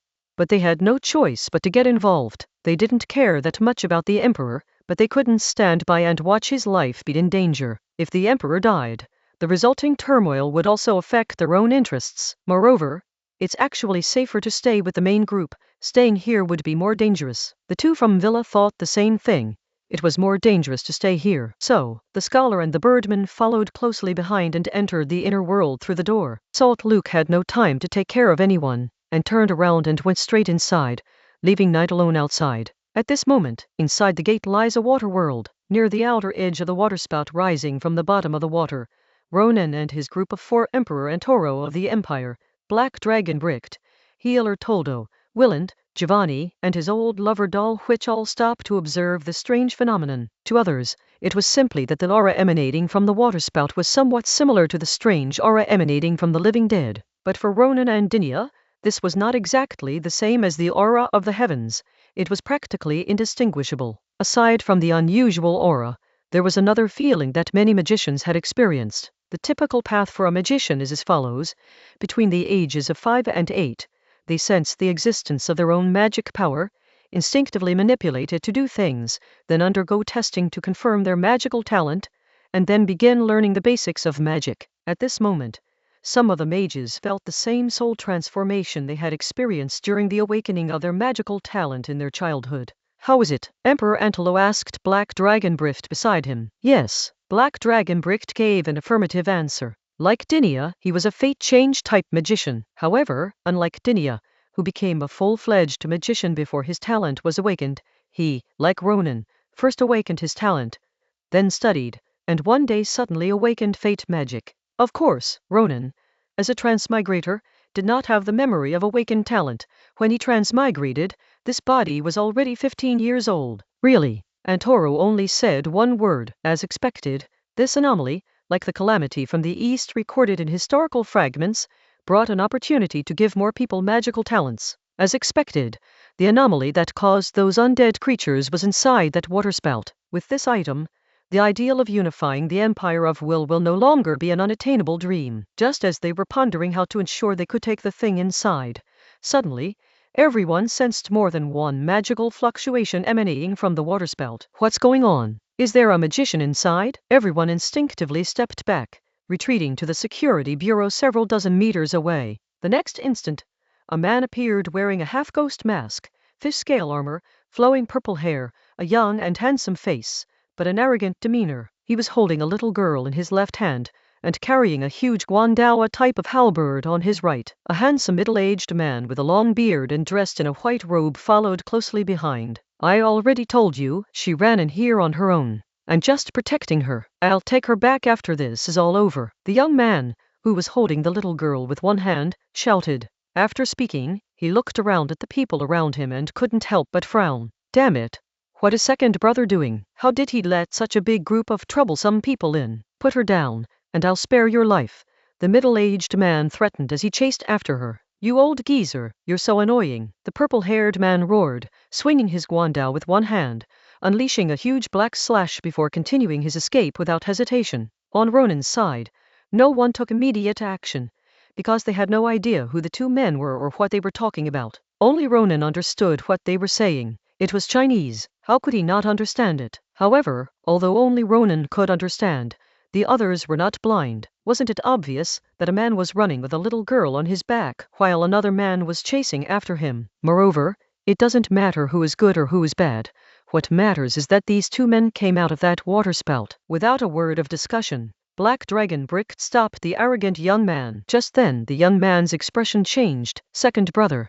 As he shouted, the man in a frenzy threw the little girl in his arms away. Everyone turned around immediately and saw a man catching the little girl. And this man looked exactly like Ronan. Oh my, you have a twin brother? Kate Peter, who had been in low spirits and barely spoke the whole way, suddenly became interested. Ronan, what is going on? Tinny asked. How should I know? Ronan replied. We'll know once we take them down. After saying that, Ronan turned to the middle-aged man in white robes and shouted loudly in Chinese, Sir, we are not enemies. You wait here while we take down these two guys. The other Ronan looked at Dinia, flicked Ronan's flying sword away with one finger, and grasped Black Dragon Brick's fist with the other hand, his eyes still fixed on Dinia. Long time no see. Before he could finish speaking, Black Dragon Brick spat out a mouthful of black flame, slamming Ronan to the ground. Ronan's head turned into a pile of rotten flesh, but in an instant, the pile of rotten flesh transformed into red fungi, rapidly coalescing and reverting to Ronan's appearance. Meanwhile,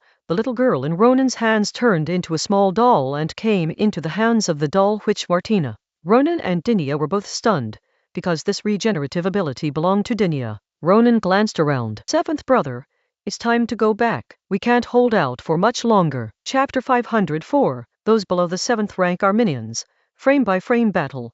The Lost Little Girl. Page 222. The other Ronan had said long time no see to Dinia in French before, but this time he said seventh brother, it's time to go in Chinese. Apart from the middle-aged man in white robes who looked like a Sarisian, only Ronan could understand it. He's trying to escape. Catch him! Ronan shouted. Before the words were even finished, Dinia, with perfect understanding, burrowed into Ronan's body and completed the fusion. A Dinia shrouded in Ronan's magical armor appeared, her knees slightly bent. In an instant, the ground within 100 meters beneath her feet cracked open, exploding with a loud bang and creating a giant splash of water. Time seemed to have been pulled away.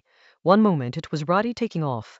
The next it was Ronan raising his sword with one hand to block the fused Dinia's two-handed sword. In the next frame, Ronan's limbs are chained by chains summoned by Stefan, and he spews out red light from his mouth to clash with the red light cannon spewed out by the fused Dinia. Meanwhile, Ronan's chest has been blasted open by the black flame bullet of the black dragon bricked, with black flames still burning on the surrounding internal organs, bones and muscles.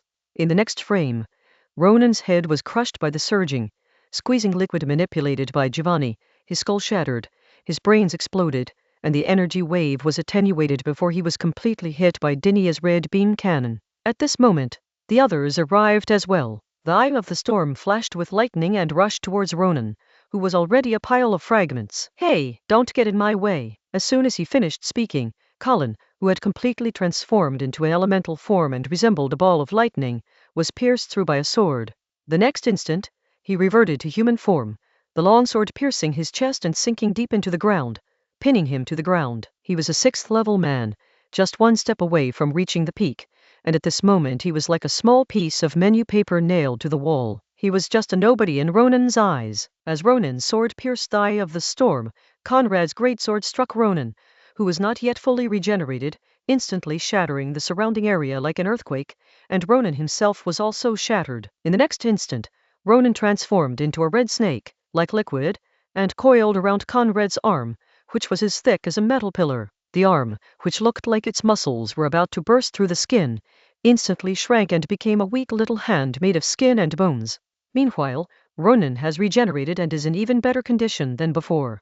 In an instant, Ronan launched his counterattack. At this moment, Ronan was like a school of countless tiny red piranhas, swimming freely in the space completely filled with liquid. Only Giovanni, who could completely assimilate with the liquid, could compete with him in speed. However, Giovanni is inferior to Ronan in terms of pure offensive ability. The others couldn't keep up with Ronan's speed and could only passively defend and counterattack. Apart from the combined Radi, none of the others below the 7th rank could withstand a single attack from Ronan and could only retreat as far away as possible. "Don't just stand there. Go grab that guy," Ronan shouted through Dinia's body. At this moment, only he, an outsider who was not fully engaged in the battle, could remain calm and give orders. Ronan is clearly uncapturable. This guy's strength is practically a combination of Rodi and Dinia, and not just a combination of the current 5th-tier Ronan and 6th-tier Dinia, but a combination of the 7th-tier Ronan and 7th-tier Dinia. He's ridiculously strong. He,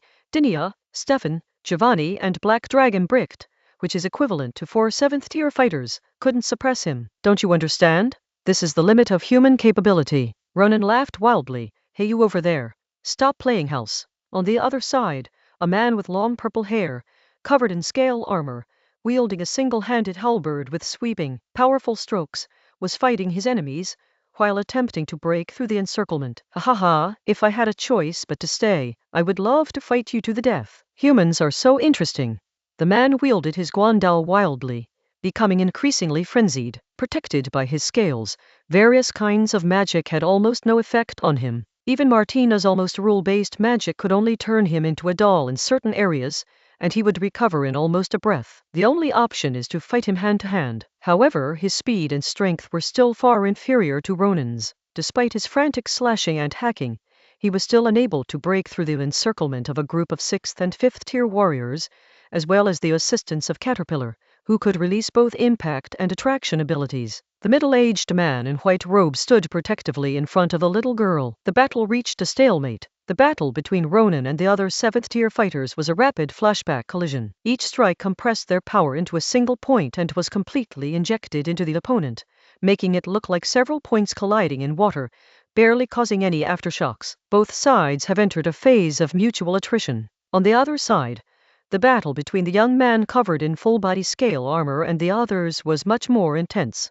Nothing could be seen except for the constant explosions, aftershocks, and turbulence. However, the arrogant purple-haired youth gradually fell into a slump. Perhaps his physical attributes were at the 7th level, but he did not possess any powerful magic. He relied entirely on his magic-resistant scale armor and his reckless fighting style to fight his enemies. Breaking through was simply impossible. But at that moment, something unexpected happened. Both Ronan and the purple-haired, scale-armored young man with the guandao began to turn into points of light, and as time passed, the points of light gradually dissipated. "Damn it, we've lost big time this time," the young man cursed. He and his second brother Ronan do not belong to this time and space, and cannot truly stay in this time and space. They can only stay for a short time through a modified celestial passage grafted onto an ancient alternate dimension. When the time is up, If they have not returned, they will be forcibly pulled back. However, this forced pulling will cause enormous damage to the soul and body, which even they at their level cannot withstand. It will take at least 3 to 5 years to recover.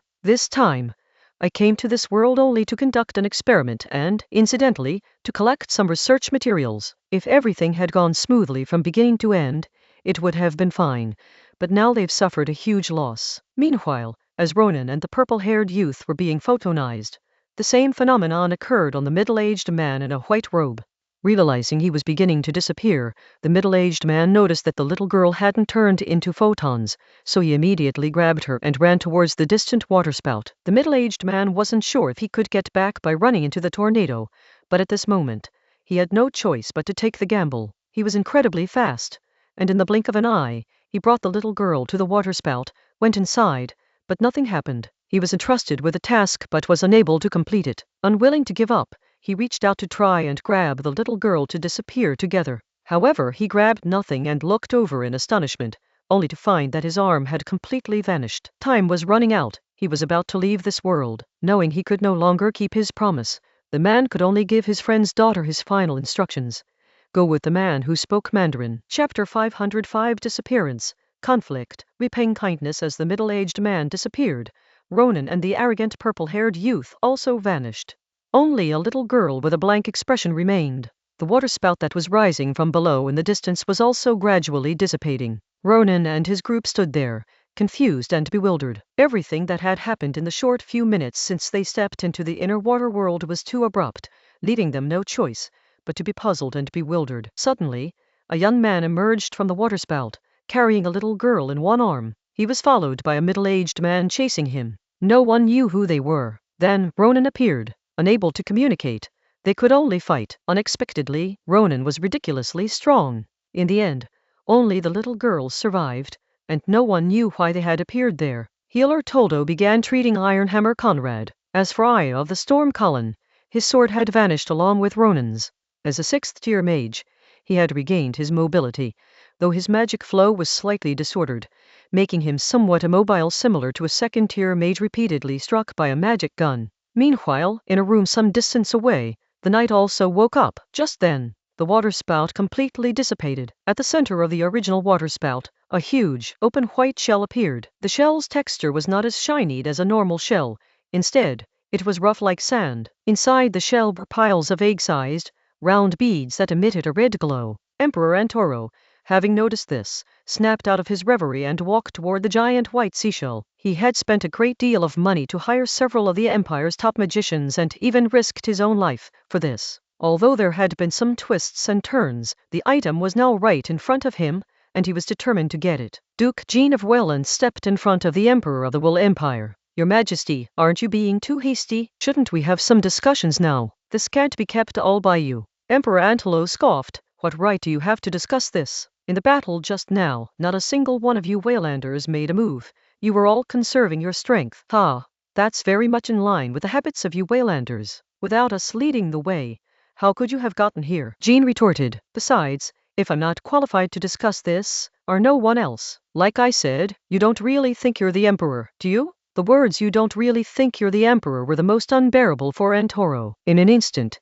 the veins on his arm bulged, and he was almost furious, but he still suppressed his anger. Discussion? Sure, but we contributed the most and should take the largest share. However, I'm a generous person and it's not that I can't give up some, but that girl over there must be handed over to us. The one who contributed the most effort? Probably the one with the most people on the scene. Everyone tacitly agreed to this. Your Majesty, I think I should take this girl back to the papacy. At this moment, Salt Luke suddenly interjected. The Knights of the Holy See are on their way. Theoretically speaking, the papacy supports the empire. After all, Emperor Antolo is a follower of the old church, but there are always exceptions, such as when certain special interests are involved. The current situation is that the truth can only be uncovered from this little girl. Our army of Villa is still here. Villa's scholar and Birdman said. You have the Knights of the Holy See. I have the regular army. They didn't really expect to gain anything, nor did they have the ability to do so, but they still had to say what needed to be said, lest they have something to explain when they returned. Anyway, the soft side empire is finished. At this moment, Ronan spoke up. You can have that seashell. but we'll take the little girl with us. You can have the girl, but we in Wayland have invested a tremendous amount of manpower and resources. We want more than a third of the bead in that shell, Duke Jean of Kirk said. Are you the only ones with the power here? We in Wayland only sent 3 people. A conflict erupted between people from several countries in the western continent over a giant white seashell, the beads inside, and a little girl of unknown identity. This situation was anticipated by all parties long before the trip. We're all from this area of the western continent. Who isn't a bandit? But when everyone shows their robber-like side, the next step is to sit down and negotiate like civilized people. This negotiation requires careful consideration. Ha ha! Just then, Stefan suddenly burst into laughter, interrupting everyone's thoughts. Gentlemen, especially a few old men like me, as mages, shouldn't we be focusing on the strength displayed by the other Mr. Ronan? This means that the 7th rank is not the peak that cannot be advanced further. Let the politicians handle the political matters. As mages, isn't it more important to devote our limited time to further research? I personally have some small research on lifespan. He certainly didn't intend to reveal the method for achieving immortality, but providing some ideas was no problem. I'm not going to stay here and listen to their endless chatter. After saying that, Stefan walked away. His words were partly a reflection of his true feelings. After achieving immortality, he once again felt empty, but the appearance of Ronan showed him that this path was not yet over, which was incredibly gratifying. On the other hand, his words also helped Ronan clear his name, as they also affected Black Dragon Bricht, Duke Jean of Cork, and even Giovanni. In a sense, these magicians who have reached the pinnacle are a very tragic species. Apart from Dinia, who is young and at less than 40 years old and has already reached the 6th rank, everyone else present has sacrificed a lot and cultivated diligently for decades to reach a high rank, including Giovanni. When they ascend to high positions, all they face is emptiness and a dwindling lifespan. The oldest magician is currently only 150 years old, but how could someone with unparalleled power, authority, wealth, and status be willing to die? But the higher a magician's level, the longer their lifespan. If they can improve their level again, wouldn't they be able to live even longer? Your Majesty, I shall take my leave now. Black Dragon Brick took his leave, having shown great interest in Stefan's little study. Giovanni then announced that he was preparing to leave, and before leaving, he took a special look at Ronan. Mr. Victor and I have a good relationship, Duke Jean said, and then left. In the blink of an eye, all the 7th level beings present were ready to leave. The rest is up to you, Stefan said. He had done Ronan a great favor, and it was also a way of repaying a debt of gratitude, since it was because of Ronan that he was able to live forever, which meant that Ronan had saved his life. Of course, if an ordinary person saved his life, they might not be entitled to repay the favor. While it wouldn't amount to something like someone feed the young master some cakes, they would at most offer a small favor, and if the other party wanted him to repay the favor again, they would be courting death. Chapter 506 Stalemate, the little girl's fate, and the upcoming negotiations. All the 7th tier mages have left, leaving only the 6th tier and 5th tier mages present. There is no point in staying here any longer. Anything could happen in this place at any time, Ronan said. I think we should take the shell first, and then we can discuss how to divide it after we get out. As for the child, leave him to me for now. Emperor Antelo frowned. I think this child should be handed over to the papacy. With the departure of the 7th tier mage Black Dragon Bricht, who had been supporting him, his confidence immediately waned, and he decided to involve the Holy See in his speech. Can your country find anyone who can speak Seers? I'm different, I speak Seers, Ronan said. He doesn't have it, but our country does. Villa's scholar followed up. There is no such thing as Portugal in this world. Villa occupied the entire peninsula. They were the first Western continent people to come into contact with Seers during the Age of Exploration. Although they did not occupy a small piece of land in Seers like another world, there were still some missionaries and merchants there, and naturally there were people who spoke Seers. There are some, but I doubt there are any in China. Are you suggesting we bring them back from the east? Ronan retorted, then questioned. Besides, this little girl has been so frightened, and now she is in a completely unfamiliar environment where she has no one to talk to. You gentlemen, who pride yourselves on being civilized, are you treating a child like this? And the Vatican, what kind of place is that? Is it preparing to persecute heretics? Ronan's words silenced everyone. On the one hand, his words were irrefutable. On the other hand, he and Dinia together formed the biggest fist on the scene. Instead of arguing here, let the children decide for themselves. Ronan added, His words made sense, but no one agreed. Everyone knew that the series of mysteries could only be solved through this little girl. After saying that, Ronan pulled Dinia aside and whispered a few words in her ear. Dinia nodded slightly, then walked toward the little girl who was still standing there. Dinia knelt down in front of the little girl, opened her arms and said, "Hello. Don't be afraid." She spoke in Seers, with a very strange accent, but there was nothing Ronan could do. Such a phrase was all he could teach Dinia for the time being.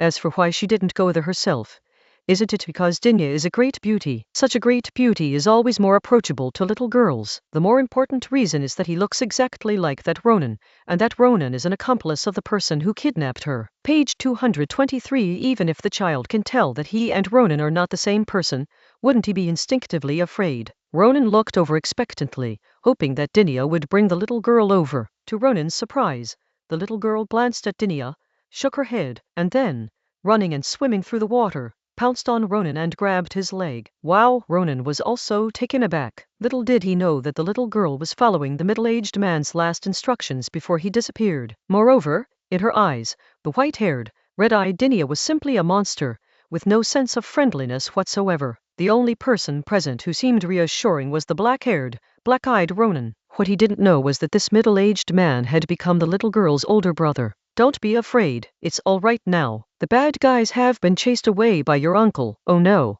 Your brother?" Ronan comforted her. He wanted to call himself uncle, but when the words came out, he felt it was a bit inappropriate to call a little girl uncle, so he decided against it. The little girl hummed in agreement. Seeing this, the others could only sigh helplessly. Well, now this little girl is completely stuck in the kingdom of foes. If it were another country, or even another person, or even if several seventh-tier cultivators hadn't left, they would never have accepted defeat so easily. But now there's no other way but to accept it. Since there are more of us, we'll take the seashells away. We can discuss how to distribute them once we get back to the surface. Emperor Antelo spoke first. He couldn't take the little girl with him. He could only tell himself that she wasn't the one he wanted in the first place. The key was the seashell and the beads inside. Ronan looked at the seashell. The rough, frosted shell looked very much like, or rather, made of, the white sand of the celestial realm. As for the beads inside, he didn't know what they were, but could only guess from their aura that they were related to magic. Judging from Emperor Antoro's attitude, the real thing was very important. What was important to this ambitious emperor was nothing more than anything that could enhance military strength. High-ranking mages don't participate in wars, so this thing must be related to low-ranking mages. However, since he had already taken the little girl with him, it wasn't convenient to argue about it anymore. "I think it's fine," Ronan said.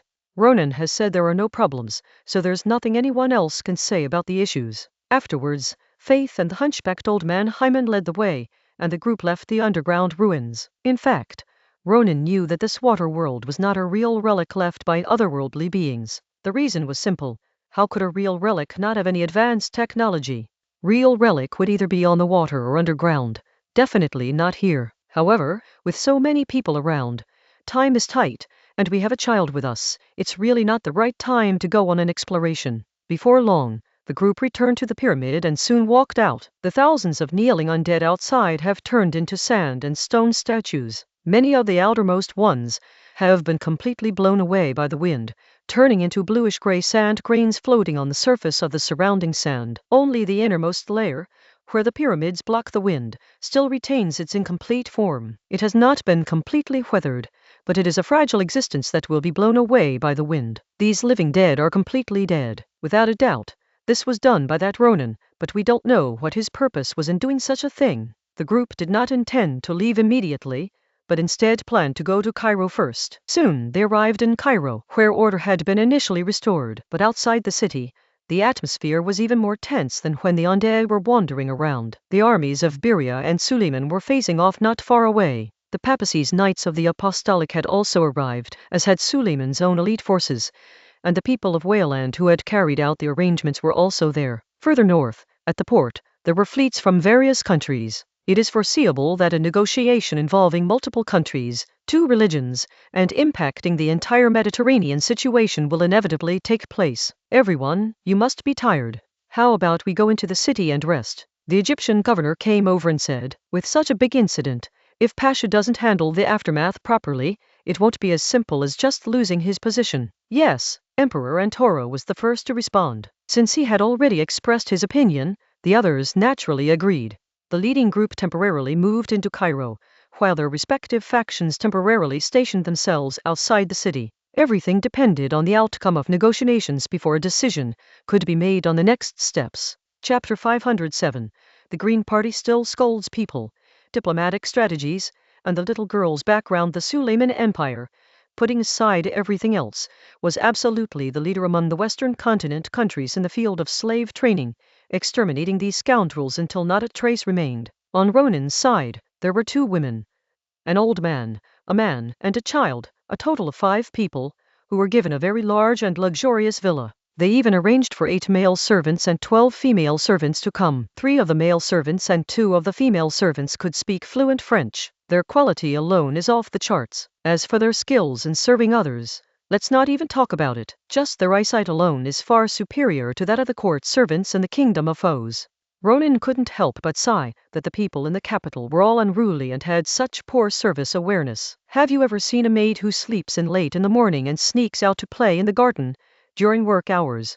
Have you ever seen a male servant who dares to complain to the king about his poor treatment and demands tips for doing favors? Ronan has seen it all, not just once, and not just one. All I can say is that old-fashioned feudal countries like Suleiman were better. Kings and emperors were nothing compared to the Sultan. If the Sultanate succession hadn't been so involutionary, it would truly be a case of not trading it for any emperor. To be honest, Ronan even wanted to bring a few people back to provide some technical assistance to the kingdom's court. After a slightly greasy dinner with various flatbreads, roasted meats, and plenty of spices, Ronan called Dinia aside to discuss the upcoming negotiations. The little girl was also there, and she was now completely clinging to Ronan. If there are no unforeseen circumstances, the negotiations will mainly focus on 2 issues. First, the ceasefire between Bilia and Suleiman, and second, how the shell will be distributed. Ronan began to analyze. The issue of a ceasefire can be discussed in a way that is easy to resolve, or it can be discussed in a way that is difficult to resolve. The war itself is beyond fighting,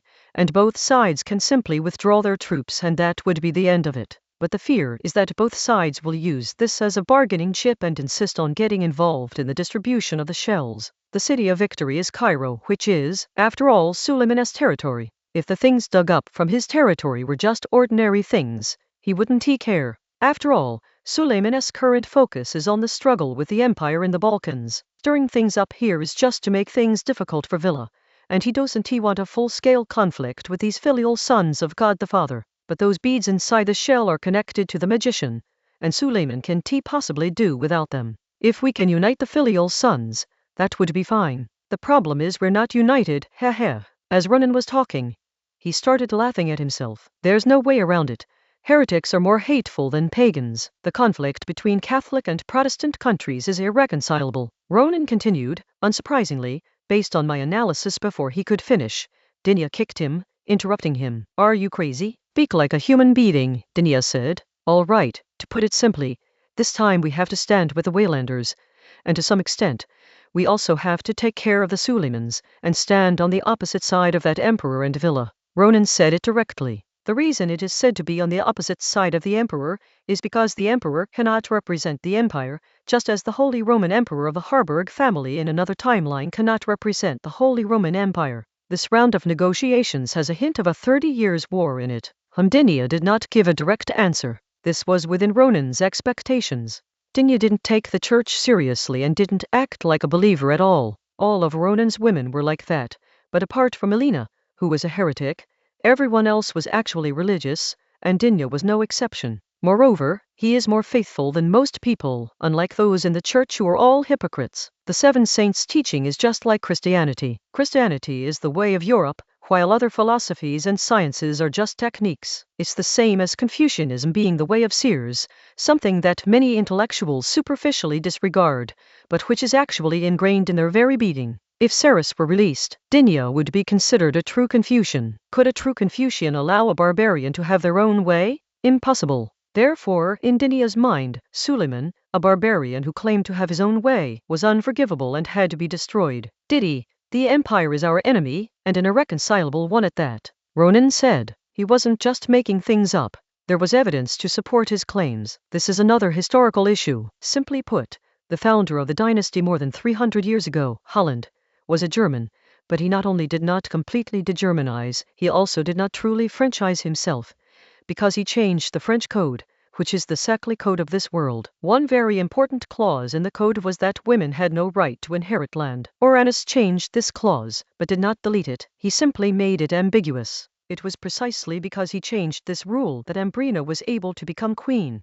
Otherwise, she would not have been able to inherit the throne. Interestingly, the Empire and Villa still implemented such laws, just like Austria and Spain in another timeline, where conflicts between male heirs from collateral branches and female heirs from direct branches of the throne also led to wars. Returning to reality, neither Villa nor the Empire of Will has officially recognized Ambrina as the legitimate queen, nor has it denied it. This is absolutely unforgivable for Ronan. Damn it, how dare you make sarcastic remarks about my wife not being a legitimate queen? I'll get you sooner or later. All right, then what do you suggest we do? After some consideration, Dinya agreed with Ronan's opinion. We say we don't want those beads, but we support Willand. Suleiman wants them.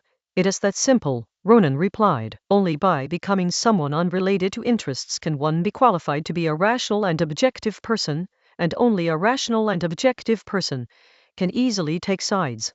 Really not? Dinya asked. Ronan smiled slightly. Just have Willand distribute some of it afterward. Dinya nodded, stood up, and said goodbye. That's all for now. I'll head back first. With the business concluded, Ronan looked at the little girl beside him and said, I'm sorry. I was so busy with my own things that I haven't even asked her name yet. The little girl, dressed in a Suleiman-style long robe with a headscarf, replied, My name is Zhao Yinki. Ying as in hero and Kai as in unicorn. How old? Where are you from? Ronan asked again. 7 years old, from the capital. But I came to the Eastern India military camp when I was 3, the little girl replied. The Xingyingfu was a concession, a colony of the Celestial Empire's unique characteristics. Oh, I know. It's getting late. You should go to sleep, Ronan said. Aren't you going to ask me who I am? Zhao Yinki retorted to Ronan. The middle-aged man who came to your rescue was very strong, and you, a young girl, encountered such an unbelievable situation.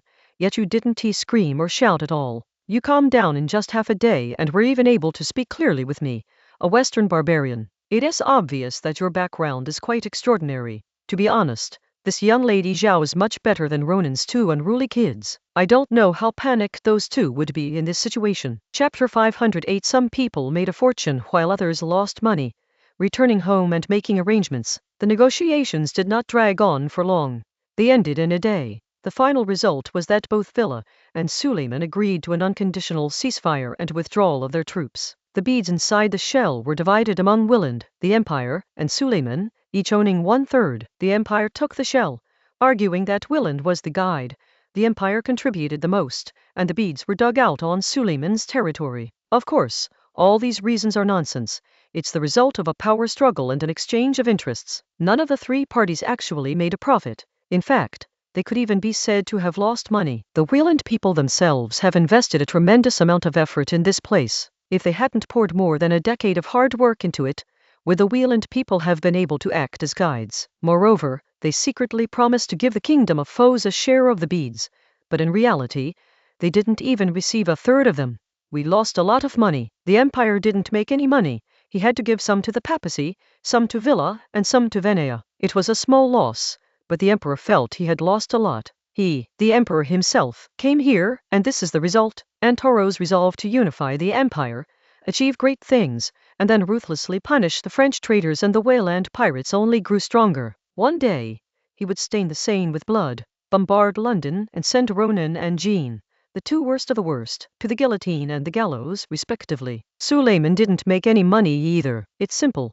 The military operation failed, Alexandria was half destroyed, and Cairo suffered heavy losses due to the undead. Although we were given beads, it's still uncertain whether we can research anything with them. Then there's Villa, which was a small loss. The fact that they could get a share of the beads also achieved their strategic objective, curbing Suleiman's expansion of power in the Mediterranean and ensuring national defense security. However, they did not gain any advantage in this negotiation, especially being slightly outmaneuvered by their maritime rival, Wieland, and their land rival, the Kingdom of Fas, which was quite frustrating. Venia and the Vatican didn't lose out at all. They came all this way and took some beads back with them. The only ones who really made money were the French. Ronan took Zhao Yingqi, the only possible person in the know, and was also able to get some beads from Huilin to take back for research. Moreover, he secretly reached an agreement with Suleiman that Suleiman would purchase bone china and porcelain from the kingdom of Fas in the future, and sell tea from the east to the kingdom of Fas at preferential prices. Following the principle of winning and running away quickly to avoid any unforeseen complications, Ronan and his group fled the next morning. Anyway, with Ronan and Dinia's magic combined, they could fly back to the capital from here in half a day at full speed. Stefan didn't leave immediately. He had promised the others that he would share his insights on extending lifespan with them. As evening fell, they returned to the capital, and Kate left the group on her own. Ronan took Zhao Yingqi back to the palace to report the situation to Ambrina. Dinia first went to give some instructions to the ministers of other departments, and then returned to give the bead to the technical research department of the Ministry of the Interior so that they could begin to study it. Inside the palace, Ronan quickly finished recounting his adventure inside the pyramids and began talking about the water world inside the gate. Another you? Ambrina looked incredulous. Page 224. That's right. It doesn't look like me, but it is another me, that I can say it as me. Ivia asked the child. And he doesn't know the other me, Ronan said. On the way back, he had already asked Zhao Yingqi about it, but she didn't know anything about Ronan. Her father was an official in the concession and came from the royal family. She had a little conflict with her father and then ran away from home to the river, which is the very reasonable Ganges. Then she felt a strange sense of closeness to a nearby temple, so she went inside. Before she knew it, she had arrived at a place full of white sand. Then, the young man with purple hair and scales came. He was very surprised by her and was at a loss for words. Soon, her father's friend also caught up with her. Then the young man grabbed her with one hand and started running, while her father's friend chased after them. From beginning to end, she didn't even know who the purple-haired youth was, and she didn't recognize the other Ronan at all. Oh, Ambrina responded, glancing at the young girl Zhao Yingqi. Like Ronan, Ambrina could also tell that the little girl wasn't telling the whole truth. She was hiding something, not something related to the purple-haired youth and Ronan, but rather something unique about herself. She must have something special about her, and she knows it herself. Otherwise, how could she have entered the alternate dimension and why hadn't she disappeared? After that, Ronan then recounted the details of the subsequent negotiations to Ambrina. Ambrina nodded. So we've now made enemies of that emperor? We've been enemies ever since we sent troops into the Rhine region. Besides, if we going to give you a crown, we have to take him down first. There can be two suns in the sky, and there can be two emperors on one continent, right, Henri? Ronan replied with a smile. That is true.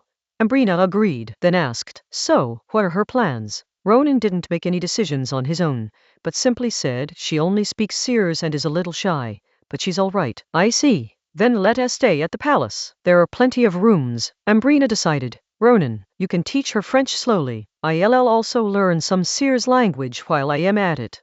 Then let's leave it at that. Ronan had no objection to Ambrina's decision. Ambrina looked up. Darling, after dinner? No problem, Ronan replied. Soon, dinner began. During the meal, Ronan introduced Zhao Yingqi to his son Lucian and daughter Nay. As for his youngest son Louis, he had just been weaned. Although Zhao Yingqi is from Seers, she is not at all uncomfortable with knives and forks and is quite accepting of some dishes, such as lamb chops, seafood soup, and roast chicken. However, she cannot accept dishes with mustard mayonnaise, stews with a strong milky flavor, or sour sauces. The only surprise was that she actually liked the desserts. To be honest, even after all these years, Ronan still couldn't get used to the desserts at the palace. They were just too damn sweet, expensive, and awful. After dinner, Ronan took Zhao Yingqi to the room he had arranged for her, and began to tell her about his situation. The main purpose was to let her know that I was very busy and couldn't take care of her all the time. Ah, that white-haired lady, is she the prime minister? And that one just now, was she the king, or your wife? Zhao Yingqi was utterly astonished. Many people in Ceres had a basic understanding of the situation in the Western continent, knowing that some countries were ruled by queens and that the Western continent had some warring states period-like characteristics. However, Zhao Yingqi, who was only 7 years old, did not know any of this. The only thing she knew was that on the other side of the sea, there was a group of foreigners with high noses and deep-set eyes, speaking a language that sounded like a bird. Yes, Ronan replied with certainty. So you're like Zhao Yingqi didn't know which Sarah's character to use to describe Ronan for a moment. Chapter 509 Marquis equals Defense Envoy. Motherly Henry. I'll give you a break. Ronan then explained his identity to the young girl Zhao Yingqi in detail. The king's husband, the Marquis of Rhine, and the head of the Secretariat of the Prime Minister's office. That's about it. Anyway, I'm very busy and may not be able to take care of you all the time. Ronan finally said what he wanted to say. You're a Marquis? Zhao Yingqi was somewhat surprised, and he'd exaggerated it. It's all just talk. Also, the Marquis here are different from those over there. You wouldn't understand even if I told you, Ronan said. How am I supposed to understand if you don't tell me? Zhao Yingqi asked, pouting. In truth, she didn't care about being a Marquis at all. She just didn't want Ronan, the only person who could talk to her and give her a sense of security, to leave. Well, the Marquis here or probably Ronan patiently explained to her, even using some funny anecdotes. How could he not see through the girl's thoughts? I understand. A Marquis is a defense commissioner. Zhao Yingqi reacted quickly. Her father's official position was the defense commissioner of the Eastern India Military Command. Her mother passed away when she was 2 years old, and the following year her father took her with him to take up his post. Upon thinking of his father and his mother, whom he had no memory of, Zhao Yingqi suddenly froze, and tears streamed down his face uncontrollably. He's still just a child. How can he possibly keep suppressing his pent-up emotions forever? Seeing the little girl suddenly start crying, Ronan was at a loss for what to do. Although he was already a father of several children, and Lucian, Ine, and Astrid had all cried, it was a completely different situation from the little girl in front of him. At this moment, he really didn't know what to do. Zhao Yingqi sobbed and wiped away her tears, her eyes red from rubbing. But the tears still wouldn't stop flowing. Just then, Ambrina walked in. She had come to see why Ronan hadn't come over for so long, but when she entered, she saw the little girl crying. Ronan, why did you make him cry? Ambrina asked with a hint of accusation. Ronan spread his hands, indicating his innocence. I don't know what happened either, Annie. 1 second they were talking about the Marquis, the next they were crying.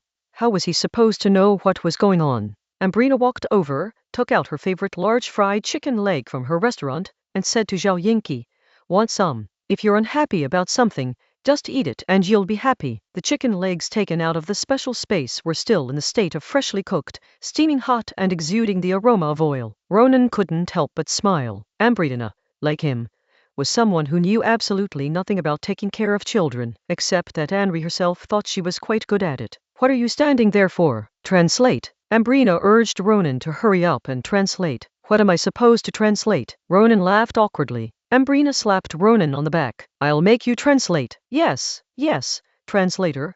Ronan agreed, then said to Zhao Yingqi, this auntie is offering you a chicken leg so you want to cry. Zhao Yingqi suddenly burst into laughter through his tears, not because of the chicken leg, but because of Ronan and Ambrina. Her father was a high-ranking official and a member of the imperial family. Since she could remember, she had met many couples of some status and position, but she had never seen a couple like Ronan and Ambrina, who had no manners whatsoever and joked and played around so freely in front of her, an outsider. Zhao Yingqi hesitated for a moment, then reached out and took the chicken leg. Thank you, she said. Thank you, Ronan relayed. See, Ronan, I'm the best. You're not, Ambrina said smugly, laughing like a child. Ronan reached out and pinched Ambrina's cheek. Yes, your majesty is the best, of course, Ambrina said, and simply sat down next to Zhao Yingqi. Let me tell you, when I was a kid, if I was unhappy, I would go to the kitchen and steal apple pie to eat, and I was never caught. Ronan suppressed a laugh.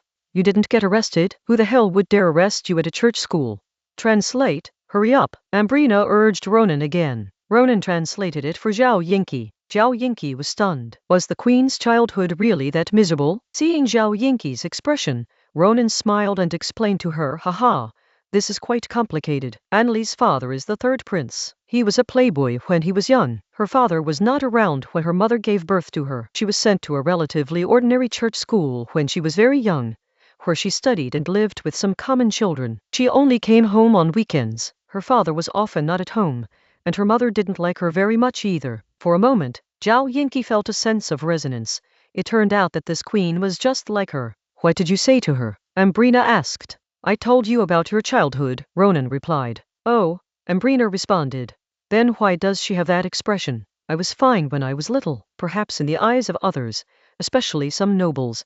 Ambrina had a very difficult childhood, but she herself never felt that way. Moreover, when she was 7 years old, the same year Ronan transmigrated, her grandfather was already seriously ill, and her father, Lao Luzilin, was acting as regent. When she was 8, her father officially ascended the throne, so her hard days only lasted a few years. Anyway, just treat this place as your home for now. I'll try to find out more about you, Ambrina said. This was just to comfort her. In reality, she already knew about Zhao Yinqi from Ronan. She didn't belong to this world. She was homeless in this world. Ronan translated it. Zhao Yinqi responded, though she herself knew that she could never go back. Ronan, Ambrina suddenly called out to Ronan. What is it? Ronan asked. Let her come to my place.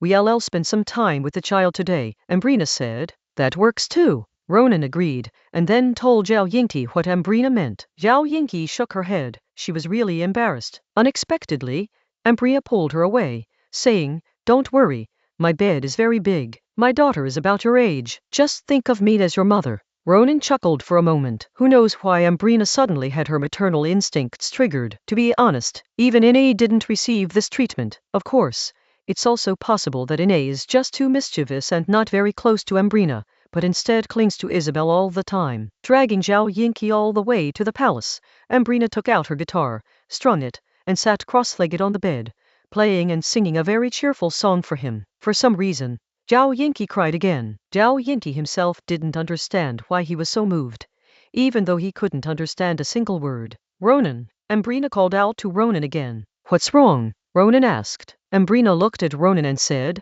I'll give you a week off to teach her our language. Kids learn quickly. Huh? Ronan hesitated for a moment, but still agreed. Yes, Your Majesty. Chapter 510 Language Issues.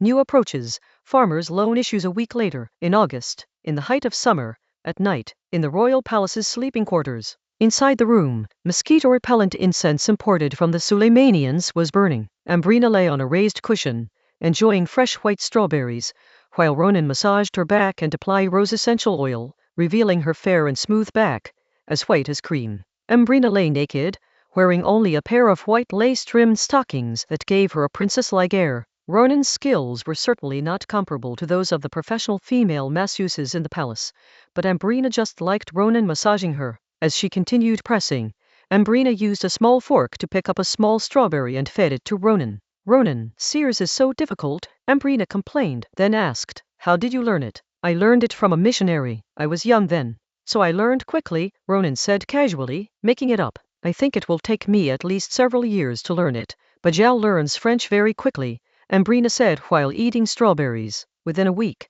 Zhao Yinqi had mastered about 20 everyday phrases and could have general conversations, though her accent was a bit odd. She estimated that in another 6 months, she would have mastered French. It's different, Ronan said. She was surrounded by French speakers, and she was all alone, so of course she learned quickly. It's like those missionaries who went to Sears. Some of them were quite old, but they still learned very quickly. The fastest way to learn a foreign language is to send someone abroad. They're guaranteed to learn it in just a few days. That's true. Ambrina thought about it and agreed. By the way, I'll be busy again in the next few days, Ronan said. What happened? Ambrina put down her fork and asked. It's about the Farmers' Association, Ronan replied, while pouring some essential oil and beginning to knead Ambrina's soft, round, white breasts. Ambrina spread her legs a little wider. The loan issue? Although she didn't concern herself with politics, she still read the necessary government reports. Yes, Ronan replied, slipping his fingers into the crevice of the flesh. At the same time,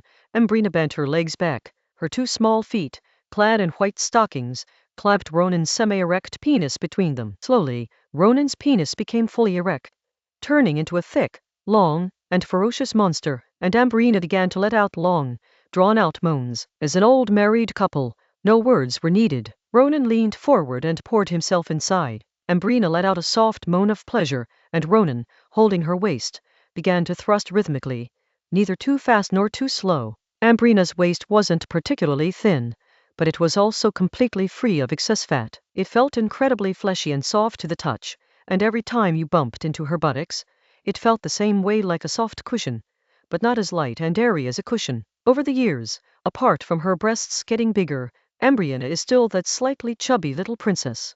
After a while, Ronan's hand involuntarily slipped onto Ambrina's calf, which was clad in white stockings. The stockings were somewhat tight, while the flesh inside was so soft. The combination of the two created a strange pleasure that made him want to ravage her, yet he couldn't bear to use too much force. Ronan released his grip on her waist, slapped Ambrina's buttocks a few times, and began to speed up. The bed began to tremble, and Ambrina's moans grew louder. Her thick black pubic hair had turned into a large clump due to the wetness. A few minutes later, Ronan stopped and picked up Ambrina. The two got into position together. Ronan stood on the bed, leaning back slightly, his hands supporting Ambrina's buttocks. Ambrina wrapped her arms around the back of Ronan's neck, leaning back slightly as well. Page 225. Ronan's muscles were bulging, and in some places they were even stretched. Immediately, Ronan tossed Ambrina upwards, causing her entire body to rise. Ronan's penis almost completely detached from her wet vagina. The next instant, Ronan slightly loosened his grip and lowered her down, causing Ambrina to fall and sit down, her penis fully inserted and thrusting into the deepest part of her cervix. One thrust after another, each one making Ambrina tremble. The trembling started from her thighs, then moved to her buttocks, then to her waist, and finally to her soft breasts. Her 2 mounds of flesh jerked violently, her pink nipples circling in the air. Wave after wave of intense impacts made Ambrina close her eyes tightly, involuntarily shaking her head slightly. Her calves, encased in white stockings, tightened, her insteps arched, and her toes curled inward. She began to moan loudly. After dozens of impacts, Ambrina, who was already weak, felt as if her bones had gone limp. Just as Ambrina was about to enjoy her upcoming climax, Ronan suddenly tossed her into the air, caught her by her thighs, and turned her upside down. At this moment, Ambrina's vaginal opening was facing upwards, towards Ronan, and Ronan's erect penis was right in front of her. Before Ambrina could react, Ronan had already opened his mouth, pressed his lips against the entrance of her vagina, and began to suck hard, as if he wanted to suck out all the flesh inside along with the vaginal fluid. The sudden stimulation caused Ambrina to clamp her legs together tightly, gripping Ronan's head firmly. Completely immersed in her lust, Ambrina swallowed Ronan's penis without a second thought and began to suck it in aggressively as if she wanted to suck all the blue fluid and egg stored inside into her mouth. Finally, a powerful gush of white fluid shot into Ambrina's throat, while Ronan was also filled with a mouthful of gushing viscous liquid. The two of them only stopped completely when Ronan's throbbing penis stopped ejaculating and began to soften, and when Henry's slightly open vaginal opening began to tighten. Ronan instantly lay down, while Ambrina, who had turned into a puddle, collapsed onto Ronan. After a while, Ambrina recovered and headed towards her walk-in closet to change her clothes. A moment later, Ambrina appeared, dressed in a white bodysuit with only her crotch area open, and Ronan's little head instantly perked up. The second round is about to begin. The next morning, Ronan got up early as usual and went to the Prime Minister's office. As for Ambrina, she had 3 rounds of sex last night, and in the last round she was even hung up and put on props. She really can't get up now, and she'll probably sleep until noon. Ronan bought 3 different flavored croissants from a small bakery outside. He ate them as he walked to the Prime Minister's office, but he was still late. Is the Marquis's vacation finally over? Dinia asked in a slightly sarcastic tone. Ronan responded, "It is indeed over, Madam Prime Minister." Dinia didn't waste any more words and got straight to the point. What do you think should be done about the Farmers Association loan? No, Ronan replied. What did you say? Dinia exclaimed in shock and anger. I said I wouldn't deal with it, Ronan reiterated. The so-called Farmers Association loan problem is that the Farmers Association's bank is unwilling to lend to farmers in urgent need, but instead prefers to lend to businessmen who operate agricultural product processing industries. The reason for this is that, in order to protect farmers, Dinia implemented a law that prohibited small farmers from using land as collateral. Small farmers are vulnerable and easily unable to repay their loans. Without valuable collateral, farmers' banks naturally won't lend to them. Chapter 511. Absurd reality, bureaucratic style, and sudden arrival. That's how the world is. The richer you are, the more money you can borrow. The poorer you are, the less money you can borrow. The Farmers Association was an official organization, and if its bank had a lot of bad debts, it would be treated like an official. As a civil service state, the civil servants of the Kingdom of Foes enjoy the same treatment as the civil servants of Ceres. That is to atone with death. Therefore, the Farmers Association Bank was unwilling to lend to small farmers, preferring to force loans on to agricultural capitalists who didn't actually need that small amount of money. That small loan is a lifeline for small farmers, but agricultural capitalists might use it to buy a new horse-drawn carriage. Is it absurd? This is reality. It's easy to get farmers' associations to lend to small farmers. Just repeal the law that prohibits small farmers from mortgaging their farmland. However, as a result, the situation is predictable. Before long, a large number of small farmers will become landless farmers, and the land will belong to the banks. The banks will not directly hold the land. Instead, the land will be transferred to capitalists, agricultural capitalists who are currently engaged in agricultural product processing, but no longer own large tracts of contiguous land, or either aristocrats themselves or legs of the aristocracy. As a result, the aristocrats are about to make a comeback. Ronan didn't want the nobility to disappear, but he also didn't want them to make a comeback. As for Dinia, she wished she could kill all the nobles. How about we popularize collective farms and then borrow money in the name of the collective? Dinia said. Didi, you never get tired of using the same trick, do you? Ronan directly exposed Dinia's true colors. The loan issue was just a pretext. She really wanted to establish a collective farm.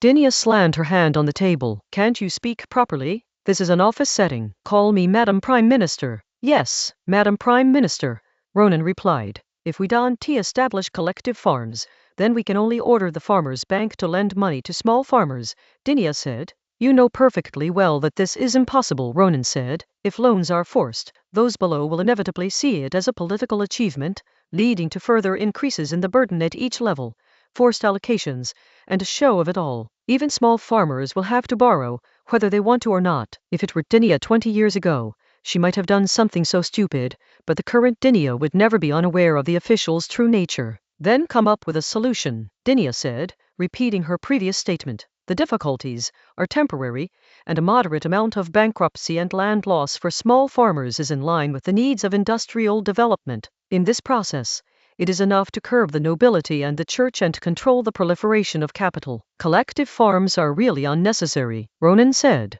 Why should I? Dinia demanded. Ronan organized his thoughts. Your Excellency, Madam Prime Minister, you need to understand one thing well.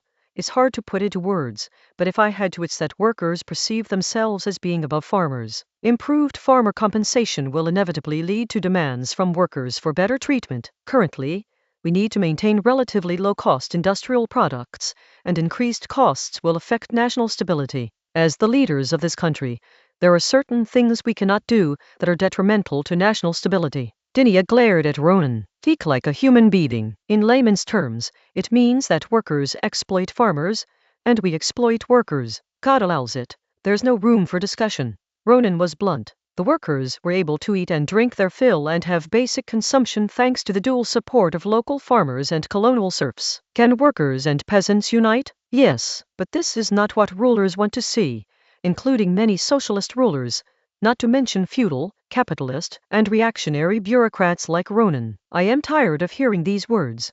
I don't want to hear them anymore. This problem of small-scale farmer loans must be solved. And it's what you said. There needs to be enough farmers to act as a floodgate when the economy is in trouble. Dinia said. Her skill level is getting higher and higher. She's already learned to use Ronan's words to attack Ronan. There won't be any economic problems for the time being, Ronan replied. But seeing that Dinia was really about to get angry, he quickly brought out the plan he had prepared beforehand to prevent her from messing things up. Then let the unions and farmers' associations coordinate to divide the area into several regions, and then set a unified minimum purchase price within each region. The difference will be subsidized by the government. This way, farmers won't have to borrow money to make ends meet because of large price fluctuations. Oh right, this can also be used as a trap. We can arrest a bunch of capitalists and send them to an education center under the guise of fraudulently obtaining subsidies to have their worldview reshaped. Ronan advocates the rule of law, so fraudulently obtaining subsidies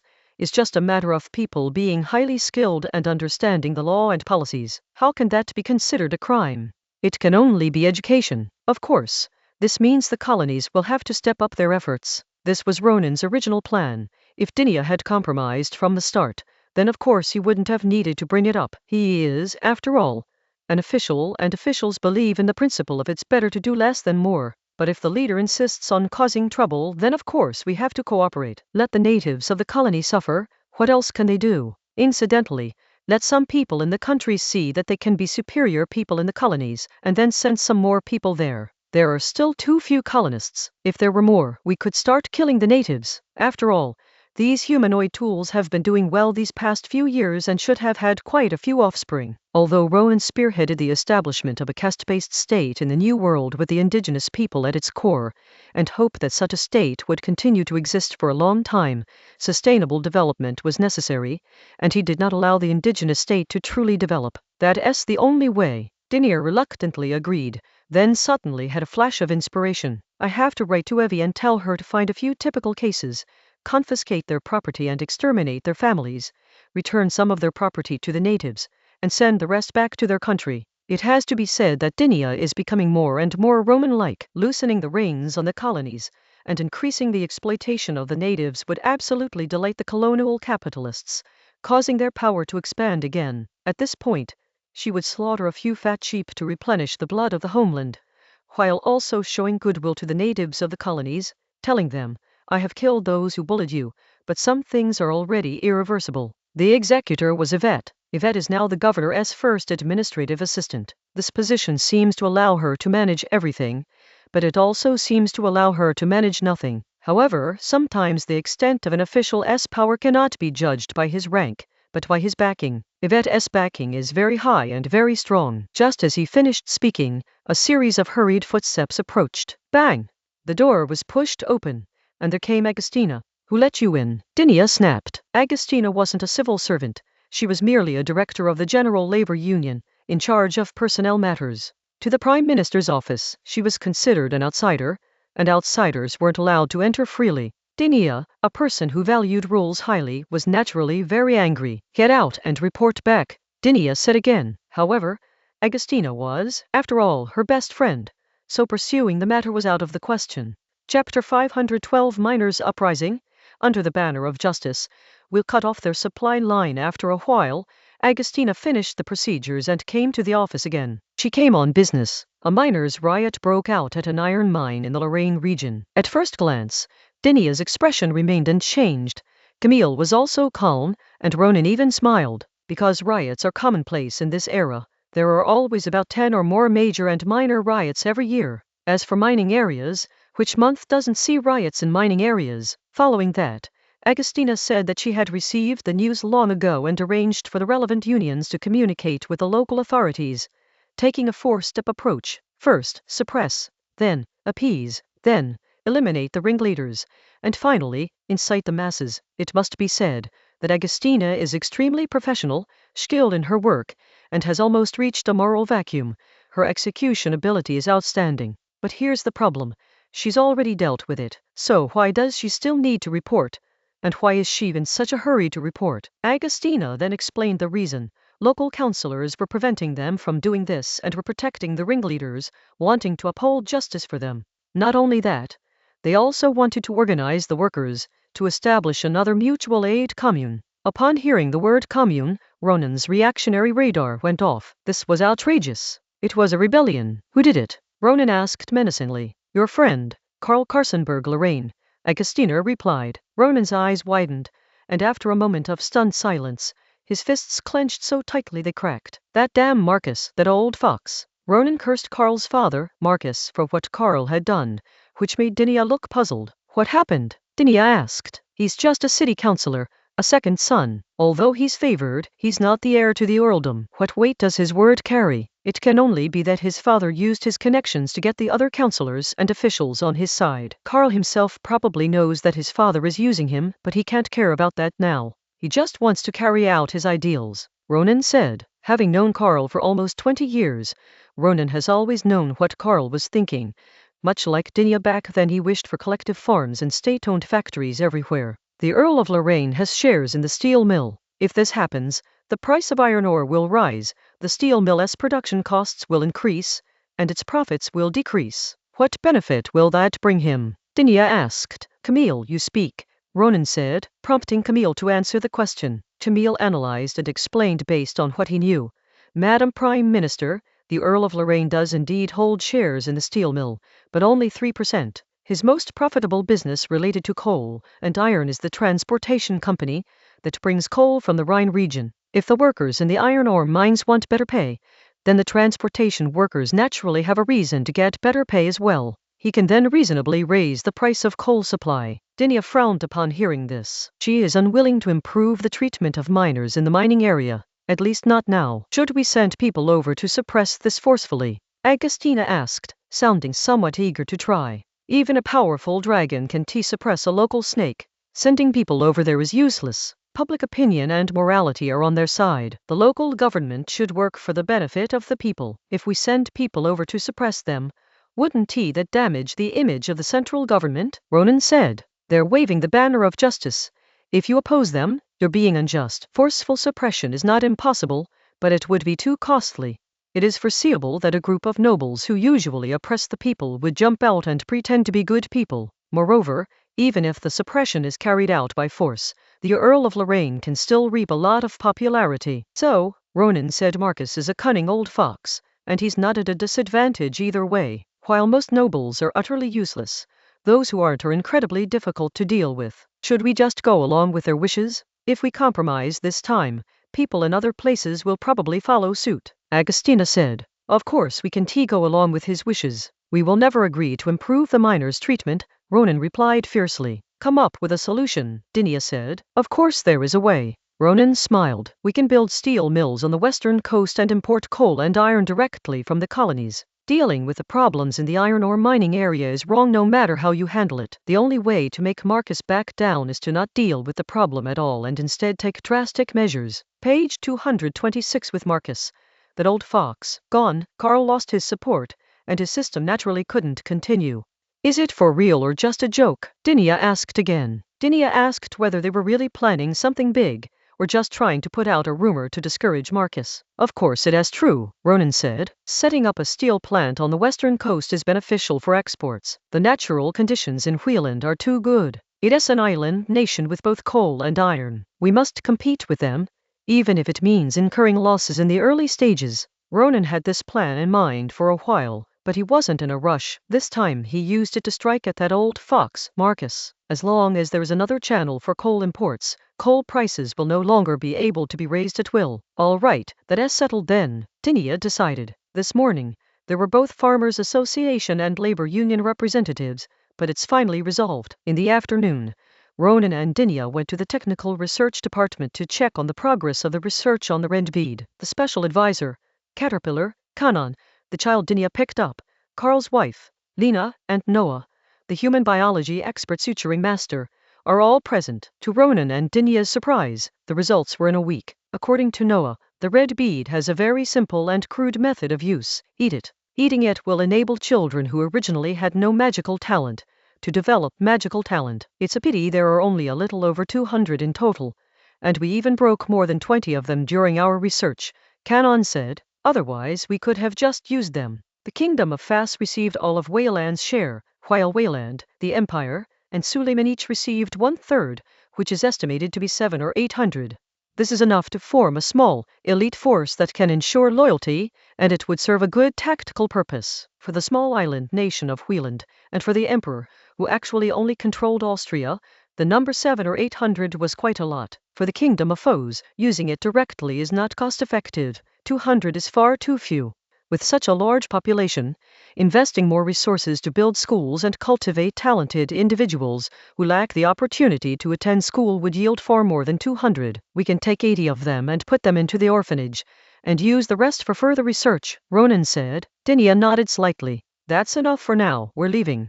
After leaving the technical department, Dinia asked about Zhao Yinqi's situation. She was surprised that in just 1 week, the little girl had mastered more than 20 short phrases and was able to have some daily conversations. Did you notice anything special about her? Dinia asked, getting to the crucial point. Ronan shook his head. All I know is that she's a summoner, but I haven't noticed anything special about her. Chapter 513. Only the natives were injured. Identity. Competition. A month later, the Protective Minimum Purchase Price for Agricultural Products Plan, which will be led by the government and jointly participated in by labor unions and farmers associations, will be put on the agenda and is expected to be implemented next year. This policy aims to protect small farmers, but in reality, the biggest beneficiaries will be large landowners and workers, because this will give land financial value and workers can enjoy commodity grain with relatively stable prices. There is no way around it. Using agriculture to support commerce is an established national policy. Those who can't accept it can go to the city to work, or they can go directly to the New World. Another major project, the plan to build a steel plant on the coast, has also been launched, and this plan was put into action immediately. As soon as the project started, the miners' riot in the northern iron ore area was quelled on its own. Besides these two plans, there's another implicit policy concerning the colonies. Of course, this policy won't be officially announced. After all, the kingdom prides itself on being civilized and claims to be different from the bandits of Wayland and Villa. In short, the farmers' associations and trade unions were doing well, and only the world of the colonized natives was finished. In September, the weather turns cool, with daytime highs only reaching 16 or 17 degrees Celsius, whereas in previous years the daytime highs could reach 20 degrees Celsius. It is now 1594, the end of the 16th century, and we are about to enter the 17th century. It seems that the legendary Little Ice Age is coming. Fortunately, during Ronan's years in power, the kingdom's agriculture had developed quite well. Wheat and soybeans were rotated, and potatoes and corn were broadcast. Reduced yields were inevitable, and people might starve to death, but it was unlikely to lead to a large-scale famine. From this perspective, war is truly unavoidable. With factors such as religious conflict, regional hegemony, and reduced food production combined, how could war not break out? On this day, Ronan's family had a picnic. The adults gathered in one group to fish, while the children played on the other side. Ronan's youngest son, Louis, didn't come. He was only a year old. Ronan and Agostina's son, Garcia, did come.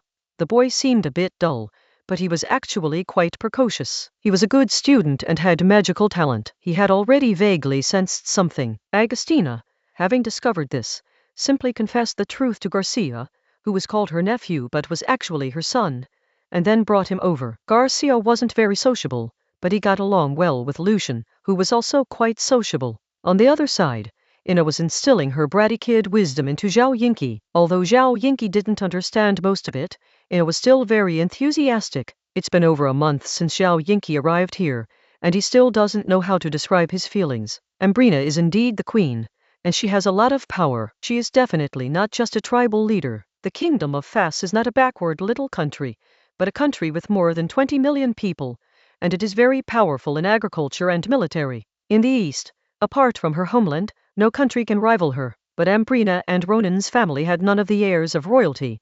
They were very free, easygoing, and warm, but lacked any rules. Just like right now, Ambrina caught a small fish, and Ronan lifted her high and celebrated loudly. Zhao Yinki, who had always lived in a secluded mansion and only occasionally went out, had never seen young men and women in love, but she thought that this was probably what young men and women in love were like. But Ambrina and Ronan's children are all the same age as her. I don't understand. I really don't understand. At this moment, Ina seemed to notice Zhao Yinki's strangeness and patted her on the shoulder. Hey, don't misunderstand. My dad is usually very powerful and authoritative. None of the old bureaucrats in the central government are his match. No one dares to be disrespectful in front of him. But my old mom is always like this. She's so old, yet she acts like a child. She's far inferior to my aunt. Zhao Yinki roughly understood what Ina meant. Aunt? Ina pointed. That's the one my dad was joking with her about. Zhao Yinki looked over and saw Ronan chatting and laughing with a woman who looked somewhat like Ambrina. She was instantly startled. How could I possibly dare? Don't be surprised.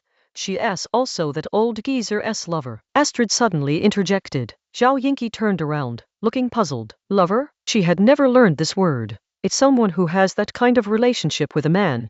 You know what that kind of relationship is. Oh, it's, you get it. Understand? Astrid didn't know how to explain to Zhao Yinki what a lover was for a moment. Astrid explained, and then also explained with exaggerated gestures.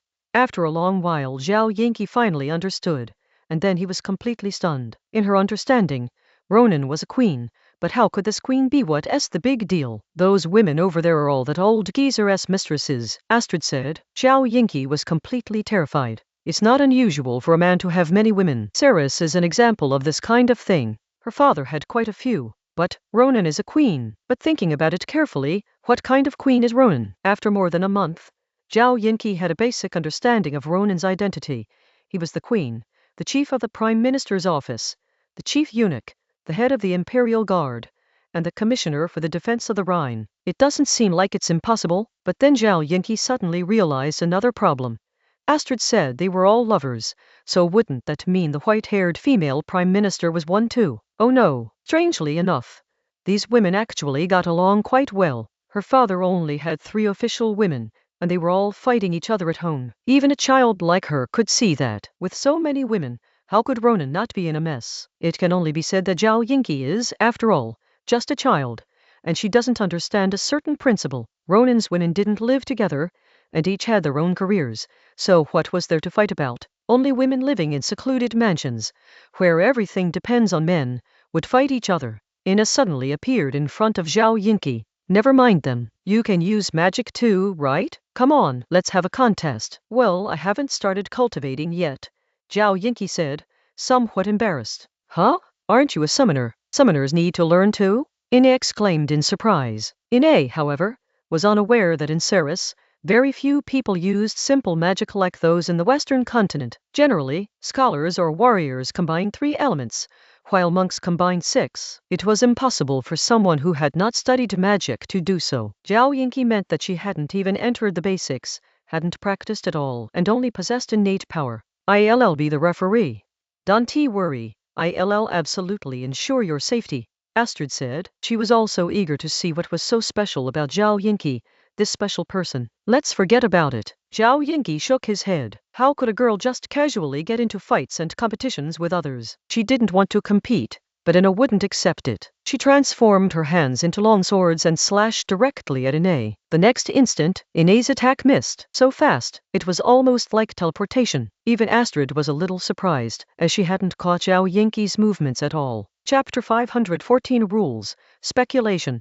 Children fighting is a daily routine. Meanwhile, when Ina issued the challenge, Ronan and Dinia had already turned their attention to this side. Ina didn't go all out, but Zhao Yingqi shouldn't have dodged the attack so easily. Ronan and Dinia knew very well that although Ina was young and her physique was not as good as a normal first-level mage, her physique was already much better than that of a typical novice mage. It was precisely because of this that she was able to hold her own against a first-level mage when she and Noodle's group were attacked. Zhao Yingqi's physique is relatively poor. As a summoner, she was born with the rank of first-level mage, but her physique is currently worse than that of a typical novice mage. Without magic, Zhao Yingqi would have no chance of dodging this attack. She clearly used it, but Ronan and Dinia didn't notice at all. This is the power of rules, Dinia said. Impressive. The summoning system has accomplished what only the divine magic system could do. Ronan agreed with Dinia's assessment. Ronan had encountered divine magic with rules. The magic they encountered on their way back from the north, that could trap them in a wicked church and play games, was divine magic. When faced with this kind of power, you either get hit or you don't. There is no situation where being stronger can offset some of the power. However, these rule-based divine spells have indiscriminate effects, and both sides will be subject to restrictions. Moreover, the caster must follow a certain oath, whether in ordinary times or when using magic, or they will suffer a backlash. Divine spells imbued with rule-based power are strong, but not as strong as they appear. On the contrary, some simple and straightforward divine spells, such as Alina's healing spell, are far stronger than they seem. On Ana's side, she launched a series of slashes. Zhao Yingqi dodged and fled a few steps in a sorry state, but suddenly, in an instant, he widened the distance. Ina missed again, and her 2 swords struck the ground. Given Ana's abilities, she should have stopped and changed her move when she realized Zhao Yingqi had suddenly dodged quickly, instead of pouncing like a clumsy bear. Is this a complete blockade of everyone else's perception? Dinia asked. Why not be a little bolder? Ronan said, then pointed to Ambrina, who was eating on the other side while waiting for the next fish to bite. After a while, Zhao Yingqi dodged again as if by teleportation, and this time, Dinia noticed the sudden change in the fries in Ambrina's hand. Ambrina had been nibbling on her fries like a little hamster, and the moment Zhao Yingqi dodged, a large chunk of the fry suddenly disappeared. Predicting the future? No, even if she could, she couldn't avoid it. Dinia mentioned a word, then carefully observed the grassy area where Rene and Zhao Yingqi were. She noticed that Zhao Yingqi was actually dodging by taking small steps. This Dinia was somewhat skeptical of her own reasoning. Ronan also had his own guesses. This isn't about accelerating itself while slowing down others within range.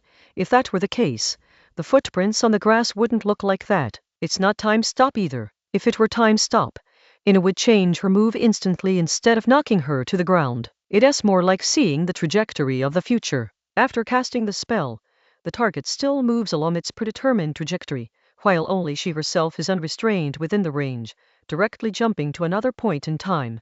Ronan said, "This is a time-based ability, which seems to explain why he didn't disappear with the people from another world before. How should I put it? It's more like the Stand King Crimson from a certain comic, but it's just a resemblance, because she didn't erase time. Otherwise there shouldn't be footprints on the ground." Luckily, Ina didn't go all out. If she had launched a wide-range sweeping attack, it would have taken only a few seconds, and she wouldn't have been able to dodge it no matter how she tried. Ronan analyzed. Zhao Yingqi was too weak. He lacked strength, speed, attack, and defense. "It has great potential," Dinia added. Inside the battle, Ina missed several times in a row and began to get angry. Just as she was about to unleash her magic and fire rapiers from her body in all directions, Astrid stopped her. "Sister Ina, that is enough," Astrid said. "TCH. Boring," Ina muttered, then looked at Astrid. "Why don't you try?" Astrid laughed. "Me, even if I stand still, you have no chance of winning, sister. Lily, you've gone too far with your arrogance." Ina's fighting spirit was immediately ignited. "Fine, I'll stand here. If I move, I lose." Astrid wasn't exactly a good kid either. She was deliberately provoking Ina. On the other end, Lucian, who was discussing math problems with Garcia, also noticed this and said, "Garcia, what is it, Your Highness?" Garcia asked. "No need to call me Your Highness. Although we can be called brothers, we are indeed brothers," Lucian said, preferring Garcia to be his younger brother. "I am telling you, never be like those two over there, always fighting and killing." "Your Highness is right." Garcia still insisted on using honorifics. Although he was young, he knew very well that he was already extremely lucky to exist in this world as his birth mother's nephew, rather than as an unknown illegitimate child. While the two were talking, Ina and Astrid had already started fighting. Not far away, Zhao Yingqi was already stunned, because Ina's behavior was completely different from when she had just picked up two swords and was attacking her. At this moment, Ina was charging forward to try to get close while constantly shooting out rapiers to attack Astrid, while Astrid stood still and was surrounded by a dazzling array of elemental magic. In the blink of an eye, the area where the two were located looked as if it had been plowed up by artillery fire several times. In the distance, Ronan, who had already discovered the secret about Zhao Yingqi, turned his attention back to fishing. As for his two daughters' fight, he didn't intend to interfere at all. Anyway, it wasn't the first time. The two little girls looked reckless, but they were actually quite sensible, so there was no need to worry. Page 227. Next to Ambrina is Alice, and to Alice's right is Galan. "Haha, third one? Alice, you're no good." Galan mocked her sister Alice after catching her third fish. The two sisters, Alice and Grand, are the best at fishing here. Although they have completely different attitudes toward their biological father, they both inherited his love of fishing and are very skilled at it. Alice couldn't be bothered with her younger sister. To the right of Grand, Isabel calmly watched the lake surface, which was even calmer than her. From her hat and clothes to her fishing rod and bait, she was more professional than anyone else, and even her posture and expression had the air of an old-timer angler, but she just missed. Ashley didn't fish, she just sat beside her. Further to the right are Agustina and Alina. Agustina stands up on her chair and lies there motionless, like a lazy snake. Alina was slightly better, at least she would occasionally look at him properly. Ronan glanced at the sky and went to set up the stove. As for the ingredients, there was no need to prepare them. Ambrina would take them out in a moment. Chapter 515. Ideals, Life, and a Little Barbecue are the real deal. Ronan had already set up the stove. On the other side, Ina and Astrid were still fighting. Although Ina had started to be hit by Astrid, who was standing still and had been injured in several places, she still showed no sign of admitting defeat. Seeing this, Ronan walked back to the lakeside and came to Agustina and Alina. Agustina removed her single-eye mask and placed it aside, then put on a black double-eye mask to shield herself from the sun. She lay naked, her long, shapely legs encased in semi-transparent, almost black, dark brown pantyhose, which shimmered with a faint golden hue under the midday sun. Her left foot was crossed over her right, her legs resting on top of each other, giving her a very relaxed appearance. Alina lay down next to her, not fully reclining the chair. Her left leg was stretched out and dangling off the edge of the chair, while her right leg was bent at the knee, with her foot resting on the edge of the chair. This semi-reclining posture accentuated her large breasts, causing her skirt to slide down her back and reveal her entire plump thigh. These legs would be considered thick on an average woman, but on Alina, who was 175 cm tall, they were just the right amount of fleshy. Wearing pantyhose of the same thickness, Elena's black stockings were more transparent at the thighs and almost transparent at the knees, gleaming somewhat dazzlingly in the sunlight. Ronan stepped forward, pinched Elena's chest, and then went over and pinched Agostina's leg. Get up. Go and pull the child away. Quick, Ronan said. Agostina replied lazily. Okay, Elena replied, getting up to put on her shoes. Elena is an swordsmanship teacher, and Agostina is Astrid's godmother and magic teacher. It would be best for the two of them to stop and Astrid. After settling things off here, Ronan called Ashley and Alice over and asked them to help out. Although we're having barbecue for lunch, we still need to skewer the food. Ronan would be too slow to skewer by himself, while Ashley and Alice, both former maids, are amateurs but still have no problem skewering. Ashley and Alice both wore white stockings, but they were different. Ashley's stockings had a slightly glossy sheen, and her legs looked more like those of a young female dancer who hadn't completely shed her naivety, slender yet powerful. Alice, on the other hand, wore a pair of matte pinkish-white stockings, the kind that were very girlish and even somewhat delicate and cute. However, apart from Ronan, no one thought Ashley was naive or Alice was frail. Both of them were considered female villains in the eyes of many people in the capital, and even outside the capital. Let Ceres go.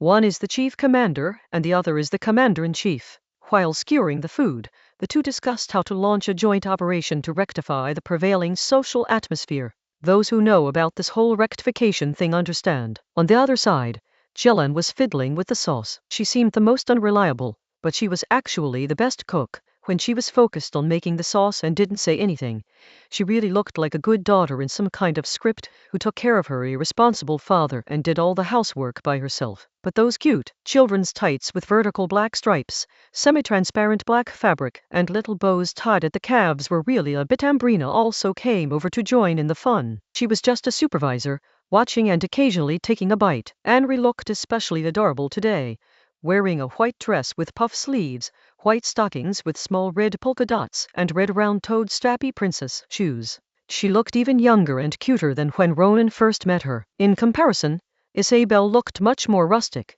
She wore an olive green shirt with a multi-pocketed fisherman's vest over it, a fisherman's hat, shorts, black knee-high stockings, and tan high-top ankle boots. But in Ronan's opinion, Isabelle's outfit was very modern, giving off a cool, workwear-inspired vibe. Dinya sat next to her, dressed in a white shirt dress with purple and blue vertical stripes, a thin leather belt around her waist, flesh-colored pantyhose close to her skin tone, and white canvas shoes made by Ronan. She had a style that combined professionalism and casualness. After exchanging a few words about work, the two started chatting casually. Isabelle tugged at her slightly slipping knee-high socks. I thought you were getting tired of it by now. After all, you should have realized that if things continued like this, even if you reached your goal, it wouldn't be the goal you originally wanted to achieve. She had assumed that Dinah would feel empty and bored after becoming prime minister, because she would inevitably realize that she was constantly deviating from her original intentions. Dinya never wanted to win hegemony for the country, but rather for national prosperity and stability. And given the current trend, even if it eventually wins hegemony, prosperity is possible, but stability is unlikely. Unlike Isabelle, she never expected stability. She wanted a new era. Dinya just smiled. Ronan told me the story. One day at sea, a young sailor asked the captain, "Captain, where are we going next?" The captain replied, with a wind, "To the next stop, to get some brandy." And then? Isabelle followed up. "There is no then," Dinya replied. "Ideals are like a lighthouse that is certain and unchanging at first, but later they become the wind that is uncertain during the day. Whether the goal is the same as the initial ideal goal is no longer important. What is important is that you are still pursuing the ideal. At this point, the ideal has become a part of life, just like the somewhat nihilistic phrase next stop, have some brandy. That's life. Yes, that's life. Isabelle smiled too. I never thought that rough guy like Ronan could tell such artistic and philosophical little stories. He's an interesting person, otherwise how could you possibly like him? Dinya asked with a smile. Isabelle grabbed a handful of grass and threw it forward. TCH, I like him. I was coerced by that couple. Issa, you be just like you were when you were little. You haven't changed at all, Dinya said. And what about you? How did you come to like this guy? Isabelle changed the subject and asked Dinya instead. Without much thought, Dinya replied directly, there aren't that many reasons. I just feel that it's good to be together like this. If you had met someone else who could help you instead of him when you went south, would things have changed? Isabel asked again. No, Dinia answered firmly. I am with him not because he helped me, or because we fought side by side. If I had to give a reason, I couldn't. To be honest, I don't really know how things turned out this way, Isabel added with a sigh. Just then, Ronan's voice came over. Girls, kids, the first round of barbecue is almost ready. Come on over. Dinia straightened the wrinkles in her stockings at her ankles, stood up, and pulled them up again to make them fit snugly against her body. Let's go, Issa. Isabel nodded and got up to walk towards the source of the barbecue aroma. Suddenly, it seemed that career and love were no longer important. Having some barbecue was the real priority.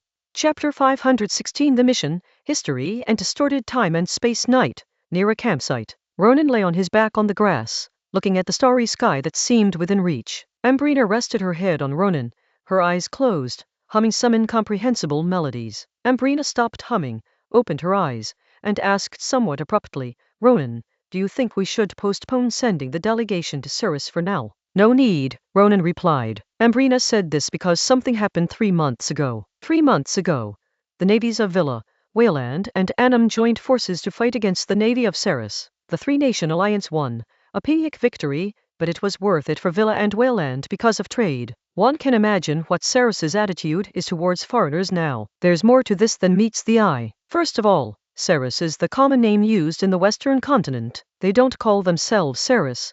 They call themselves David. 200 years ago, Ceres was in chaos, and heroes rose up everywhere. Ultimately, a man's surname Zhao conquered the land and established the state of Y. Among them, a rebel army that failed in its struggle for the world went south and conquered a large territory. Tukai first submitted a petition to become the Protectorate General of Annam, while Guo spent the first few decades of its history quelling rebellions in the north. Although the Annam Protectorate was seen by Guo as a regime established by bandits, it included many disillusioned scholars. These scholars were not just bookworms, but rather scholars and warriors. The scholars would reason first and then draw their swords, while the warriors would draw their swords first and then reason. In any case, the policy of synicization was implemented directly with the executioner's blade, which was one of the reasons why the Y Kingdom did not interfere. A century ago, the Annam Protectorate ceased to be a vassal state and became the Annam Kingdom, with a considerable territory roughly equivalent to southern Myanmar in Ronan's original timeline,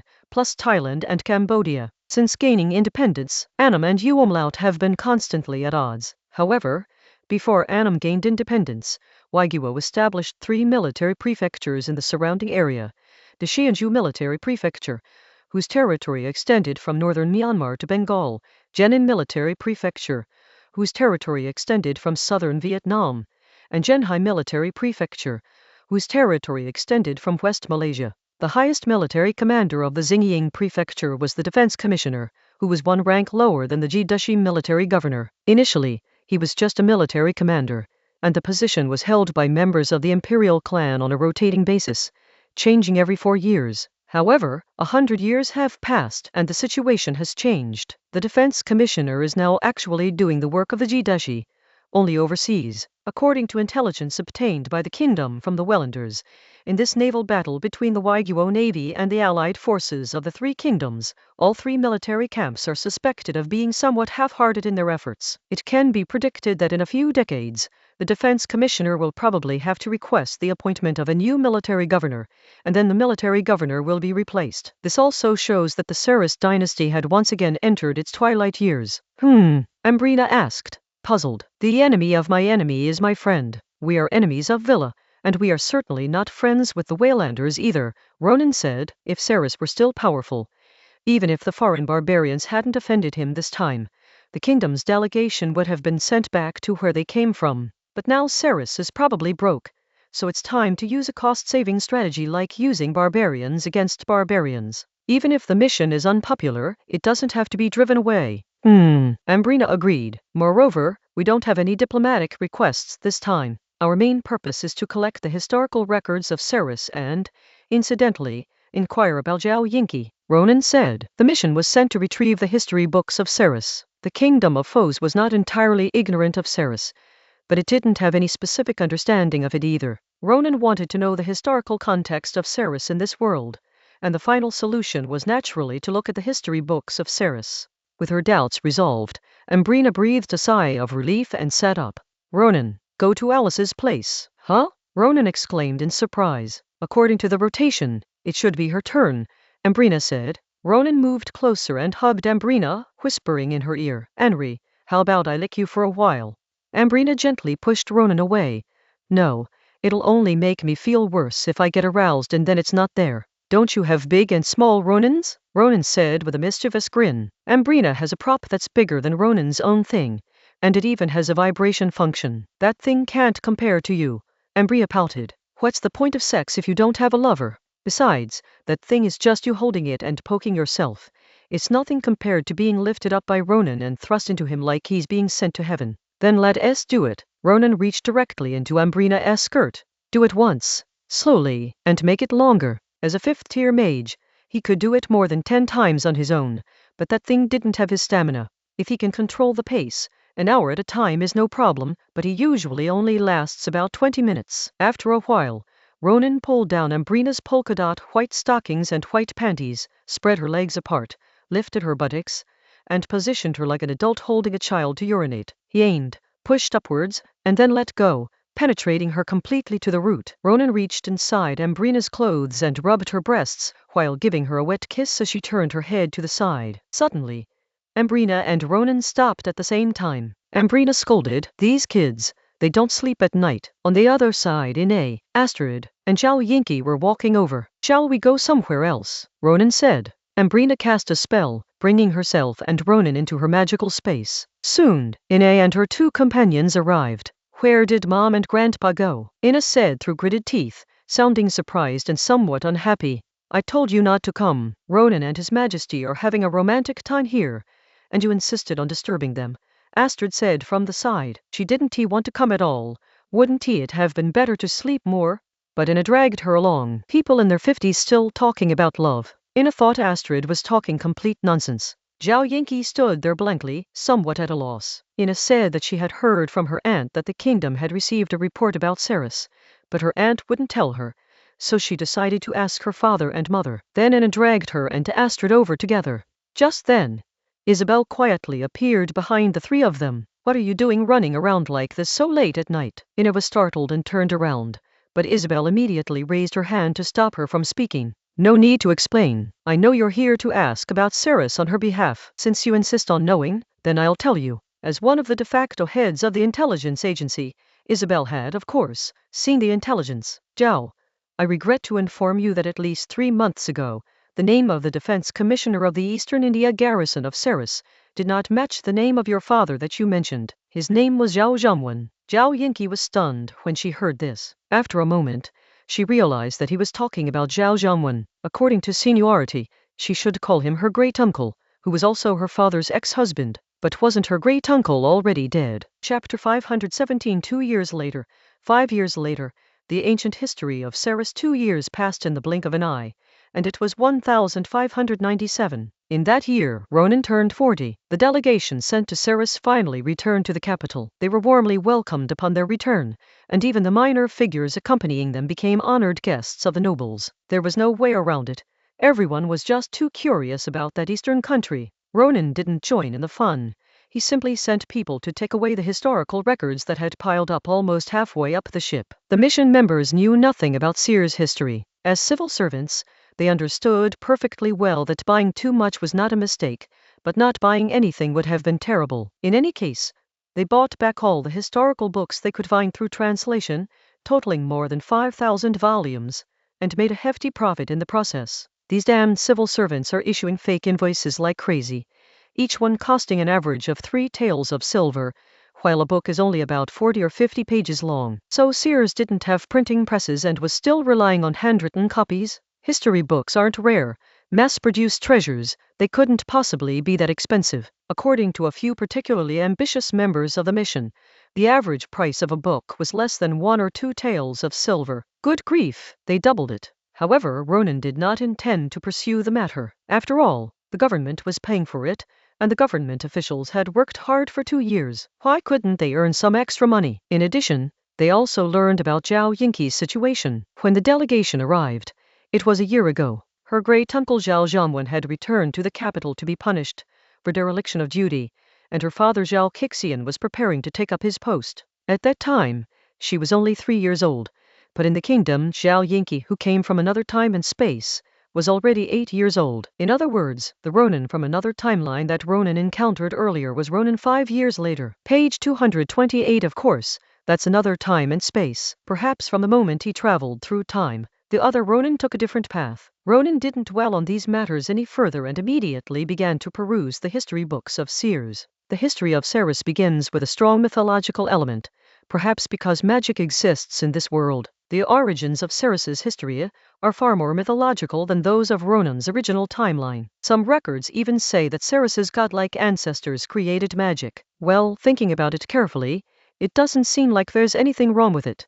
The creator of this world is most likely a geography failure, and also a Ronin alumnus. This creator turned Dai Ying into an island, lengthened the distance between the English and French straits, and separated Malaysia and Thailand by an additional strait, even though they were originally adjacent. This action effectively rendered Li Ka Po obsolete, making the strait between Malaysia and Thailand a crucial location. As for other things like simply erasing nigger from the world, let's not even go there. Returning to history, after the part heavily influenced by mythology, came the Shang dynasty. Yes, the name hasn't changed. Those who inherit summoning magic through blood ties are royalty and nobles, while those who master elemental magic are wizards and priests. In essence, this is not much different from the Western continent. Then, remarkably, the Zhou dynasty replaced the Shang dynasty. The story of Ronin's time-traveling Princess Zhou replacing Shang was full of coincidences. It was only due to the perfect timing and the cooperation of a traitor that this event occurred. Although similar coincidences have occurred in this world, there is a huge problem. Jai Zhu is a family known for producing elemental mages and being exceptionally prolific. In the history of Ceres in this world, King Wen, King Wu, and the Duke of Zhou were all elemental mages, and the Duke of Zhou himself was particularly strong. According to the description, he should be a 6th-order mage. Given the circumstances at the time, he could have single-handedly destroyed a small country. It's unbelievable. Normally, elemental mages would never be worshipped as emperors. Take the Western continent as an example. In the feudal Middle Ages of this world, countless powerful elemental mages emerged. Many of these elemental mages were stronger than the ones they served. However, most dukes and earls were families of summoning mages. Why? Because summoning magic can be inherited, while elemental magic cannot. In an era where extraordinary powers exist and ordinary people are like ants, ordinary people are not qualified to be the objects of others' service. The problem lies with King Wen. He must have done something to give all his sons magical talent and teach them elemental magic. Fortunately, King Wu's son was a summoner. Ronin suddenly felt that the Duke of Zhou's regency in this world had become unusually reasonable, or rather, King Wu's son might be a special experiment, just like Usul's children. As time moved forward, around 1,800 or 1,900 years ago, roughly 200 or 300 BC, people from another world came to this world through a special passage. The reason for saying this is simply because Caterpillar, the king of slacking off, failed to provide Ronin with an accurate time of arrival of the otherworldly beings, and the Haiti people only had some historical fragments, which could only provide an approximate time. After some time in this world, the beings from another world arrived at the celestial realm and made some changes to the magical operating mechanism left by the Creator God. From then on, the world gained 2 new forms of magic, Fate and Divine Oath. According to the original timeline of Ronin, it was roughly the end of the Warring States period, the tail end of 100 schools of thought, when Emperor Zheng was about to step onto the historical stage and turn a new page in the history of seers. Logically speaking, the emperor in this world shouldn't be able to complete the unification. The proportion of people with magical talent should have remained the same at that time, but given the productivity of the time, the proportion of mages was definitely smaller. At the same time, the proportion of high-level mages should have been even smaller than it is now. The vast majority were novice mages, which basically meant that they were just physically stronger than normal people. Moreover, novice mages at that time were definitely weaker than they are now. It is estimated that the Qin state, with a population of over 2 million at the time, had at most 2,000 magicians, of which there were probably only a few dozen of them at the 3rd rank or above. However, the gap between ordinary people and even novice magicians at that time was simply too great. Simply put, A novice mage can kill an ordinary person fully armored, with a sword and shield with a single blow using a large wooden club. Ordinary arrows, when shot at an unarmored novice mage, would need to hit at least a dozen vital points to render the novice mage incapable of fighting, incapacitated,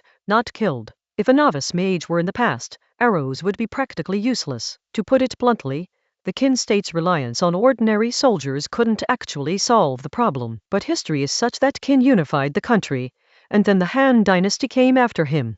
Starting from the end of the Han dynasty, the history of Ceres began to be completely different from that of Ronan's original timeline. This seems understandable. Magicians are intellectuals and knowledge is power. The fists of the Hu people are no match for those of the Han people. Division is normal. The 5 barbarian invasions? Impossible. So the question is, how did Qin manage to unify the country? The answer is his group of mages, or, as Ceres calls them, scholars. The proportion of high-ranking warriors is higher than in other countries. Why is this again? Chapter 518 Fusion Magic. Warrior. School. The Qin state increased the proportion of scholars and warriors in the ranks of the elite by incorporating magic. Before discussing fusion magic, we must address the issue of priority. The highest priority is summoning magic, which is inherited and is present from birth. Next is the manifestation and transformation of destiny, where destiny magic may awaken before one discovers their magical talent. Then comes elemental magic. If a person realizes or is discovered to have magical talent, after some learning and completing some basics, and then performing a sacrificial ritual, they will basically become an elemental mage. There are very few exceptions, such as when Alice performed a sacrificial ritual and she turned into a summoner. The heavenly oath magic must be placed last. Even if a person has a very deep faith, if he first performs a sacrificial ritual and becomes an elemental mage, then he cannot obtain divine magic or mutated magic through the oath. This issue of priority is an important fundamental principle for the Qin state, and also for the cultivation methods used by Ceres for more than 1,000 years thereafter. If a person is born with the ability to summon or acquire elemental power, then when the summon card is about to mature, or when the elemental card is about to advance, they should make a heavenly oath. The summoning magic or elemental magic itself acts as a balancing force and a source of power at this time. Then, using some special means to enhance divine magic and mutation, a triangle is formed. As a result, the original summoning magic or elemental magic can no longer be used, and instead becomes a kind of spirit or internal energy, which is unusable. However, once this 3-in-1 is completed, it can use both divine magic and mutation. Those who focus on divine arts, or what Ceres calls magic, are called scholars, while those who focus on alienation, or what Ceres calls alien weapons, are called warriors. However, the spells used by Ceres's scholars and warriors are weaker than the divine spells or transformations used by pure sworn mages. However, there is also a significant advantage.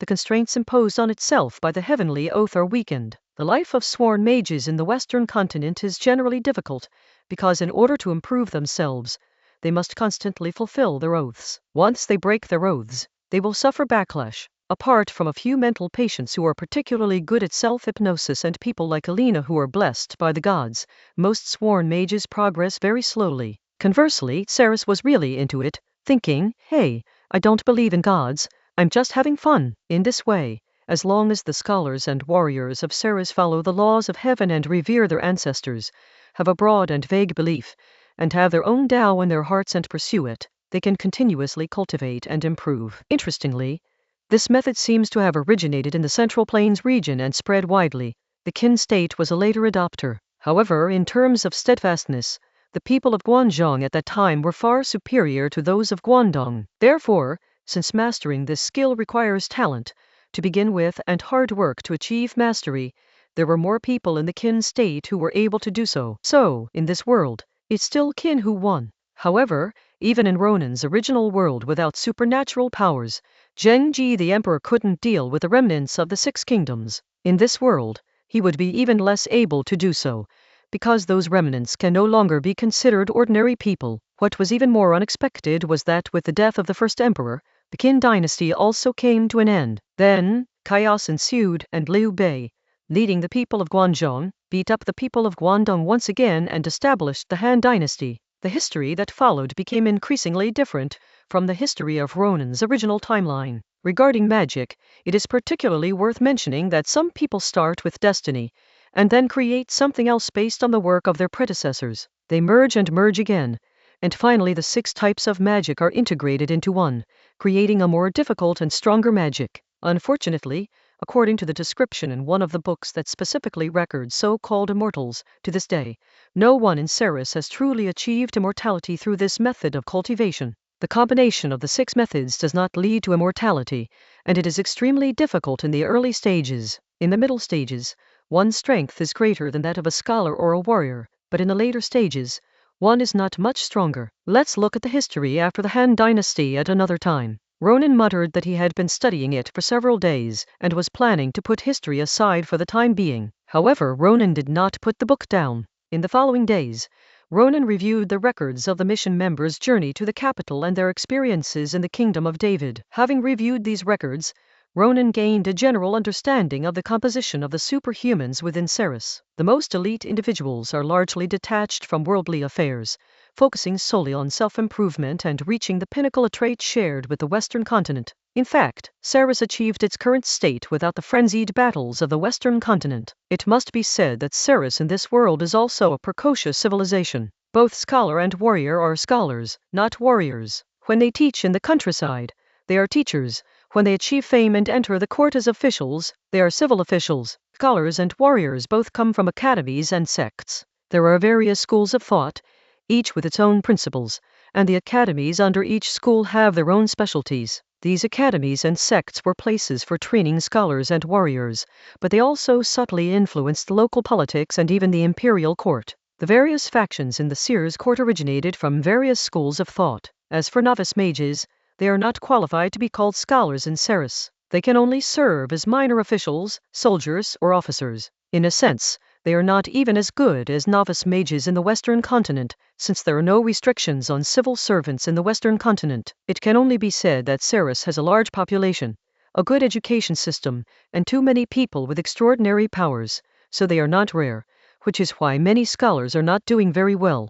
This is also one of the important reasons for the periodic turmoil in Ceres. A person with both knowledge and strength cannot get by. If the court is weak and the local authorities are incompetent, guess what he will do? While the Ceres, possessing extraordinary power, no longer rises up in rebellion, a war of righteous rule always occurs every 200 or 300 years. We must fight for power and territory, but the traditional moral order is even more important. When knowledgeable people kill, it can sometimes be really terrible. Ronan couldn't help but wonder. A person who kills for the sake of justice can sometimes be far more ruthless than someone who kills for money or women. Alina placed a cup of coffee on Ronan's table. Why aren't you asleep yet? If you're not going to sleep, I will. Me too, Agustina chimed in. I have a lot to do during the day tomorrow, and then I have to go drinking tonight. Drinking with whom? Ronan asked. Don't worry, he is not from the Union. He was my subordinate in the Ministry of the Interior. He started as Alina's subordinate, then came to my side, and now he has been transferred to the Economic Crime Department of the Security Bureau. Agustina replied. She was well aware that as someone in the General Union's internal oversight position, she shouldn't have any unnecessary dealings with union members. That girl, she's a nice girl, Alina remembered. Chapter 519. The people of the capital love politics, workers and peasants.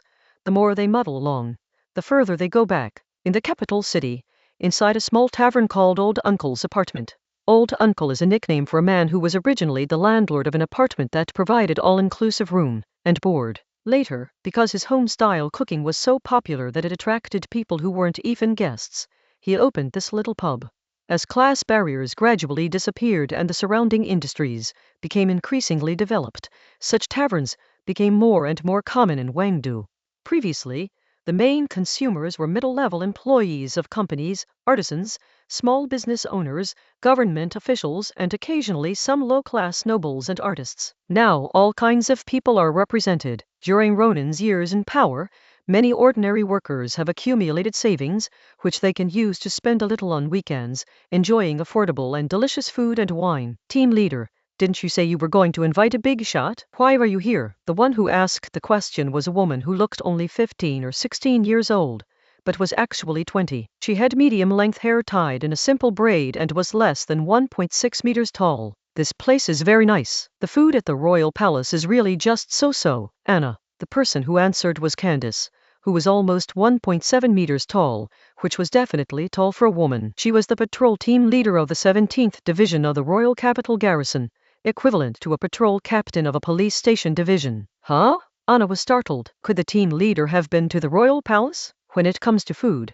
Uncle Lal's apartment bar can only be considered fourth tier. The first tier is naturally the royal palace, and the kitchens of several large noble families' private estates. The second tier consists of those businesses that don't have physical stores, only provide services, and are not open to the public. The third tier includes restaurants in several luxury hotels and a few particularly famous upscale restaurants, which are all very expensive. Further down are places like the old uncle's apartment bar. The team leader spoke as if he had eaten at a royal palace himself. However, Candace had actually eaten it. When she had just become a civil servant and won first place in the training course, Ronan came to find Alina. Alina went to the palace with Ronan for a free meal and took the top 3, including herself, with her. Ugh, this is exhausting. It's just working overtime all day long. Those damn capitalists. If I were prime minister, I'd drag these bastards out and hang them. A middle-aged man who looked like a worker had just sat down, and before the food and drinks had even been served, he had already started talking. That is true. We work hard, and these bastards get rich. A short, stocky worker on the left chimed in with a curse. What can we do? How can we compare to those masters? We're born to be exploited, sighed another lean worker on the right. The middle-aged man moved his chair a little further in and said, to be honest, it's all because Ronan is too wicked. He's in cahoots with those nobles and priests. On the other hand, the Prime Minister's woman is quite nice. Oh, you know that now? The short, stocky worker on the left said with a hint of disapproval. You don't know this, do you? This female Prime Minister is Princess Isabel's teacher. You know Isabel, right? The middle-aged foreman said with a hint of ostentation. Ah, if only Princess Isabel had come to power back then. The lean worker sighed. Isabel was already very popular among the lower classes in the capital. In recent years, she has implemented a petition system and sometimes personally receives petitioners. Many people go there with grievances, but are also terrified because they are afraid that Isabel will not solve their problems, but rather eliminate the people who raise them. They return home in tears because they have never seen such a good nobleman in all their decades of life. The short, stocky worker growled excitedly in a low voice. You shut the hell up. Your Highness, you're asking for trouble. Everyone in the capital knows that Isabel, who failed in her bid for the throne, is no longer a princess. She's just a commoner, and you're still calling her that. What's wrong with me saying a few words? Are you going to arrest me? The lean worker weighed very little but was incredibly bold and had a loud voice. Although he was very imposing, he only shouted a couple of times and then stopped talking. He was actually scared inside. Just then, a man at the next table chuckled. Why aren't you complaining anymore? Pshaw, exploitation, huh? We might want to be exploited, but we can't. Page 229 exactly. The other person at the table chimed in. Both were farmers who came to the city to borrow money from relatives, and neither of them could find a job as a worker. Under Ronan and Dinia's dual policy, many farmers went to the city to work, but many were still restricted to the countryside. This is due to the different national conditions. The Wieland has a total population of 4 million, and the capitalists would love to drive all the farmers into cities to become laborers. In contrast, the Kingdom of Foes has a population of over 20 million. Even if half of the farmers were to become urban workers, it would directly paralyze the current urban management system. Therefore, many farmers who want to enter the market and be exploited are not allowed to do so. In the eyes of rural farmers, workers are not class brothers, but enemies. The reason these workers can sit here drinking and complaining is because of them. The middle-aged foreman didn't reply, but muttered under his breath, You ignorant country bumpkin. The two short, stocky, and lean workers remained silent, only casting disdainful glances at the two farmers at the next table, as if to say, What are you talking about? What do you mean? A farmer asked, clenching his fist. The middle-aged foreman knew that there were police officers present, so he didn't dare to cause trouble. He just retorted lightly, You guys are too kind. You get subsidies for farming and allowances for your son's education. Stop playing the victim. We have mortgages and student loans to pay off our sons. We're not as well off as you. Upon hearing this, the two farmers immediately became restless. Ha, are you talking nonsense? The farmers did have those things, but they had to join the Farmers Association first. After joining the Farmers Association, they were not so free. Simply put, their lives were guaranteed,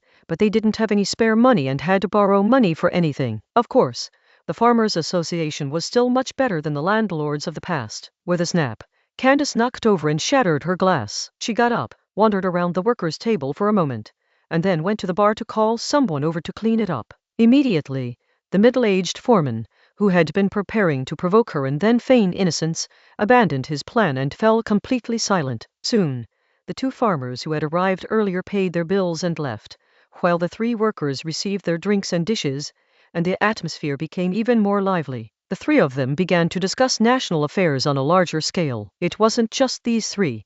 The other tables were similar. Anna looked down and said, "Why do these people in the capital always like to talk about these things? Can't they talk about how to make more money? And what about you? Why don't you consider making more money?" Candace asked his subordinate. Sigh.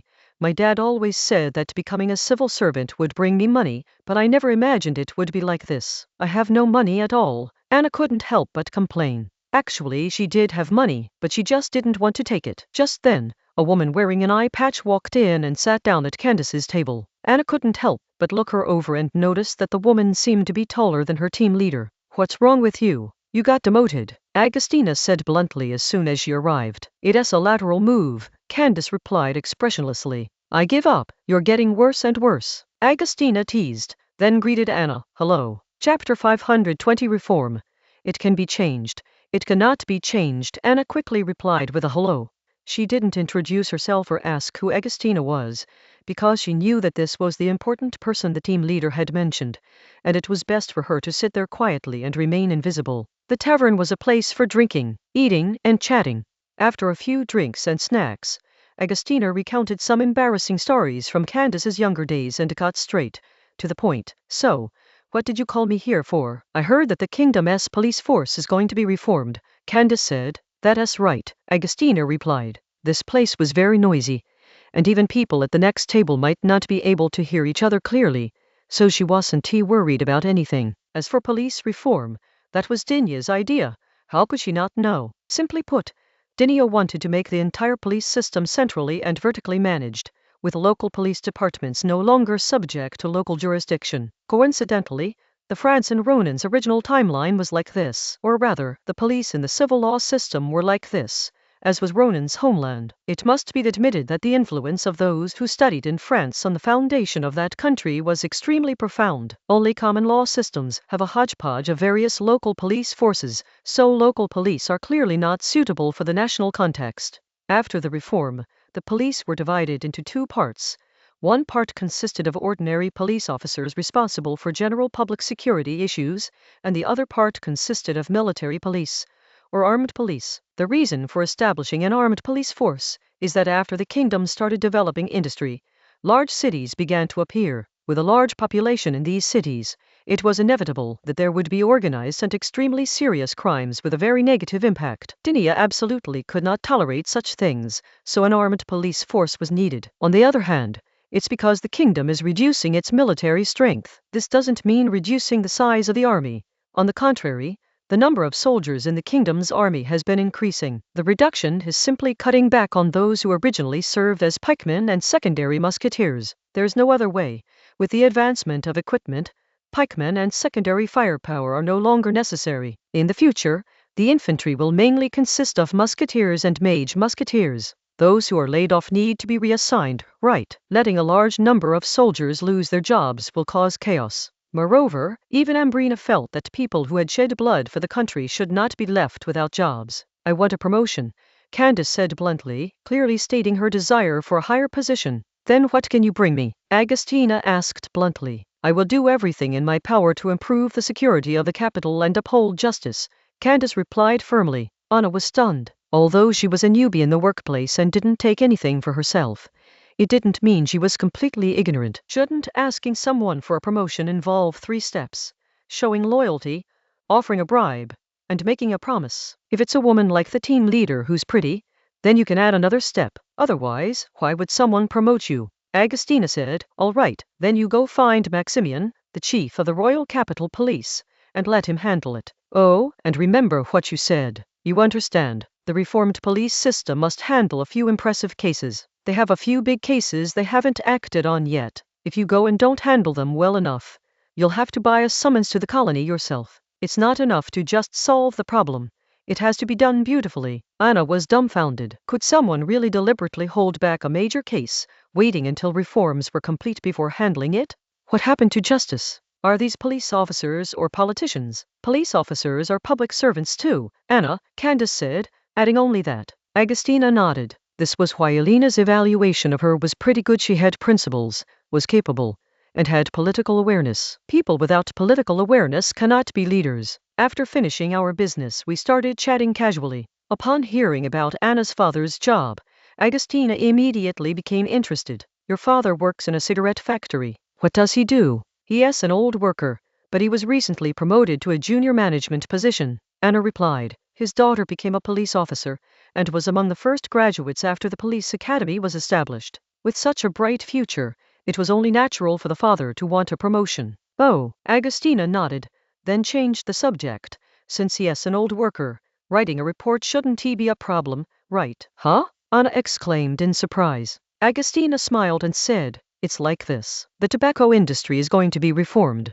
In the future, it will be entirely state-owned, and a tobacco monopoly will be implemented. No private individuals will be allowed to produce or sell tobacco without permission. Before the reform is officially launched, we need to warm things up by picking a few typical cases. If your father is willing to write this document, it won't be a problem for him to get a position in a state-owned tobacco factory. If he can't write it, it doesn't matter. He can find someone to write it for him, or he can do it himself. Reform requires money, so the nationalization of tobacco operations is inevitable. This industry can not only fund police reform, but also cover future military spending. I'll talk to him about it, Anna said hesitantly. Just as she finished speaking, Candace kicked her from under the table. Candace understood perfectly well that Agostina had only said it on a whim. If you didn't make a decision on the spot, you would never have the chance to meet someone like Agostina again if you wanted the opportunity later. After a couple of seconds, Anna realized what she meant and quickly changed her mind. I think it's fine. Okay, Agostina replied, then stood up. I am leaving now, you guys continue. With that, she left the tavern. At the same time, Elena was still working overtime, as the person in charge of overseeing the use of funds within the Farmers Association. Even with a large group of people assisting her in her work, she still inevitably has to work overtime quite often. She had a much heavier workload than Agostina, which was unavoidable, given that there were far more farmers in the countryside than workers in the city. After spending more than 2 years at the Farmers Association, Elena increasingly understood why Ronan was so determined to oppose Dinia on issues such as abolishing the nobility, the church's influence in the region, and establishing collective farms, because if the power of the nobility and the church were to be driven out of the local areas, especially those that are mainly agricultural, to establish some kind of collective farm, it would require a very large and professional bureaucratic system. The current situation is that there is neither money nor people, and even if it were established, it would only create another group of corrupt privileged people. The only advantage might be that officials could be appointed and dismissed at will, unlike nobles and the church. Elena put down the documents and called to her secretary, Mr. Ryan. Madam, please speak. A thin, slightly graying old man with an upright posture walked over. What did those documents submitted by the local authorities say? Elena asked. Some reform suggestions. The old man as secretary, Ryan, responded. Throw it away. What's the point of reforming? It's a waste of money. We'll have a meeting tomorrow, and the anti-corruption campaign will begin next month. Elena said that she never advocated for integrity. You can be greedy all you want. If you are good at it, that's your skill. If you are not good at it, don't blame me for confiscating your property. As for reform, what a load of crap. Reform is laborious and expensive, while anti-corruption is easier and more profitable. This is Elena's political philosophy. As long as the system works, that's enough. Stop thinking about changing this and that to make the system better. It's more practical, quick, and easy to catch corrupt officials, and it also gives the people an explanation. Chapter 521 Acceptance. Why? Let's talk while we do it. Sunday afternoon.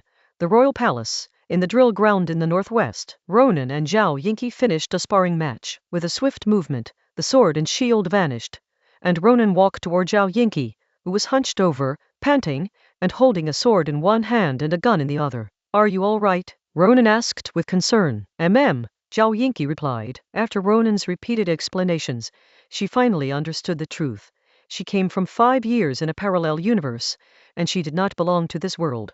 or even to this time. She accepted the fact, but it was still somewhat difficult for her to accept. Ronan couldn't fully comprehend it, but he could understand it. Who could accept becoming homeless so easily? Besides, Zhao Yinqi was just a 9-year-old child. You've basically mastered the language, so it's about time you started learning magic, Ronan continued. Although some people on the Western continent had already obtained some books and even some teaching materials about the Ceres cultivation method, and Ronan had some as well, basically no one could understand those profound mysteries. Even Ronan, a genuine Ceres, could only understand them superficially. Using such things to teach Zhao Yinqi, that was simply impossible. Therefore, Zhao Yinqi can only learn magic. She has absolutely no problem learning magic. As the first country to establish a magic academy, the Kingdom of Foes has accumulated a wealth of experience in teaching magic. Besides, Ronan himself is an expert and pioneer in the basics of magic. No one would think that Ronan earned the respect of so many magicians just because of his official position and his own abilities, right? Moreover, Zhao Yinqi is a summoner, a very special summoner. Coincidentally, the Frago family is also a very special summoner, and they have a lot of experience in how to cultivate this kind of special summoner. Why? Zhao Yinqi suddenly asked. Why what?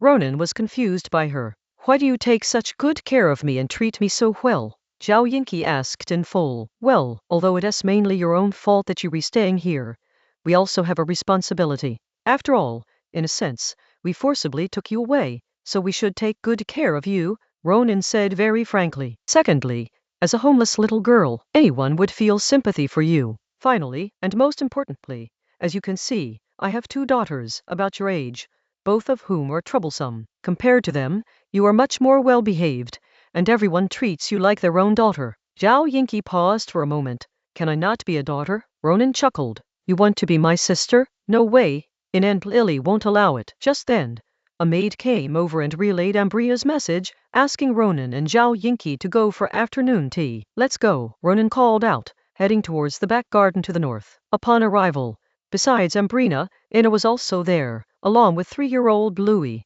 Little Lucian was not present. As the heir to the throne, his studies were far more demanding than Ina's. Ambrina herself was a tyrant, and she did not expect her son to be as tyrannical as she was. As soon as Louis saw Ronan, he came over and begged for a hug, which gave Ronan and Ambrina a great sense of parental joy. He was the only one of Ronan's children who truly acted like a child. He was almost 4 years old, and his speech was still a bit unclear. He would cry, fuss, and act spoiled. He didn't know many words, and he wasn't a born magician. Think about how when Lucian and Danae, the twins, were 3 years old, they were already skillfully using sarcasm and magic to fight each other. By the time they were 6, these 2 little rascals had even skipped school and argued with their teachers. Upon seeing Zhao Yinqi arrive, Ina immediately pulled her to her side and began to instill those harmful ideas in her again. Ronan and Ambrina were playing with little Louis. Aren't sons born to be played with by their parents? Before you know it, it's nighttime at Alice's house. Ronan lay half reclined on the bed, while Alice's white-stockinged feet were giving him a foot job. Alice was a little distracted. She had been hard, but after being teased by her for a while, she almost went soft. What's wrong? Are you in a bad mood? Ronan asked. Alice looked up and sighed. I never expected that a series of corrupt officials would emerge from within the Bureau of Supervision. 3 years, only 3 years. They had just entered the Bureau 3 years ago. Back then, every one of them was a passionate young man determined to punish evil and uphold justice. 3 years have passed, and several of them are not even 30 years old yet, and they have already degenerated into the state. It took 3 years for him to fall into depravity. You've managed things quite well, Ronan said with a smile. Alice glared at Ronan angrily, but helplessly didn't say the rest of the sentence. She had to admit that it was indeed not fast for it to take 3 years to fall into depravity. Ronan pulled Alice into his arms. All right, just be principled and focus on your work. I really can't imagine what this country will become after we're gone. Alice was a little disappointed. She had tried so hard, but she could only clean up the termites that had already caused a lot of damage. She couldn't stop the termites from multiplying at all. Moreover, even if these termites are removed, it's too late to undo the damage, because these corrupt officials turn their ill-gotten gains into large houses, luxury carriages, gardens, jewelry, fine wines, works of art, and even slaves. Even if these things were confiscated, what use would they be to the people? For example, A luxurious villa costing tens of thousands of silver coins was built by embezzling the taxes contributed by hundreds or thousands of workers and farmers. But if such a villa were confiscated,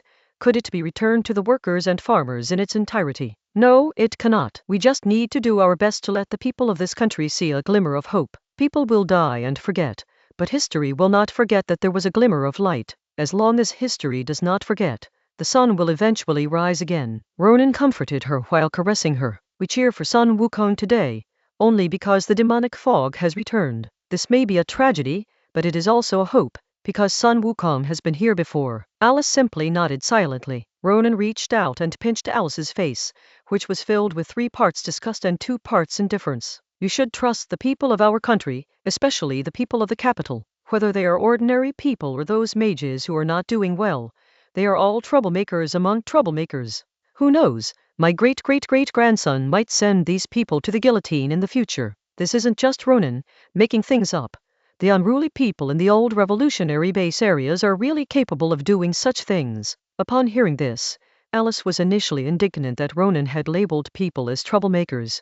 But when she heard Ronan mention that his descendants would end up on the guillotine, she couldn't help but laugh. Alice smiled, and Ronan casually pulled down her white stockings and underwear together. You're so annoying. Let's get down to business, Alice said reproachfully, giving Ronan a light punch on the chest. Let's chat while we work, Ronan said, stepping forward to join in. Page 230. Alice, who hadn't been penetrated for quite some time, couldn't take it anymore. She immediately clamped her legs tightly around Ronan's waist, closed her eyes, gritted her teeth, and scratched red marks all over Ronan's back with her hands. It took her a while to get used to it. Can't you be a little gentler? If I'm too gentle, how can I appreciate Alice's adorable expressions when she's being reproachful? Chapter 522. Stop. Don't stop, Dad. After chatting and doing it for a while, Ronan became dissatisfied with the pace and started using more intense movements. With each thrust of Ronan, Alice, who was leaning against the pillow, would shake violently,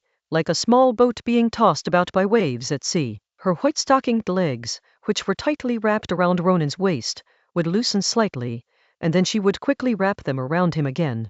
After a while, Ronan pulled it out, allowing Alice to catch her breath. Ronan stood up. Open your mouth. Let me rest for a while, Alice muttered with a hint of complaint. Ronan gently stroked Alice's cheek with one hand. You don't need to move. I can do it myself. Alice's eyes narrowed, and she threatened, if you poke me too hard, I'll bite you. With that, Alice pulled up her pantyhose, sat on the pillow, hugged her knees, and opened her mouth. She was squatting with her knees drawn up to her chest, with a slightly disdainful look in her eyes. Her slender legs were encased in pink and white stockings, and her toes were slightly tucked in inside the stockings. So many years have passed, and so many times have happened, but every time, Alice still gives Ronan the special feeling of finally getting the artsy girl next door who always looked down on him for being rude into bed after a lot of persistent pursuit. Ronan used one hand to pull Alice's hair back into a ponytail, and with the other hand on his hip, he used her mouth as a place to slowly dry. As they continued, Ronan couldn't resist adding more force and thrusting deeper.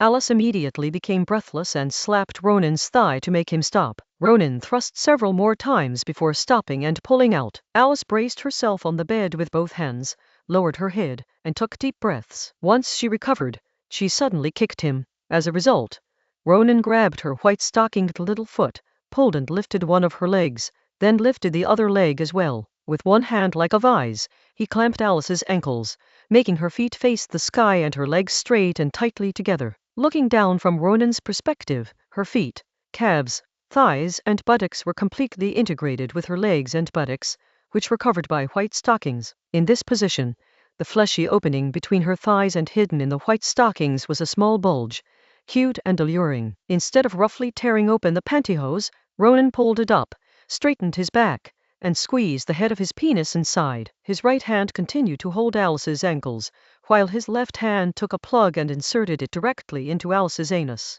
Instantly, Alice's already tight vagina contracted sharply, and Ronan thrust forward forcefully, causing a strange sensation of pain and pleasure to rush from her lower body to her head, making Alice cry out. After doing this for a while, Ronan finally got tired of these unnecessary positions, let go of her, grabbed Alice's waist with both hands, and began to thrust wildly. A moment later, Alice started hitting Ronan's arm. Ugh, stop, ugh, it hurts, stop. Her voice trembled from the dryness. Stop, or don't stop? Ronan asked, pretending not to hear clearly, and even increased the force and speed. At this moment, Alice opened her mouth, but couldn't utter a complete word, only able to say ah and ah, before slamming her hand on the bed in surrender. Ronan calmed down. Should we stop, or not? Stop? I said stop. Alice gasped for breath and hurriedly said, but before she could finish speaking, Ronan suddenly poked her, causing her to shudder and let out ugh. After giving it a sharp poke, Ronan pulled out,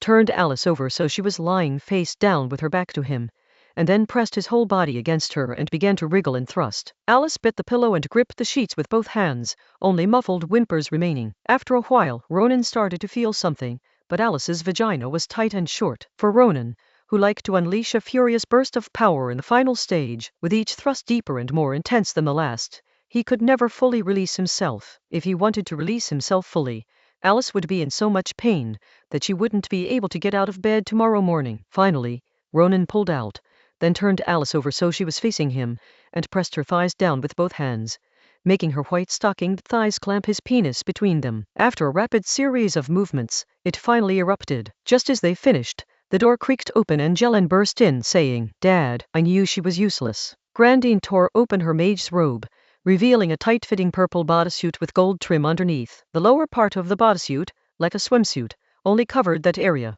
On her legs were matte, slightly sheer black pantyhose with an even color gradient, looking incredibly smooth. The thighs were even more transparent, making Grandine appear slightly more voluptuous than her sister Alice. The all-black ankle stockings made her legs look even slimmer, and paired with purple high heels, they made her legs look exceptionally long. Grandine had already arrived outside, and Ronan knew she had been outside the door before. At this moment, her entire body was covered, yet she appeared far more naked than if she were completely naked. Underneath her bodysuit, there were still some damp stains on the black stockings around her crotch, easily reminding one of her actions outside the door. This is simply a small, sensual bombshell. Ronan's already limp member twitched involuntarily, as if it wanted to get hard again immediately and punish the woman in front of him. "Get out," Alice said weakly, shooing them away. "I am not going out," said Galan, then skipped over to Ronan, turned her back and plopped down in his lap, twisting her waist and rubbing her stocking-covered buttocks against him. "Don't you still have education work to do?" Ronan asked. Galan replied, "Those few who wield their pens and spout nonsense in the newspapers. I only did what you told me, Dad. I just scared them a little and locked them in a dark room for a while, so I don't need to worry about them." Ronan responded with satisfaction, ruffling Galan's hair. To be honest, some of those who started the criticism were clearly instigated by someone behind the scenes, or they themselves were opponents of the various policies implemented by Ronan in recent years, or even people who had been severely beaten by the iron fist of feudalism. It wouldn't be unjust for them to be attacked, but some people are right to criticize, but all they know is how to criticize. If you ask them for advice, all they can say is laughable nonsense. There are also people who are truly capable and patriotic, thinkers who criticize the current government from the ground up with reason and evidence, but as the old saying goes, their ideas are unrealistic. In theory, those who hurl insults should be identified and dealt with accordingly. However, in practice this is impossible. Whenever Ronan tries to control public opinion, his subordinates tend to implement a blanket approach and exaggerate the situation. Therefore, Ronan can only have Galan arrest people and detain them in a small dark room for a while, regardless of who they are. Upon receiving the approval, Galan stood up, turned around, squatted down, opened her mouth, swallowed the semi-erect thing, and began to suck and lick it with relish. While speaking, Jelen also gave her sister a provocative look. Not everyone likes to eat the stuff. Alice doesn't like it, and Dinia doesn't really like it either. Ambrina is like that because she loves Ronan, but Grandine really loves to eat it and enjoys it. She likes all the different flavors her father has. Chapter 523 Personal Instruction. The Superiority of the Feudal System. Ceres almost there. It was another weekend, and Ronan was personally teaching the children. This lesson was originally intended for little Lucian, but it insisted on coming to listen, and she also brought Astrid and Zhao Yinki along. This lesson discusses the superiority of the feudal chivalric system and the new chivalric system of a special period. Is it too much to give political lessons to children under 10 years old? Not at all. Didn't the princes of Ceres listen to sermons from a young age? As the future heir of the country, young Lucian should naturally understand certain things. What are the advantages of the chivalric system? Its advantage lies in saving money. That's not right, Dad. The land and grassroots governance you're giving away clearly exceed the material costs of an elite soldier, Ine objected first. This is hardly saving money. Ronan did not answer her, but looked at his son.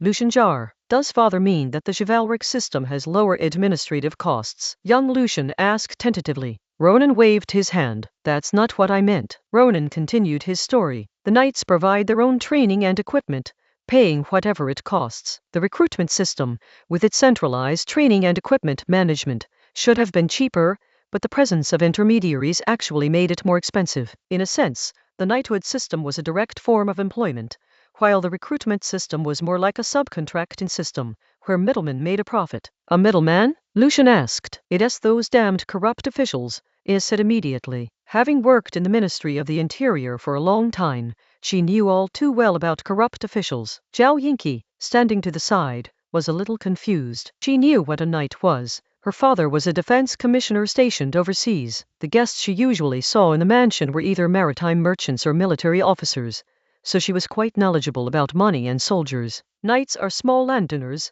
self-employed soldiers, or, at a slightly higher level, government soldiers. In short, they bring their own rations and weapons. She also knew that the conscription system cost money. What confused her was that Ceres usually established a military force in the early years of the dynasty when it was wealthy, and then recruited soldiers when it ran out of money. But according to Ronan, the military force was cheaper, while the recruited soldiers were more expensive. Wouldn't that mean that when there was money, they would save money, but when there was no money, they would spend more money, and the less money they had, the more money they would spend? Wasn't that a waste of money? In fact, Zhao Yingqi was right. In the later stages of a country's development, the less money it has, the more money it spends. Not to mention this world.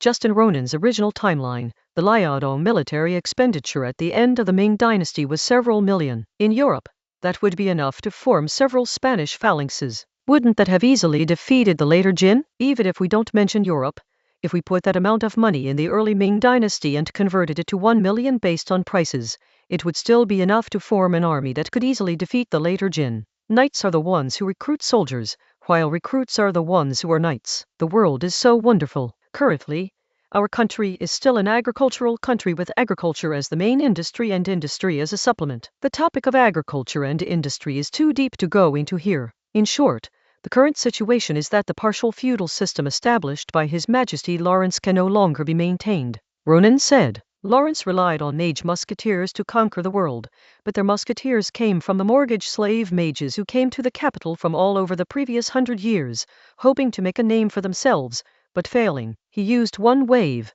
and there was no second wave. Therefore, Lawrence restarted the system of granting fiefdoms, distributing a large amount of land in the northern and central parts of the kingdom of foes to these people, so that their descendants could still rely on the land to produce novice mages capable of serving as musketeers. The mage musketeers, composed of novice mages, are actually knights from the era of cold weapons in this world. However, more than 100 years have passed, and land consolidation is inevitable. In the past few decades, things have been better. The country has not changed much. The manor economy has been stable, and it has even been declining. The efficiency of land is so-so, and with various restrictive policies, land consolidation has not been intense. But in the last decade, with Ronan in power, agriculture and the economy have developed rapidly, making land very valuable. Once something becomes valuable, many people will want it. Many small landlords, under coercion and enticement, chose to sell their land and buy several houses in the city. The eldest son inherited the property,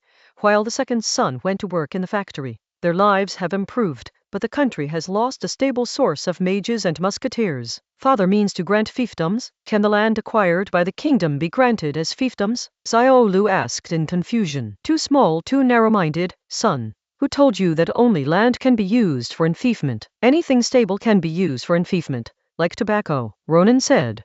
Distribute the tobacco? But isn't tobacco supposed to be state-owned? Lucian remained unmoved. State-owned is state-owned, but there are also numerous exclusive stores. It is impossible for everyone selling cigarettes to be a state-owned enterprise employee. Damn, state-owned enterprise employees have benefits. Can the government afford to pay for that? What I mean is, we should establish tobacco exclusive stores. The profits from one exclusive store can support a small family and train a junior mage. That would be enough. It's a small family, not a small household. Because magical talent cannot be stably inherited, it is impossible for a single family to consistently produce magicians in every generation. However, small families can ensure a stable output through various means such as adoption, fostering, and taking in sons-in-law. With this system of enfeoffment, coupled with the state's own subsidies for students, the kingdom can have a stable and growing number of mages to use. Of course, if one day the country becomes fully industrialized and extremely wealthy,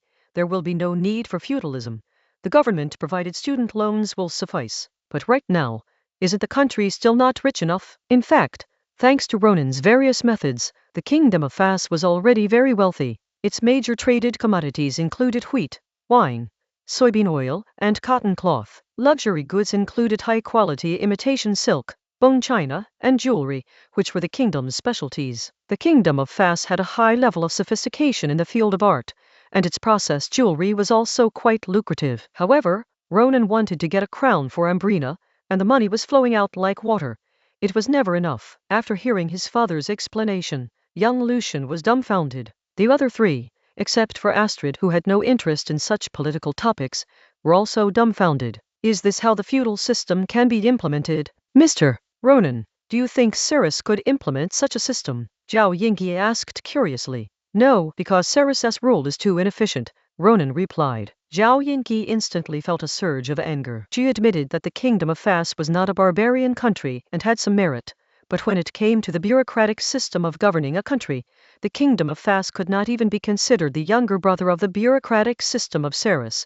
It would be barely even a grandson. Ronan smiled slightly and explained, Ceres is too big. How long would it take for a decree to travel from the central government to the border of the empire? The differences between regions are too great, so great that they can no longer be described as differences between different countries, but rather as differences between different levels of civilization. For Ceres, the priority of ruling power is greater than anything else. How could it be like the kingdom of Foes, which implements something like feudalization in the core area of the country?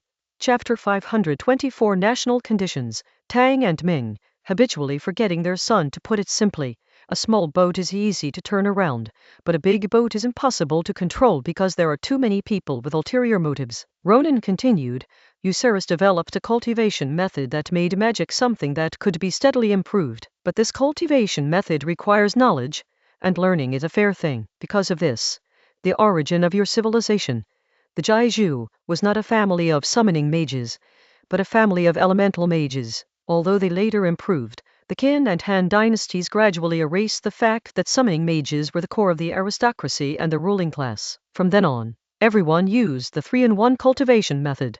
This is the foundation of unification, but it also brings a problem, namely, are kings and nobles born with a special destiny. Although this world Sears does not have the Tang dynasty, and the current ruler of Sears is David, not the Ming dynasty, but this country is outwardly Tang, inwardly Ming. The defense commissioners in the northwest, northeast, and overseas regions were essentially military governors. While their military prowess was abundant, various small factions also formed, becoming increasingly out of control of the central government. What else could this be but the Tang dynasty? In the naval battle a few months ago, the defense commanders were all from the royal family. Did they really not want to fight with all their might? No, it was their subordinates who didn't want to fight. If this situation continues to evolve, it may turn into a situation like that of the Tang dynasty, where if the military governor doesn't help us get rich, then we can only try to find another one. Internally, private schools flourished in various regions, and in some areas, a school wielded more influence than the government. Although private schools were not family-run, people from different schools of thought formed different factions in the court. What else could this be but a manifestation of the government's influence? Different places, different schools of thought, different interests, and different political lines led to endless infighting within the imperial court. Extending this to the local level, it becomes a matter of finance and taxation. Although they didn't engage in land annexation and bury silver in cellars like the gentry of the Ming dynasty, these scholars and warriors came from schools, not family or clan schools.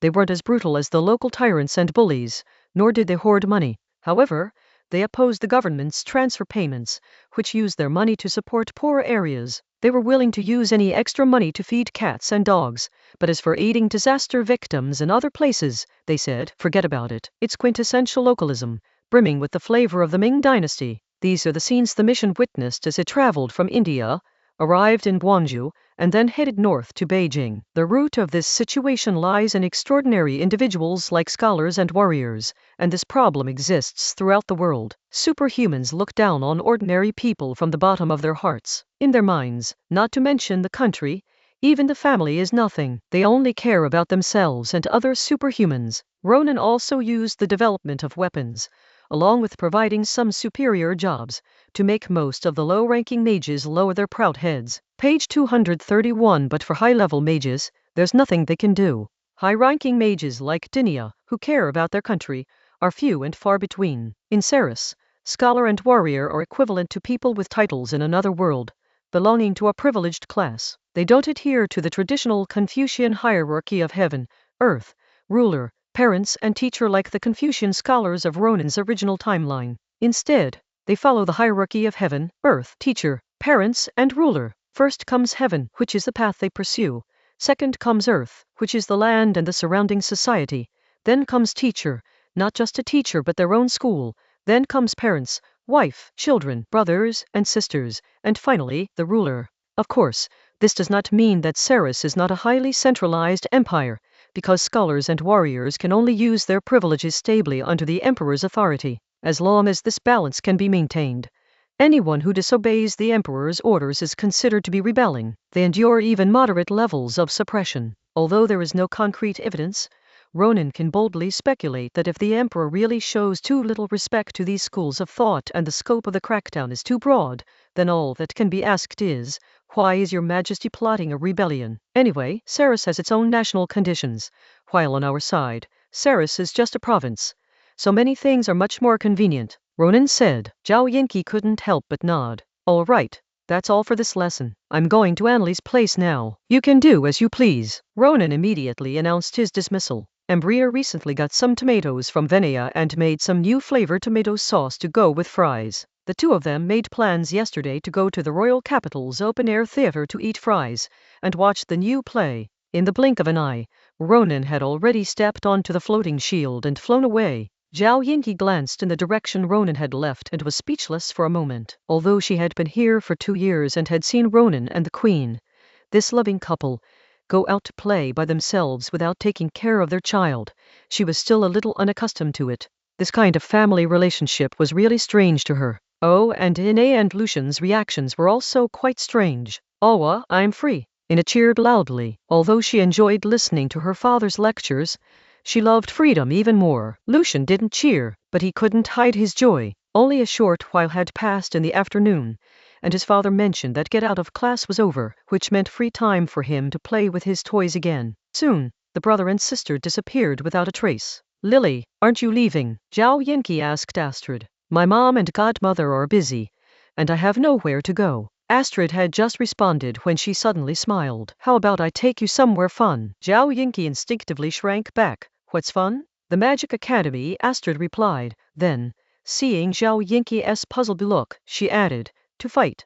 Zhao Yinqi used both his hands and feet to indicate that it wouldn't work. Nothing will happen. You are strong, but I am even stronger, Astrid said. At less than 9 years old, she was already a second-tier elemental mage with special abilities. Most third-tier mages could not defeat her. With this achievement, she is already the greatest genius among elemental mages in the kingdom's history. The best students in the best schools are also 17 or 18 years old, just past the second stage. Seeing that Zhao Yinqi wasn't interested, Astrid shook her head. If you're not going, then forget it. I'll go alone. With that, she turned and left. Astrid hadn't walked far when Zhao Yinqi caught up with her. She wasn't worried that Astrid would get beaten up, but rather that she was afraid Astrid would hurt someone. Seeing Zhao Yinqi follow, a smile flashed across Astrid's face. When a fight breaks out, how can you expect to avoid getting involved? Whether you fight or not is not up to you. We'll see what the old man has taught you these past 2 years. Astrid was never clingy, and she didn't think she would be jealous of Zhao Yinqi. But in reality, she was very envious of Ronan spending so much time teaching Zhao Yinqi how to fight, like she had eaten a lemon. Lily, you absolutely mustn't cause any trouble, Zhao Yinqi couldn't help but say on the way. I promise I will never be the first to provoke or attack, Astrid said, thinking to herself that she didn't need to provoke them at all. The group would swarm around her. Chapter 525. This guy's 8 years old. Absolutely stunning little Zhao's moves, just as Astrid had expected. As soon as she and Zhao Yinqi entered Lawrence Magic Academy, they were surrounded by people after only a short while. In the distance, two boys, one tall and one short, were walking towards them. Is she 8 years old? The tall boy said, pointing at Astrid in the crowd. Astrid was 158 cm tall, taller than several girls around her. Ronan estimated that his daughter would be taller than him in the future, over 180 cm. Yes, really 8 or maybe 9. The short boy said. Is there a difference? The tall boy asked. The short boy responded, yes, if you're 8 years old, you're not necessarily born in the 80s. If you're 9 years old, you're definitely born in the 80s. I'm also born in the 80s. It's not shameful for someone born in the 80s to be unable to beat someone born in the 80s. Oh, then she is 9 years old, the tall boy said. This advanced magic academy, named after King Lawrence from a century ago, has a relatively short history compared to other prestigious schools with histories spanning 200 or 300 years, but its academic level is in no way inferior to those schools, making it one of the top in the country. There is no fixed age for entering a magic academy. Elementary school students are generally 6 to 8 years old, while advanced school students are 13 to 15 years old. Elementary magic academies are just an introduction, where you are given all the basic knowledge and that's it. However, in advanced magic schools, you need to learn all the basics to graduate. Once you have learned all the basics, you are basically guaranteed to become a full-fledged magician. Of course, there are also more advanced courses in higher education institutions, which are designed for students who are more talented and have already reached the rank of full-fledged students before they are 20 years old. For example, Dalan was in her 20s and had already reached the second rank before graduating. It wasn't that she was reluctant to leave, but that she had completed the more advanced special courses. Astrid came to Lawrence College a few days ago, climbing over the wall to get in. She didn't do anything else but say she wanted to apply for a teaching position, which immediately made a group of students burst into laughter. These students didn't mean any harm. They weren't mocking her. They just thought she was a child talking nonsense and even teased her a bit. Astrid said she was serious. She genuinely wanted to come and become a teacher to improve the quality of education here. This made everyone burst into laughter, and Astrid was angry at their behavior. I was so angry I almost yelled.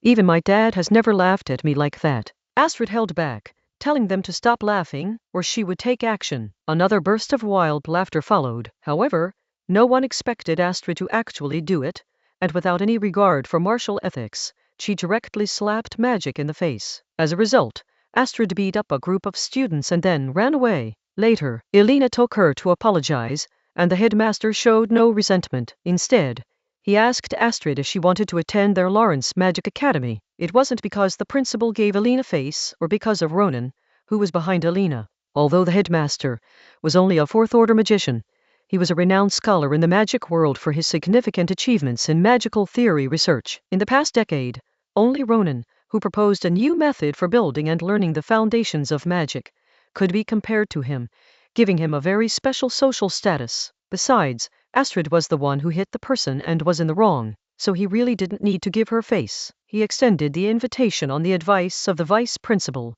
who was in charge of academic affairs. The vice principal said it was too embarrassing for a group of students to be unable to beat a little girl, but if the little girl came to study with them, it would be fine, and it could even boost the school's reputation. Back to reality, at this moment, a group of people surrounded Astrid, but dared not move. Among them were many nobles with well-informed families who knew that Astrid was Ronan and Elena's illegitimate daughter. Illegitimate children generally had no social status, but this was not the case. Astrid was the future king and princess's playmate. I can't afford it. Not only can't we afford to offend them, we can't even beat them. The group present consisted of teenagers, who could be considered the new generation of academic prodigies in the kingdom of foes. Among them were some who were already at the rank of righteousness, but they were only at the first level. Can they defeat a little monster like Astrid? Not only can't they beat them, they also don't want to fight.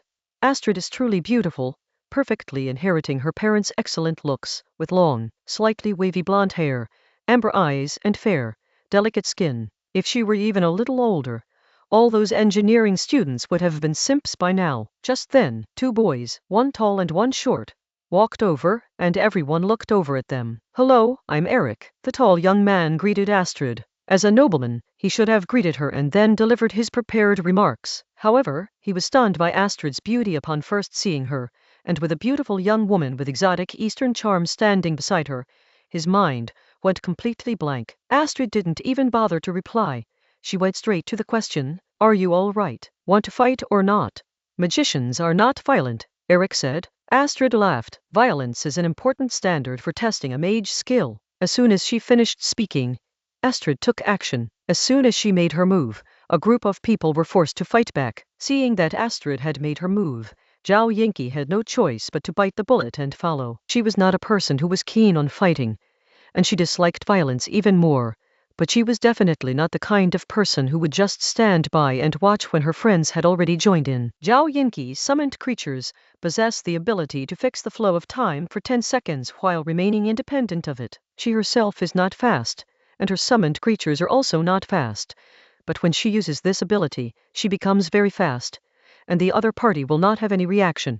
Those 10 seconds were enough for her to use the move Ronan taught her, or more precisely, the move Dinia taught her. By condensing, compressing, and then releasing magic power, Zhao Yinki's move works on the same principle as the magic pistol and Dinia's ferocious slashes, capable of influencing the opponent's magic power flow. The only difference is that the magic pistol fires at high speed, while Dinia's attack is a high-speed, wide-range slash, and her move is just a needle extending from her fingertip, with a very small range. But that doesn't matter. She can strike a chord with people simply by using her abilities. She poked Eric, the guy who seemed to be the strongest among them, in the spirit of capturing the king first. Eric had no idea what was happening. His magic suddenly became disordered. It was only because he was already at the second or almost third rank that he was able to do this. If he were only at the first rank, he would have already collapsed to the ground. Astrid, who was single-handedly dealing with everyone else, smiled. She had achieved her goal this time. "It's time to go," Astrid called out, then grabbed Zhao Yinki and ran away together. Astrid is strong, but if she doesn't go all out, she can only fight a couple of times and then run away. After all, this is a group of elite young people. The group of students didn't chase after her. If they did, it wouldn't be Astrid who would lose face, but they would. Outside on the street, Astrid, her face beaming with excitement, ran alongside, asking, "Isn't it thrilling? I will never come with you again next time." "Absolutely not," Zhao Yinki said through gritted teeth as she ran. She really didn't want to come again. Chapter 526 Plagiarist, Spy. "The situation is not optimistic, it doesn't matter. I want to come back," Astrid said. "Come on, let me take you to a nice place for coffee and dessert." "Do you have money?" Zhao Yinki asked. "Why don't we just go somewhere that doesn't require payment?" Astrid retorted. Zhao Yinki looked puzzled. "There are places where you don't have to pay. Some departments have free cafes for civil servants. Of course, the best cafes are those within the unions. They are stocked with good stuff provided by the capitalists, and the desserts are delivered by the famous bakery next door. Senior union staff can enjoy them for free," Astrid explained. "Oh," Zhao Yinki simply replied, not finding anything corrupt about it at all. Her biological father was a defense commissioner, and his men were far more corrupt than this. "Give her money? You're lucky they didn't come after you for money." Meanwhile, on the other side, in a semi-open-air public theater, a new play is being staged. This is a musical, which is common in large theaters because the venue is large and the environment is relatively noisy, so the sound equipment is only at that level. If it's a play, many people in bad seats won't be able to see or hear what's being performed. The script was mainly written by Ronan, and the songs and dances were mainly written by Ambrina. The main plot is the story of Romeo and Juliet. It can only be said that since there is no Shakespeare in this world, Ronan took the opportunity to plagiarize. Ronan's writing style is certainly not comparable to that of Shakespeare, the great writer who reshaped the English language in the original timeline. However, Ronan had already brought in some of the best writers from the Kingdom of Foes to write the poems and dialogue, so the quality wouldn't be too bad. As for song and dance, Ambrina was a true artist. Even if she hadn't been queen, she would still have been remembered in history for her musical achievements. Although her skill level is only considered average among first-rate, she has carved out her own style by combining solemn church music with religious undertones and free-flowing, lyrical country folk tunes, switching between grand and light-hearted moments. Moreover, she is a king, not a queen. In short, as a female artist of noble status, Ambrina is a goddess in the hearts of many artists. There are so many sycophants, it's impossible to count them all. Returning to the story, although Ronan plagiarized, the background is different. Ronan moved the setting to the Rhine region, and the families of the male and female protagonists are no longer the great nobles of Italy, but the lords of the Italian Empire, two of the three lords of the Rhine. One transports coal to the kingdom of foes, but is still hostile to it, and many people in his territory have begun to convert to Protestantism. The other is a Catholic, has a blood feud with the kingdom of foes, and resolutely opposes it. Despite sharing the same stance, the two sides also harbored mutual hatred and confrontation. One of the main positive characters in the series, the priest who gave the fake death drug, is of course a Protestant. In the end, both the male and female protagonists died. Although the two major lords did not put aside their prejudices, they did reflect on their actions and began to yearn for Protestantism, to align themselves with the kingdom of Fas, and to embrace the light. It's a case of mixing political agendas into romantic tragedies and comedies. It must be said that the kingdom of Fas in this world is a Protestant country. Although it has provided many obstacles, it has also brought some benefits. At least it can openly stand on the side of Protestants and promote things that oppose the old church. As the performance ended, the actors went on stage to take their bows, and the orchestra stood up as well. Instantly, the theater erupted in thunderous applause. Although the play involved the king, there were no shills in the audience. The applause was entirely a genuine expression of the audience's enjoyment of the play. Later generations may only see the so-called love story in this play and think it's not that great, but in reality, the real focus of this play is its background. The same applies to Romeo and Juliet in Ronan's original timeline. It's not about love, but about the love within that context. This is something that only people from the same era can fully understand. It's like Thunderstorm. If Thunderstorm didn't have Lou Dahai and that cannibalistic era as its backdrop, what would be so remarkable about that chaotic and nonsensical drama? Page 232. Ambrina herself stood up from the audience and applauded to the actors, backstage staff, and musicians who had completed the elimination. Then, under the cover of the guards, he and Ronan left the theater. Although some people consider Ambrina a wicked woman who broke ancestral rules and a tyrant among tyrants, favoring treacherous figures like Ronan and employing cruel and tyrannical people like Dinia, many people in the lower and middle classes see her as a good person. In the nearly 10 years since she came to power, the rate of inflation has slowed down, people's incomes have increased, public security has improved, many public facilities have been built, and many more entertainment venues for ordinary people have been added. Many people don't know that Ambrina herself didn't really care about these things. Whether the king was a tyrant or a good man, she didn't care. She was just a person who loved her life. What she liked most was sitting in the garden, in the afternoon singing to her husband Ronan and then enjoying afternoon tea together.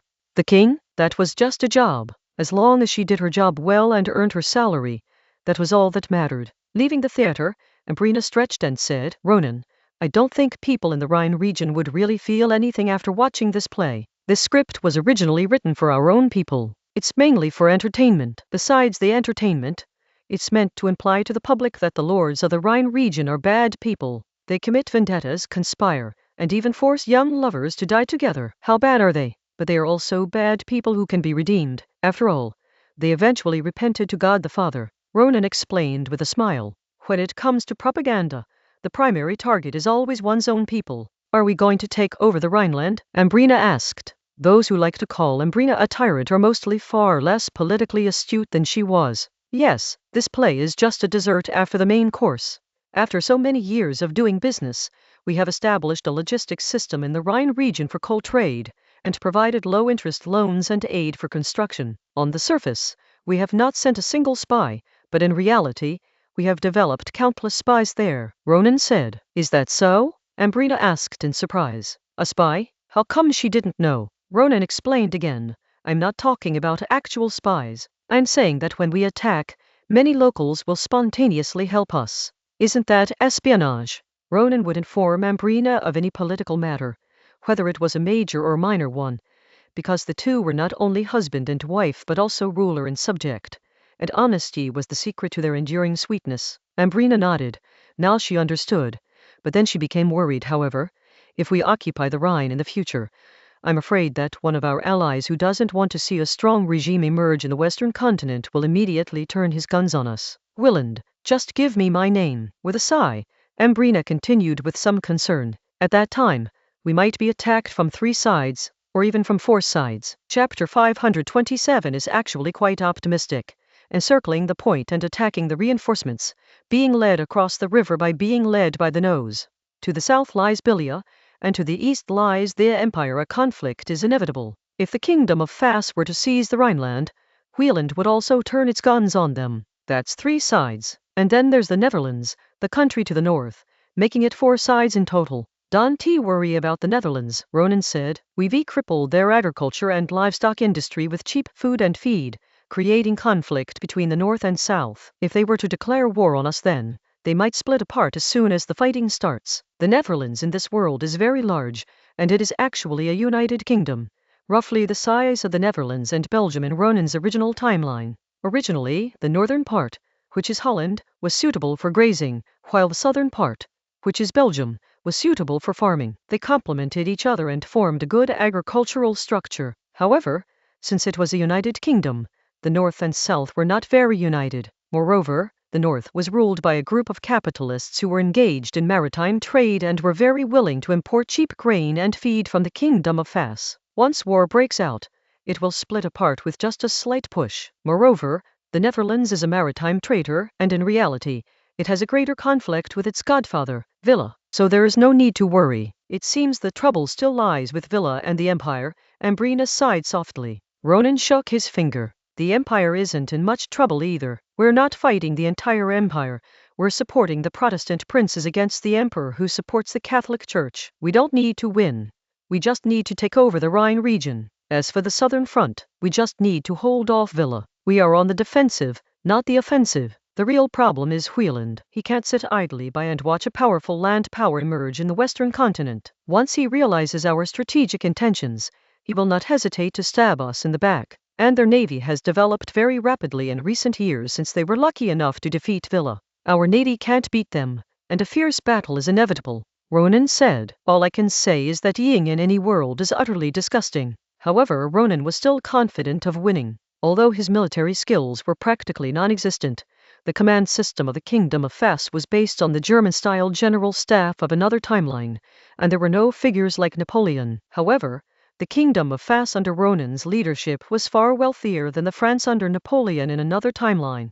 Napoleon, a penniless man who needed to borrow money, simply couldn't afford to lose, while Ronan could lose 10 times. This was without considering issuing large amounts of national debt and borrowing money from various bankers. If he were willing to borrow money, he could lose 20 times. Moreover, Ronan can't lose. His strategic goals were only twofold. First, to occupy the Rhine region and form a true coal and iron alliance, and second, to deplete the national strength of other countries. These 2 objectives are also aligned, essentially a strategy of besieging a stronghold to attack reinforcements. The kingdom has occupied the Rhineland, and the other powerful nations will absolutely not allow it and will definitely attack. So they will just wait and see. For 10 or 20 years, I'll wear you down, and I'll ask you how you're going to lose. Money talks, you know. Because of Ronan, the Kingdom of Fas has an advantage that no other country has.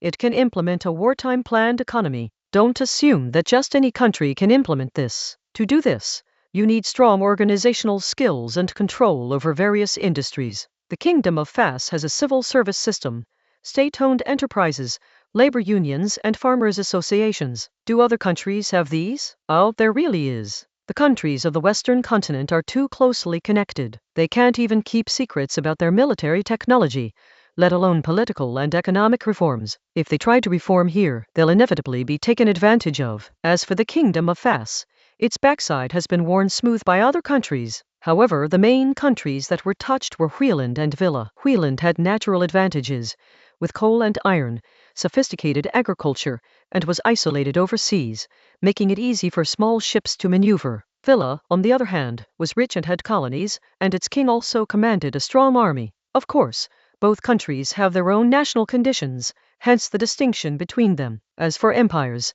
an empire is a feudal state where each feudal lord governs his own territory.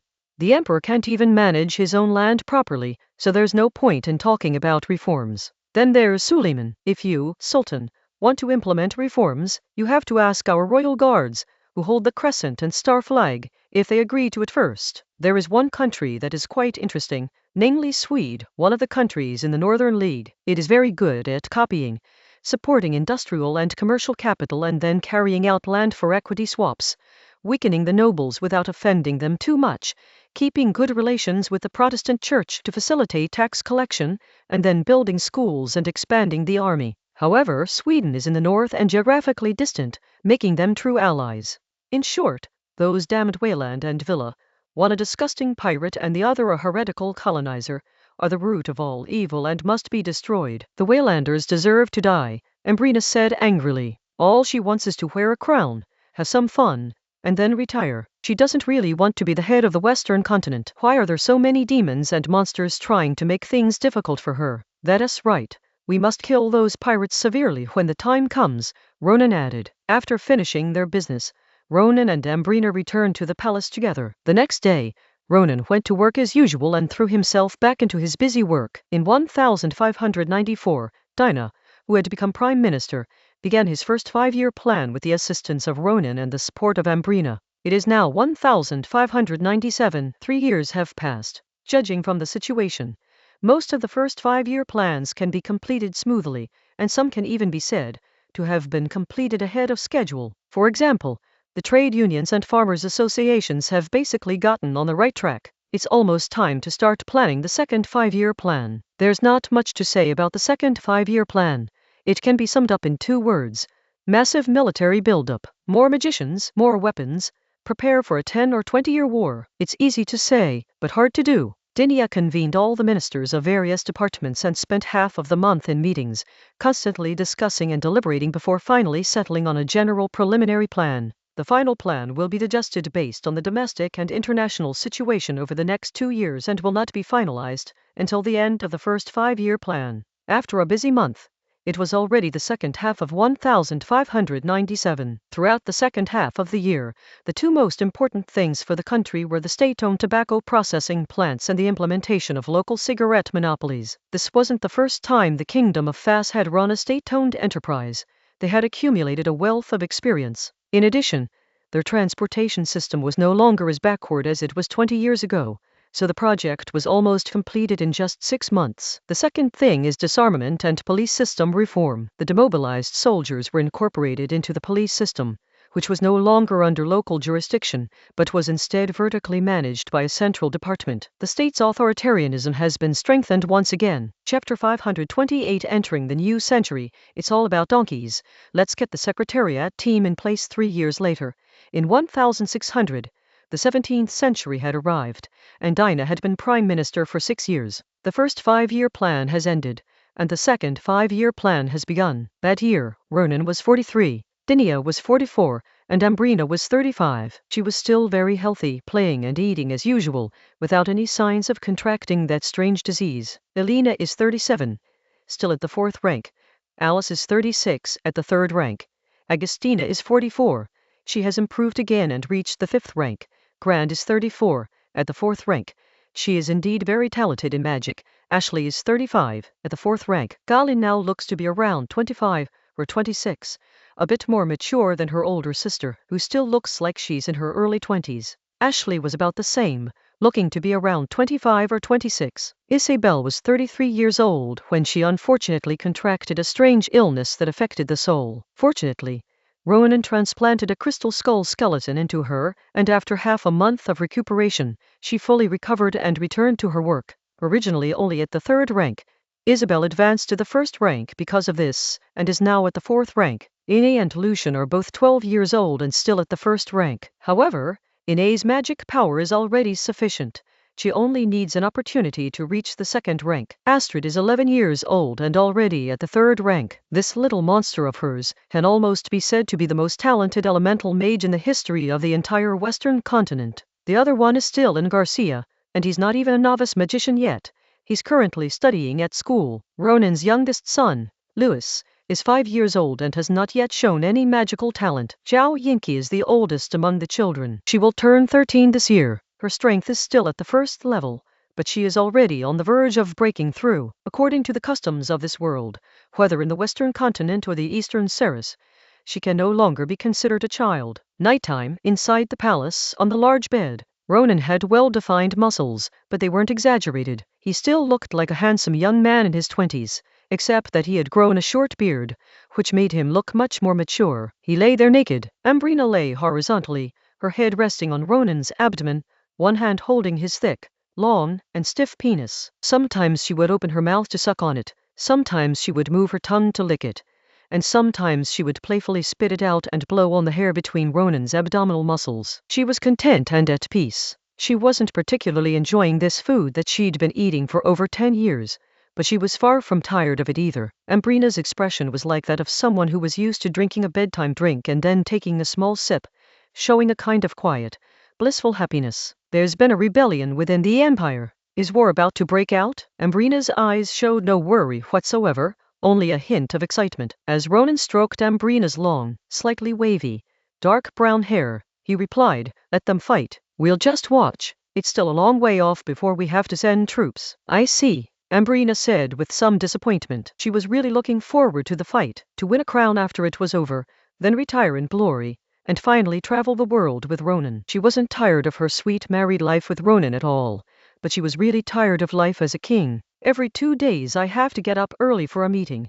A bunch of old bald guys and young bald guys arguing non-stop. I often don't get any rest until late at night because I have to deal with some so-called emergencies. In daily life, there are all kinds of documents, and my hand gets sore just from stamping them. Not to mention, that many things can't be settled with a stamp. I have to consider them personally before making a decision. This is just a normal thing. The key is that there are many unexpected situations throughout the year. As a country that can be described as highly centralized, these things cannot be ignored. This is a perfect example of the saying, with great power comes great responsibility. Ambrina was the only one who didn't want to get involved. She was capable of sleeping during meetings, which almost earned her the nickname Sleeping Queen. If she wanted to be a diligent ruler, working 10 hours a day would be no problem at all. These 10 hours would be absolutely genuine. Managing a country that is beginning to industrialize is far more demanding than managing an agricultural country. Even though Ambrina is slacking off like this, she is still much busier than some of the so-called regional officials in the country of Belize. Is this even a human way to live? Even the donkeys on the outskirts of the capital are only this good. Life is hard. The king sighed. Ronan was perfectly aware of Ambrina's thoughts, so he got up, turned over, and faced Ambrina. He pulled down the straps of Ambrina's silk slip dress, pressed his face against hers, and gently bit her nipple, rubbing and licking it with his other hand. He slipped his hand inside her seamless white pantyhose and began to gently rub her plump vulva beneath her thick, dark pubic hair. "It is time to get you a secretarial team," Ronan said. "Ugh," Ambrina groaned softly, then asked, "Don't I have a secretary?" Of course, Queen Ambrina had a secretary. Otherwise, would she have had Ronan personally deliver, organize, and compile all sorts of government documents for her? What a joke! I mean, a secretary like those secretaries in the Prime Minister's office secretariat, Ronan said, inserting 3 fingers together and beginning to thrust. Ambrina instinctively squeezed her legs together slightly. "Is that necessary?" "Yes. Before your father passed away, he instructed me to carry out the system of the king's consort assisting in government. Here's what I'm thinking.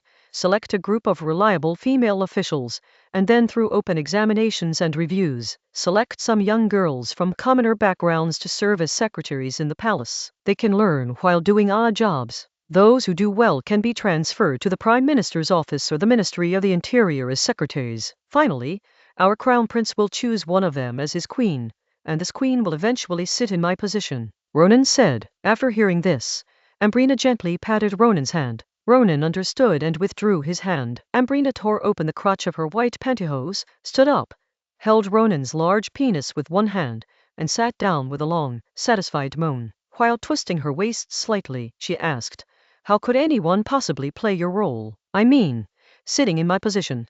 I am actually someone between the king and the Prime Minister, who can help the king restrain the Prime Minister," Ronan further explained, while reaching out with both hands to gently pinch and knead Ambrina's nipples. Ambrina began to shake herself vigorously and sit up. "I'm afraid the competition will be very fierce. We need to work together to select a woman who can help our son. Our son can't marry a noblewoman who only knows how to enjoy luxury and doesn't understand politics at all. He needs to be a beautiful and academically gifted woman from a commoner background who has come through the fierce competition," Ronan said. "How can we produce talent without intensifying competition?" "That's true." Ambrina nodded and stopped moving. Ronan understood, sat up, hugged Ambrina, and began to thrust his hips hard. In an instant, her juices began to flow out wildly, and the crotch of her originally opaque white stockings became transparent as they were soaked with water. Chapter 529. Fun, excitement, and unhappiness.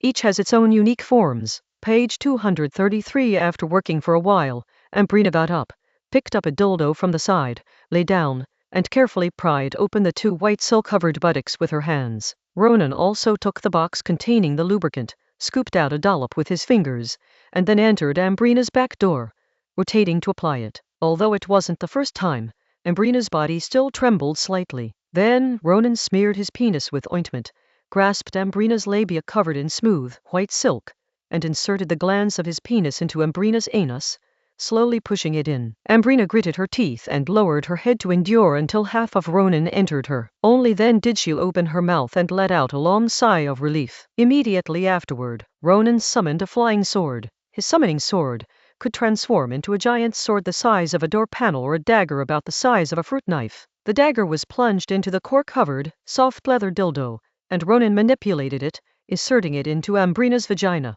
With both acupoints penetrated simultaneously, the pain was mixed with pleasure. Ambrina's eyes rolled upwards, and her head involuntarily shook twice. "Anli, I'm here," Ronan said softly, bending down. "Quickly, love me, darling," Ambrina cried out. Ronan grasped Ambrina's soft waist and began to thrust, while the dildo moved with the help of the small dagger, also thrusting in and out continuously. Although it only penetrates halfway each time, it still brings great excitement. In the blink of an eye, the silver liquid overflowed, soaking the crotch and thighs of the white pantyhose, turning them transparent. The large clump of dark pubic hair, wet, turned into a shiny black tuft. Ambrina closed her eyes, frowned, and breathed heavily, shaking her head repeatedly, her hair fluttering in the wind. "Darling, deeper, harder," Ambrina cried. Ronan slapped Ambrina hard across the buttocks, his voice filled with anger. "Anri, you damned slut, you tyrant. Is this how you beg your great husband? I deserve to die. Yes, let me die. Quick, stab me, smash me." Ambrina grabbed Ronan's waist with both hands behind her back, pleading with him to come all the way in. "HMPH, I'll pierce your guts and rot your uterus." With that, Ronan entered her completely. After a while, Ronan simply picked up Ambrina and carried her to the full-length mirror in the bedroom, making her face the mirror. "You tyrant, look at yourself, you wanton bastard." In the mirror, Ambrina was like a white cushion being dominated by Ronan. Her round, full white breasts swayed wildly, her nipples drew circles in the air, and the splashed lustful fluid had already soaked the white stockings on her calves. Her slightly fleshy white stockinged feet swayed in the air. "Ugh, ugh," Ambrina moaned. "Do you love me? I love you to death, you tyrant," Ronan said, and began to fuck even more fiercely. A moment later, Ronan carried Ambrina back to the bed, pressed her down on the bed, turned her back to him, reached out and grabbed the hilt of the dagger, pulled out the dildo, and with a pop, water flowed into the stream. Then Ronan pulled it out himself. At this point, Ambrina's back door couldn't close at all. It was like a round hole had been pierced between two soft, white marshmallows, and then filled with bright red strawberry jam. It was extremely lewd. With a soft plop, Ronan re-entered Ambrina's vagina and began thrusting wildly. With each thrust, he lowered himself completely, as if pressing himself and Ambrina into one. With each thrust, Ambrina felt like a white cotton candy that had been hit by a hammer, almost being flattened. After a period of intense labor, Ronan pulled out at the last moment and turned Ambrina over. By this time, Ambrina was dazed and helpless, like a lump of dead flesh. Holding that thing and stroking it, Ronan growled in a low voice, "Open your mouth, you tyrant." Ambrina opened her mouth, her tongue waving, and soon, powerful streams of white fluid sprayed into her mouth. Some of it spurted off course, and for a moment, a few drops clung to Ambrina's face, hair, and even her eyelashes.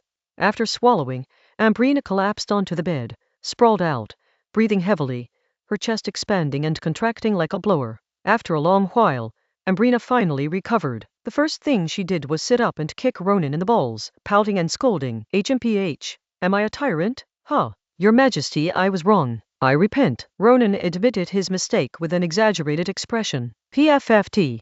Ambrina burst out laughing. Haha. She hadn't blamed Ronan at all, because it was just a playful exchange between the couple. After laughing, Ambrina pouted slightly, and Ronan immediately leaned in and pressed his lips to hers. After a series of kisses and caresses, Ambrina lay quietly in Ronan's arms, her fingers tracing patterns on his pectoral muscles. "Ronan, next time, Let's do something even more exciting." "Huh?" Ronan exclaimed in surprise. "How exciting?" "You raped me," Ambrina said. "Anli, do you know that when a man rapes a woman, it is not as simple as just pinning her down and having sex with her? He'll beat her," Ronan said. Ambrina, however, smiled and said, "Yes, that's exactly what I'm talking about." Ronan, "No, Henri, I can bear too," Ronan said. In a sense, he and Ambrina were an older man and a younger woman. He doted on her so much. How could he bear to hit her?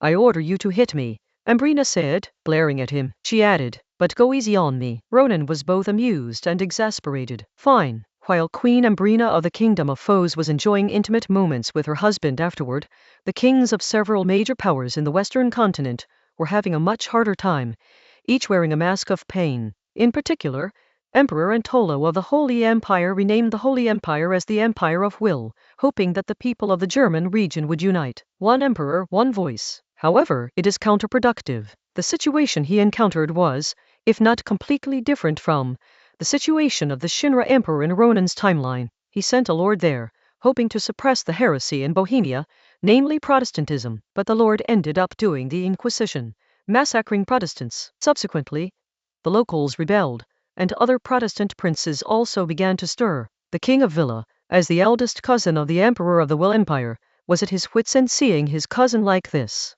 If he took action, the damned French would definitely side with the Protestants, and might even shamelessly try to win Suleiman over. If he didn't take action, it would be a bit unreasonable. Within the Northern League, Sweden and Denmark have already started their alliance. Through the alliance, we want independence, we want to destroy you. On the Dutch side, they wanted to support the new cult brothers of the Empire of Will, taking the opportunity to completely get rid of Villa, their unfilial father, but they were unsure of the attitude of the Kingdom of Foes, and were in a dilemma.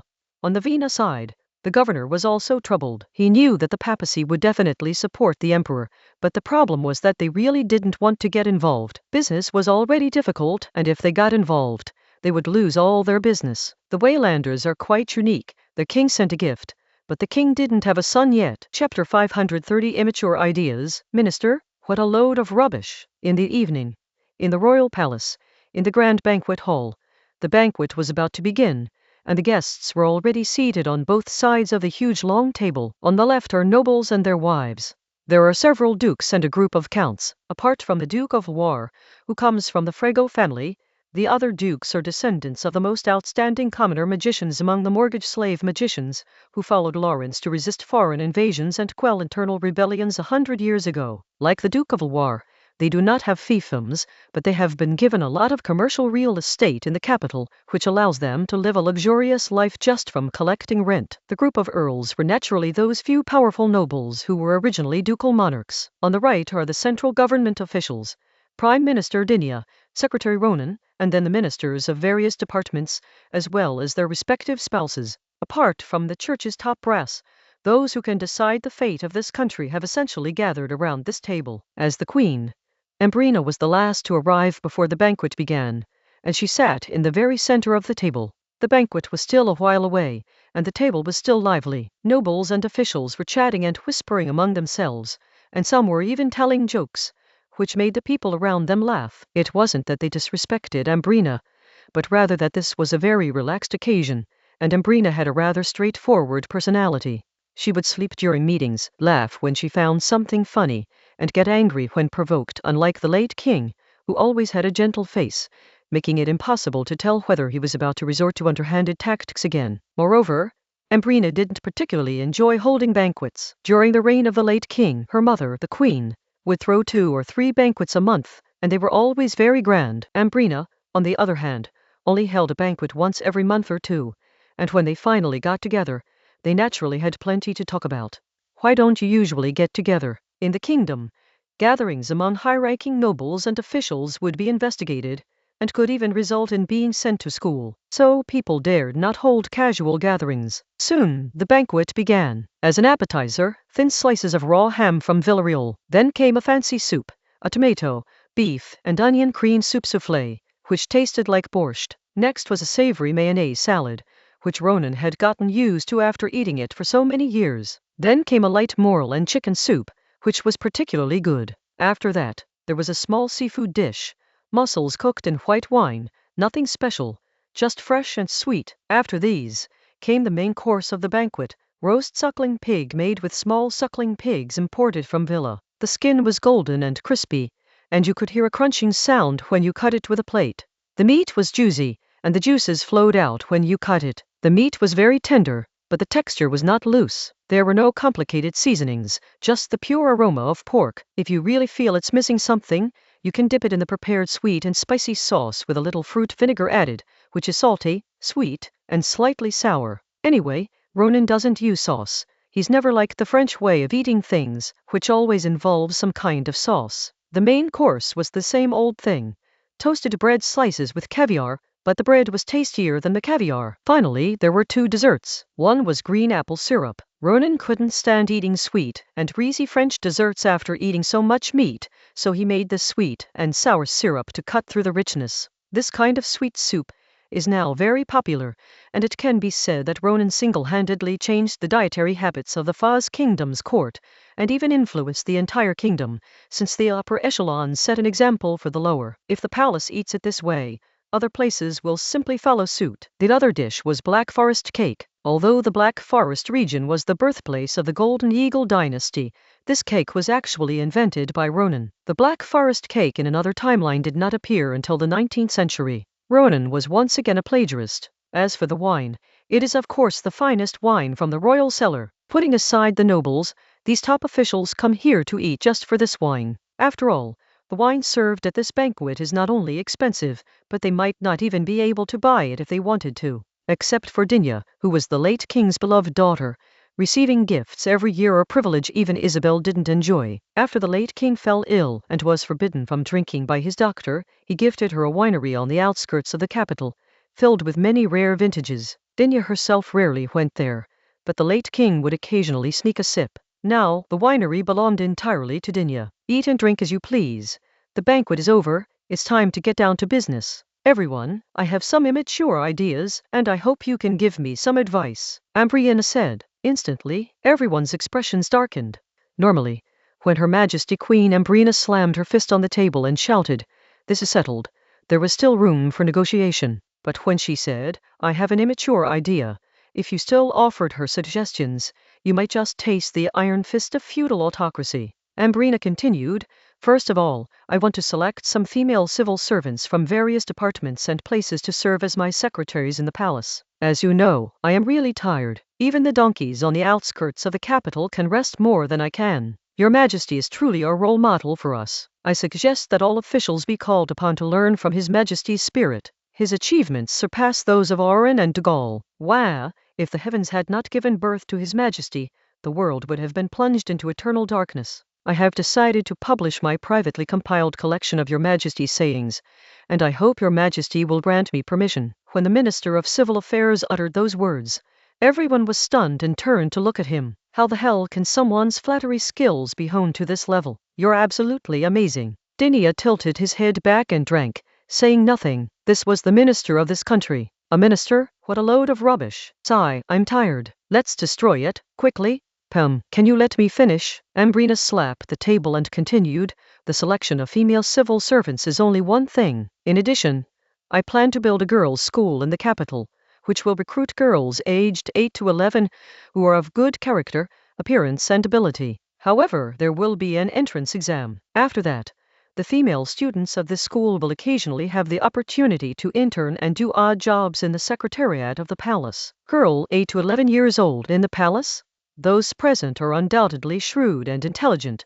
Don't they understand? This is to select a concubine for the crown prince. Not only do they need to select a concubine, but they also need to select a scoundrel like Ronan, the femme fatale. Ambrina glanced around and said, "Tell me your thoughts." "Support. I fully support it. I strongly support this." The nobles took turns speaking. An entrance exam? Hall. Their own daughters and nieces weren't good-looking enough, or capable enough to pass the exam, so couldn't they at least find a goddaughter? As long as the mind does not slip, there are more solutions than difficulties. This mindset is essentially about clinging to powerful figures. Your Majesty, isn't this a bit too retro? Agriculture Minister Adrian said. By retro, he didn't mean that this system was old, but rather that it might bring about the influence of powerful relatives of the emperor. Ha, you're overthinking it. If the brother and sister belong to two different families, can they still be considered brother and sister? Ambrina said meaningfully. Chapter 531. Relatives of the Empress Dowager are not a problem. The harem is not a problem. What is bureaucracy anyway? The issue of maternal relatives was something that Ronan, and even the late King Lucian, had considered from the very beginning. First of all, in the kingdom of foes, it is impossible for relatives of the emperor to directly enter the central government and take charge of a department. Even the king cannot promote someone quickly. Dinia, this favored son, has already been promoted from mayor to prime minister in a rocket-like manner, taking a total of 10 years. You can only get promoted faster in the military. Moreover, in the military, if you want to become a high-ranking general, you can't be a magician who isn't at the highest level. More importantly, in the kingdom of foes, military personnel have no right to interfere in politics. The situation is similar in other countries. The reason is ironic. This world is one with extraordinary powers, and there are too many magicians in the army. If the army is allowed to interfere in politics, it is actually equivalent to the magicians directly interfering in politics. This is a situation that neither the high-ranking officials of the governments of the various countries in the Western continent, nor even the top magicians of those countries themselves, want to see. Ordinary mages, as a privileged class, and top mages, as behind-the-scenes arbiters who do not easily exert influence, represent the stable social structure they desire. This is an experience gained at the cost of blood. Unless it's a special period, a relative of the emperor who is rapidly promoted in the military cannot directly influence the political situation. But in special periods, whether or not someone is a relative of the emperor is irrelevant. The king might even visit the famous guillotine in the capital to prove he was there with his own blood. On the other hand, the notion that the queen and her brother are one entity is not valid here. Ronan followed the late king's dying wish to implement this system, with the queen effectively serving as the chief eunuch. But can a chief eunuch collude with the emperor's relatives? Even if you wanted to, you'd have to ask the other eunuchs if they agreed. If a queen is just a queen, she might be on the same side as her own brothers, but when she is not alone, she won't be. Therefore, Lucian wanted to eliminate Ronan, his blood brother, whom he had long since severed ties with. But Ronan did not need to provide his son with an orphan queen. Of course, Ronan and Ambrina wouldn't choose a powerful noblewoman, because such a woman would have too many favors attached to her, which would have to be repaid after she came to power, and that wouldn't be good. Any other objections? Ambrina asked. Page 234. Your Majesty, the situation on the Empire is tense right now, and the continent is very unstable. Shouldn't this matter be put on hold? This matter is too far-reaching. For now, we should focus on diplomatic issues. That's what I think too. Be careful, the Crown Prince is only 11 years old. We can discuss this again in a few years. The department head started rambling and stalling. He may be a sycophant and shameless, but when it comes to matters of interest, they're all exceptionally clear-headed. They really didn't want to see another Ronan, even if it was just a weaker, lower-tier version. Such a queen is essentially a thorn in the side of the prime minister, thus diverting a portion of the prime minister's power to the king, which in turn means a portion of the power of the bureaucratic group is taken away. How can they accept this? Ambrina suddenly fell silent. Seeing that the king was not speaking, the ministers all turned their gazes to the current prime minister, Dinia. At this moment, her attitude as prime minister is crucial. Whether considering the individual or the overall situation, I firmly agree with your Majesty's idea. This is indeed the best thing. However, any good thing must have a good plan and good people. The matter can be settled, but it still needs us, your loyal and diligent ministers, to consult and conduct appropriate research. As the Prime Minister, I can only offer this suggestion for your Majesty's reference. Dinia sang a long and difficult sentence without any stumbles. The nobles couldn't help but look at Ronan. Ronan shook his head and shrugged, indicating that it really wasn't him who taught him. The officials silently gave Dinia a thumbs up, agreeing but not really agreeing, which was very bureaucratic. At this moment, Ambrina clapped her hands. Someone, tell the kitchen to prepare a midnight snack, and also go outside and summon a group of dancers. After speaking, Ambrina looked at the group of ministers. Gentlemen, let's finish our discussion before we leave. If you feel tired, you can tell me and go outside to watch some dancing, have some tea to sober up. Just don't leave the palace. Recently, the international situation has been tense, and foreign spies and assassins often appear in the capital. Late at night, you are all pillars of our country, and there may be danger. Good heavens! Good heavens!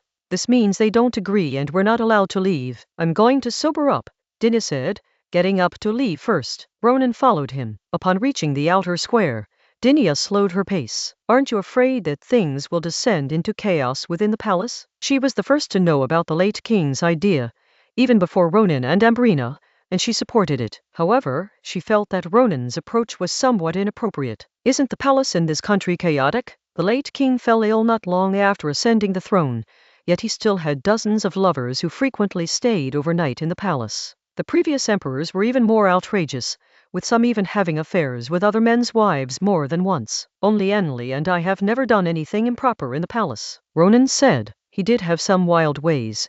He and Ambrina had sex with Isabel, and Henri even used a double-headed dragon to penetrate her sister Isabel's anus. Stop trying to change the subject. I'm talking about how you're running a girls' school and treating these young girls as secretaries and candidates for queens. Dinia rebuked Ronan for trying to change the subject. Don't think that girls in their teens won't be fighting amongst themselves. Women mature early. At least, this struggle can be confined to a school, Ronan said. Dinia sneered. Ha, a man can't possibly love only one woman. A group of female secretaries are vying for the position of queen. The winner will naturally be the only legal wife.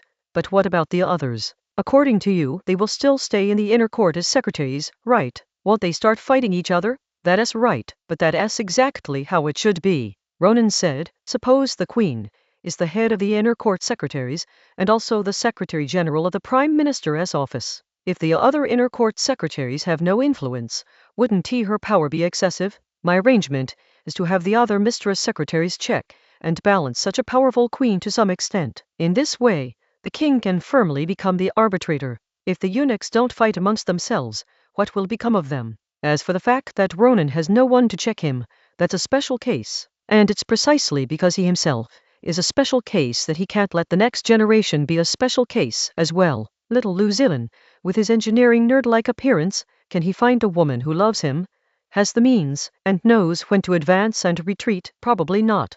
Dinia sighed, almost convinced by Ronan.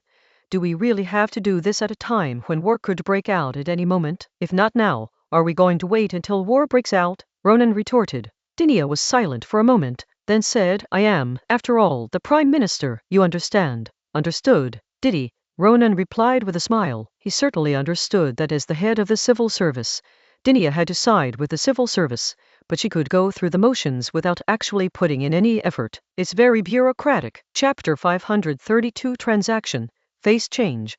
Telling someone by destroying their spirit. After a while, everyone gathered together again. Ronan gave Ambrina a look, and Ambrina immediately clutched her stomach, saying, ouch, my stomach hurts. Then, Ambrina left. Seeing His Majesty the King leave, everyone understood that this was about to begin. Ronan pulled Ambrina's chair over and plopped down, signifying that at this moment, he was no longer the Prime Minister's secretary, but the Crown Prince, the Marquis of Rhine. Everyone, I think we can put that question aside for now. I have a preliminary idea, Ronan began. Another one of those immature ideas. Is this ever going to end? I think there should be a retirement system for senior government officials. It's really inhumane to expect septuagenarians and octogenarians to keep working for the country, Ronan said. The kingdom of Fas still retains a strong feudal tradition. Not only are most officials of noble birth, but the key issue is that high-ranking officials are almost on a semi-lifetime basis. Some were ministers when the former prime minister was in office, and some are still ministers now, which is very problematic. It's not that they lack energy. After all, many of them are magicians. While they might not be as old and senile as Ronan or Dinia, they're certainly not senile. It's just that these old guys are somewhat out of touch with the times, blocking the path for ambitious young people and severely dampening the enthusiasm of lower and middle-level officials. I think a maximum term of 6 years is appropriate for ministers at the ministerial level. Are ministers so powerful? Let's just leave it at that once we've served our terms, gentlemen. However, after all, they are the most outstanding people in the country, and they should still contribute their remaining energy. How about we replace some of the members of the election commission with retired ministers instead of serving ministers? Also, we can appropriately expand the scope of the election commission. In the future, ministers will no longer be nominated by the prime minister and elected by the king, but will be nominated by the king and elected by the election commission. What do you think? Ronan gave a slap followed by a sweet treat. These ministers would love to work until they die, so of course they don't want to retire. But if they could enter the election committee after retirement and still be elected as ministers, that would be a different story. Of course, they also knew that ministers serve a maximum of 6 years, roughly 3 years per term, and that the king's nomination of ministers was actually a further strengthening of the king's own authority. But does it matter? As long as they make money, that's all that matters. This is a matter of great importance and needs to be discussed carefully. Let's talk about selecting secretaries for His Majesty and the girls' school for training secretaries. That's right, I've thought about it carefully.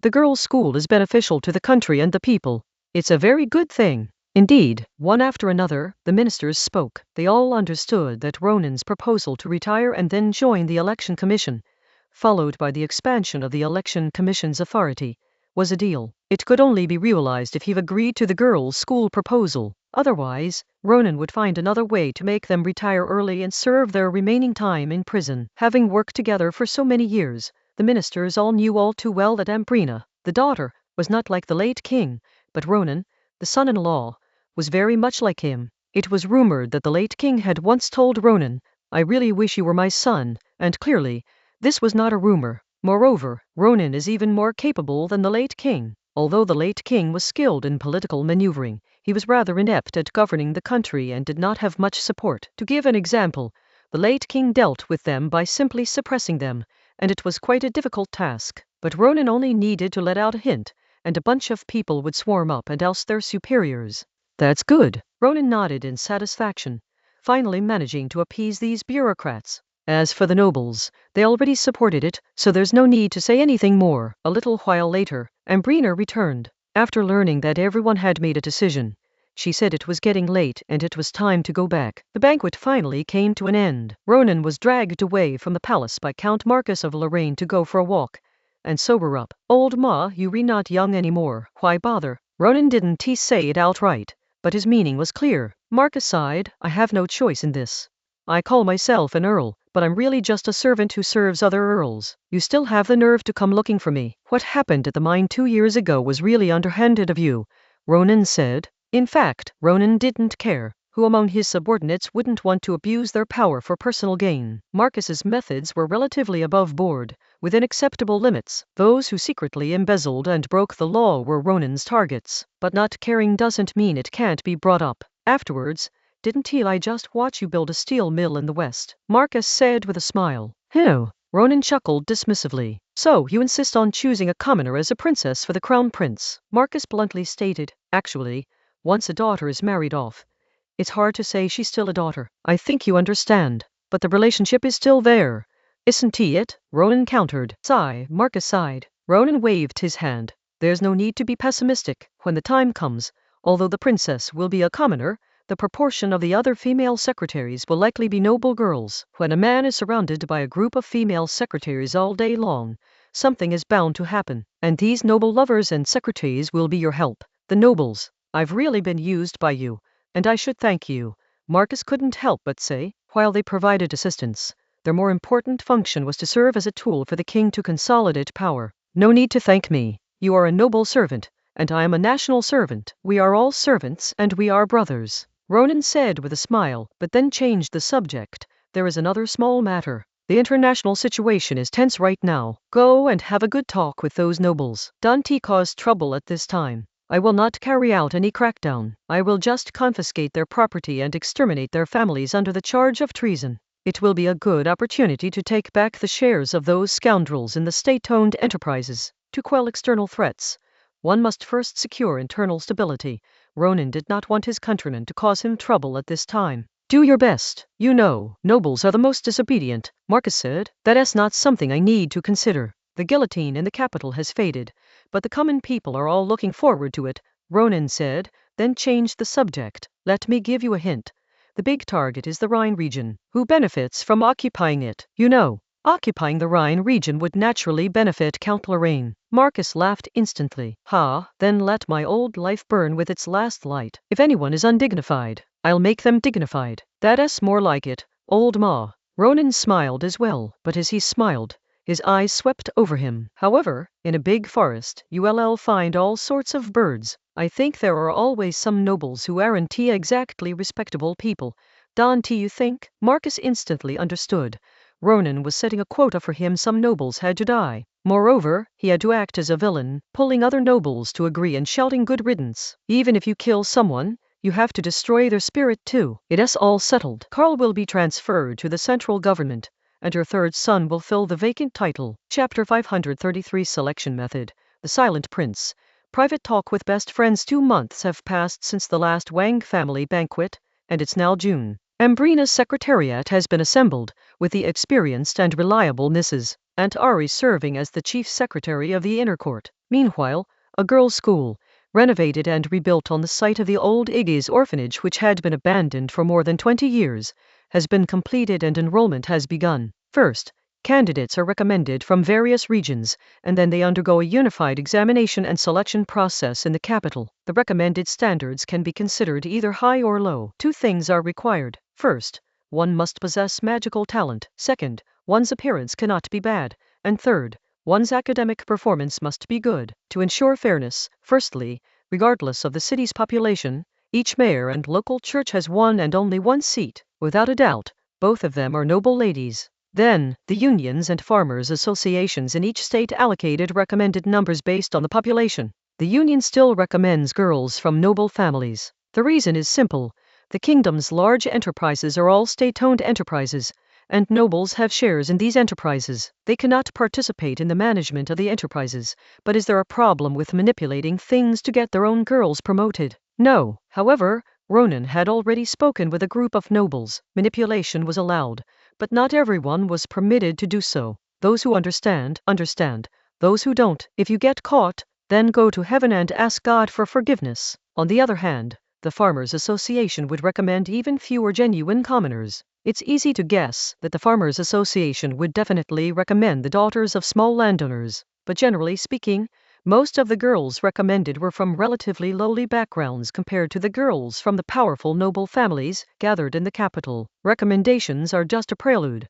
The real selection process is still the exam. Ronan chose his son's wife based on the standards he used to groom his successor. This standard can be summarized as well-rounded in both academics and physical activities, a beautiful woman and a top student. In the afternoon, at the royal palace, having just finished taking stock of her personal belongings, Zhao Yinqi came outside to catch her breath. She was already 13 years old, and it was no longer convenient for her to live in the palace. In a few days, she would move to a small villa that Ronan had prepared for her. Just then, Zhao Luxian walked over and asked her, "Yinqi, are you going to that girls' school?" Zhao Yinqi was somewhat surprised. I'm 13 years old. That girls' school only admits girls aged 8 to 11. If you want, you can go in, said Zhao Luxian. I don't want to, Zhao Yinqi said directly. Zhao Luxian fell silent. Zhao Yinqi sensed something was off about the prince, and was about to leave when Zhao Luxian called her back. Are you moving away? Zhao Lu asked. Yes, Zhao Yinqi replied, finding the prince increasingly strange. Page 235. Lucian fell silent again. Zhao Yinqi could tell that he seemed to want to say something, so out of politeness he did not turn around immediately, but waited for the prince to speak. In the end, Lucian didn't reveal his true feelings, and Zhao Yinqi, realizing what was happening, said sorry and left. That evening, at Anae's residence, she and Zhao Yinqi, 2 girls, were chatting. Yinqi, why are you so distracted? Ine asked. Zhao Yinqi held the chess piece, subconsciously denying, no, I don't think so. Yes, absolutely, you have a problem. Ine was quite certain. If you have any trouble, just tell me. Here, there are very few things I can handle. Princesses from other countries may have better treatment than her, but in reality, they are just export goods waiting to be sold. She is different. She has become familiar with the people in the Ministry of the Interior. In fact, if she wants, she can give up her princess status one day and take over Isabelle's position. There are only a few things she can't handle, aren't there? Ina stared at Zhao Yinqi for a long time. Did my stupid brother say something to you? Zhao Yinqi's gaze froze for a moment, but he did not respond. Seeing that Zhao Yinqi did not answer, Ina laughed. It's no use if you don't say anything. I guessed it long ago. He likes you. He's so stupid. He can fool himself, but he can't fool me. Zhao Yinqi still didn't answer, and Dina continued talking to herself. Obviously, he was rejected, but that's normal. Who would like a quiet prince like him? Actually, the prince is quite nice, Zhao Yinqi said reluctantly. It's pretty good, but I can't really put my finger on why it's good, ha ha ha. Ina laughed heartily. The two siblings had a very good relationship, and it was precisely because of this that she found it so amusing to see her brother, who had only come out a little earlier than her, get the short end of the stick. By the way, Yinky, what kind of person do you like? Ina suddenly asked. Huh? Zhao Yinky was surprised again. How old are you? Why are you asking this? Ina slammed her fist on the table. She couldn't stand being called a child. I'm 12 years old. That damn princess next door is 2 years older than me and she's already married, you know. And those counts, they always start talking about who's so-and-so and how they are. Is it wrong for me to ask them a couple of questions? After saying a few angry words, Ina calmed down. After all, they were good friends, and she wouldn't really hold a grudge against Zhao Yinky. Anyway, you better tell me the truth, or don't blame me for forcing a confession. Ina spoke in Chinese. She was a person with a strong talent for languages. In just a few years, she had already mastered a whole set of words. However, she often used the wrong words, such as forcing a confession at this moment. Zhao Yinky couldn't help but laugh. Stop laughing, we're talking about serious matters, Ina shouted, emphasizing. All right, I'll tell you then. Zhao Yinky was quite helpless, so he had no choice but to give a perfunctory answer and casually began to speak. He's good-looking, highly skilled, intelligent and brave. He can write books and also fight with a sword. He's humorous and gentle, he can tell jokes and coax people. Outside, he can calmly face anything, as if there's no problem he can't solve, making people feel safe. Inside, he's kind and considerate. When you feel lonely, he can offer you a bowl of warm soup that he's made himself. There are people like that. Ina initially thought Zhao Yinky was talking in his sleep, but then her heart skipped a beat, because it seemed there really were. Isn't that what her father is like? Yinky, do you have someone you like? Ina asked. Huh? Zhao Yinky looked puzzled. Seeing the other person's reaction, Ina breathed a sigh of relief and rubbed her chest. Thank goodness, I thought you liked my dad. You scared me to death. Upon hearing this, Zhao Yinky was deeply shocked. Recalling what he had just said, a cold sweat suddenly broke out on his back. Zhao Yinky told himself, no, it's impossible, it shouldn't be like this. But the more he thought about it, the more Ronan's image lingered in his mind. Hey, what are you spacing out for? Ina called out. Oh, Zhao Yinky replied. Let me tell you, I recently went to some children's parties, and those little girls were always saying. Ina began to complain about the noble ladies who were about her age. She had called Zhao Yinky over, because she wanted her to listen to her complain about these people. Chapter 534 Alcohol-Scented Stockings, Gentle Touch, Timing of Entry on the same night, at Dinia's home. Dinia lay on the bed, wearing only a thin pair of pantyhose. The crotch of the pantyhose was a pale yellowish flesh color, while the rest of the pantyhose was matte black. Even when lying down, the firm and elastic shape of the buttocks does not lose any of its pertness. The layer of fibrous meat covering the buttocks is stretched even thinner, as if it does not exist. Dinia, who is 168 cm tall, has legs that look even longer than Alina's, who is 175 cm tall. These long legs are covered in matte black stockings, which shimmer with a warm and even sheen under the light. Ronan came over with a bottle of cherry wine, and poured it down from his groin to his feet. The cool sensation made Dinia let out a pleasant gasp. At first, only a line of liquid quickly soaked and wetted the area around the pantyhose. In the blink of an eye, the flesh-colored stockings became translucent, while the black stockings on the legs and feet became even more transparent and began to shimmer with a crystal-clear luster. Ronan put the cherry wine aside, bent down and crawled over, starting from the toes and soles of the feet, kissing and licking, greedily and intoxicatedly sucking the wine that had soaked into the stockings. Slowly move upwards, little by little. Feet, calves, backs of knees, thighs, groin, and finally the groin. The crotch area was where the most liquid had accumulated, and as he sucked, juice seeped out. As Ronan sucked hard, Dinia unconsciously gripped the sheets and couldn't help but let out a soft, nasal moan. Instantly, Ronan arched up even more restlessly, as if he wanted to shove his head inside. Dinia chuckled softly, then added, PFFT, haha. Ronan looked up. What are you laughing at? Dinia turned her head. Her face turned to Ronan, and said, I'm laughing at you for being like a drunk male dog in heat. HMPH. Ronan merely snorted and lowered his head again. After a while, Dinia started to feel it. Her breathing became heavy. Her delicate little anus contracted in waves. Her toes curled inward at the toe of her pantyhose, and more water appeared. The crotch area of her stockings, which had almost been dried by Ronan, was now soaked with a large amount of water again. Stop inhaling, let it in, Dinia said. Ronan raised his head, his already rock-hard member pressing against the entrance of the hole and grinding a few times, but he wouldn't go in. Who just called me the male dog? TCH, a man in his 40s, acting like a stingy child, Dinia said with a sweet laugh. I am just childish, so what? Ronan wasn't ashamed, but rather proud. You bitch, if you want it, lower your stance. Yes, I am a female dog, Dinia said, suppressing a laugh. She actually quite enjoys these little quirks and fun activities. I want to do it with stockings on, Ronan said, leaning down. The magic pantyhose are extremely elastic, but to add magic to them, it's like drawing them out while simultaneously pouring magic into them. Okay, Dinia agreed. Upon receiving the order, Ronan suddenly thrust forward and penetrated her, pantyhose and all. Then they started working like crazy. A few minutes later, Dinia whispered, be gentle. Can't take it anymore? Ronan asked smugly as he continued his frenzied work. I am afraid you'll shake the bed to pieces, Dinia said.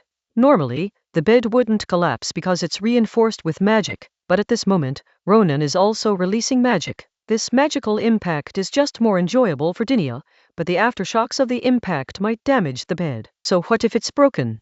Ronan didn't care at all and continued to work hard. Before long, Dinia stopped talking, only letting out intermittent low moans. She was extremely strong. When she masturbated, she could penetrate herself without feeling much, but when Ronan was with her, she was hypersensitive and would quickly enter a state of continuous orgasm. Oh, aha, Ronan growled. Because Dinia was in the right state, the vaginal walls began to activate. The wrinkled flesh walls contracted and expanded continuously, pulling inward as if trying to pull his entire penis in and suck it into his body. The cervix had opened, like a living mouth, gripping the glands of the penis, as if trying to squeeze out the semen.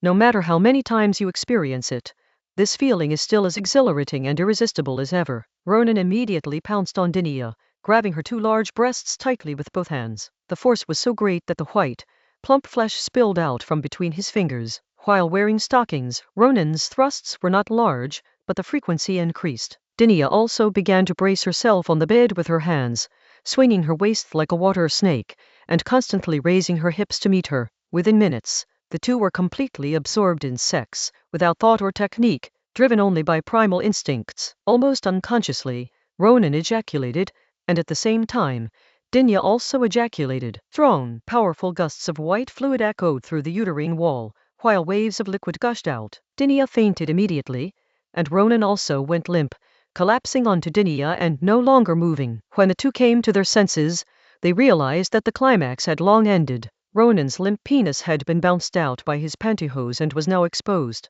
while the water stains on Dinia's pantyhose on her calves had disappeared and she was completely dry. After resting for a while, the two separated and then hugged each other. Ronan, when do we enter? Dinia asked, getting down to business. Entering the field naturally refers to joining the battlefield. Dinia knew that Ronan and others had been waiting for this day of imperial civil war for a long time and had made countless plans for it, but he was not in a hurry at all. The most important thing about this kind of entry is timing. We've been farming and developing for so many years.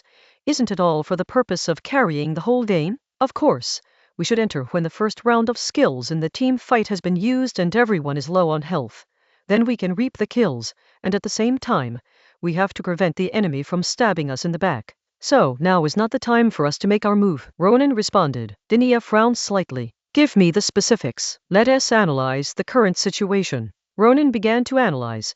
It is not difficult for the Emperor to quell the rebellion. The rebels are just a bunch of ordinary people, with few magicians. They will be crushed soon, but it will take time to deal with the other Protestant princes. His Majesty the Emperor is determined to unify Germany. For him, this is both a difficulty and an opportunity, but the problem is that Suleiman is a troublesome figure in the peninsular region, which prevents him from exerting his full strength. If nothing unexpected happens, Villa will make his move soon. Ah, and Sweden too. Sweden? Dinia asked, puzzled. The Northern Alliance civil war will likely end with the Swedes crushing the Danes, either gaining leadership of the alliance or simply becoming independent, Ronan explained. Riding on their victory, the Swedes will probably want to see if they can have a say in the Western continent. As a Protestant nation, they are naturally on the side of the Protestant lords. So we wait until the Belils and Swedes make their move? Dinia asked. No, this is still not the time we need to wait for, Ronan denied. Chapter 535. It's unrealistic. There are national circumstances to it, and some people are happy while others are sad. No? Dinia was curious about Ronan's answer. Ronan revealed the answer. We'll wait for Willan to come and form an alliance with us before we send troops. We need to make those stinking pirates bleed a little first. Dinia, however, showed no agreement. That's too idealistic and unrealistic. Others aren't stupid. Besides, we've developed very quickly in recent years. Even if we've been passive or even weak in diplomacy, it doesn't mean other countries will let their guard down. Let's not talk about Wheeland. They're the same old thing anyway. The really bad situation is that the Emperor is waiting for us to enter the game. You're right. Ronan admitted that Dinia was right. However, there can be unexpected changes. Don't worry. All right, let's not talk about this anymore. Go take a bath, Ronan said, raising an eyebrow. No need for now. After saying that, Dinia flipped over and straddled Ronan, grabbing Ronan's genitals with one hand. A middle-aged woman's desires can come on anytime. On the same night, in Osteria, at the Eagle King's palace, Emperor Antelo Adlerberg of the Empire of Will is listening to his secretary read a military report delivered by the general staff. Adler means eagle in German.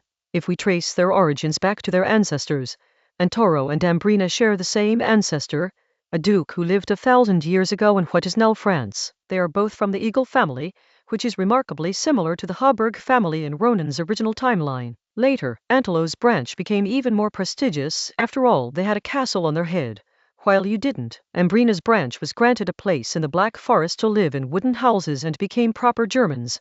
Wait, pork. Here's a joke. The current king of France is German, while the German emperor is French. Go and summon the prime minister, Antelo said to his secretary. That's right, even the emperor had a prime minister.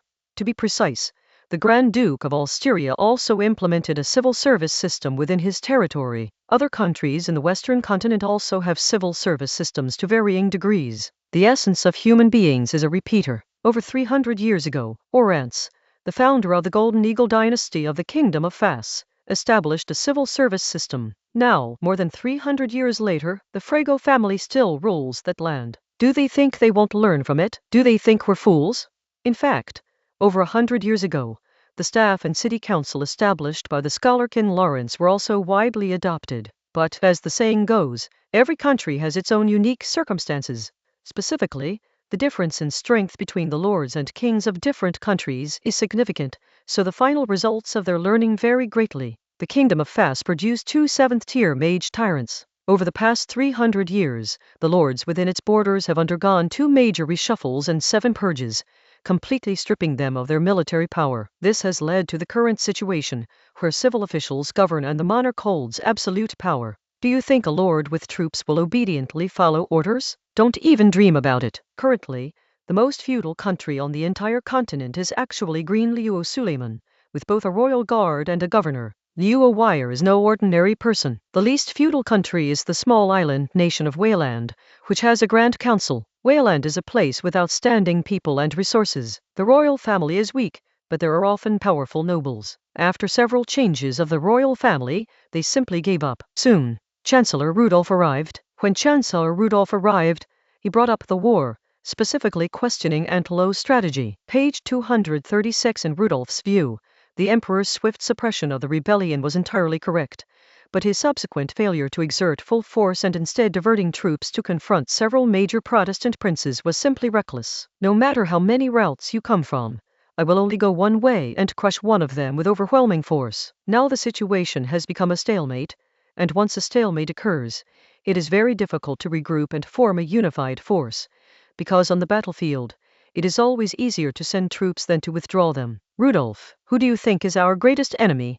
Is it those Protestant princes? No, it's the Kingdom of Fas. I'm sure that French woman still has designs on the Rhineland. I can't commit all my forces at once, and I certainly can't attack in only one direction, leaving an opening. I have to wait for those damned French to enter the fray and then deliver a fatal blow to them. Antoro shared his thoughts. Your Majesty, but if this drags on, the country cannot withstand the strain, Rudolph said. As the Prime Minister, he did not concern himself with military affairs, but he was in charge of finances and provisions. Once the war broke out, money and provisions would flow away like water. How could the country sustain this situation? Let Villa enter, and let the Vatican pay for it, Antoro replied. Chancellor Rudolph sighed. Although your brother has mountains of silver, he is a miser. If you want Villa to get in, you have to pay. As for the papacy, if they were willing to pay, They would have done so long ago, I know.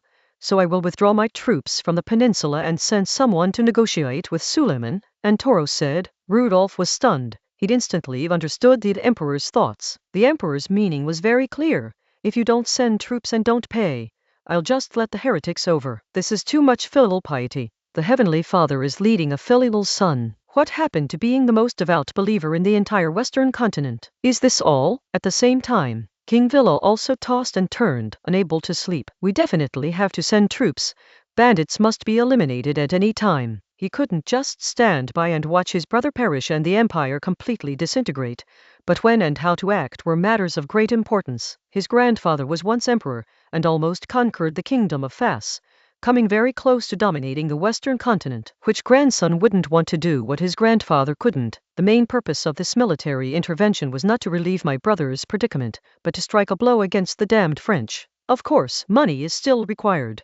Even close brothers need to be given money. On the other side, in Wieland's group consisted of ministers and high-ranking nobles, who were currently busy discussing who would inherit the throne. As for the situation on the mainland, it is not yet time for them to take action. They will only take action when the kingdom of Fas can no longer restrain itself. If the kingdom of Fas does not have much ambition, then as brothers of the new religion, they should of course help out and fight against the imperial army together. If the kingdom of Fas has too much ambition, then they must pacify the internal before resisting the external and solve the internal problems of the new religion brothers. In the Netherlands, the king was very worried, because the country was showing signs of division. The South no longer wanted to provide the North with cheap agricultural products and thought the Northern industrial goods were too expensive, preferring to buy from the kingdom of foes. On the other hand, the North also thought the Southern agricultural products were too expensive and preferred to buy grain directly from foes. They felt that selling industrial goods to their own people was unacceptable, so they preferred to export them overseas. In short, I'd rather be independent. Independence is fine. The problem is, if we become independent, won't we have a republic? If it's a republic, will there still be a king? Compared to the worried, balding king of the Netherlands, the young king of Sweden was full of vigor and had long, flowing hair. Although the Dane was still on his last breath, he hadn't exerted any effort at all, so there was nothing to worry about. At this moment, the young king was thinking about what it would be like to officially step onto the stage of the Western continent. He, Olos Roman II, will bring something unprecedented and usher in a completely new era. I don't aspire to be the one in charge, but being someone who can speak up shouldn't be a problem, right? Chapter 536 Money, Business. Turns out there was such a talent hidden among us. Summer. In the large bathroom of the Marquis de Ronan's mansion, Ronan and Isabel are taking a bath. Although technological advancements have made taking hot showers much easier than in the past, and many public bathhouses have been built in the capital over the years, large privately owned bathhouses are still rare. After all, only a minority of people have enough space in their homes to have a bathhouse. For example, the two-story detached house where Isabel, a high-ranking civil servant, lives cannot fit a bathhouse and can only fit a tub. You've been working hard lately, Ronan said. Amidst the chaos within the empire, spies from all sides have become active in the capital of the kingdom of Fas. Isabel, the head of the security agency, was naturally very busy. They were all minor figures. The big shots are in the central government, Isabel said, leaning back against the pool. The restrictions should be lifted so we can properly investigate the officials in the central government. You can't investigate like that, Issa, Ronan said with a smile. There aren't many clean officials in the central government. If we were to conduct a broad investigation, it wouldn't be catching spies, it would be a purge. In reality, only a few people could be found to be traitors, and even those few wouldn't necessarily be accused of voluntarily selling out any crucial information. However, if officials at the central level are investigated, they will inevitably uncover other problems. In that situation, it would be very difficult to resolve the situation. So we're just going to leave it like this? Isabel retorted. Ronan reached out and pulled Isabel close. Investigate secretly, and